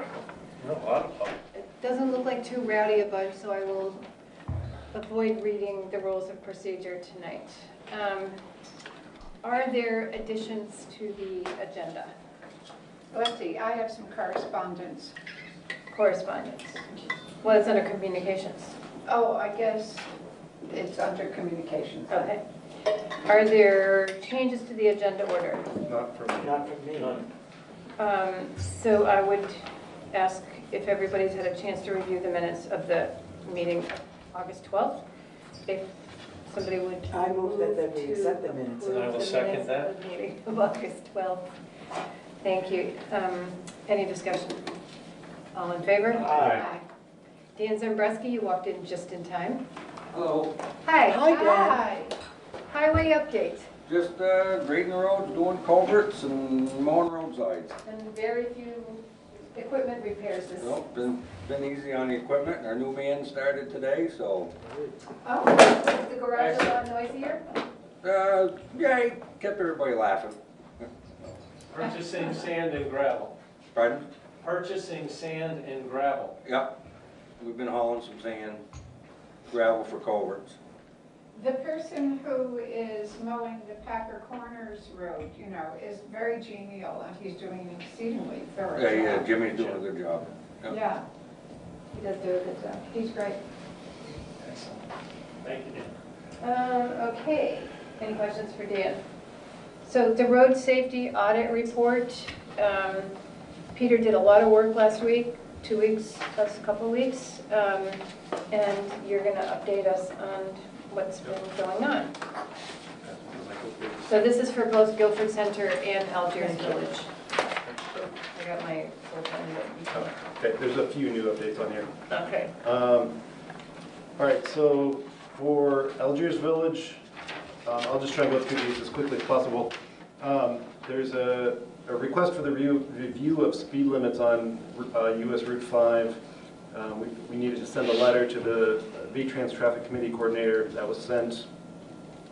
Excuse me, let me just ask, did you ask them to bring it down to 30 miles an hour? That's correct. Okay. So the current speed through the village is 35 miles an hour.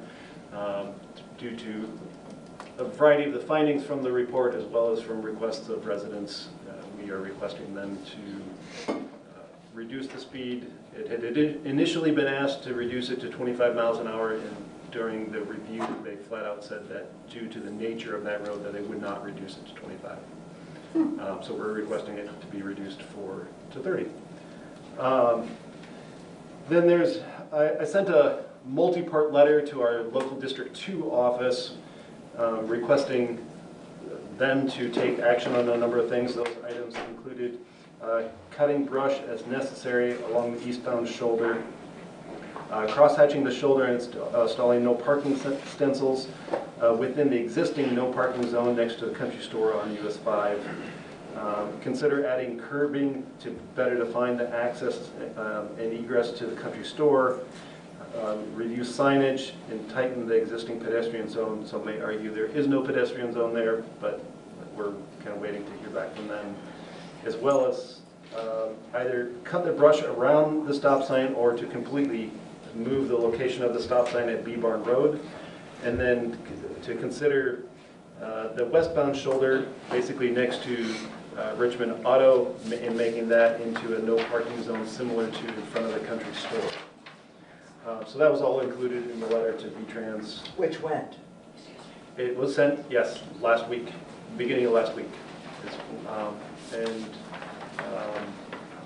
I actually got a call this late afternoon from Mark Pickering. He received the letter, and not everything, there was a little bit of miscommunication within V-Trans, and so not everything we were told on this list goes to him, so he's actually on our behalf forwarding the letter to the appropriate person. So, sorry, one question about, we had consider curbing to better define access to the country store to send something to Friends of Algiers Village. Yes, so there is actually I was going to talk about that next. There's one of the other items on there. for those of you who are familiar with the country store, know that their open flag sticks out into the right-of-way in the road. And one of the suggestions from V-Trans was to request them to change the location of that, and as well as the curbing. And so I'll be sending a letter to actually the Friends of Algiers Village, since they're the owners of the building, to consider moving the flag and installing a second one on the south side of the building so that folks can, from either direction, can see that the business is open, but not have obstructions in the line of sight along the roadway. That's Chuck's idea. So, well, they listened to you, Chuck, and they made that as one of the recommendations. Then moving on to Guilford Center Village, which for the select board is on the other side. Most of the recommendations that they made regarding Guilford Center Village were all action points for the town to take, with a couple of minor exceptions. And earlier this spring, the town had signed an agreement with V-Trans in which they are coming through, starting in the Greenland Bends, and they're going to be replacing a number of outdated signs for us. And they actually offered, without us asking, if we wanted to include changes to signage in Guilford Center Village as part of that package. Obviously, it seems really silly if they're paying for the replacement and installation of the signs, why we would say no. And so we said yes, and they happily accepted. The one caveat to that is that project won't be completed until next spring. So the signs that we were responsible for here in the village, Dan and his crew have already taken care of those. So it's replacing a couple of speed limit signs, as the select board reduced the speed limit to 35 miles approaching either end of the village, and then to 25 miles an hour within the village. Dan has also replaced a couple of stop signs, and what was the other sign you guys replaced? 25. Oh, you're gonna replace the one right here on School Road. Finally came Friday, so. Okay. So the other thing that we did is we looked into installing Welcome to Guilford Center Village signs, which Dan and I looked at and placed an order for last week, because there was only $90 per sign for the one that we chose. And so you have one on the north and the south side of the village to help kind of get people's attention that you're entering a village, and they should slow down in addition to the numerous other signs. So yeah, so that, I'm not going to read through the entire list, it's very long. Great. And we have it here. And you have it here. So Any questions about those items? There's one thing I forgot to mention. The only thing that has not been started as of yet is they recommended that we, being the town, work with Wyndham Regional Commission to undertake a pedestrian facility study.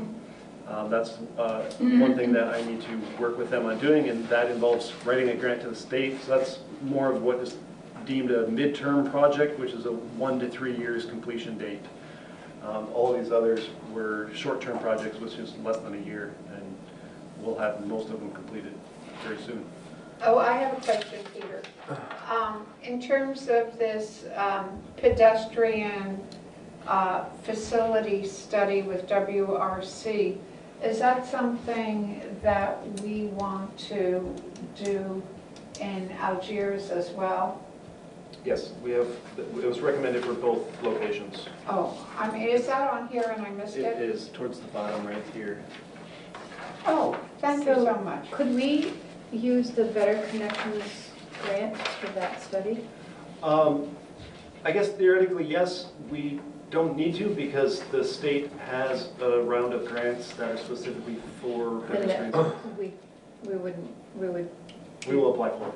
Okay. And WRC will assist us with that application, because it's not the easiest application to go through. So, yeah. And they've done it with numerous other towns in Wyndham County, and so they know what they're doing. So it's just a matter of reaching out to them and scheduling time to start working on it. Great. So I have one comment and one suggestion. Dan, thank you so much for acting on that so quickly. That was awesome.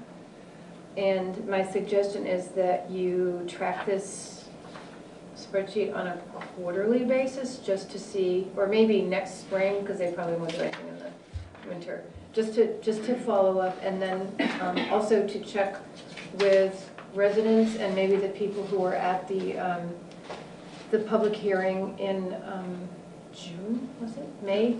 May. No, it was June 13th. The one in the village, Doctor's Village? Whenever we had the thing at the church, just to check in and see if people feel like things have made a difference. So that would be my recommendation to the select board. And I also think we need to sign the revised traffic ordinance at this point. It just makes sense to do that. You guys adopted this at the last meeting, and we just need your signature. And Highway ordinance, right? I have a no, it's a question. traffic ordinance. Is it the traffic? It is a traffic Okay. ordinance. Yes. Does anyone know why it's called the pedestrian facility study? Do they referring to facility as making it easy for pedestrians? That's my understanding, but I don't know for sure. It's an odd. I agree with you, it was odd to me too. But facility does mean ease and making things easy, so I. Well, it has two meanings, you know. Well, as I if wouldn't it's- disagree with you. What's the second, I mean, Well, a facility is a thing. right, but I don't think that that's what they mean. No, I don't think that's what they mean. While we are signing, I will invite probably Jethro Yes. to start us on the planning commission update. Thank you, Peter. And to say, I'm sorry that Michelle couldn't be here tonight. Peter was very helpful. Sure.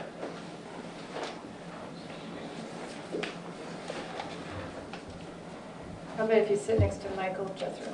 All right. Your commission members can also participate and see you.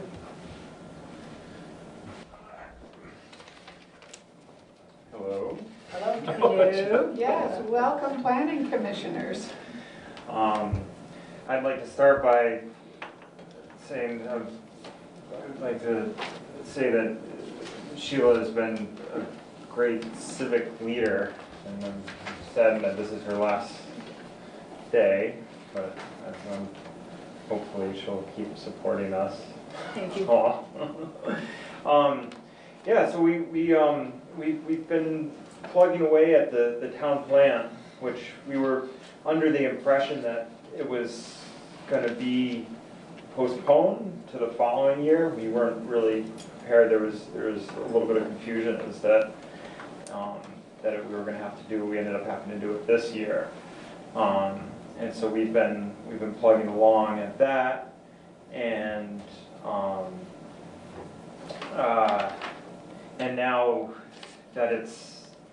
now that it's going to be an 8 years, right?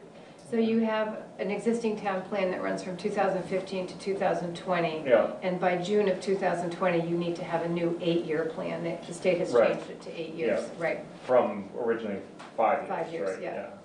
Which is a long time to have put the foresight to that, as we look at it, to think, whoa, something that's going to be in writing that's going to be for 8 years that we're going to be following. So thankfully the last update was pretty thorough, so it's been pretty good to go through, and we've just been updating it as we go. And yeah, we started in doing that. We've also put we've been working on the Guilford handbook. That's kind of been set aside a little bit now that we've been focusing more on really trying to get the town plan situated. But we really would like when we have the time to really focus on that too. And the handbook, Jethro, is a Welcome to Guilford handbook? Yes. Or a handbook for Guilford residents, including Welcome to Guilford? I think it would be both. We've been referencing the Dummerston.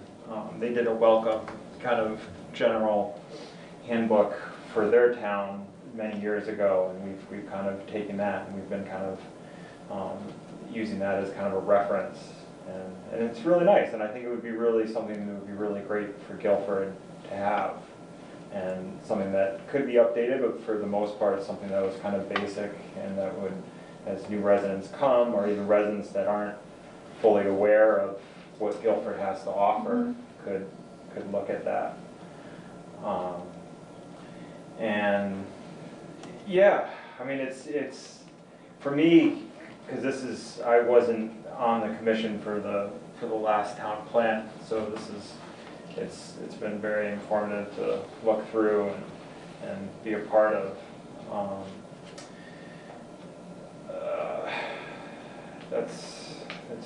It's a lot of work. Yeah. I was talking to Jethro today. It's a lot of work to do the town plan because you need to think about everything from residents and environment and conservation and the economy and try to anticipate what the next 8 to 10 years are going to look like and how the town might face issues that could come up. Right, exactly.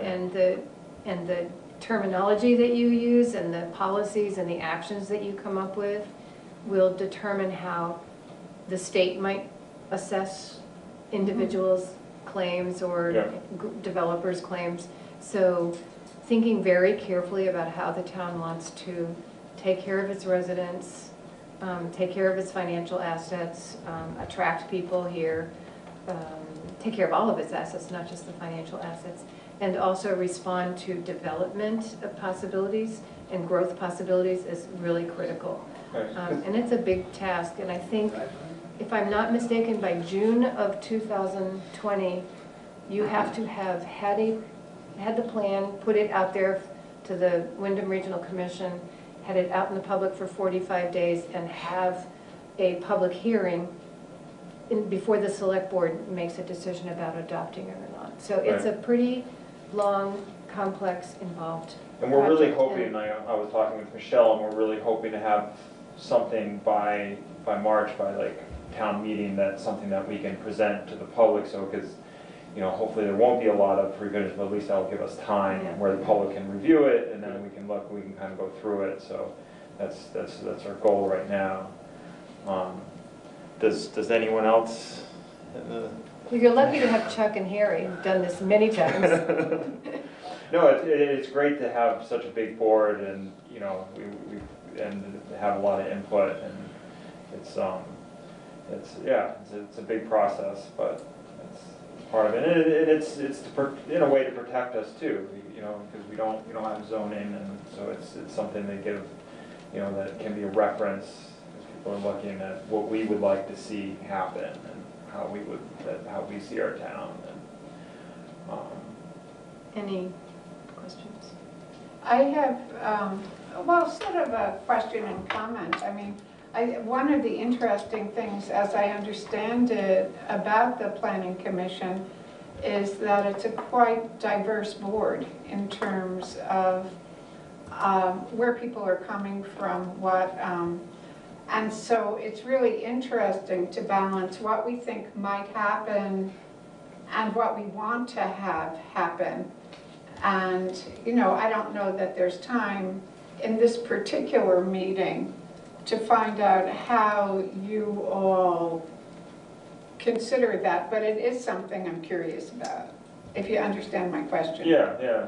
I mean, like you said, it is, you know, I think it's helpful, and I think it's, you know, helpful for a group to have people from, you know, coming from different angles with different ideas, and us being able to meet and put something like this together. Challenging, but it's good. So you said by March you'll have something, the 5-year plan to... This is going to be the 8-year 8-year plan. Yeah. Right. So we're hoping to have it by March. And we'll go to 28, yeah.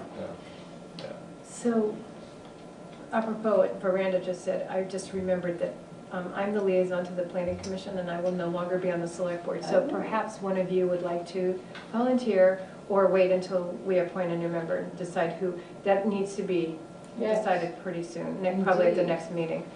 But it's a good way for the Select Board and the Planning Commission to interact, is to have this liaison. Yeah, and it's very important, I feel like, to have us being, you know, I think it's nice to get updated and for us to be well connected. Yep. And then I have two other comments. One is that at the end of the 2015-2020 planning process, Michelle and I created a spreadsheet with who's supposed to be doing what in this plan, which is a lot of different things. And I think that it would be good for the Planning Commission to review that spreadsheet 5 years later and see what still needs to be done and what's been done and what has worked and what hasn't worked. Because I think it might help you focus in on important areas for the next plan. And is that something, so is that a spreadsheet that you have? It's readily, it's in the Planning Commission's drive. Gotcha. And I probably have a copy of it as well, but I'm sure that Thayer and Michelle do. And the other thing is, one of the things that we had hoped would happen tonight is that we would have a discussion facilitated by Wyndham Regional Commission on potential growth in this area, not just in Guilford. That would be a joint Planning Commission and Select Board meeting, but Chris Campany is not available, and that discussion, if you all decide to have it, is probably going to have to take place in October. He's just swamped with other things going on, but I strongly recommend that conversation be had. Great, thank you. And so that conversation could be part of a regular select board meeting. I think we had planned to have a joint Planning Commission Select Board meeting tonight, and then Chris just got overwhelmed by everything going on. It would be very helpful for us, not that you guys don't have a lot to do, but if maybe that could still be on a select board night. Yeah. And we could make that work in October if you guys can set that up. And you all have had the document that Chris and I wrote about that, so the Planning Commission and Select Board. How do we make sure that happens? Peter, I'll follow up on it. It's on the. I already am aware of it. It's actually on a future agenda topic in the spreadsheet, so. Yeah, I'm already working on it. Thank you, Peter. So Steve, I was going to say, any other comments about the plan? At all?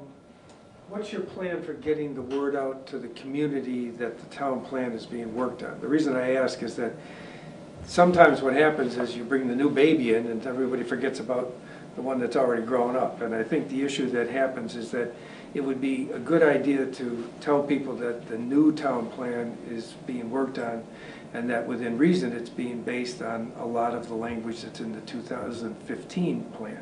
Right. Because I think there are a lot of people over the last year, there were some references to the town plan, and certain individuals and wide ranges of people hadn't really read it or seen it or anything else. So I would say it would be a good idea to try to get as much word out that it would be good for people to take a look at the existing town plan online on the town website or pick up a copy here, because it'll make them so much more informed about things they like or don't like about the old one, so that they're prepared to discuss the new one. And then that's a good point too, where we don't, even though we'll have some time if we announce it in March, it's still, the sooner people are aware of it, and then, and so it's a good point, so. Well, Steve's point may also pertain back to the fact that you may get people more engaged in your planning meetings when you're discussing this issue, and I think that's a great idea. I think it's really important to incorporate as many voices from the outside of not that the Planning Commission doesn't have enough voices, but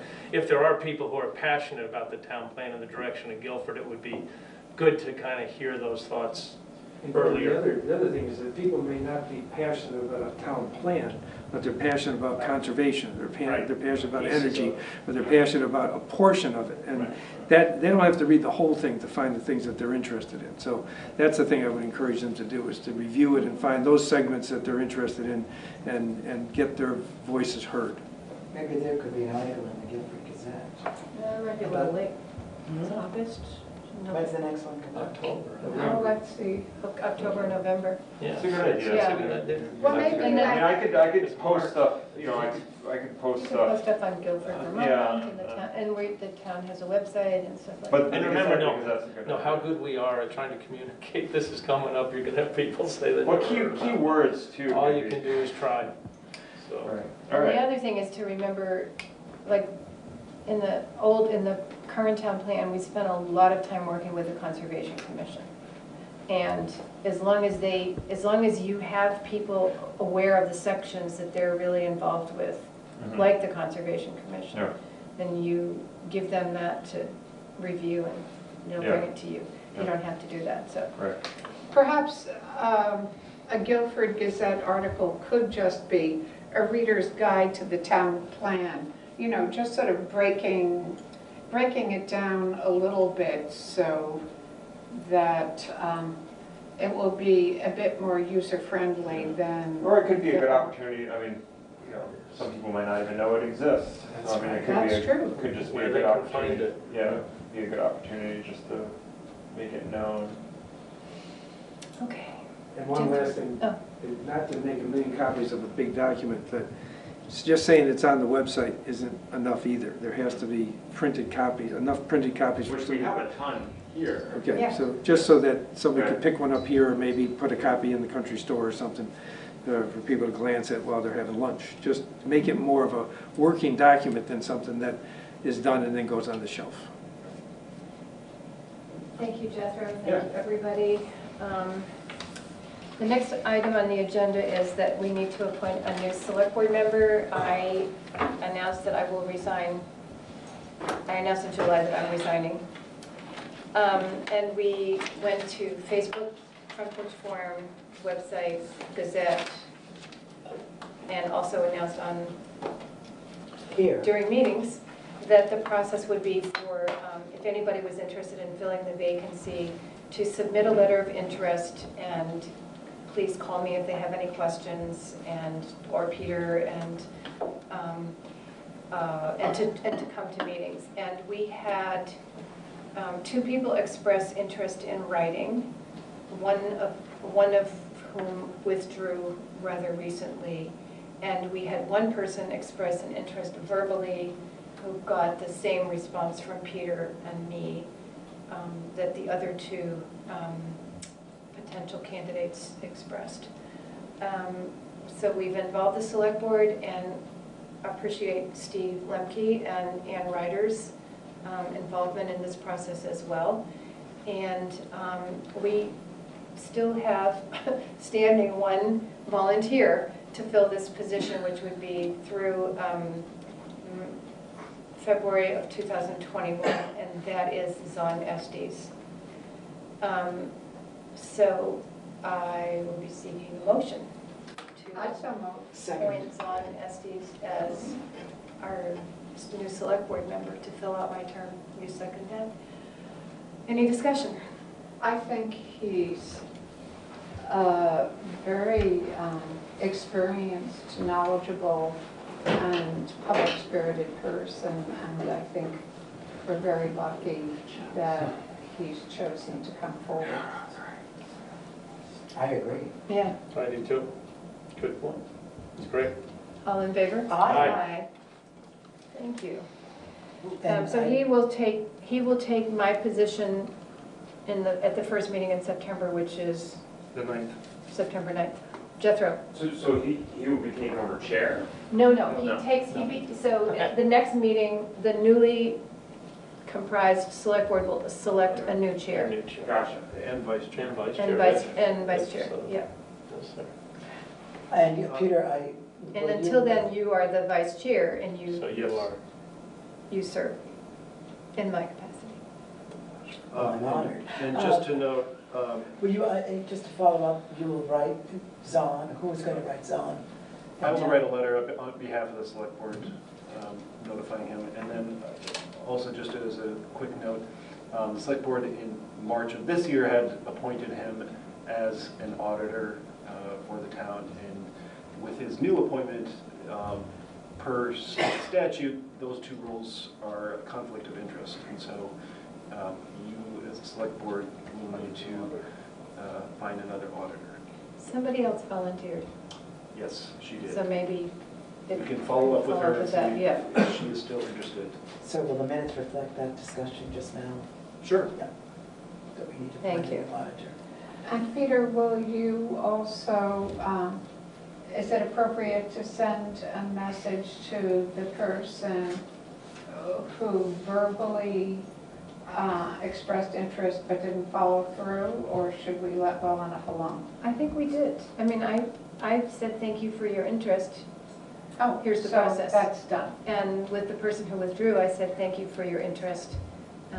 We're sorry that you, so it was, we sort of covered it. Steve? The process was announced clearly going into this. How will the decision and the new member be announced to the public? I mean, we do front porch forum, or, I We mean, can do that. Yeah, I mean, it's on the agenda, it's on the meeting minutes, and I think it'll be it, obvious next meeting. yeah, my suggestion would be, since there were certain procedures to get the process in place, it would be good to follow that same, to say the process was completed and this is the new person. Well, that's what this meeting is Exit doing. my meeting minutes, my notes for the meeting, and just send that out to people. Okay. Thank you. Old business, town office water filtration. We got a sulfur problem. We asked Gary Line for a quote. It's in the folder, if people have seen it. So just to be clear, this is in addition to the original quote that you were presented with a couple of months ago. So this quote was only for the plumbing work. The reason, so For the backwash period. for the backwash. that No is more correct. than $1,000. Yeah, So the so, backwash part of the new process, right? and it's not to exceed $1,000, that's because Right. he has an idea in Right. which he believes will only cost several hundred, Right. and if it will work, the thing that he doesn't know is he needs to actually cut a hole in the wall to see if it is feasible before he can say whether or not it is feasible. I trust Gary to do that, so that's great. Do we need? You need a, official- I'll make a motion motion to- to, Authorize him to proceed with the remedial actions at a cost not to exceed $1,000. well done. So how is the disagreeable smell? It's getting worse every day. It's horrendous. So, all in favor? Aye. And what about a motion to approve the filtration and water I thought we softening? did that, we didn't do that? You didn't include that in the documents for the meeting. I didn't, no. So what would you remind us what that quote was for, please? Sure. Give me just a brief moment. So this, excuse me, so the sulfur issue, that's been going on for a while, or? Since the new well was drilled Which last was, summer. really?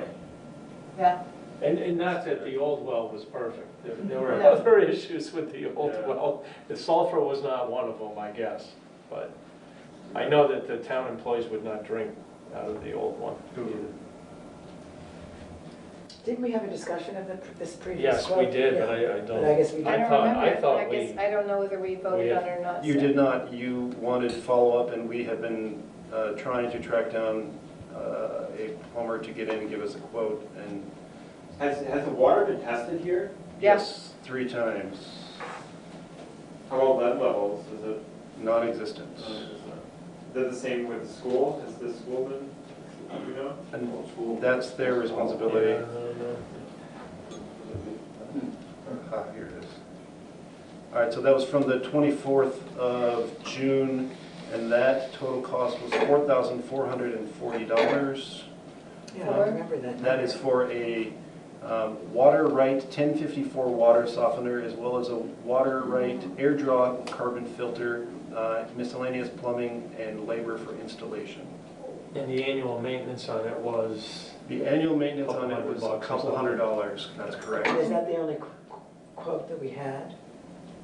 Yes, it was the only quote that we had. So the one thing that you guys did talk about at that meeting is Having going, another bid. no, you Single you source. chose to go with a single source vendor, Single but you source. wanted more information before you made the final vote, is what the minutes for that meeting reflected. So So I. Did we get more It's a- information? it would be a total of not to exceed $5,440 for the entire project.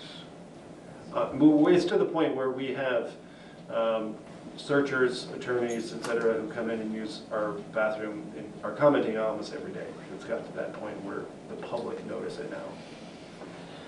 So do you want to amend your motion? Well, I'm not understanding something.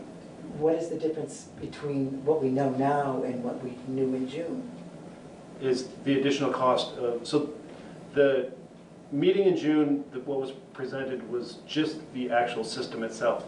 It was not the necessary plumbing because Gary does not always do plumbing. He can, they're licensed to do so, but they don't, that's not their specialty. I tried contacting multiple different plumbers who all stated that they were either too busy or didn't end up showing up. And so Gary got wind of that and he came in and said, okay, I'll give you guys a quote. Got it. So yes, I'll amend the motion to the total of not to exceed $5,440. And I will second it. for all of the work as For bid. The water plumbing softener. And the water softener. Any more filtration discussion? and labor and maintenance. Any more discussion? All in favor? Aye. And good luck with the stink. Yeah. Thank you. So, thank you both for sitting here this meeting. Next item on the agenda is the Stony Hill South Road repair process. And at the last meeting, we had this great presentation, and we asked for time to think about this and to give the public time to comment or give us some feedback. 2 people commented. Both people are in favor of this project. One resident would like to see updates to the community via the website, so I think maybe if we go through there, and want to know how long the work would take, how many large trucks will be hauling back and forth, and wants a letter sent to Mr. Belugor to advise all contractors of regular pedestrian and bicycle traffic that frequent this area of Weatherhead Hollow Road. The second resident was supportive of the road upgrades and was also supportive of the town throwing up that section of the road, which is not the question at hand. That's basically it. So those were the 2 comments that we had. We also wanted to know if you had reached out to Mr. Nestor, is that his name? You're the abutter, Rowan. Right. Yes. No, I have not at the moment. I tried. I wasn't able to reach him. So, let me think. So if we were to, so then Peter made some recommendations, which I will just review quickly, is that if we are to approve the request, it would be, and we can give you these in writing, so. But, and Peter, I'm just gonna make 2 little edits to you. That's fine. So, all improvements will comply with all current town road standards as specified in the highway ordinance and recently adopted road and bridge standards. 100% of all costs for the upgrades from Weatherhead Hollow Road to Mr. Belogor's driveway will be borne by Mr. Belogor. Am I saying that correctly? Correct, yeah. Belogor? Absolutely, yeah. Belogor. Yeah, he's doing well. Mr. Belogor will be responsible for obtaining all necessary state permits and paying the associated fees, copies of which will be sent to the town. After completion of all proposed upgrades, the town will not be responsible for road maintenance beyond the existing 211-foot section of existing Class 3 road.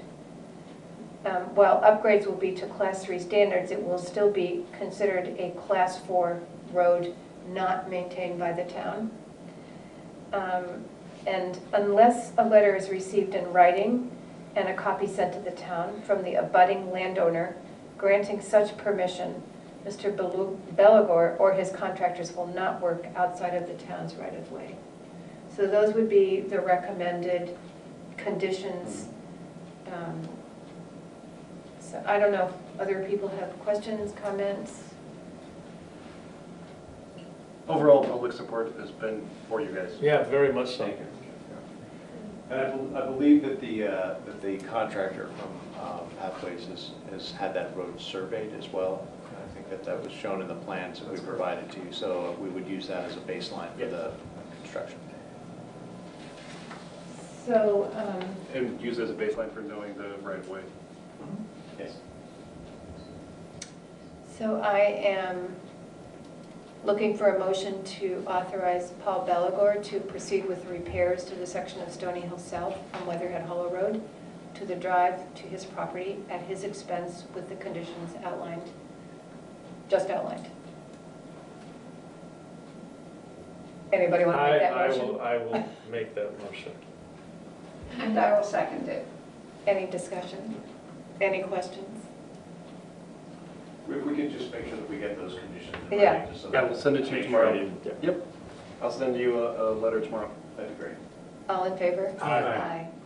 Thank you. You want? And it would be Thank you. lovely to follow up, Paul, if you Yeah. felt comfortable to make a time when at least some members of the public could take a stroll with you. I think it would be great. I can definitely allocate the time, schedule with all of you, and Sure. take some of you, or all of you. Absolutely. Great. I'd like to do that. Yeah, thank you. I'm sorry, real quick, since you guys are probably going to want to leave, do you want me to put it in snail mail or attach it in an email is fine? Email's fine. Okay, I'll do that. Thank you. So I want to thank you for a well done presentation. It made our job so much easier. No, that's what Yeah. our job is. Really, it was really great to get that kind of information Great. at the last meeting, so thank you. And congratulations. I appreciate that. Thank Yeah, you. we're really excited Yeah, about what's I definitely happening. wanted you to come and take a look. Yeah. We'll keep you apprised of construction schedules and Thank you. anything else. We'll make sure we keep everybody in the loop. Okay, great. Thank you. Thank you. Thank you all very much. guys. Thank you. Thank you, Paul. If you've got any follow-up questions, obviously, you know how to get hold of us. Yep, definitely. Good night. So the next thing on the agenda is CC4G update, and Dana Berry is here, and you are invited to bring a chair up. Hello, Dana. It's nice to see you all. Nice to see you. I have brought more paperwork for you. Aren't you glad? But they haven't given me the whole thing. You all know about, no, that's not it, I'm sorry. You all know about CC4G's quest to locate space during these last few years to develop an early childhood center for Guilford residents, families of very young children. And what we, it seems that the stars came together along about March when we realized from an outside source that what I call the Omega campus, but is really the Delta campus, has space that also has Guilford and Brattleboro, mostly Brattleboro land up there, but it also has, it borders Guilford. And they have, they've taken over that whole area with the idea of building a campus community for workforce readiness, as well as developing services for its workers. And of course, we raised our hands and said, let's talk. So we started talking, and what has occurred from actually April to now is we have met, the board has met with Bob Johnson and his project managers, and we have developed a concept paper that was presented, which is what you just got a copy of. If you'll turn to the last page, you'll see a the perspective that we've developed. This looks like it's going to happen. Now, we haven't had handshakes, but we haven't signed any papers yet. But what we've done is looked at their space. They had a school up there at one point, and we have. They Delta? They Delta or they Omega or they? It was prior to that. It was an Austin school. Right there? Some kind of a school for children with. Okay, good. Yeah, Inspire. All right, good. Inspire was Yes. And that currently is being used as their R&D, but they're looking to build a new R&D building and having us come in and take over. So if you'll look at the scope of work, the prospectus in front of you, I'll just catch you up that during July, we met with Brian Johnson, who came in to look at the building, and we needed to have that for public safety. And he's basically said, it's been a school, I don't see any problem. Let's just call me back when you get more information on square footage, and we'll talk, but as far as I'm concerned, we can work on this. Also in July, we worked with Megan Young, and this is all brand new to me about water rights. But apparently Omega is also tied into Brattleboro Public Water, which is great for this project, as well as having its own well.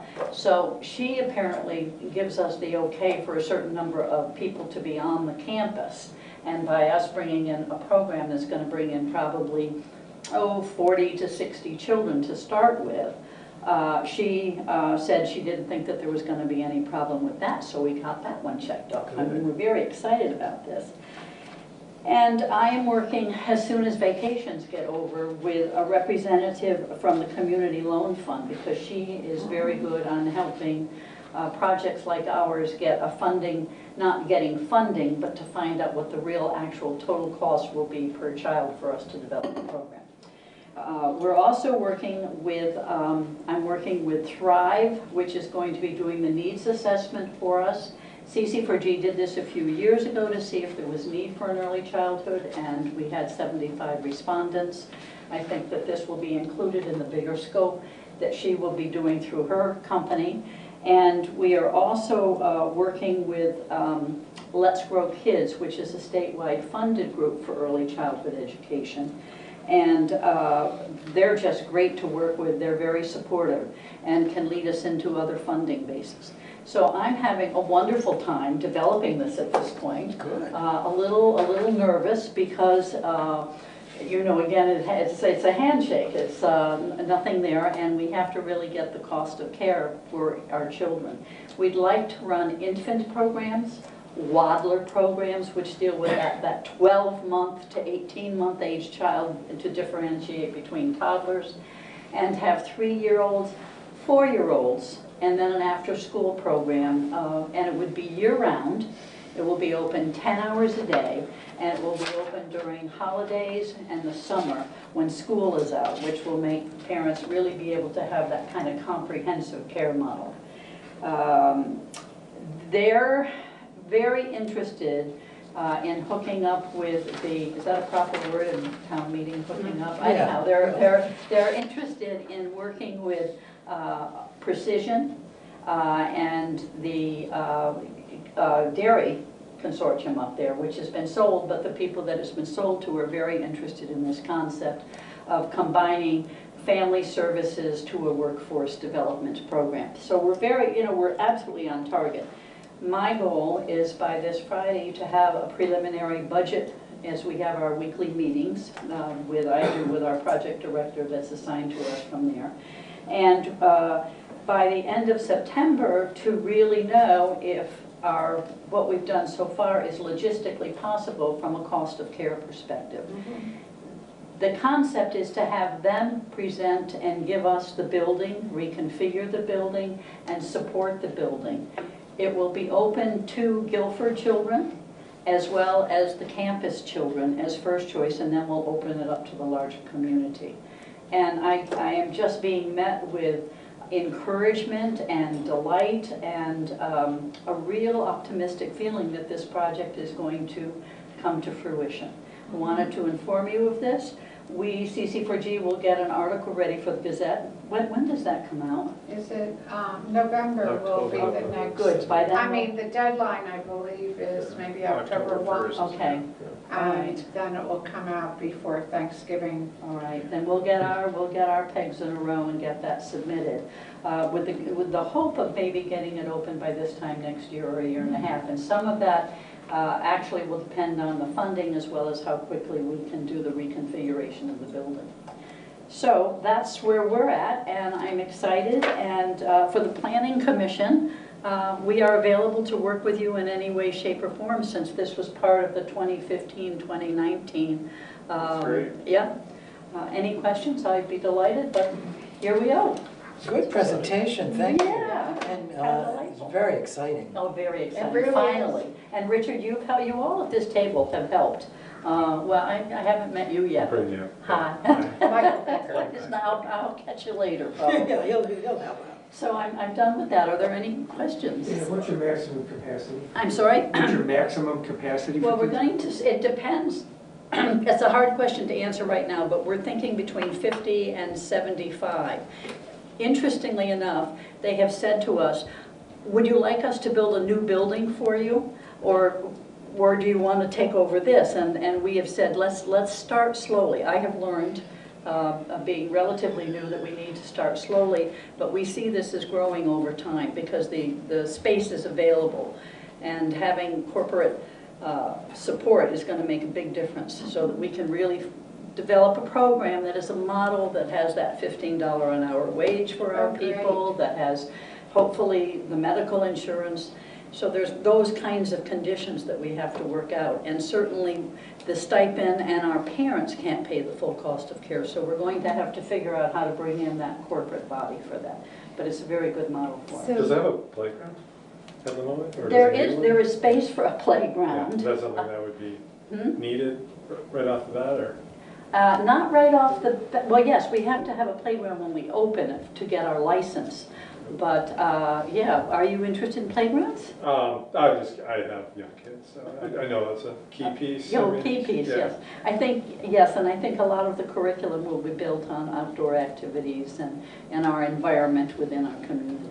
And I know of a couple of funding sources that specifically fund playgrounds. I'll just bet you do, I'm glad. See, I came to the right place. So this actually started out with in 2013 with the Vermont Council on Redevelopment, Rural Development, and it was one of the top 3 objectives that 150 people who participated in town developed. But this was for Guilford. Yes. And now it's Good Brattleboro Guilford, and it is the kind of the godchild of corporations.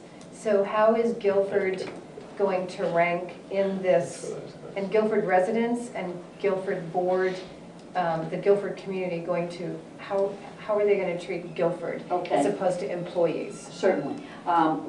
Because I think what we're going to do, and we haven't gotten to governance, so we're all open, but I think what we're going to do is have a satellite from the corporation, so CC4G's board will actually run the program as a nonprofit, because that gets us into a larger funding base in some respects, but having an executive board be head of the corporate managers over here, that lets us get into a different funding. So we're trying to do the combination. Guilford children will have, I'm hoping, will have at least 1/3. I think they get first choice because we are the operators of the program. And then they would have the other people that are coming in, whatever the corporations do that kind of sign off the paper, they will come in, and then with the extra spaces, we will bring in children from the more of the Brattleboro community. So we're going to start out slow. So I think we'll be offering maybe 20, 25 slots to our Guilford kids, mostly probably infants, waddlers, and toddlers and 3s. Does that kind of give that thought? Okay. No, I had the same question and concern, and so you'll be trying to spell that out more specifically. It will in be, some yes. form. And when we get, probably at the end of September, when we get to a memorandum of understanding, we will kind of divvy that up. We're still trying to sort through the exact number of children. That it gets complicated because the younger children get more money from subsidized state than the older children, and we have to match it all together, and that's part of the fun of it. But also it's a sell point for Guilford to say, look, we spent 4 years trying to find space in our community for this. We went to the school, we went to many different places, and it just didn't work out, and then this is opened up, and we're going to go forward if we can with this. So there are some existing programs at the school at the moment, is that well, true? There is a 15-child, 4-year-old classroom for preschool for on a school schedule 6 hours a day that does not really address the issues of that this program will have a full year-round 10-hour a day for working families. Would the program at the school be sort of absorbed into this new facility, or would that keep going? I don't know how to answer that yet. I've thought of it. We haven't discussed it. I haven't discussed it in terms of this collaboration, but I have had discussions with the principal at the school, and he seems to very much want to have his preschool program continue. And I'd like to also say, there's probably close to a 2-year waiting list for for the preschool. Oh, yeah, So- people get pregnant and they're like, they go They sign up. sign up before the Yeah. baby. And so I think this is definitely it's definitely a need in this community, and it would be great to see it, it'd be great to see Guilford residents get some first choice, and also, just like you're saying, like there's a lot of disconnects between when school starts and when it stops, and in these in-between times that I feel like parents do really need a lot of help, and this could really fill a gap for working parents. I think Bob Johnson, who is the Omega CEO, is really, has had this vision for a very long time to have services on his campus for his employees and using an early childhood education program as the basis. And my experience in my lifetime of working was that there's always need for that kind of consortium to develop and to continue. So I think we're in good shape here. So Dana, you say here that CC4G's mission is to develop an early childhood education center to serve young children living in Guilford. Yes. And that mission is still... That is still there. The primary mission. That is the primary mission. And there is a $1,500 grant that's coming in. We are still doing smaller projects. When we received the $150,000 Promise Community Grant that started in, I think it was 17, 18, 19, it went up until January of this year. That program enabled us to reach out to the early childhood community and offer gyms for the children. We had play groups, we had support groups for our moms. Those services will be wrapped into this program as part of the program. Whether there's going to be kind of a stopgap now until we get some more funding, we just don't know. Yeah. Is Reagan working? Is Reagan still working? She had just had her second baby, so she's very busy. Yeah. Yes. The nice thing I forgot to tell you, I'm sorry. Part of our mission is to have parents be advising us. So we have reached out, and Taylor Baldwin Franklin is on the board. And she is responsible for also reaching out to other mothers so that we can have a focus group and really hear what it is that they want to have. Because we're kind of working out here in left field. We think we know, but I certainly am not a parent of a young child anymore. And I wish I were a grandparent, but I'm not yet. So there you go. So we'll see. Great. Yeah. Great job, though, Dana. Thank you. Well, Taylor's been very eloquent about, her own frustration with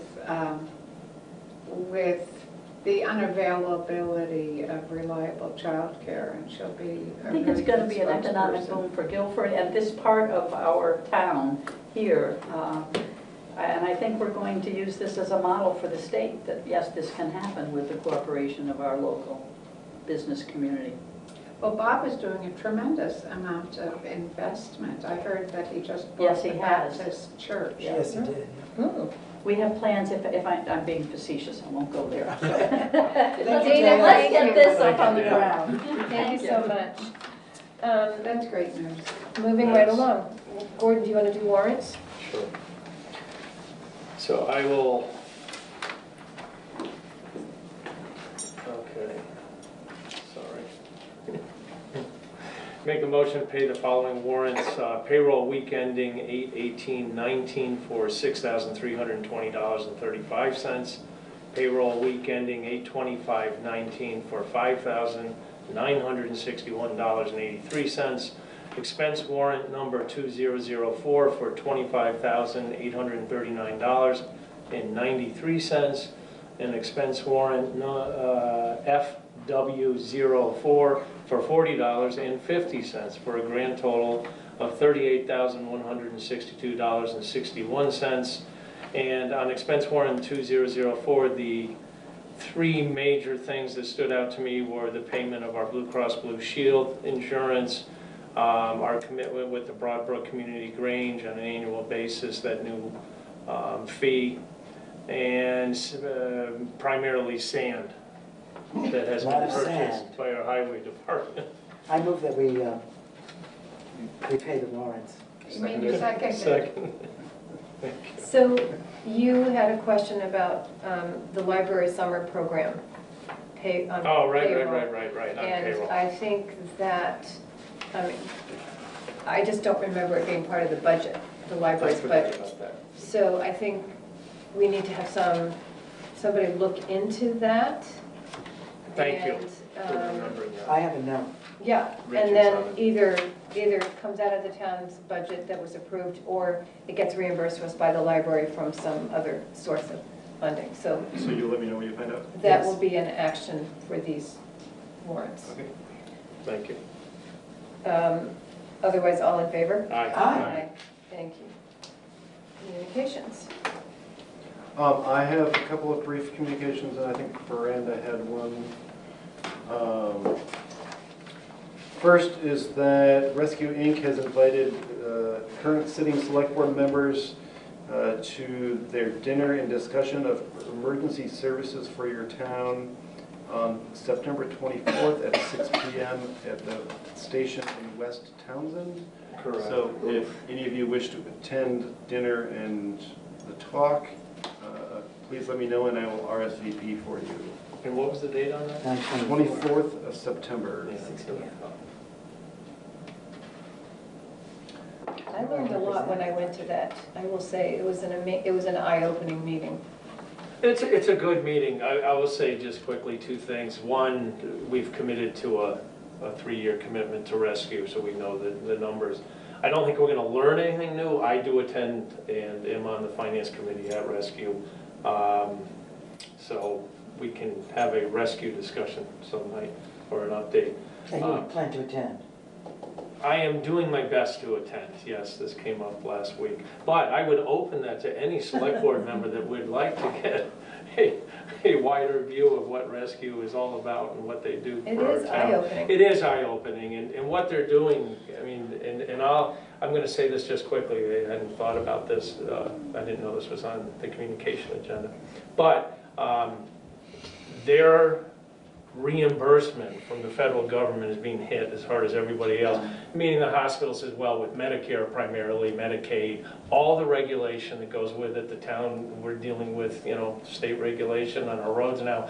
So all these things are binding the ability for rescue to really perform their mission as succinctly as they can. So it has been eye-opening for me. We spend a lot of money with rescue. In my opinion, it's, going to a good place. And the money that is being spent at rescue is being spent very frugally. It's being spent on high-end, equipment and ambulances. They're not cheap, but I have been very impressed with what I've seen thus far. So, but if anyone would like to join me at this dinner, What day of the week is that? it's a Tuesday night, I think it was. Tuesday the 24th. So it's a Tuesday evening. It is in Townsend. Unfortunately, there is a lot of training going on in Brattleboro, so we can't have it at Brattleboro. Fortunately, there is a lot of training going on in Brattleboro. That's a good thing. We can't be there, that's all. But it's good, the training's going. Thank you. Anyway, sorry, Peter. Nope, not a problem. The last but not least, VLCT has announced this year's town fair. For if any of you wish to attend, because we're members, one of you could attend on Wednesday for the annual meeting and the annual awards. Wednesday, what date? October, I'm sorry, I just blanked out on it. This 8th, sorry, yeah, oh, sorry, October 2nd. When? 2nd and 3rd. It is in Killington. Of the town staff, Penny and I are going. The primary focus this year is on cybersecurity, community engagement, and safeguarding employees. And I think that there's relevant topics based on numerous discussions we've been having over the past 6 months or so that I think would be good to learn about. So, And when do we have to sign up to get the early bird special? within the next 2 weeks. So You might encourage Zon to go to this. I will inquire with him to see if he is available. Just you know, it's pretty interesting to, have you been to the town? What did we go to? That was something. We went to No. the introduction Yeah. to the select board thing. That's Now, what- this you went is to the town select fair, board is an in summer. annual thing put on by VLCT. They talk about their policies, and then they have themed meetings. And it's 2 days of meetings, isn't it? Yes. Yeah. So this is But their, one day is really substantive. this is the largest event that VLCT puts on every year. It's So worth a lot it, goes yeah. into it. I just don't have the vacation time Yeah. at the moment. Sounds interesting though. Peter will report back. I will. Okay. That's all I have for communications. Okay, well, I have a communication. And so here is my communication. And let's see, I had some help with this communication from your sisters, from other select board members, especially Richard Wazansky, who helped me with some of the more literary parts of it. And so, as you might imagine, it's a poem. Thank you. Okay, so here we go. This does not have an audience participation part because I just can't handle audience participation right now, but it could in the future. Okay, this is called Praise Song for Sheila Morse on rising from the chair of our select board. In the sudden chill before Labor Day, when fall is the writing on the wall, we bid farewell to Sheila Morse and ponder how we'll fare without her. Sheila, who brought the sturdy furniture where we deliberate from a ghost office of her past. Sheila, who is local as the squirrels Sylvia, her mother, used to stew. Sheila, the firstborn delegator of daughter chores, cook, can, pickle, freeze, vacuum, dust, iron, shovel, hoe. Sheila, who set her ducks in a row, landed in highbrow schools, pressed her luck across the pond, settled on a kibbutz, wrote airline safety protocol, advanced women's philanthropy, raised sons, resigned, returned, and nested with her man in these genial hills. I have an idea for your poem, said Sylvia to my phone. Say, giving and forgiving, time, intelligence, support, loyal to family and community. They work hard, don't hold on to mistakes, and there is always a welcome at their table. Now Sheila, still a newlywed, is off to roam with her squeeze in the snug RV. Sheila, who mentors, partners, pulls meaning from tedium, delivers links and findings, tracking tasks, she spreads the word in any medium, takes the brunt of resentment, listening. Praise Sheila, whose fortitude is silent, whose humor is vintage, whose kindness is covert, whose vision is driven by love. Very nice. Well captured. Thank you, everybody. Yeah, I'm just gonna ask for a motion to adjourn. I don't have anything else to say. adjourn. I will second it. Thank you, everybody, for making it the best thing I could have ever done, which is to serve this community. Thank you for And serving. thank you to All our in studio favor? audience. Aye.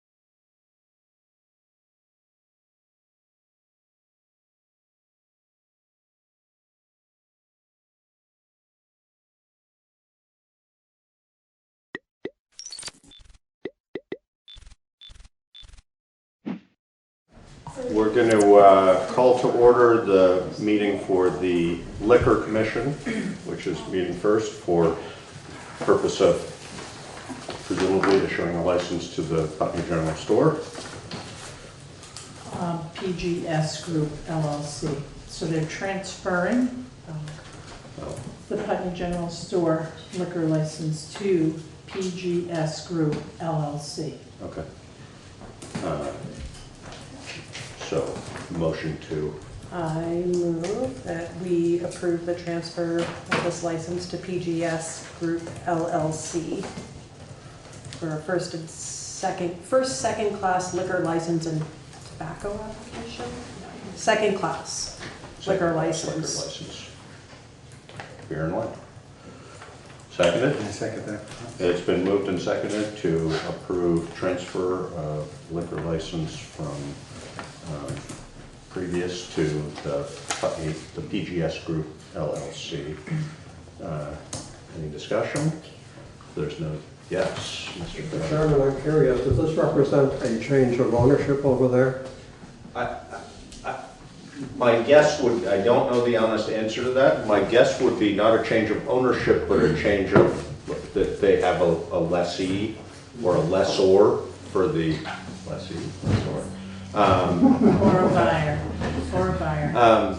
or a buyer? Yes. For the business, but not for the general store itself. That is my understanding. For the business. For the business, Yes. exactly. Yes, So, yeah. but not a change of ownership of the building, so. Did I hear the word tobacco mentioned? Yes, but that was. That's the name of the statewide organization. No, it's sort of in the list of. It's the way it's always been. It's part of the application process. So it's liquor and wine? No, Or wine, beer and wine. Beer and wine, sorry, beer and wine. No, they but didn't tobacco apply is for- not checked off. Right. But in my memory, we don't issue tobacco licenses in town, so Not a town issue. I don't think so. Right. So that presumably goes up to the state and then they decide that from there. But, all right, any other questions or comments? No, okay, if there's no further discussion, all in favor of approving? Aye. Aye. And Yeah.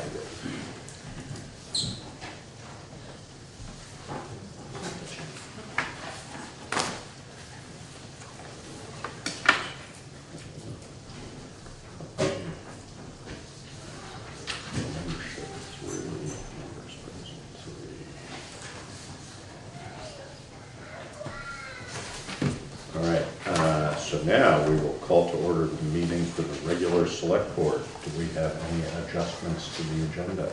I do not. This Okay. this won't be good. Well, we can, when we get there. Okay, approval of minutes from August 14th. Is there a motion to approve the minutes of August 14th? So moved. Second. It's been moved and seconded to approve the minutes of August 14th as presented. Any discussion, any questions? If no further discussion, then all those in favor? Aye. Aye? Aye. Aye. I have to abstain here, of course. All right. Public comment on items not on the agenda. Are there any members of the public who are here to comment on something other than what's on the agenda? Well, I didn't come here intending to, but since I'm here, I might as well. For a long time, I've been concerned about the safety on Main Street for children crossing the street. Many of us here in the neighborhood have young children who walk to the library and to school and so forth. So I have oftentimes hoped that there would be a way to put in crosswalks or speed humps or something. So I don't know if that's something that the select board can address. We've had that discussion numerous times over the year. Main Street, as you're referring to it, is Route 5, which is a state road. It's almost impossible for us to do anything on Route 5. We have now a crosswalk over by Basketville The only reason we have that, the only reason they allowed that is because there was no other place to do it. But we've talked about having them across from the library, across from the post office, and they just across the board say, sorry, you can't do it. So much as we would love, actually part of the design of the upper part of the sidewalk and this part of the sidewalk was to have some bump out areas and things, which is what they call traffic calming features, to try and slow traffic down a little bit, but we just have no jurisdiction over it. So much as you could certainly, actually two of our representatives are here, you could mention that to them and or write a letter to the state about it. You know what part of the state is responsible for that? V-Trans. Yes. That would be who you could write to, I guess. V-Trans. Mike? It's not a new issue. We've looked into it a number of times. The last time I did, we looked at the post office, and what we were told is at those spots where you put a crosswalk, all parking for 50 feet has to be eliminated. And given there's such limited parking there, there wasn't a sense that that would be feasible. Down by the library, if those businesses and the library were willing to forsake parking on the street, maybe that might be an option there. That's one of the criteria that they have, is that you have to have and the reason for that is they need a clear visibility for there to be a crosswalk near there. Certainly something we can look into again and see what we can do.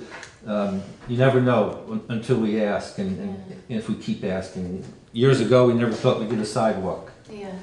And we've got people here that have pushed for years to get it, and it's been almost 20 years. It's almost 20 years, yeah.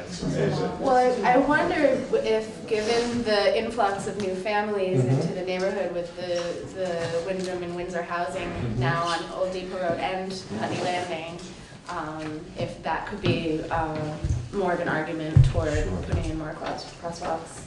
It certainly wouldn't hurt, again, to bring it to the powers that be. The other thing that, when Mike said that, it reminded me, the other feature that's necessary typically for a crosswalk is you have to be going somewhere. And since we don't have sidewalk on that side, they've sort of said, well, you can't have a crosswalk to nowhere. There are people on that side. I'm just telling you the logic that's there. But I agree, somewhere down near the co-op, because there was discussion, and I don't think it has been added in any way. There was discussion of having a path of some sort from Putney Landing out to near the traffic triangle there. I'm not sure whether that exists in any official form, but that would be another way to do it. And for things like that, there are also typically, part of the reason that this sidewalk process is so slow is that much of it is grant money, and the grant money is slow in coming and goes through various different cycles. But if we thought there was more sidewalk that wanted to be done, and it could be done on the other side for that purpose, that might enhance our ability to get funding for it as well. So, Mr. Fairman. Mr. Chairman, just as a suggestion, the original entry to Putney Landing now is a pedestrian lane coming out on Old Depot Road. Correct. So if a sidewalk were built along Old Depot Road to where it comes out on Route 5, this might justify putting a crosswalk at that point. Somewhere there. It's a possibility. Any of these things are possible, but it is amazing. I mean, we were just having this conversation the other day that it's just amazing how long it takes to get these municipal projects done, particularly when they include the state road and state funding. I mean, it's just, and federal, which is all passed down from federal funding, and it's just, one hoop after another. It's really pretty amazing. But it happens. It just takes years and years. So I would encourage you to continue the conversation with Mike, continue the conversation, or start a conversation with V-Trans, and also Karen has that conversation. Thank you so much. Certainly. All right. So any other public comment on items not on the agenda? No. Okay. Then we will move on to select board items. And the first item on our list is the equity and inclusion resolution, which, for those of you who haven't been here, we have looked at this now. This is probably the 4th time we've addressed it in a meeting. There have been some sort of tweaks to the wording and to not so much to the concept, but sort of the boundaries of the concept. So Laura, if you want to address where we are now.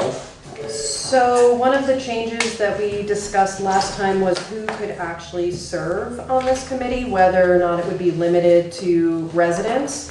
And I discussed this with Carl Landier, who is an attorney for VLCT, the Vermont League of Cities and Towns.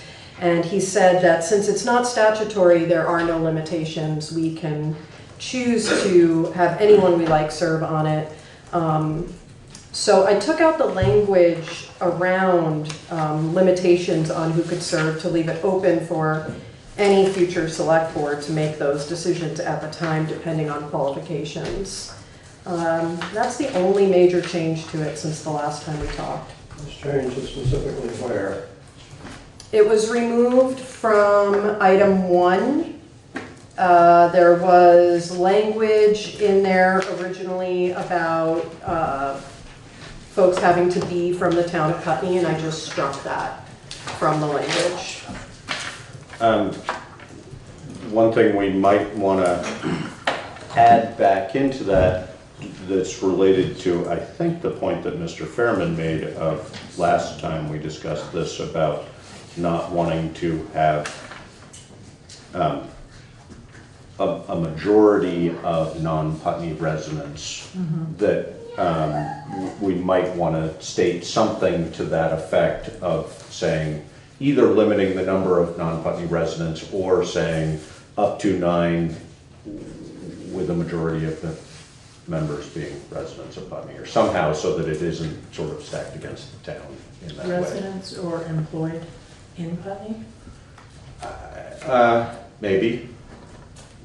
I mean, again, if these are voting issues, then in my opinion, it should probably be residents. Correct. Good point. We could, That's whether that's a majority or limited to no more than 2 from other towns, and Okay, so we can easily write that in. keep think. Keep that conversation. That Yeah. So let's put interested members of the public, up to 9 members, will be appointed by the select board of the town of Putney.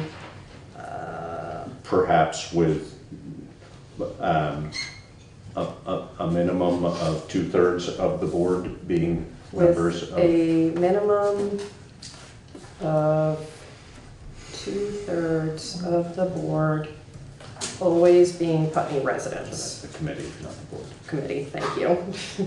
What do you do when some people leave the committee and they happen to be Putney residents, so you wind up with exceeding that for the non-residents? I think I would leave it up to whoever was in charge at the time to address that issue.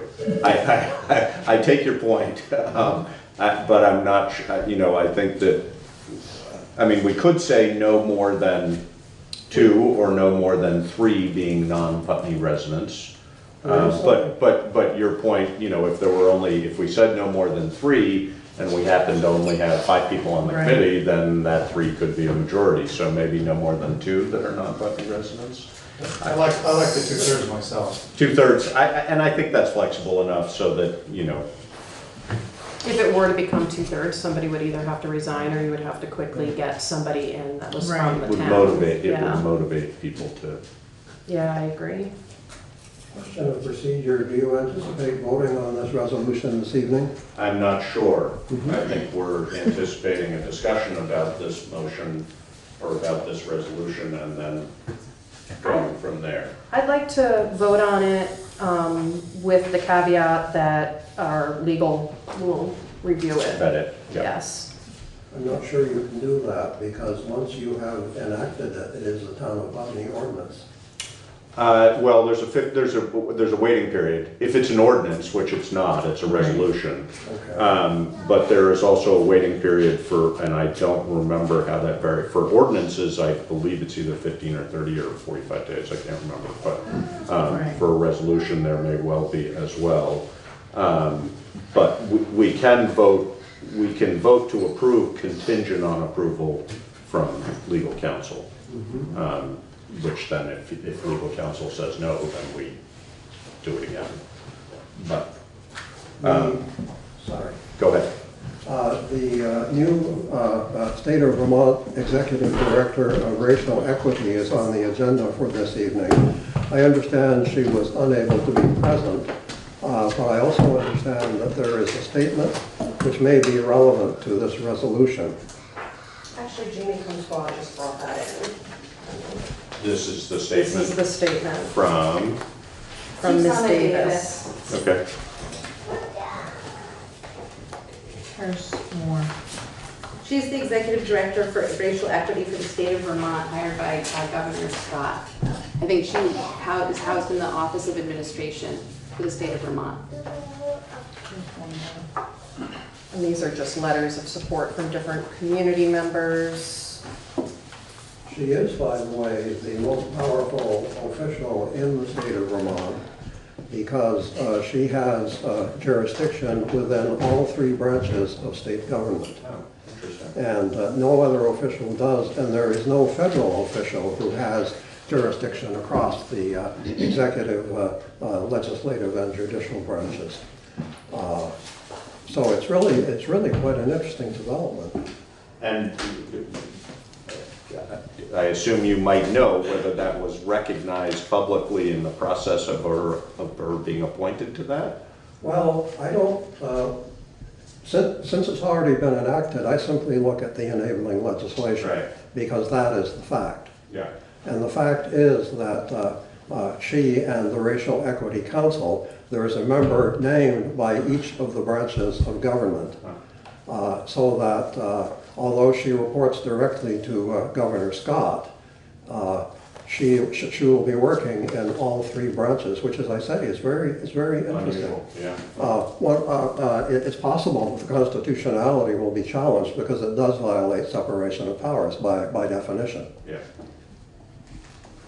Any of our representatives want to comment? Yeah, I certainly don't see it that way.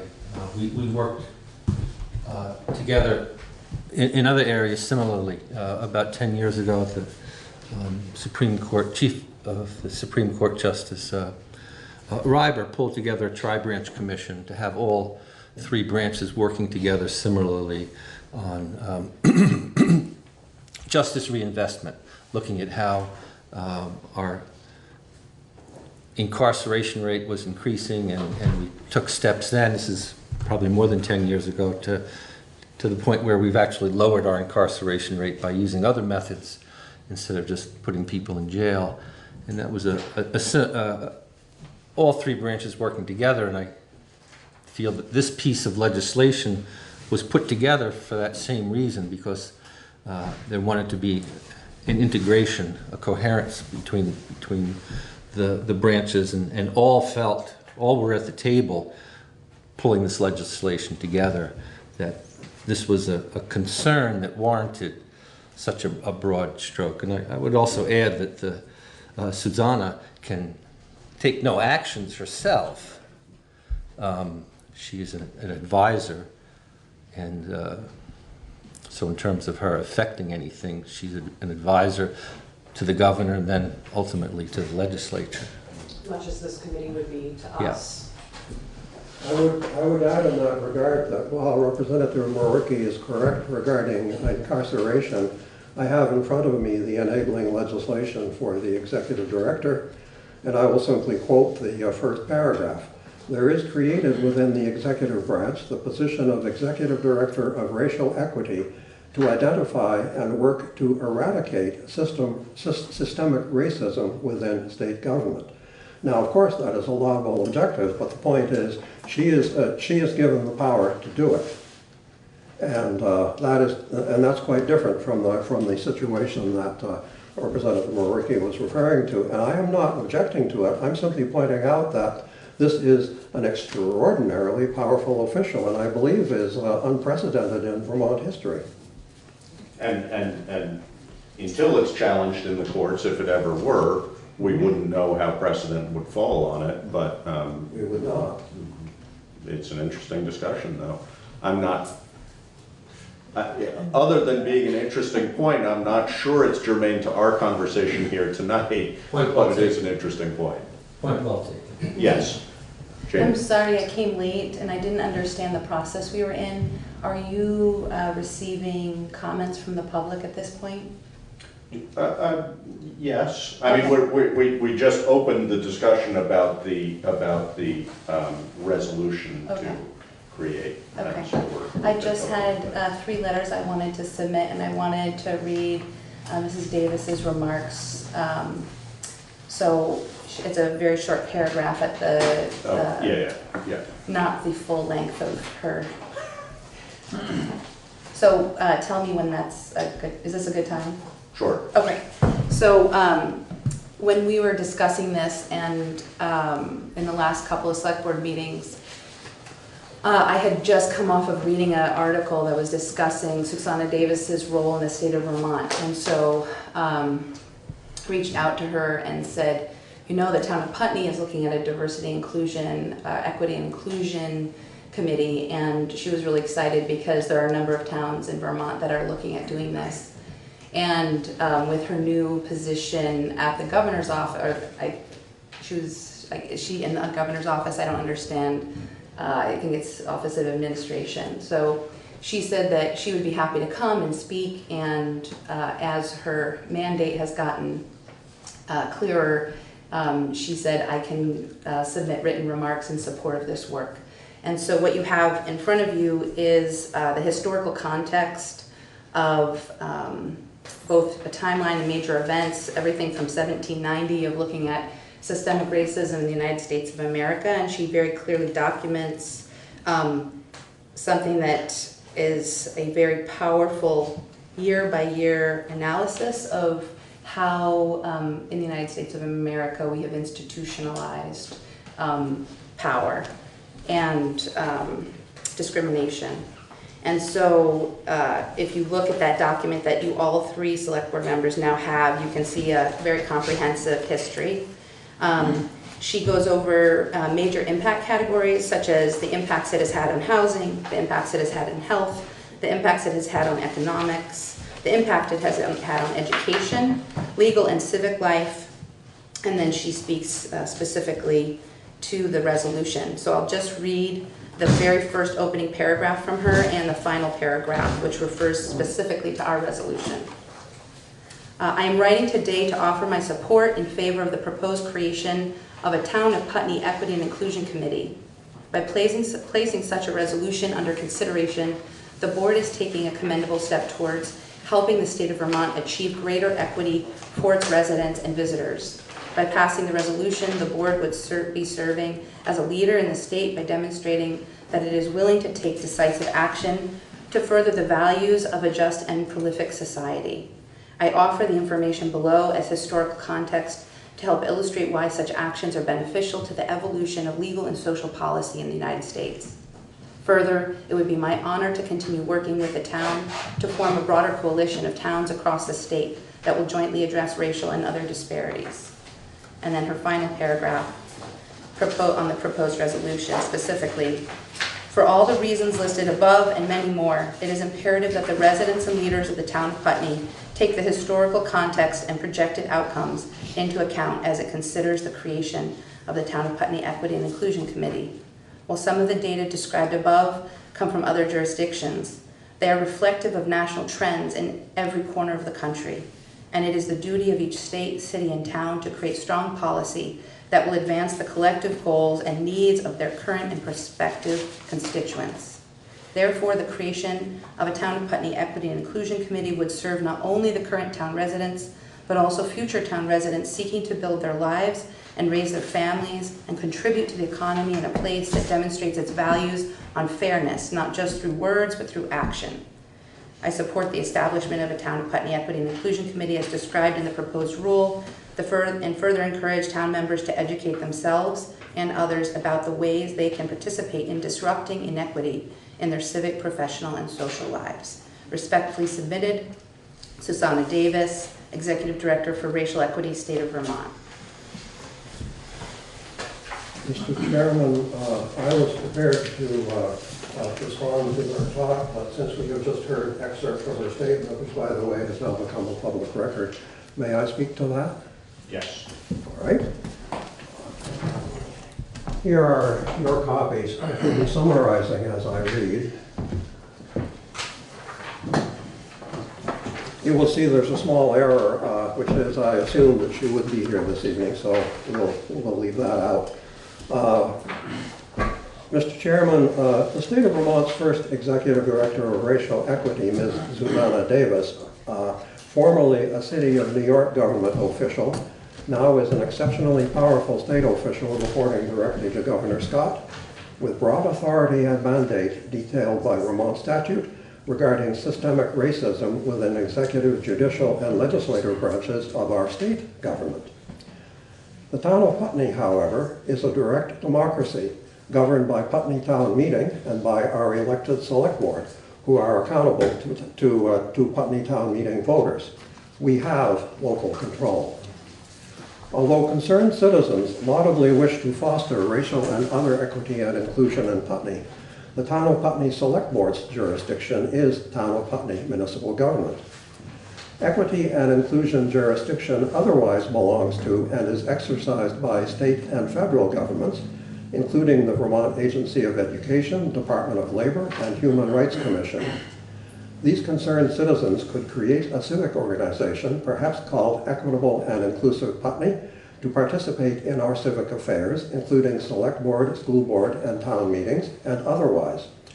Or you could create and appoint a Town of Putney Equity and Inclusion Committee, endorsing it and its members, inviting their recommendations for your adoption, or explaining and justifying why not.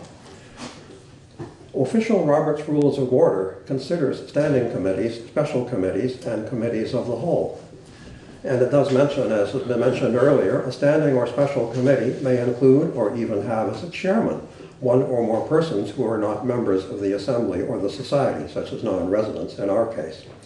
When a special committee is appointed to implement an order of the assembly, it should be small and should consist only of those in favor of the action to be carried out.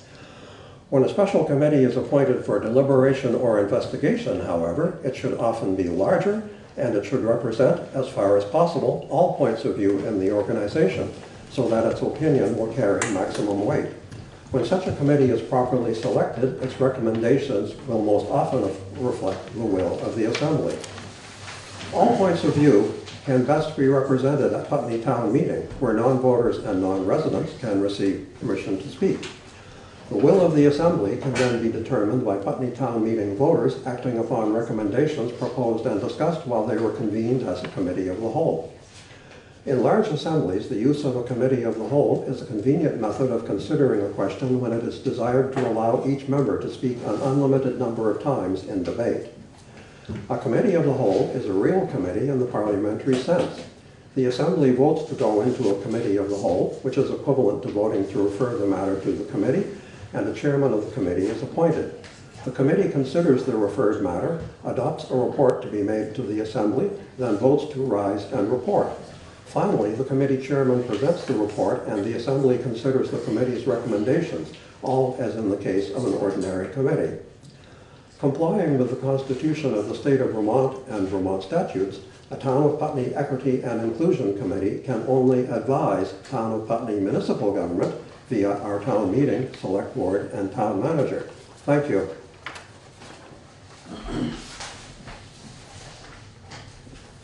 Thank you. I'm not sure that I fully understand, Mr. Fairman, whether you are making a recommendation. I mean, this is very interesting.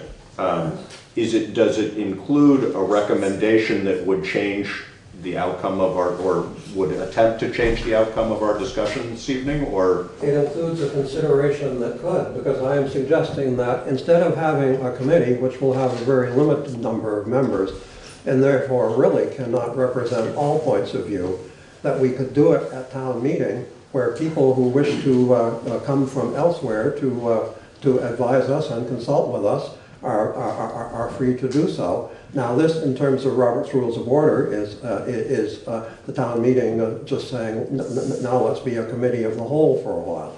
My concern is that a committee of 9 members, or any limited number of members, is not going to be representative of the town of Putney, because there are just too many different people in Putney and too few people on the committee. So I'm offering this as an alternative for your consideration. Point of order? Yes. Is this a motion to be voted on? No. From Mr. Fairman, you mean? Yeah. No. Well, it's not presented as such, no. Yeah. I can't make a motion, so no. Jamie, you had a comment? Yeah, just that it's so special to me to have so many people in the room tonight, and I know a couple of folks in the room specifically are here to speak to this or want to support it.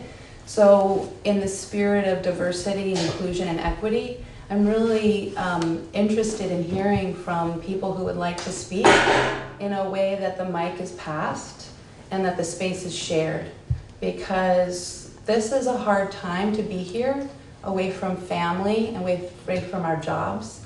And I feel like it is time to hear from other folks. But that was my next Okay. question, was do other people have comments they want to make? So, Mr. Fairman has clearly stated, I think, most of his points.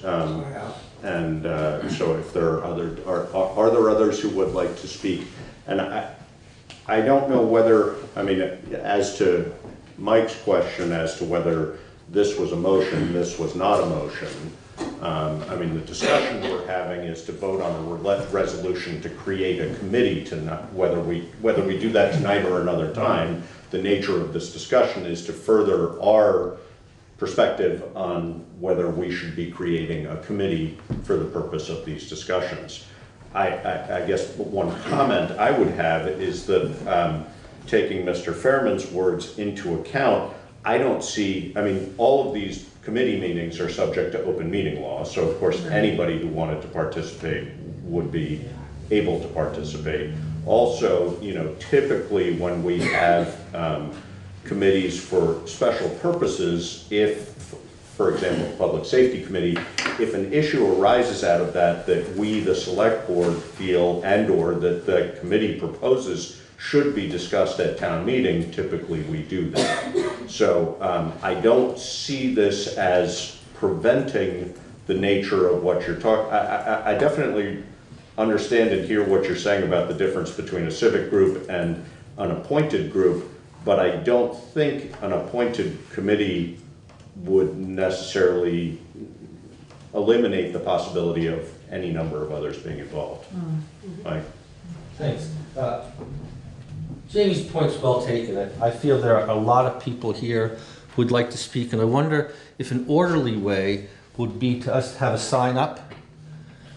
Then we can look at how much time we have and set, let's say, we can divide the number of people who want to speak into how much time we have, and that way everybody can get a fair shake at it. Well, I guess for me, one of the questions is, I mean, are we, my sense has been about this discussion all the way through, today included, there's no opposition from this board about the possibility of creating a committee for this purpose. And I definitely am more than happy to hear people speak, but I don't think you have to convince us. It's, for me anyway, and this is a personal statement, it's more about being clear that the resolution we have in front of us is appropriate for the committee that we are intending to create.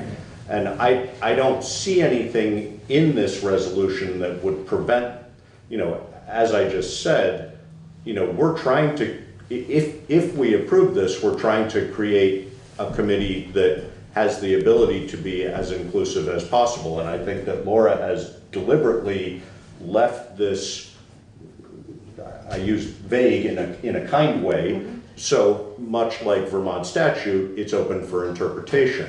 One of the discussions that some of you were here for when we had this conversation a month ago or whenever we last had it, was that, in many ways, I think having a committee that then could reach out to the townspeople to have these discussions is more fruitful in many ways than having them here in a select board meeting. And I'm more than happy to open the floor for people to speak. But my perception would be the place for that would be a forum that is created by and brought forward by a committee, not by the discussion. We are talking about whether to have a resolution to create a committee for the purpose of having these discussions. I'm not disagreeing with you, Mike. I'm just saying, I mean, we already, we've now spent a lot of select board time having conversations about whether to create this committee or not. And again, I don't think there's anybody on this board or even necessarily in this room that feels that we shouldn't have this committee.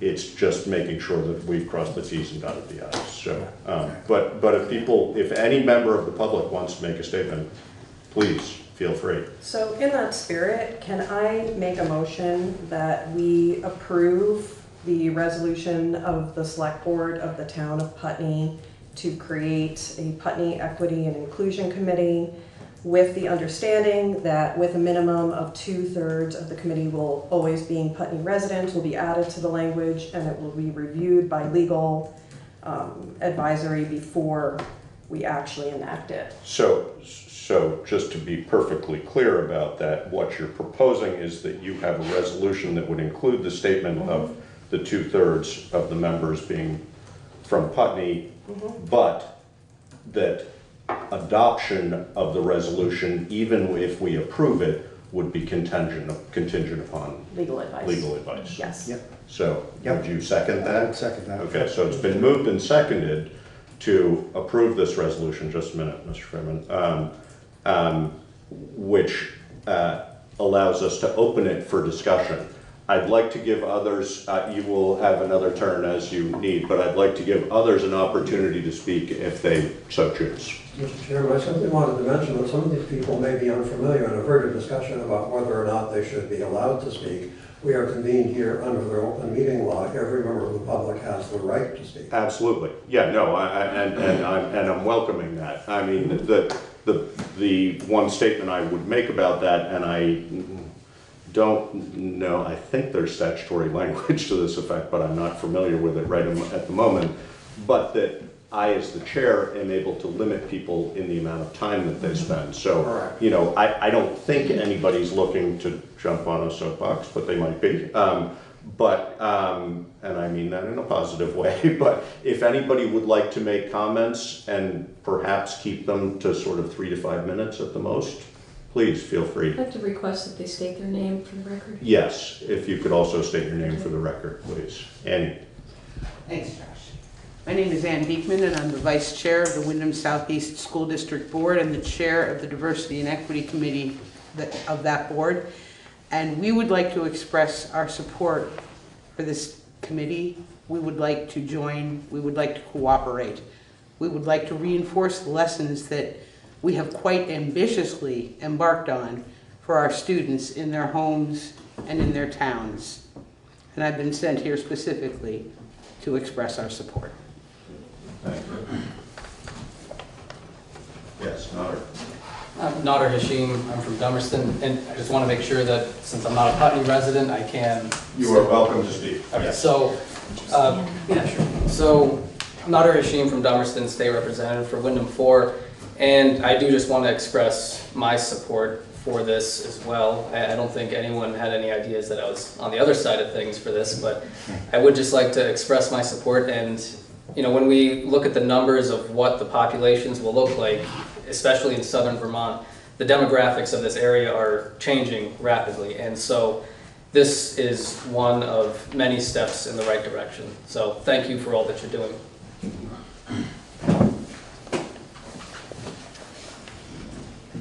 Other members of the public who might like to make a statement?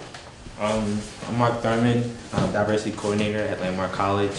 I actually have a couple of student leaders here with me today, and we're like in full support of this being passed because we're already doing the work on campus and having diversity and inclusion already growing at Landmark College, and having these conversations I think would be very important for the students that are here, especially someone who was a student at Landmark College and now lives in Putney. I think this would be great because this is all about change and moving towards the future, and I think this is the way to go. I just want to say it's kind of already working. The fact that we have students in this room right now is beautiful. Thank you. Well, and I would also say along those same lines, the fact that we're having these discussions in open meeting is meaningful. I mean, you know, I think that you have goodwill from everybody in here for the whole concept. And as I've said, I think we all share that. It's just a matter of making sure that we have the procedures in place to do it in an appropriate manner. And we, again, for those who weren't here previously, we talked about one of the first sort of tasks of a committee that would be formed would be to have a public forum of some sort that would really be an outreach to the larger community to say, what do you want this to look like? Because we can create a charge for this committee, but the reality is, my experience with committees is that charge is often better kept minimal and left to the committee to create a charge for themselves, because they're going to be much more knowledgeable about what they're trying to accomplish than we are likely to be. So that's sort of how I see it.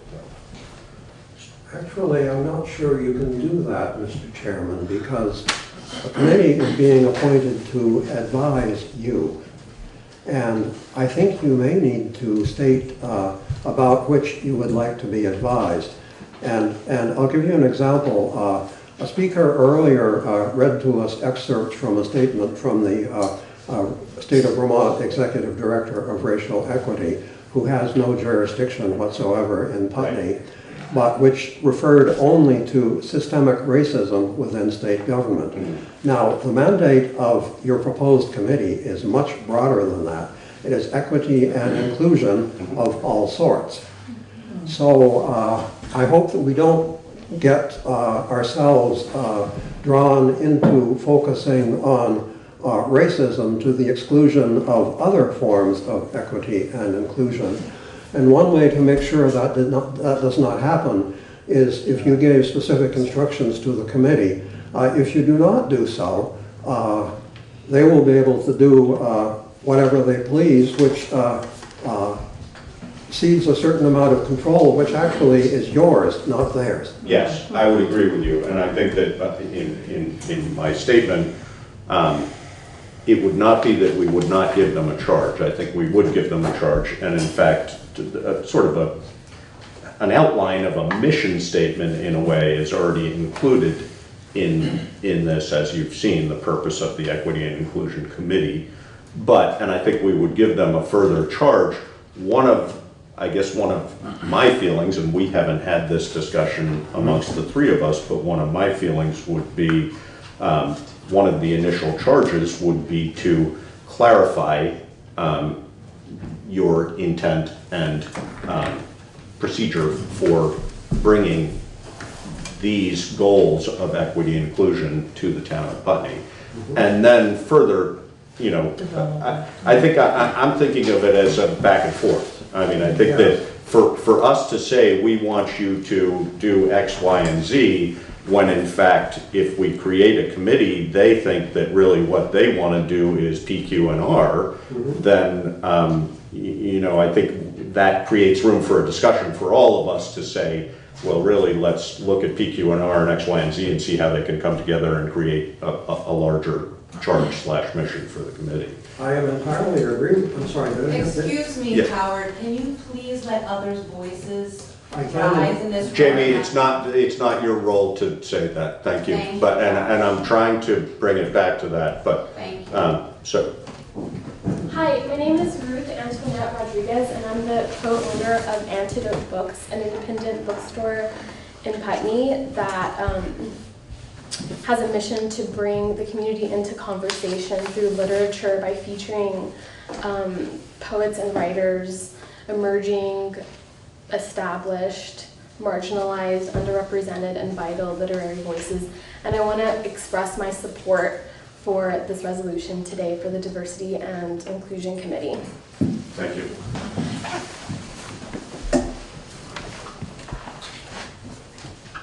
Mike? Thank you. I want to thank you all for the work on this, and I want to thank the community people who have brought this forward. It's time for this. And I appreciate the idea that this is not a narrow focus. This weekend, legislators and other stakeholders met to begin what will be the Social Equity Caucus. There were people there, people of color, people who identified as queer, people who identified as someone with diverse abilities, someone who I would have called disabled, but I'm learning the terminology that people would like to be referred. There was a Palestinian sitting next to a Jewish person, which made for a good start to the meeting, let me tell you. But they came together. This is not a narrow focus, and I don't hear anybody saying that it will be. But it's time for people who have been underrepresented, who have been oppressed, to be brought to the table, to have their voices welcomed. And I know as someone who, from early on, just struggles with people looking at my name and not being able to pronounce it. It changes the way you think about things. And it's a small thing, but it's who I am. And I appreciate what you're doing. I support this. I hope we can get this going and move it forward. And thank you for this. Yes. Sheila Garrett, I'm a resident of Putney and have been involved in this kind of work for many, many years and have been working with Putney Friends Meeting. We have been working for several years together as a meeting to try to understand the things that we need to understand to be able to be more inclusive. And I really welcome this this work on the town level, and thank you for offering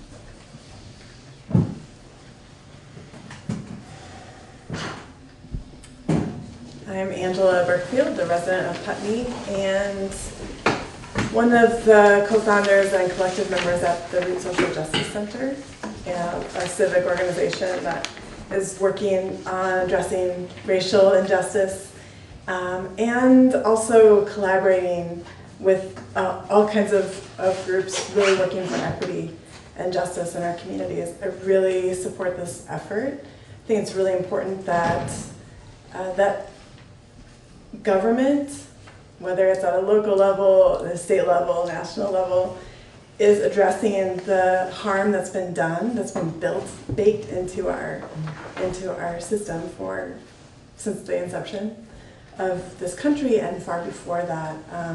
We really have to take a look at how we think about things, how we do things, the way that policies are made, and have a lot of people at the table to be talking openly and uncomfortably about these issues. That's how we're going to make change. So I really appreciate this is happening, even though this is not necessarily an easy conversation, and it's not going to be moving forward either.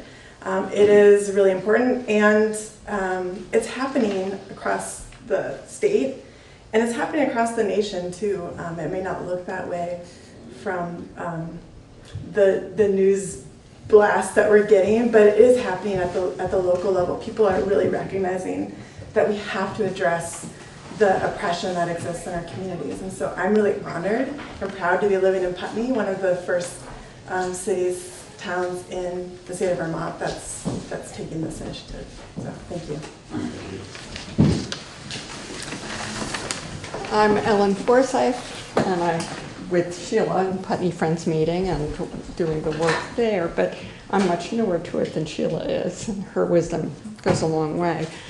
But one of the things that I'm struck by so much tonight is all these things going on in this little town that I've lived in for way more than 40 years and don't know anything about. And that's the type of thing that, you know, I want us to find a way that we're all hearing about all these different initiatives happening, because it's what can give us hope. It can help us figure out who we should be working with, what we can offer to somebody else, what they can offer to us.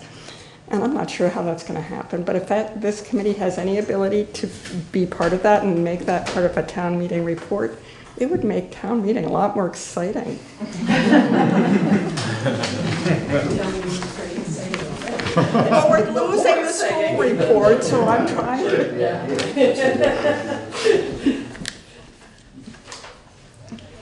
Yes. I'm Griff Stein, one of the student leaders at Landmark College in the Stonewall Center there. And I just want to say how amazing it is to see the type of things that I've been seeing going on campus with us working on getting diversity and inclusion to be more evident going on in the larger area around it. And it's kind of inspiring to see that it's like working on such a larger scale than just in the college itself. Thank you.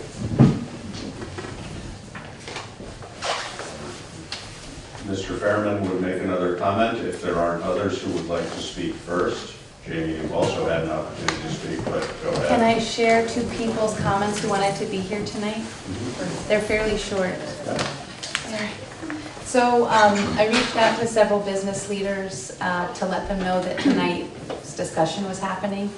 And Robin O'Brien, who's the general manager of the Putney Food Co-op, had reached out to her board, and I believe you'll be receiving some comments or have received comments from board members of the food co-op. And she also submitted this comment. It's very short. Thank you all.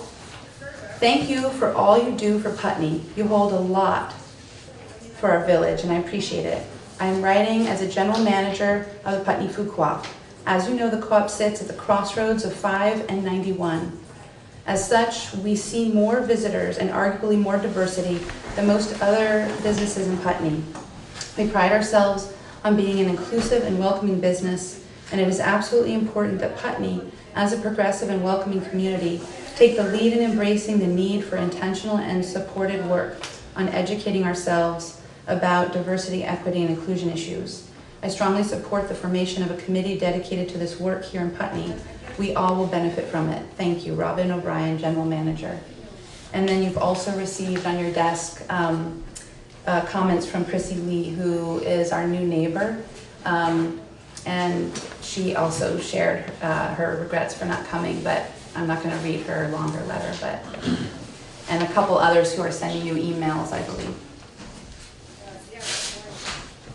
Mr. Fairman.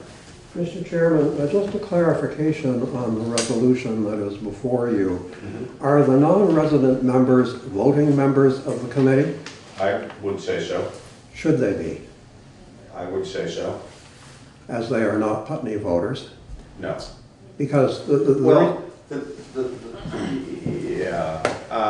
I mean, in my experience, it's pretty rare that a committee like this has issues that are actually being voted on. So, well, they are being asked to provide you with advice, which means recommendations, which is why I raised the point. Because depending on how a vote goes, it may be decided by non-resident members of the committee. And I'm simply wondering whether this is appropriate involving Town of Putney municipal government. I'm just trying to think of instances in which they would be voting on anything, and I'm not. Well, they also wouldn't be the deciding factor because they wouldn't have a quorum. So a quorum would be the deciding factor, and we often take advice from folks outside of Putney when it comes to town issues. The quorum is not the deciding factor. A committee is free to vote under Robert's Rules of Order. And in a situation where they are debating a recommendation to make to you, the Town of Putney Select Board, they may very well say, as is their right, let's have a vote on this. Yeah. And when they do, the question arises, should the people who are not, in fact, Putney voters have any role in the actual decision? Would be appointed by us, though. So they would be people that we have chosen as a community. I know you have chosen as a select board. And you've chosen us. Indeed, we have. And you, therefore, are accountable to voters per the Constitution of the state of Vermont. I think that would be a question for legal counsel. Yes. This committee is not accountable to voters per the Constitution of the state of Vermont. Correct. So says the Vermont Supreme Court in Welch versus Siri. Yeah. So I'm raising the point of whether it would actually be, whether you would have a legitimate result of a vote in the committee if members of the committee who are not residents of Putney were involved in that vote. The legitimacy of the vote certainly can be questioned, and it might help the legitimacy of the committee if you eliminated that possibility by saying that they are non-voting members. This is why I raise it.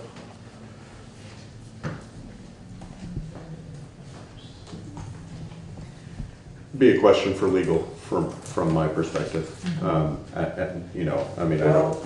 And I would also remind that they have no power except to make a recommendation. But if they can vote to, I mean, again, my experience is that I don't think that happens very often, but I fully understand that they have the right to do it, and that situation could arise where they're voting to make a recommendation or not. I guess, you know, my suggestion to a committee that was in that situation would be to come to us and have a discussion about the two sides of it and try and come to a consensus. But as we all know, that doesn't necessarily happen, so I think that's a question that should be followed, should be asked of legal, whether there's a statutory requirement of Which this. suggests that you actually do not have a settled resolution here this evening. We've had a discussion of a resolution. Right.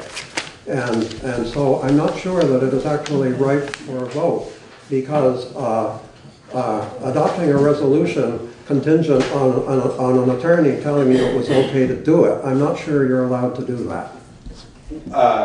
We are allowed to do, well, my opinion would be we are allowed to do that if we are adopting a resolution that's here. I would agree with you if we were adopting a resolution that was going to have verbiage added by an attorney.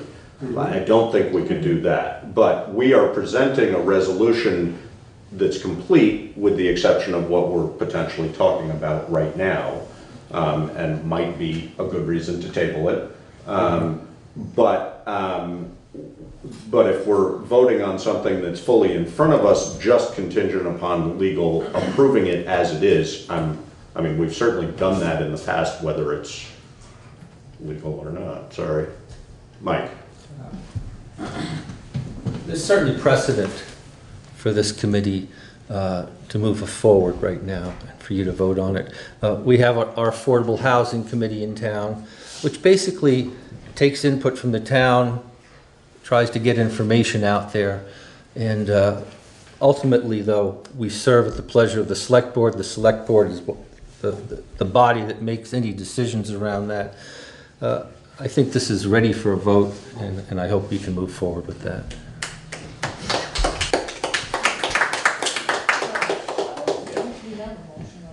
Yes. Yeah. We're completing discussion. So,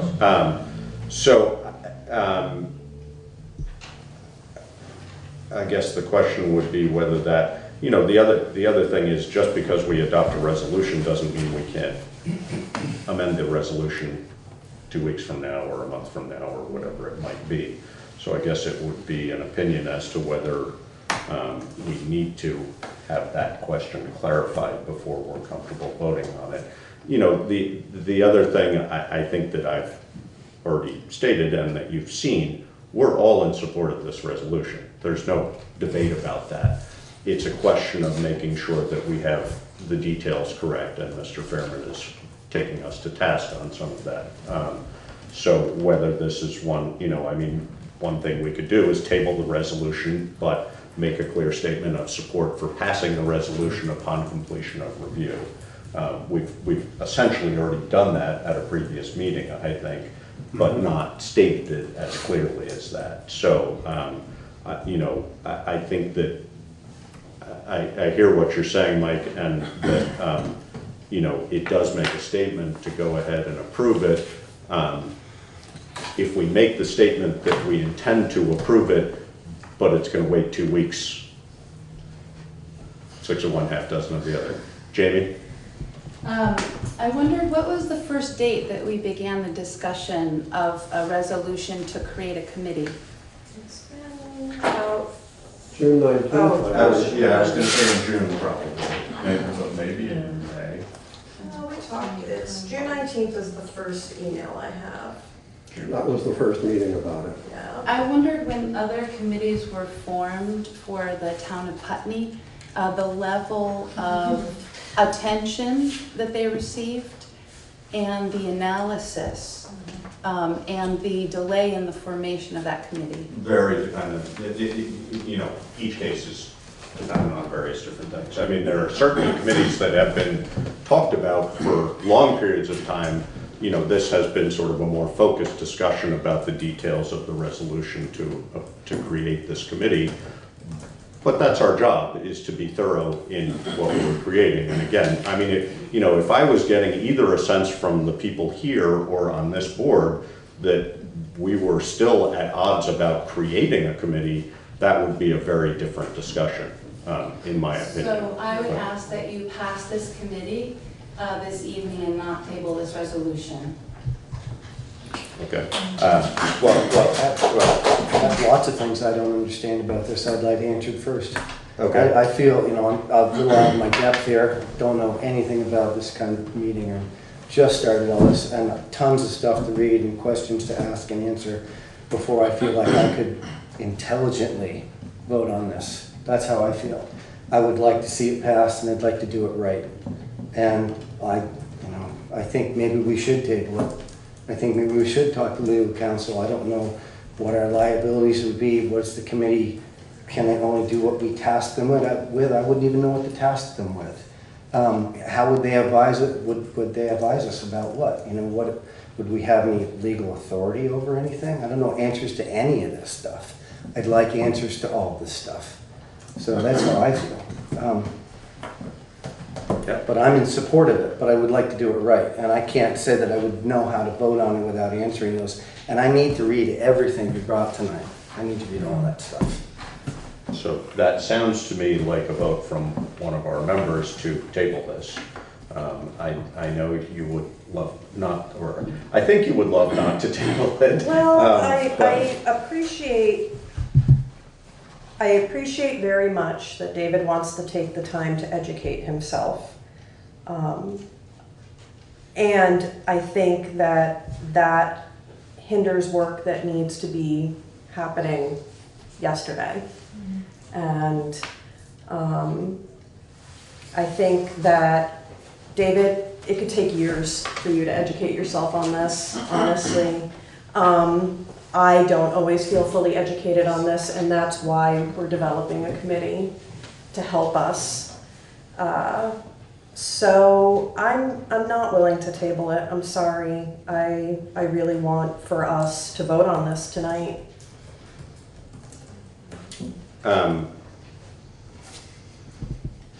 Okay, well, that leaves me in as the deciding factor. I mean, I totally get what you're saying about this all being work that needed to be done yesterday. I also am fully aware that we've got decades of work ahead of us, and if not, centuries, millennia, etc. And is 2 weeks a pivotal amount of time in that process? I don't want to say, but then 2 weeks from now, we could have the same discussion and it would be 2 weeks more, which is what we've had happen. But to Jamie's question about how long it takes to do this, it takes as long as it takes. And that, from my perspective, that's the most important thing. And I have, in fact, had people leave committees because I have said, if you don't want to sit here at the table and take the time it takes, you shouldn't be here. So, it takes as long as it takes to create these things. We are making a decision about creating a committee, which we're all in favor of creating, but if we do it without doing our homework thoroughly, then we've done a disservice to all of us. So, exactly. It's a balance. Jamie. I heard a quote once that Martin Luther King said. It was really powerful. And I Googled it while we were talking, and it says, "For years now I have heard the word wait. It rings in the ear of every Negro with piercing familiarity. This wait has almost always meant never. We must come to see with one of our distinguished jurists, the justice too long delayed is justice denied. Martin Luther King Jr. And one of the ways that systemic power perpetuates itself is through thorough analysis and inaction before a moment where you feel like you have to take action. And so for me, the pride of this moment of us all being here together is that I don't think it's very often that we come together in a large group at select board meeting. Is that accurate? Am I missing it? This got me so when there are issues that are important, we get plenty of people. Yes.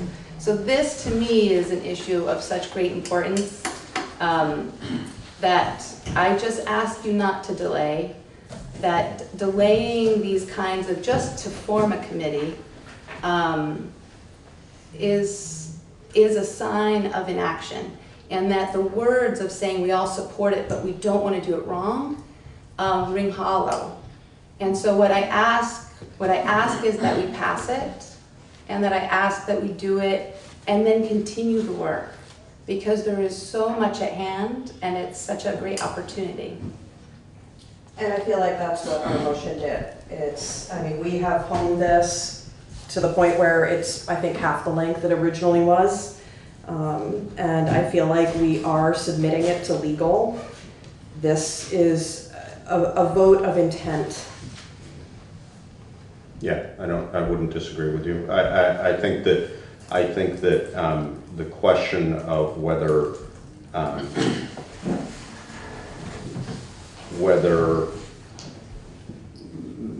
non-Putney members would be voting members or not is a question that the committee could address potentially and make a recommendation to us to amend this if they felt it was necessary. Point of information. Yep.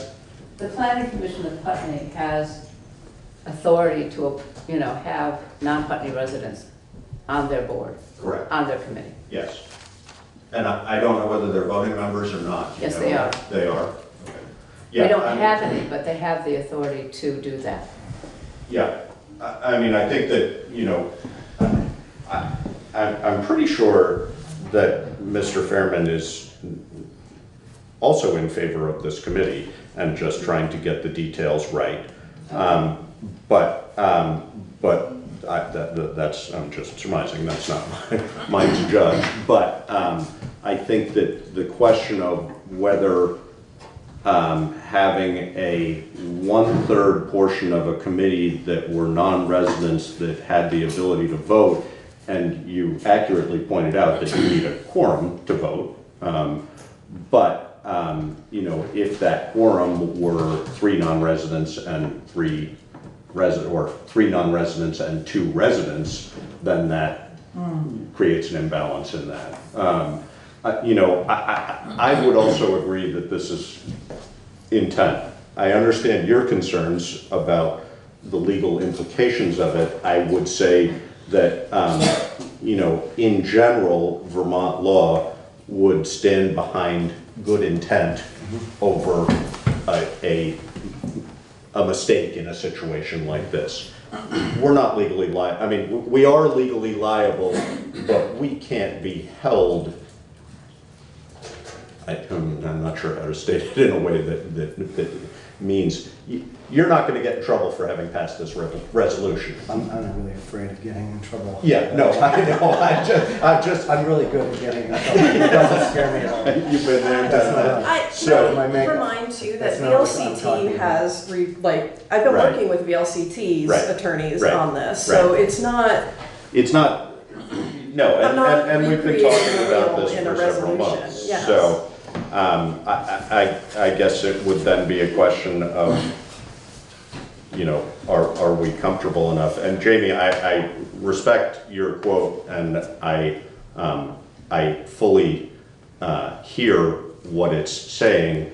I would like to respectfully state that we're not overanalyzing, or perhaps we are overanalyzing, but we're trying to accomplish something. We're not doing this in the absence of thought and the interest of having it proceed. So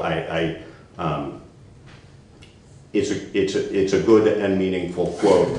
I don't want to be looked at as somebody who's trying to hinder this for the purpose of this, and that felt a little bit like it was implying. I don't want to So deal with it that way either. That's not you what know, my I intent think was that's at all. not what we're trying to do here. So, but I also hear the statement. I think there's a really easy way to demonstrate that, and it's through voting in support of forming a committee to create diversity, equity, inclusion.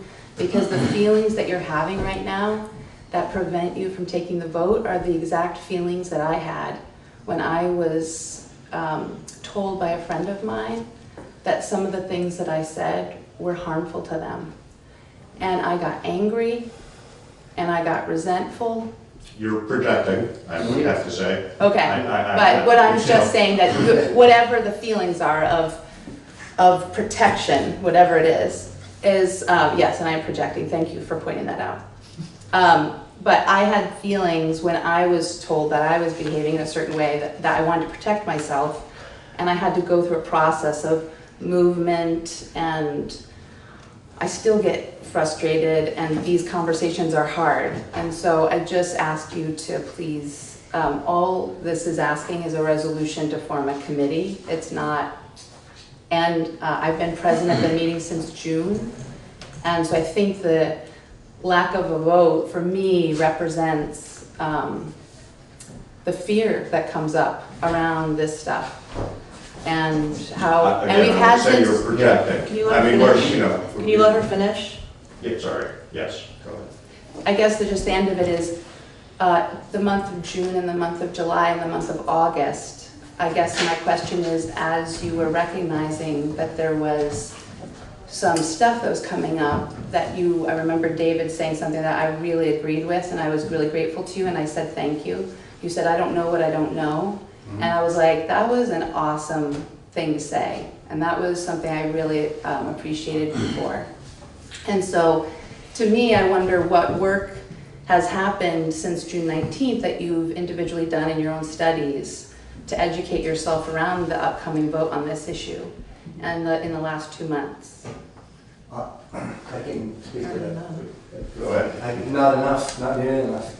I think you're projecting that I'm afraid. I'm not afraid. You think you're projecting that I'm dragging my heels. I'm not.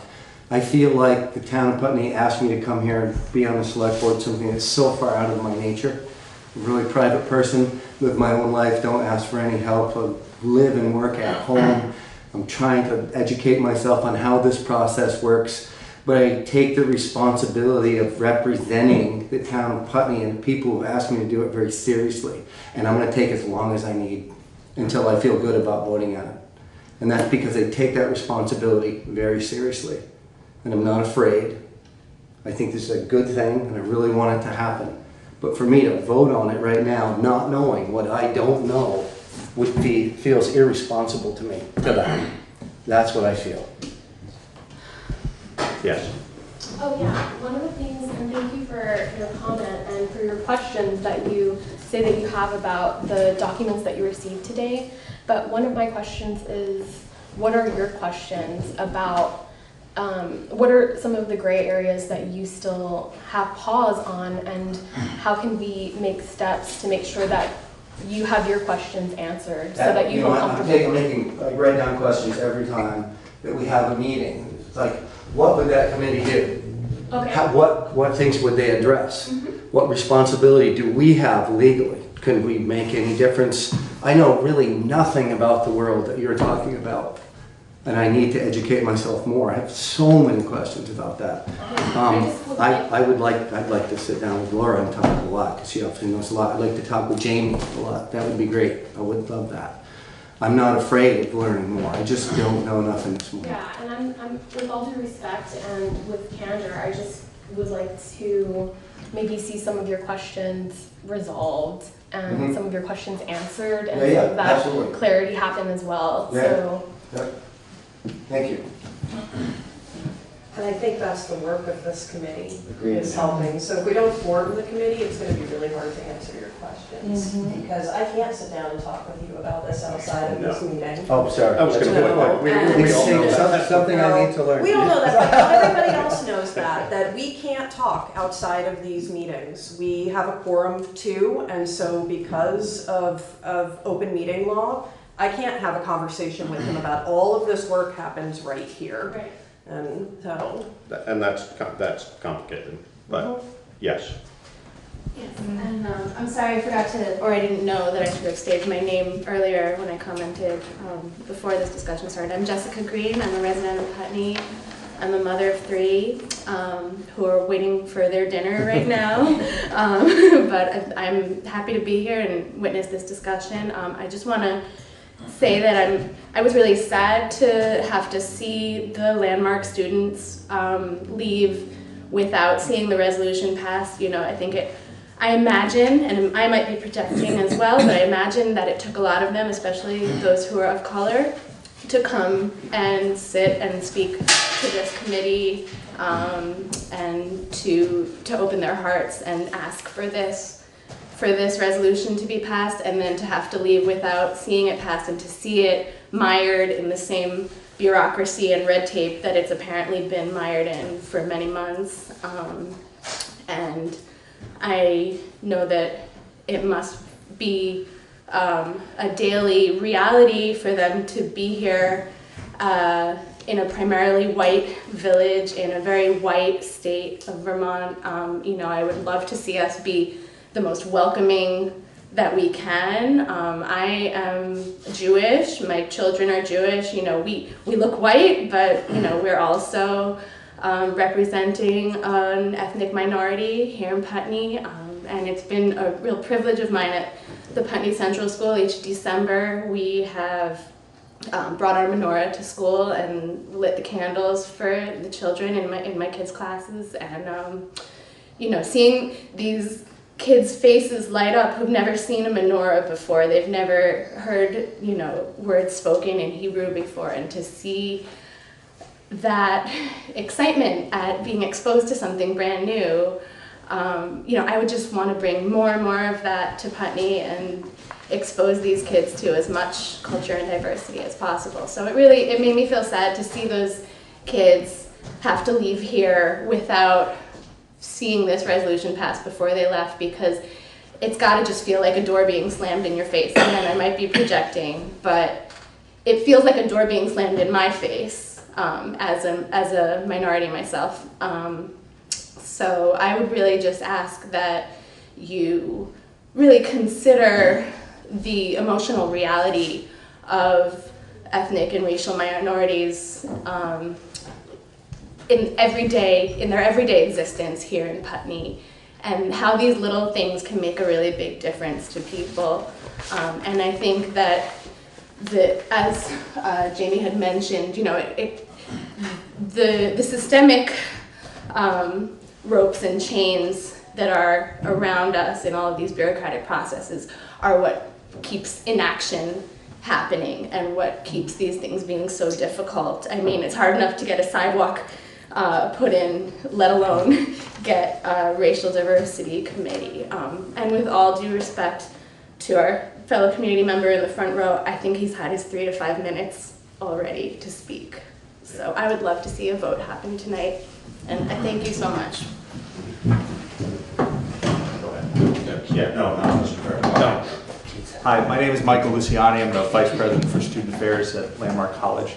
And I may not understand the scope of the full scope of the discussion here, but if the apprehension to vote on this resolution is because of the 2/3, 1/3 Putney residents, non-Putney residents, and whether or not they can vote, would it make sense to remove that from the resolution and have it deliberated, that question deliberated another time for the ability for this resolution to be addressed tonight?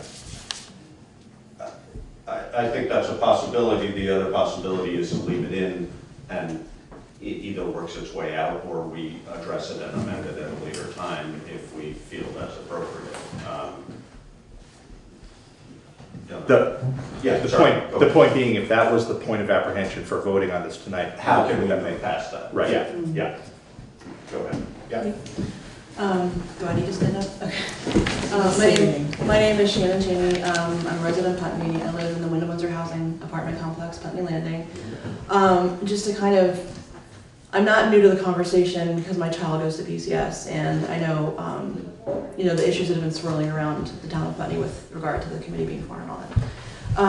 I can tell you from conversations, and there's one of our friends and neighbors who wasn't comfortable coming tonight because she and her family have been targeted. As a family of color, not only in Putney Landing apartment complex, but also the town of Putney, the co-op, the library, the general store, the school, just about everywhere you can put your feet down in Putney, they have experience. And I texted her at length to make sure that she was comfortable with me speaking about this, because it's not my place to speak of it without permission. So I just want to put that out there. And one thing I can tell you, and this is, I'm only going to speak from the interactions that I've had or the things that I've witnessed, because I won't speak for her. I don't know what that experience is like for her and her family, other than what she's told me. And one thing I can tell you is that when another resident's children and another resident are throwing the N-word around like it's nothing, at a 7-year-old child or a 5-year-old child in front of my 7-year-old, because they have not been taught that that's not okay, because they don't have that experience, they don't have an outlet for that kind of educational opportunity. Even if they go to PCS, it doesn't, just because you go to a great school like PCS doesn't mean you're going to be like, hunky-dory, like kumbaya, we all get along, everyone loves each other. It's not like that. And it'd be ignorant to think that that's actually the case. When her child comes to my house and says, I don't feel comfortable because so-and-so is outside, because they're throwing things at me and calling me the N-word, then that for me becomes my problem and my torch to start carrying a little bit more, as not only a Putney community member, but as a human being. Like, that is never going to be okay as far as I'm concerned, and where I live doesn't matter. If I lived in a mansion down the road, it shouldn't matter. Just because we're low income and we live in Putney Landing doesn't make us any less. There's no crosswalk at the co-op either. We have to go Old Depot Road and all the way around. So if you want to talk about difficulty getting around and making sure it's safe, look at your own front porch and decide if some person of color, a child, a grown-up, whoever comes running to your door, would you open it without hesitating and saying, gosh, I wonder, I don't know if this person is safe or not. Would you do that if it looked like me? Because I feel like these are questions that a lot of our neighbors are asking because they're not used to this housing complex type of stuff happening in the town of Putney. This is new. One of the people who lives in our apartment complex is in fact the one that reported Curtis's. So I understand why Curtis's and Sarah and everybody else who was involved in their being shut down and all the things, the negative things that affected their family, their business, their livelihood, their feeling of safety, whatever it is. It came from one person over there who is one of the only people who is causing the most problems. Wyndham Windsor Housing knows about it. They know what's happening. I've reported it. Other neighbors have reported it. But the problem is there's nowhere to go save me coming here or her coming here and exposing herself. And she's there's no childcare. She would have to bring her children. That's not something she's comfortable with. So I said, well, I'm gonna be there. Can I say something? And she said yes. So that's why I'm bringing it up, because I think you guys need to understand that it's not just, well, I completely respect the wanting to have the information before you vote and having whatever you're feeling, just everyone, not just you, Mr. Babbitt, but everyone. Thank you for telling me. I appreciate the need for your comfort level being just as important as our comfort level. That shouldn't ever be a question. But what needs to be remembered is that when you look like me, you can walk around and it's not a big deal and it's comfortable for the most part, but when you look like someone else, like these kids, and we're finding out that neighbors are taking pictures of people who are coming to visit them because they have out-of-state plates, and then report them for being drug dealers because they're black. Now this is the stuff that these people have to deal with on a regular basis, on a daily basis, in and out of their apartment, just what, to go do laundry? To pop over to the co-op to get some maple syrup? Whatever it is, they leave their house, they're exposed to this. And this is not just in Putney, but since we're specifically talking about Putney, I moved here from New Orleans 11 years ago. You want to talk about a diverse community coming up to like, not. That was a bit of a shock for me. And I'm from Oklahoma, so like I'm used to super whiteness. But I've immersed myself. I've surrounded myself with people who have the same feelings about these things, and thank God my children have the same sentiment. They don't see any. They see people, and thank God for that, because I can at least look at myself in the mirror and say, like, I'm raising kids who aren't going to just drop the N-bomb like it's the most normal, natural thing in the whole wide world in 2019 in the state of freaking Vermont, which is one of the bluest damn places I've ever been. And so, it's really frustrating. Again, with respect, knowing that I understand why you want to table it, why you would like to just get some more information, the legal thing like that, I get it.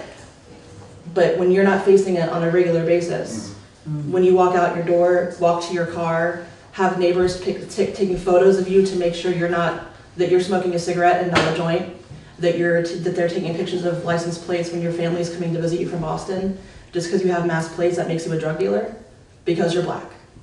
So keep that in mind when you're tabling things and when you're not so sure if it's important enough to go forward or wait 2 more weeks. I think it's Thank you. important enough. That part's not right. Everything else, thank you for telling me what you told me. You're right, and I don't experience any of that, so thank you for sharing that. Thank you very much. Nodder. One thing I would point out, and I agree, thank you. We won't have any jurisdiction, unfortunately. We will, what this would change is creating discussion. The town of Putney will not have any legal jurisdiction over situations like that, and I would encourage you, I think you said you already have, in that issue, in that situation at Putney Landing, that is definitely an issue that Wyndham Windsor should be addressing. And I don't know what their right to address it is, but yeah. The Sheriff's Department has Yeah. been involved. Good. This particular person has terrorized me personally, and I'm not going to go into the whole situation with my family, but one of these people is the problem. They know she's the problem. They will not get rid of her because of her mental health issues, and they refuse to label her a criminal, which on one hand I do understand, but at the cost of my family being terrorized, other tenants, other residents of that place not wanting to have their chairs facing out the window because they don't want to have any part of what's happening outside. When we're all living like that, and the Sheriff's Department, I've spoken to Deputy DeVito, I've spoken to Trooper Van Valkenburg, because they've all been up there so often, because these people are calling the police because they're living while black, and on other people for other reasons, myself included. And they say it is also not their jurisdiction, that this is a Wyndham Windsor housing problem. So when you go to the housing people and they say, this is not something we can handle because of privacy issues, I can't tell you if we're sending them letters to, we can't tell you if this is happening, we can't tell you because of privacy. And then you go to VSP, you go to Wyndham County Sheriff's Office, you go to the court in Newfane. I have a no stalking order against one of these people. It doesn't matter, she violates it every day. So I'm supposed to call 911 every single time she does it. So that puts the onus on me to handle someone else's nonsense. Yeah, so when you say jurisdiction, it's a little bit of a sticking point for me, because we feel like as a community, those of us and the neighbors who still get along and aren't cuckoo bird crazy calling 911 for no damn reason, we all have to band together, and we've actually communicated. We've been like, we don't know what to do. We don't know what to do because we're damned if we do, we're damned if we don't. If we respond heavily, we're punished. I get a letter saying that I'm in the wrong because I responded by defending my 2.5-year-old and 7-year-old to her children who were throwing rocks at his head. I'm not So trying Wyndham to Windsor, say. no, I know, Wyndham, but what you're saying is, so it is a Wyndham Windsor housing problem, they don't handle it. VSP can't really, Sheriff's Office can't really, they have actual crime to investigate, do you know what I'm saying? Like, they have other things they need to be doing. And all I'm So- saying is that the formation of a committee Yeah. is gonna create discussion around that, but we would have no enforcement ability beyond, I mean, our enforcement ability is the VSB and the Sheriff's Department, and that's. So if we could create a committee so that we have yeah. someone who does have the jurisdiction to make different decisions and go to different routes and do other things. We don't we have would be, that. well, the committee would be a good starting point, and I would really appreciate if we could just get something, because, you know. Can I add that creating a committee like this not only creates discussion, but it helps influence systems. And when you influence systems, you change culture. Yes. And that's what we're looking to do here. It's a piece of what we're looking to do. So I'm feeling like, Nutter, you want to make? Can I add a quick comment? Just to the earlier idea of the unanswered questions that are lingering there. I can empathize with you, David, very strongly, because as a freshman legislator, I was entering this world where all this information is coming at me from experts in many different fields, and you have to accept, what I had to accept and what a lot of people have to accept is that you're never going to have all the answers to your questions. And the topic that we're discussing tonight is something that I hold near and dear to my heart, and it's something that I've studied, and I still have a very long list of many questions that can only be answered by talking to the right people and by engaging in these different systems like these committees that would answer these questions.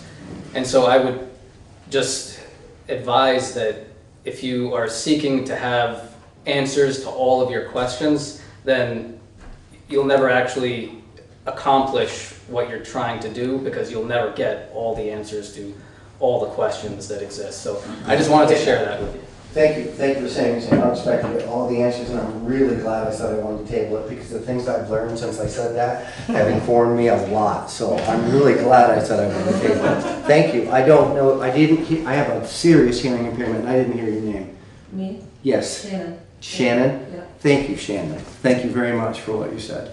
It probably, it informed me more than anything has. Thank you. I'm not even aware of the things that are happening in this town. I live up on the hill. Thank you. I hear an awful lot of unanimity here. I think that I would be most comfortable if you voted in favor of this tonight. There are some minor questions. There always can be changes to things later on. Yeah. So I would feel very comfortable if you voted, even if David felt like he needed to abstain from the vote, thinking that he can continue to research this on his own. You can amend the resolution in 2 weeks if you need to. Seems like there's been a lot of preparation and a lot of agreement about that you want to do this. I think you're close enough. Here.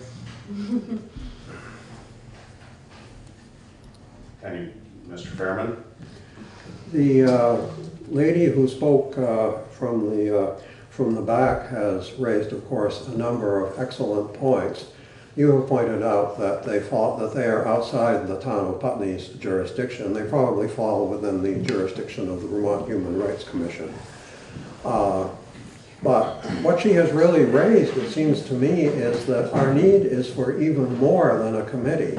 It is for Equitable and Inclusive Putney, a civic organization that is free to organize not just within Putney municipal government, but throughout the community to attain the goals that everyone has talked about this evening. I wouldn't disagree exactly. I would say, again, I don't think they're mutually exclusive. So whether they need to be two different entities or whether a committee creates a format for there to be a larger civic discussion. There's nothing about a committee that prevents them from having gatherings, forums, any way they promote it. They want to promote it. So I don't think that those two have to be exclusive of each other. But You are correct, except that they can only deal with what falls within the jurisdiction of Town of Putney municipal government. that's true, although they could certainly be the impetus for formation of a civic group if that was a more powerful group for a valuable reason. So, Sure. but, all right, well, I think we could maybe close discussion and have a vote. Can I ask one question? Yes. So if this motion moves ahead and there's changes to the resolution, is that the select board? Will you decide on that through legal counsel? You'll make the changes? We're making one change tonight. Yeah. Which will be included in a resolution that we would be voting on. Okay. So it was moved with this language in it. Yeah. So that's the resolution we're voting on. So then if we wanted to amend it, it would come back and we would vote to amend the resolution. Okay. So, exactly. You know, as I think I said before, my opinion would be that that discussion and impetus to make a change might well be rooted in a committee saying it really should say this, that, or the other thing. But, you know, this, as we talked about before, this is enough of sort of a vague boilerplate that it leaves it pretty open to interpretation for how we choose to charge the committee and how the committee chooses to. Okay, I just want to be clear on that.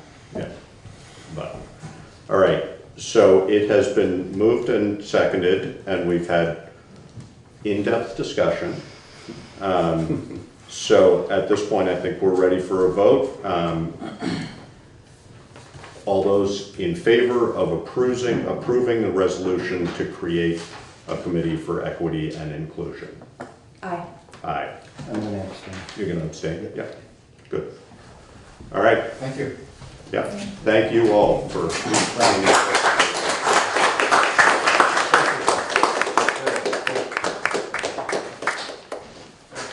All right, I'm guessing some of you are ready to go home. I know I would be. Can I go and make sure they sign in? Yes. Thank you all for coming out. Thank you. Thank you, everybody who spoke. Thank you. Jamie, thank you. Shannon, thank you very much. Thank you very much. Mr. Fairman, thank you.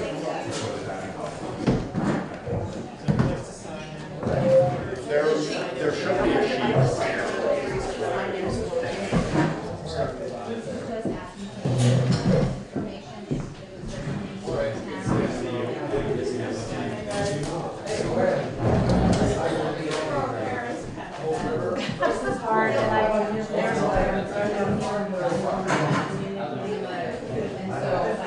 Folks, we need to continue our meeting, so I could stretch it.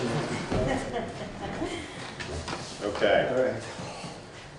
So, we're going to have less than 3 to 5 minutes for each of the following items. No, we're not. It's my turn now. Oh, great. Jeez. No, it's not your time yet. Okay, so resignation of a lister and appointment of a new lister. Right. So Karen Shapiro has given us her letter of resignation. It's actually effective August 28th, 2018, not September. Okay. And then Jordy would like to recommend Doug Harlow has expressed interest to fill Karen Shapiro's position. So as an elected official, the select board may appoint Doug Harlow under the recommendation of Jordy Heller. Yep. So I would like to just start by thanking Karen for her service as a lister. She's been doing it for a year and a half, 2 years, something like that, and I appreciate what she has done with that office.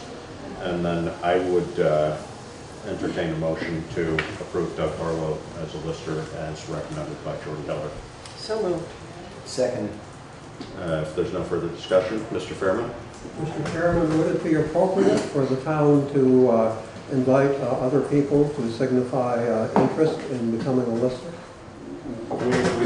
There's been an open list. I don't know whether we have specifically reached out on that, but yes, but it's hard to find people, and having somebody who's willing says to me, and also, I mean, I know Doug personally, I know his experience, he was a banker, you know, he's got good people skills, I think he's a good person for the job. He's semi-retired also. And he's semi-retired. But to your point, he would be filling, when is Karen's term up? March 2020. So he would be up for election in March anyway. Yes. So it's really a temporary appointment, sort of no matter how you look at it. Quite well taken. But we also have, do we continue to have an open position? Or because Aileen, there isn't, okay, because that's a possibility too. But I think it would, you know, basically be an appointment through March, and then we go from there. Yeah, because Eileen is still She's still filling in, yes. okay. Yeah.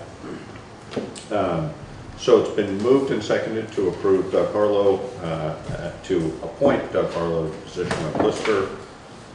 If there's no further discussion, all in favor? Aye. Aye. All right. Town road and bridge standards adoption. This is basically just annual adoption of statement that essentially we are confirming the information that we have on this document. Is that correct, Karen? Yeah, this is the state town road and bridge standards that they like to have all municipalities comply with. We actually do a little more to bring our roads up to standard. So each year they have each town adopt. And we have to verify that we are complying. Yeah, they're mandated regulations basically. It's the same standards that you approved the last 5 years? Yes. They may well be a little, you know, they tend to change them a little bit at a time. I mean, for example, recently, I wouldn't be surprised if these include language which I'm sure I read, but I wouldn't have recognized from different from last year because of new water runoff, exactly. Because of so that, it's different language. Stormwater runoff, so you have to have your roads crowned a certain way. It raised the, yeah. It's sort of a different layer of criteria. So essentially they update them a little bit and then reapprove them. You know, ditching on the sides and. Crushed stone in the ditches, certain distance away from the culvert. Right. Mr. Fairman. Mr. Chairman, would there be any significant financial impact on the town of Putney? Of approving this? Yes. No, well, essentially what not specific to this, but if we don't do this, I would have to guess that it would take us out of running for certain grants and things. Correct. I mean, it's essentially a document stating our compliance and our willingness to comply. So correct. If we weren't doing that, for example, we get grant money to get the crushed stone that has to go in the ditches.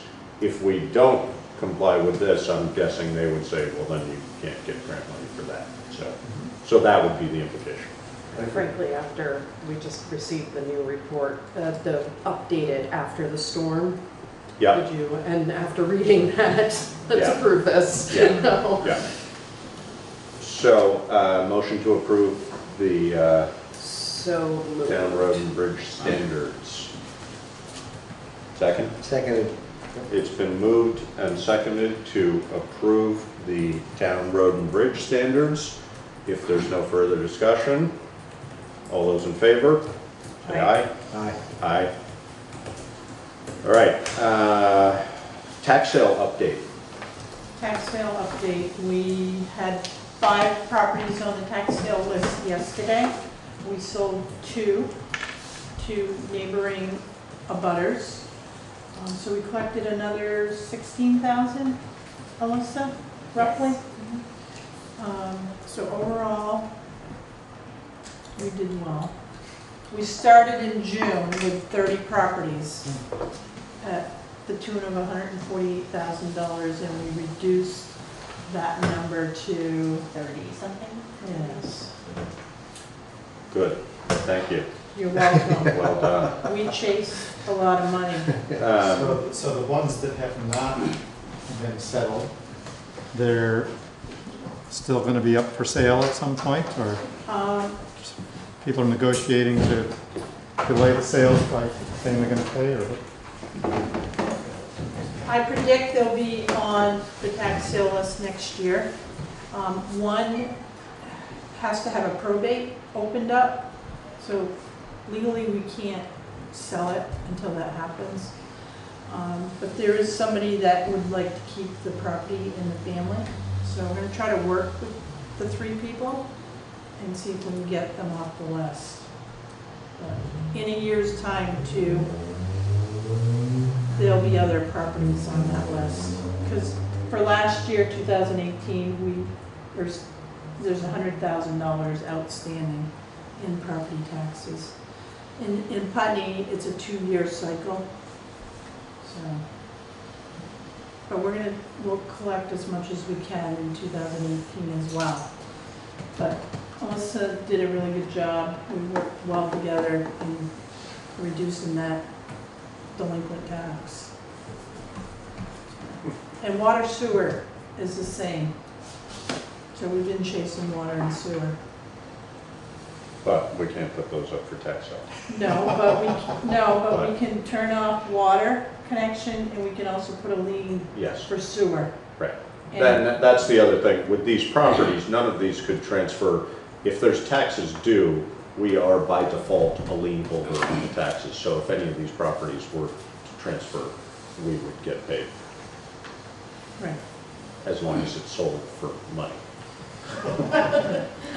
So, but there is sort of a no man's land on some of these uncollected tax properties. Some of them have been floating back and forth. I mean, there's one that's been like 11 years or something. Yeah.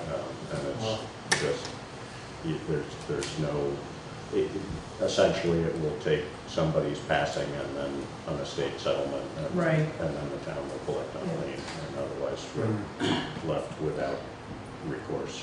Legal counsel did say we can do a judgment lien, but I'm not at that point yet to do that. But it also doesn't, I don't think that does us any good, does it? Well, when it sells, then we would be right there to be paid. Right. So. But we can't force its sale, No. other than at tax sale. Right. So, all right, thank you. And thank you, Melissa, for your work. Audit update? So John Mudgett was here for 3 days. We got a lot done. We have a little more to do here in the office to provide him a little more information. He is away most of September. Okay. So maybe October we may have a draft. Okay. But he seems satisfied with everything we've given him thus far. You worked with John last year. Yes, he did. Okay. Yep. Yeah, I just couldn't remember the time. Of course you did. Yeah. Yeah, I mean, John is very familiar with our audit process and numbers, so I'm not too concerned about him being, and that may end up being inconvenient for you to have no communication for September, but, and presumably there's somebody in his office who could communicate if need be. Yep. So that first step is completed. Okay, good. Dummerston Putney joint account. So Charlotte, the treasurer of the town of Dummerston, mentioned that the bank needs verification, some minutes from the select board meeting to set up the joint account. So it's recommended that a motion be made that we set up the joint account with Dummerston. So it's a Putney Dummerston bank account with Community Bank in Brattleboro. That's where the reclamation fund is sitting right now, Josh. So it makes sense to keep it there. The CD is sitting with TD Bank. CD, which is reclamation funds. Yes. Yeah. Yep. And it hasn't matured yet. Yeah. So there needs to be a decision whether we leave it at TD Bank or we bring it over to Community Bank and possibly just put it in one fund. How long till it matures? They didn't give me any information on that. Yeah, I mean, you know, if it's, What is it, like, people they can be does it anything, like they can be anything, they every can be year. 60, they can be Yeah. lots of different Yeah. things. So, I think we should know that. I mean, my feeling would be let it run out with, we don't want to take a penalty on it for No. cashing it out No, early, we should so. let it mature. Exactly, and then And- transfer it. Right. That would be my feeling. So Charlotte did share that there's about $12,000 in each one. In the reclamation fund and in the CD, is that? Yeah, so Okay. $24,000. Does Okay. that sound about? I remember $20,000. Yeah, somewhere in that Yeah, range yeah. sounds right. Yeah, and that's all obviously earmarked for reclamation. So do we need to take motion on any of this? You do. You need to, I recommend you make a motion that you create the joint account with Dummerston. So it's, both towns are on that account. Because So right moved. now, Let's it's start with Want that. us to be bank specific or? community bank. Okay. Yes. So moved. So- To create And a seconded, joint account. absolutely. So it's been moved and seconded to create a joint account for the purpose of the reclamation fund for the gravel pit. Unless, Mr. Chairman? Mr. Chairman, I wonder whether there is a legal agreement. You know, it's one thing to say, this is what a bank account is for, and that's all the bank knows. Is there a legal agreement between the towns of Dummerston and Putney stating the purpose of this fund? There is. There's an interlocal, there's something called an interlocal agreement. Thank you. And I don't remember the exact language related to the reclamation fund, but the nature of the discussion surrounding it was that we would share a fund that we would each contribute to this year. Thing. And actually, how it's funded primarily, and I can't remember whether we're doing this, but historically, there's been a small amount per yard used Yes. that goes into the reclamation fund, Right. so that Yeah. in theory, it's fully funded when the time comes. But Alan? Is there also a separate operating fund that's already working fine? In process. I mean, In the budget. exactly. As Yes. it is right now, it's a component of our highway budget. Yes. So now that we own, because we were budgeted for purchase of gravel, I mean, there's two separate parts to it. There's if you're specifically talking about operations, right, for this year, that's coming out of our highway budget because when we created the budget, we had not yet purchased the gravel pit. Right. So as we're going into this fall, there will be further detailing of which, sort of how that works. So at some point, there may be a joint account that will pay for operating expenses as well, and that each town will pay into, or? We hadn't talked about it being that way. The reclamation fund, I think that essentially, we're each responsible for certain aspects of things, and that's in agreement. But then it's sharing of the costs of individual things. We didn't talk about it as a joint fund. That's something that may, the other thing that we had lots of discussion about is that this is going to evolve, and that we may find, 2 years, 5 years, 10 years from now, that's a better way to do it. Anyway, you have assistants working on it. We're trying. Right. Yeah. But again, as it's funded this year, it's because we already had our budget before we did this, so.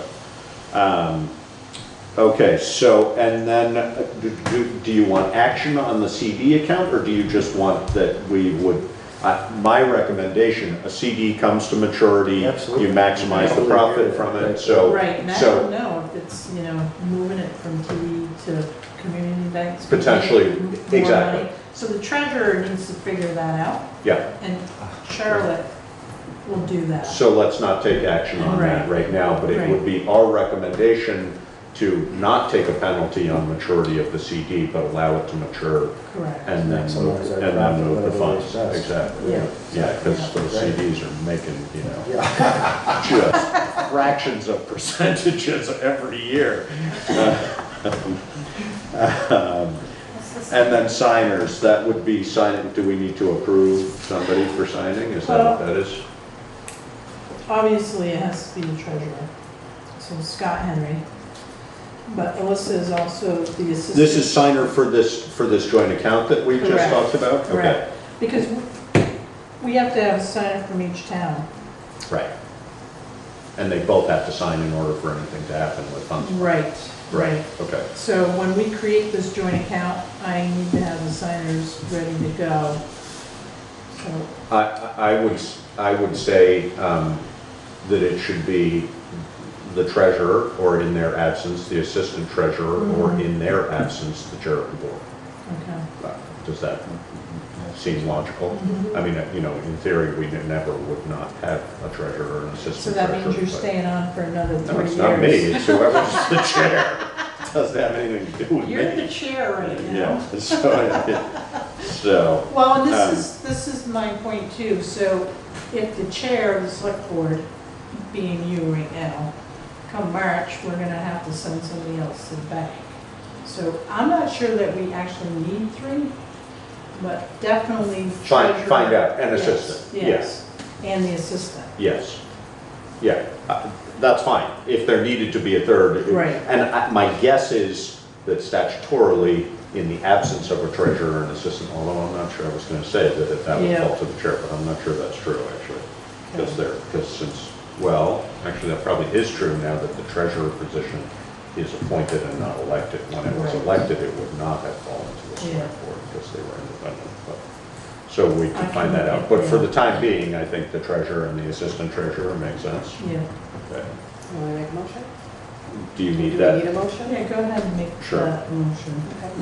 I move that we appoint the treasurer and then in the treasurer's absence, the assistant treasurer as signers for the Dummerston Putney joint account, joint reclamation fund account. And I second that. Been moved and seconded to approve the treasurer and the assistant treasurer as the signatories for the Putney Dummerston joint account for reclamation. If there's no further discussion, all in favor? Aye. Aye. So I have one other item with the gravel pit while we're talking about it. We're gonna be putting a request for a cost proposal for crushing gravel and ledge. So that is going out this week. And bids are gonna be due back by September 11th in Dummerston. And then they'll review them, we'll get copies, we'll have to review as well. And are we hoping to do that work this fall? Yes, Okay. they want the crushing done by November, the middle of November. So November 15th, And that's compliant with Act 250? yeah. Yeah. And there's like 5 companies will solicit to, Okay. so. Sounds good.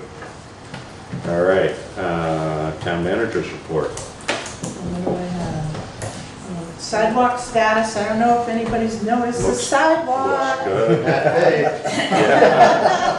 Oh, I noticed. No, I'm not allowed to step on it. Not yet, not yet. Yeah, It don't. might be cool by Yeah, now. you either, Alan. It's on my way home. Yeah. I know, mine too. Handprint. So half of the sidewalk was poured today. The other half will be poured tomorrow to the end. Not today. We're hoping people can walk and drive across it by Friday night. They're doing such a great job and it's moving quickly. The lights are now installed on Vinegar Lane. Good. They have power to them.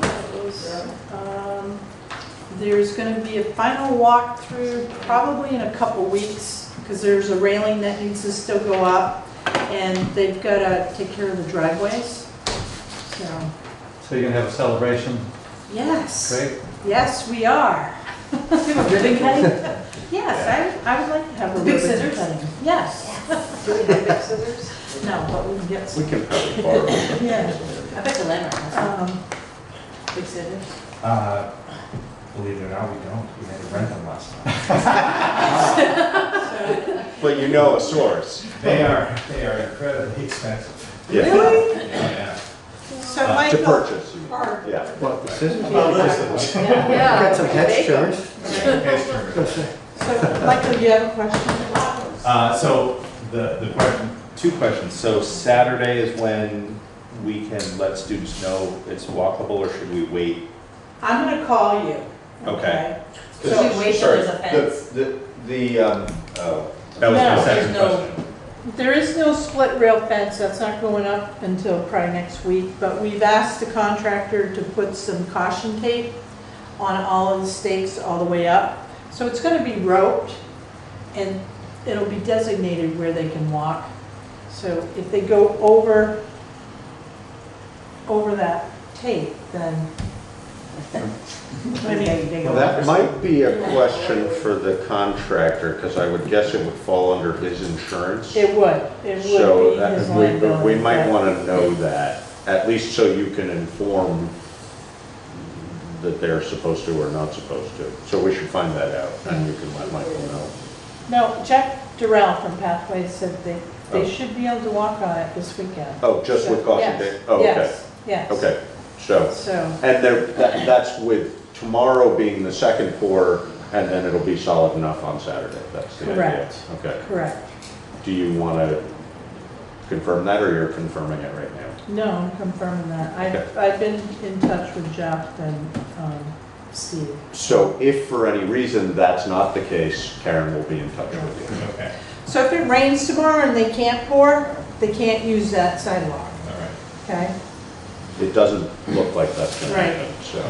Yeah. And their forming was mostly done, so I Right. think they're on target. Yeah. so. No, it was 2 days. Twin State is doing the The pour. curve, yeah, And Matt, in that picture, he was spraying down that yeah, accelerant to speed up the curing process. yeah, So, yeah, they've done an excellent job. looks good, Yeah. Mr. Chairman. Question for the town manager. Have you heard yet when they're scheduled to install the fence? Sometime next week. So the concrete will cure, and then he'll be back out next week with the split rail fence. So it's going from the telephone pole past Robinson's all the way up. Sure. So, I would wonder in that situation whether if the sidewalk has been opened and a planned fence has not been installed, whether that creates liability for someone. That's what I was questioning, and we have a supervising engineer who has said that's not an issue, Right. but you might want to just double check that. yeah, the contractor definitely needs to designate the walking area. I mean, It may be that sufficient caution tape Right. covers that liability, but I do think the question would. See, of course, the reason I raised it is because caution tape would not actually stop anyone. I hear you. But, you know, I totally hear you. offense. So it may be, it could be creating a situation which, people were invited into a situation which was actually unsafe. So Karen's going to confirm that, and she'll, if the circumstances are different than we think, then we'll let you know. Okay. Thank you. All right. Thanks, Michael. Have a good night. You too. Thanks, Thank you all. Michael. By the way, I've been curious, and probably this would be a good time to ask, do I understand correctly that Landmark College paid part of the cost of the sidewalk? Yeah, sorry. It's in process, and a final payment is due. But yes, they contributed, I want to say $175,000? $180,000 towards the construction of this sidewalk. Didn't they split the portion that we, after the grant, what was left from the grant, they split it with us? So That may have been some of the figuring, but that figure doesn't represent that. So Right. I think that was just, they decided on that commitment, and I can't remember. It's phase 1, phase 2, and phase 3. Okay. And phase 3 is almost $600,000, so. But the grant covered 80% of that? Yeah. So 20% was left to us. And Yes. Right. And they Right. covered 175,000 of all three. 180. I'm sorry. Yes. Of all three. Yeah. Phase 3 Vinegar Lane. What was that? No, phase 3 is what we're doing right now. Yes, yeah. Yeah, one was from here to the library. I mean, not here to the library, here to the co-op. 2 was from here to where it, Ended by. no man's land, Yeah. and 3 is now. Yeah. So, and as we talked about earlier, that discussion was started before I was on the select board, and I've been here for 14 years now, so it takes an incredibly long time to do this. But we're almost there, so that's good. All right, East Putney Brook Road, bridge closure. So the bridge by Brookside Campgrounds, Yes.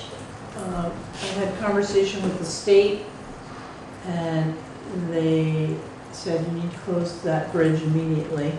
So I had Brian go out with the Jersey barriers. He blocked the front of the bridge. Westminster had put the rocks up on their side, so there's no access from Putney or Westminster. For cars. and Correct. trucks, Correct. Bicycles and pedestrians and stuff. No one can be on the bridge, not even walkers, Right. because it's unsafe. The deck, it's a wood deck and Yeah. it's failing. So, and in the same vein as the liability for that question, we should make sure that if we need signage. Signage is already up. It is, okay. Yeah, Okay, and okay. the other side of the bridge is also blocked off Okay. with, wood and signs and. Okay, good. So we've done our due diligence to warn people it's a liability, stay off, it's unsafe. I'll be working with Mark Pickering to figure out, do we keep what's there for pedestrians or? Speaking of that, it's the East Putney Brook Trail, and it's very actively used by people for recreational walking, cycling, lots of cyclists, ATVs, snowmobiles, you name it, and it's very actively used. I go there occasionally, and lots of people go by me. So I think we should also take a long-range view of what we are going to do in the future with that bridge. Well, I would limit it to pedestrians, and getting it up to snuff for cars, I think is silly. We can't, the state has told us that. No, I don't mean now. Yeah. I don't mean Yeah, yeah. now. But Yeah. you just say, well, let it collapse like the other bridge further in. Right. I'm not, that would be a big recreational loss. That's all I'm saying. I don't know, it wouldn't surprise me, and it might be, there's a specific group you said uses it, or? No. It's just that it's. It's these well Putney used Brook Trail. by Yeah. hikers, cyclists, people who like to be along the brook and see Yeah. what it's like. I wouldn't be surprised if there was an opportunity for grant money for something. like Yeah, that, that's what I'm in my saying. opinion. I'm not sure.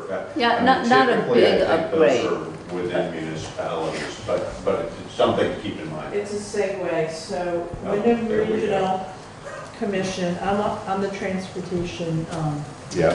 I'm on the board, and they're doing a pilot program, and they asked if Putney would like to be, The pilot. yes, and I agreed. So there's money, we're gonna look at all the trails, all the legal trails, and try to connect, so it's a bigger, That's an important bridge for that Yes. trail, because Right. if you don't, that river is too big. It's hard to get in, yeah. It's hard to access it without that bridge. that is my first project right there. There's an access That off road, South Coast yeah. Line further up the brook and Yeah. going that way. And Yeah. Westminster also agrees they want to keep it open as a pedestrian trail, no motor vehicles. Okay. So I agree with Russ, and we're gonna try to make it work. So we'll see what the pilot program Right, is there is about. another access there. So, But it'd be I'm nice if- guessing the Conservation Commission would. It'd be nice to keep that bridge open. Oh, I hear you. I see that. There was some talk too of the adjoining landowners wanting to know if the town was interested at some point in redoing it, because they were thinking about developing that. Yes. And then that seemed to all stall when they found out it needed to be take the product to Right. class 3 before Yes. we would maintain Yeah. it. Exactly. Right? And that would happen. But that's a, Wasn't it? So Not there. it's class that's Turner 4. Trip, yeah, that's No, Turner. no, there was one by the campground. Yeah, no, I know, Yeah. but I don't think they explored the bringing it up to class, There was talk about it. Class was 3. there? I don't Yeah. remember that, but. Well, it's a yeah. legal trail. It's class 5 Right. is a legal Yeah, trail, yeah, so, yeah. Right, no, I understand that, but the people who own, yeah, no, I remember the Campground, discussion right, about owning, right. about somebody potentially wanting to develop. I don't remember having a discussion about it needing to be, but it would be incumbent upon them if they wanted Right. to use it for. But all those properties beyond the bridge, they have access either from Mill Street or East Putney Town Farm Road. Mill Street. Yeah. Is it Mill Brook? Millbrook Sorry, Road. Millbrook Road, yeah. You go Yeah. across the bridge of Millbrook Road. Yeah. Yeah, Headed toward Quarry Road, and then there's already a road off to the left, Great. which, does that continue to be Millbrook, or what is that? I'm not Quarry sure. I Road? can't remember Quarry where. No, it's not, it may not even be a town road, Colorado it may be a private road, but it's going in, and it would, you could access that land from that road if you extended it. It may be a private road. It's on, it was on Stanley's office, just past Great Wilson. yeah, Millbrook and Quarry is up there. You remember we went out there and it was Yeah, like right. a nothing road? Yeah, and I'm like, we're gonna get stuck out here, Alyssa. Literally, she was back over the bank. Hey, just follow your Google, just follow your thing and it'll take you through. So Don't here's the worry. map right here, guys.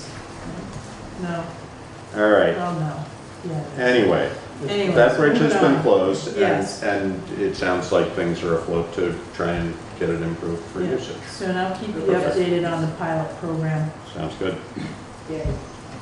All right, Mr. Chairman, announcement, Howard. yes, sorry, go I ahead. beg your pardon. A question to the town manager. You mentioned a grant from WRDC. Do you know how much money?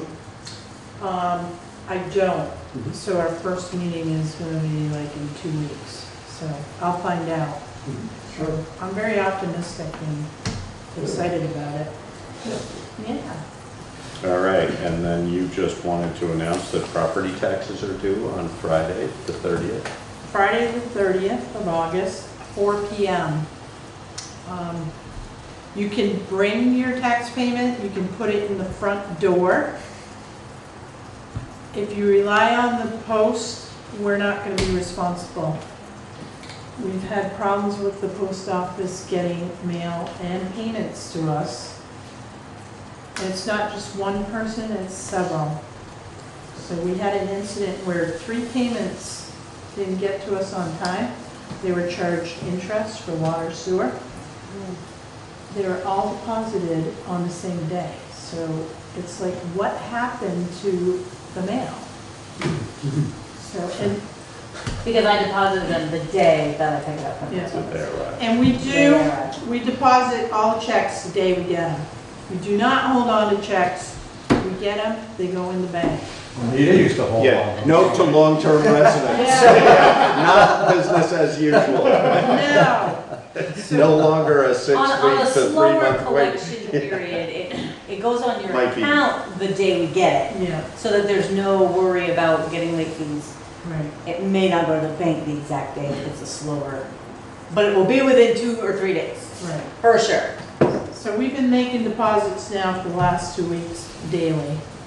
And, I just wanted to update the board too, if I can find this slip here. So we have to collect another within 2 days. Outstanding for the first installment, $472,264.83. So we have already collected 1.4. Million. Yeah. For the first payment, Yeah, and more for the other. right. Right, and And, you said some of those were payments of people paying their full amount. and we've had full amount payments for the year, which is really A lot of them. extraordinary, yeah. Wow. So this is what we've collected. There's the second and there's the third installment. So 2.2 million is what we've collected thus far. Is that No, you said you, So 1.4 for is this? first Yeah. installment, oh, you've already collected those on the payments? second and third. Oh, Yeah, interesting. so that's the total right there. That's unusual. I don't remember that happening last year. Unusual but good. Yeah. No, Is that unusual that no. people pay that much? No, so what I predict is we'll collect another 300,000, maybe 350,000 Okay. by Friday. And then it'll all sit for quite a while. That's interesting to me that people do that. I would rather sitting in my savings account Are you collecting like offering interest some than- incentive I don't know about? I should tell my whole year's taxes and Yeah. accounts. All I know is I've got 2 ladies that are going to be really busy for the next 2 days. And I want to thank them too, Lisa and Kim, because there's been a lot of traffic in here. You can pay online too with credit card. If you go right to our website, you can. Not yet. Oh, not yet? We're still waiting on Bob. All right, so you can pay with a credit card here. There is a 3.25% charge by the bank, but it's an option. So the taxpayer pays that in addition to the. Yes. That's correct. Yeah, Right. yeah. All right, So that's the good news. warrants. Unless you have anything else in your town manager's report. That's all you have listed here. No, I was looking for the warrants Okay. number. I move that we accept and execute the warrants as presented upon completion of review. And I second that. It's been moved and seconded to approve and execute the warrants as presented. There's no. Can you just spend 30 seconds telling me what that is? Yes, so discussion, warrants are basically as bills come in and/or payroll concept builds up, and checks are prepared to go out. Technically, we are the only ones that can approve that expenditure of money, so we need to approve warrants to be essentially saying, yes, these checks can be sent. And so it's just documentation of accounts payable, payroll, any monies that are expended. But without a warrant, they're not payable. So it's been moved and seconded, and we've had some discussion. If there's no further questions, all those in favor? Aye. Aye. So payroll warrant dated August 23rd in the amount of $10,608.15. This is library, very few lifeguards at this moment. School closed or not quite? No, Monday? Monday? I think we only have, what, 2 lifeguards left? 3. Was today the first day? Was that today? Tomorrow's the first day of First- school, okay. and it's a half day. What? Yeah, it's first day hooray. It's Day only a of school. half day. They sort of get settled in, have a barbecue. Oh, Yeah. okay, so they have a party. Just like when we were. Yeah, it's in introductions. Introduction. Yeah, and then Yeah. and a big First day party when hooray. everybody goes. Yeah, no hooray. Kind of My dipping your first toes. First day, But it was also after Labor Day. Yeah, that's true, that's true. Check warrant dated August 30th, 2019 in the amount of $10,005.13. And this includes the fire department.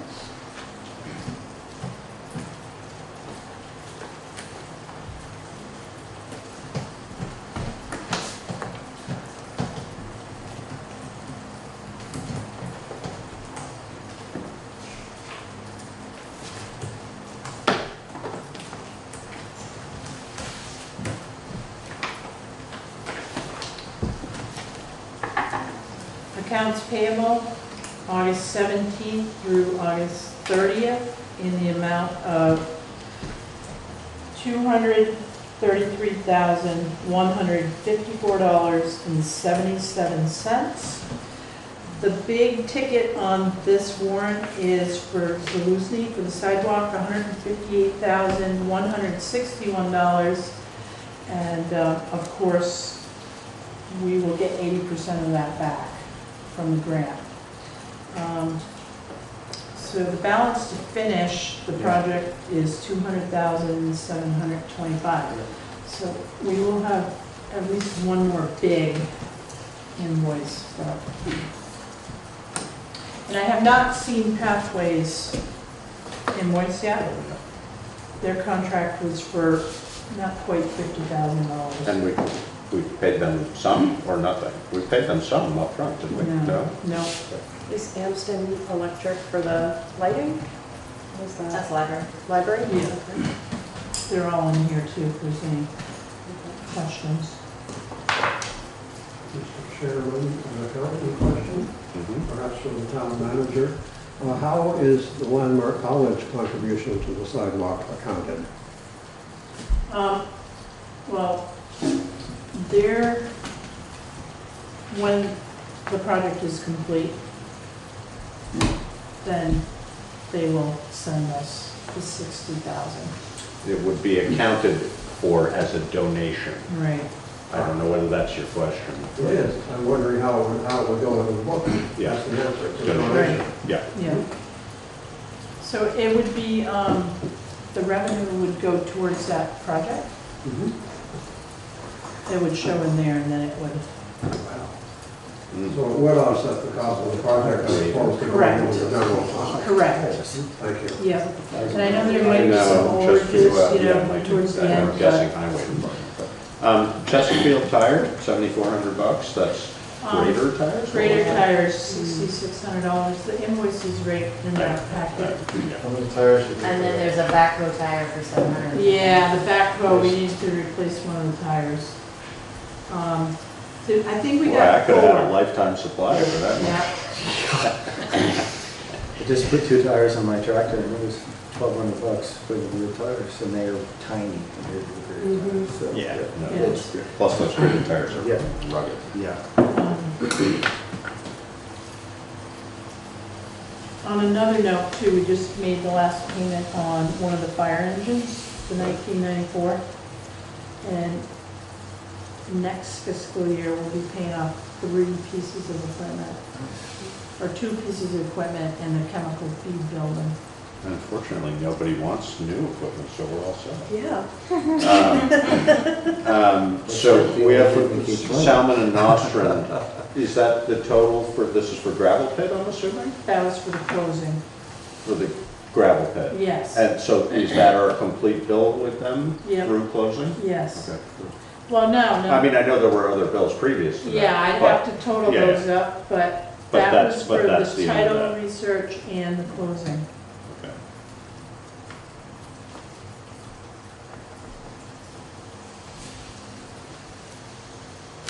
Oh, I Did you sign?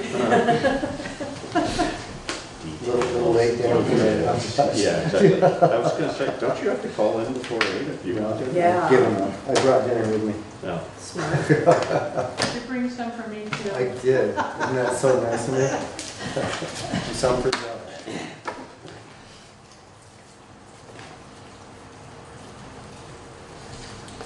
All right, so any other business? I have one. Go Go ahead, no, you go ahead. I have just a question, which, don't know.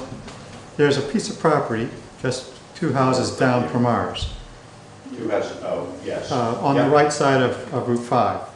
Looking north, yes. Looking north, yes. That used to have a lot of junk in it and now has an extreme amount of junk.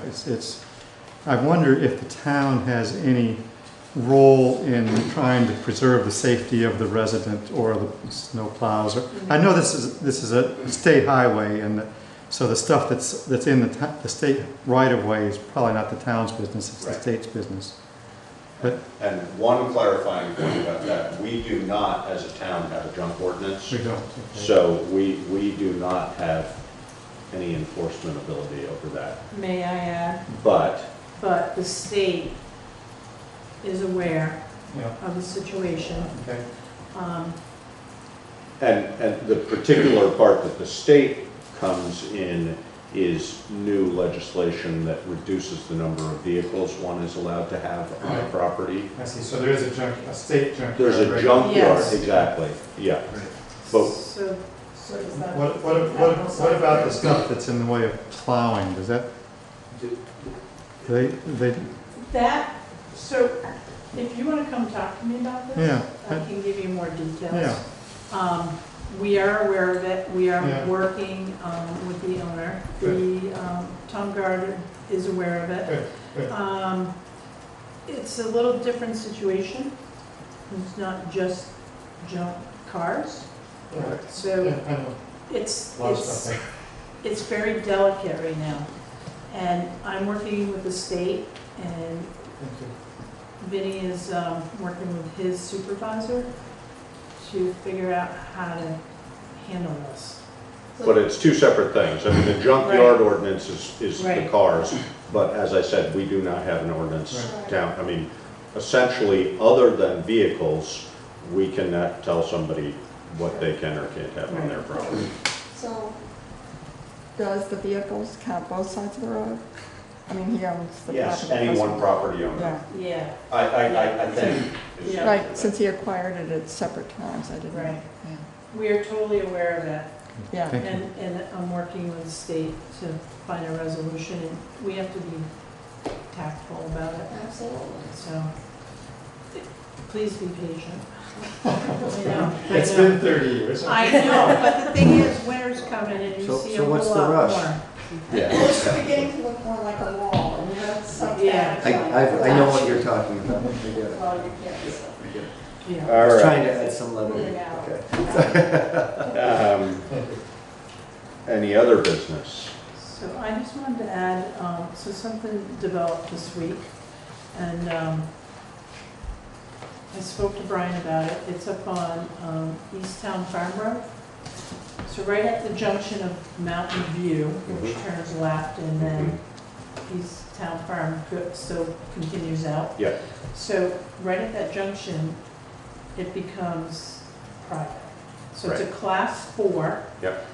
It is by the order of the select board, So it's privately maintained. It's not private. privately maintained. Because we have We have the the right right of way. of way. Yes. Exactly.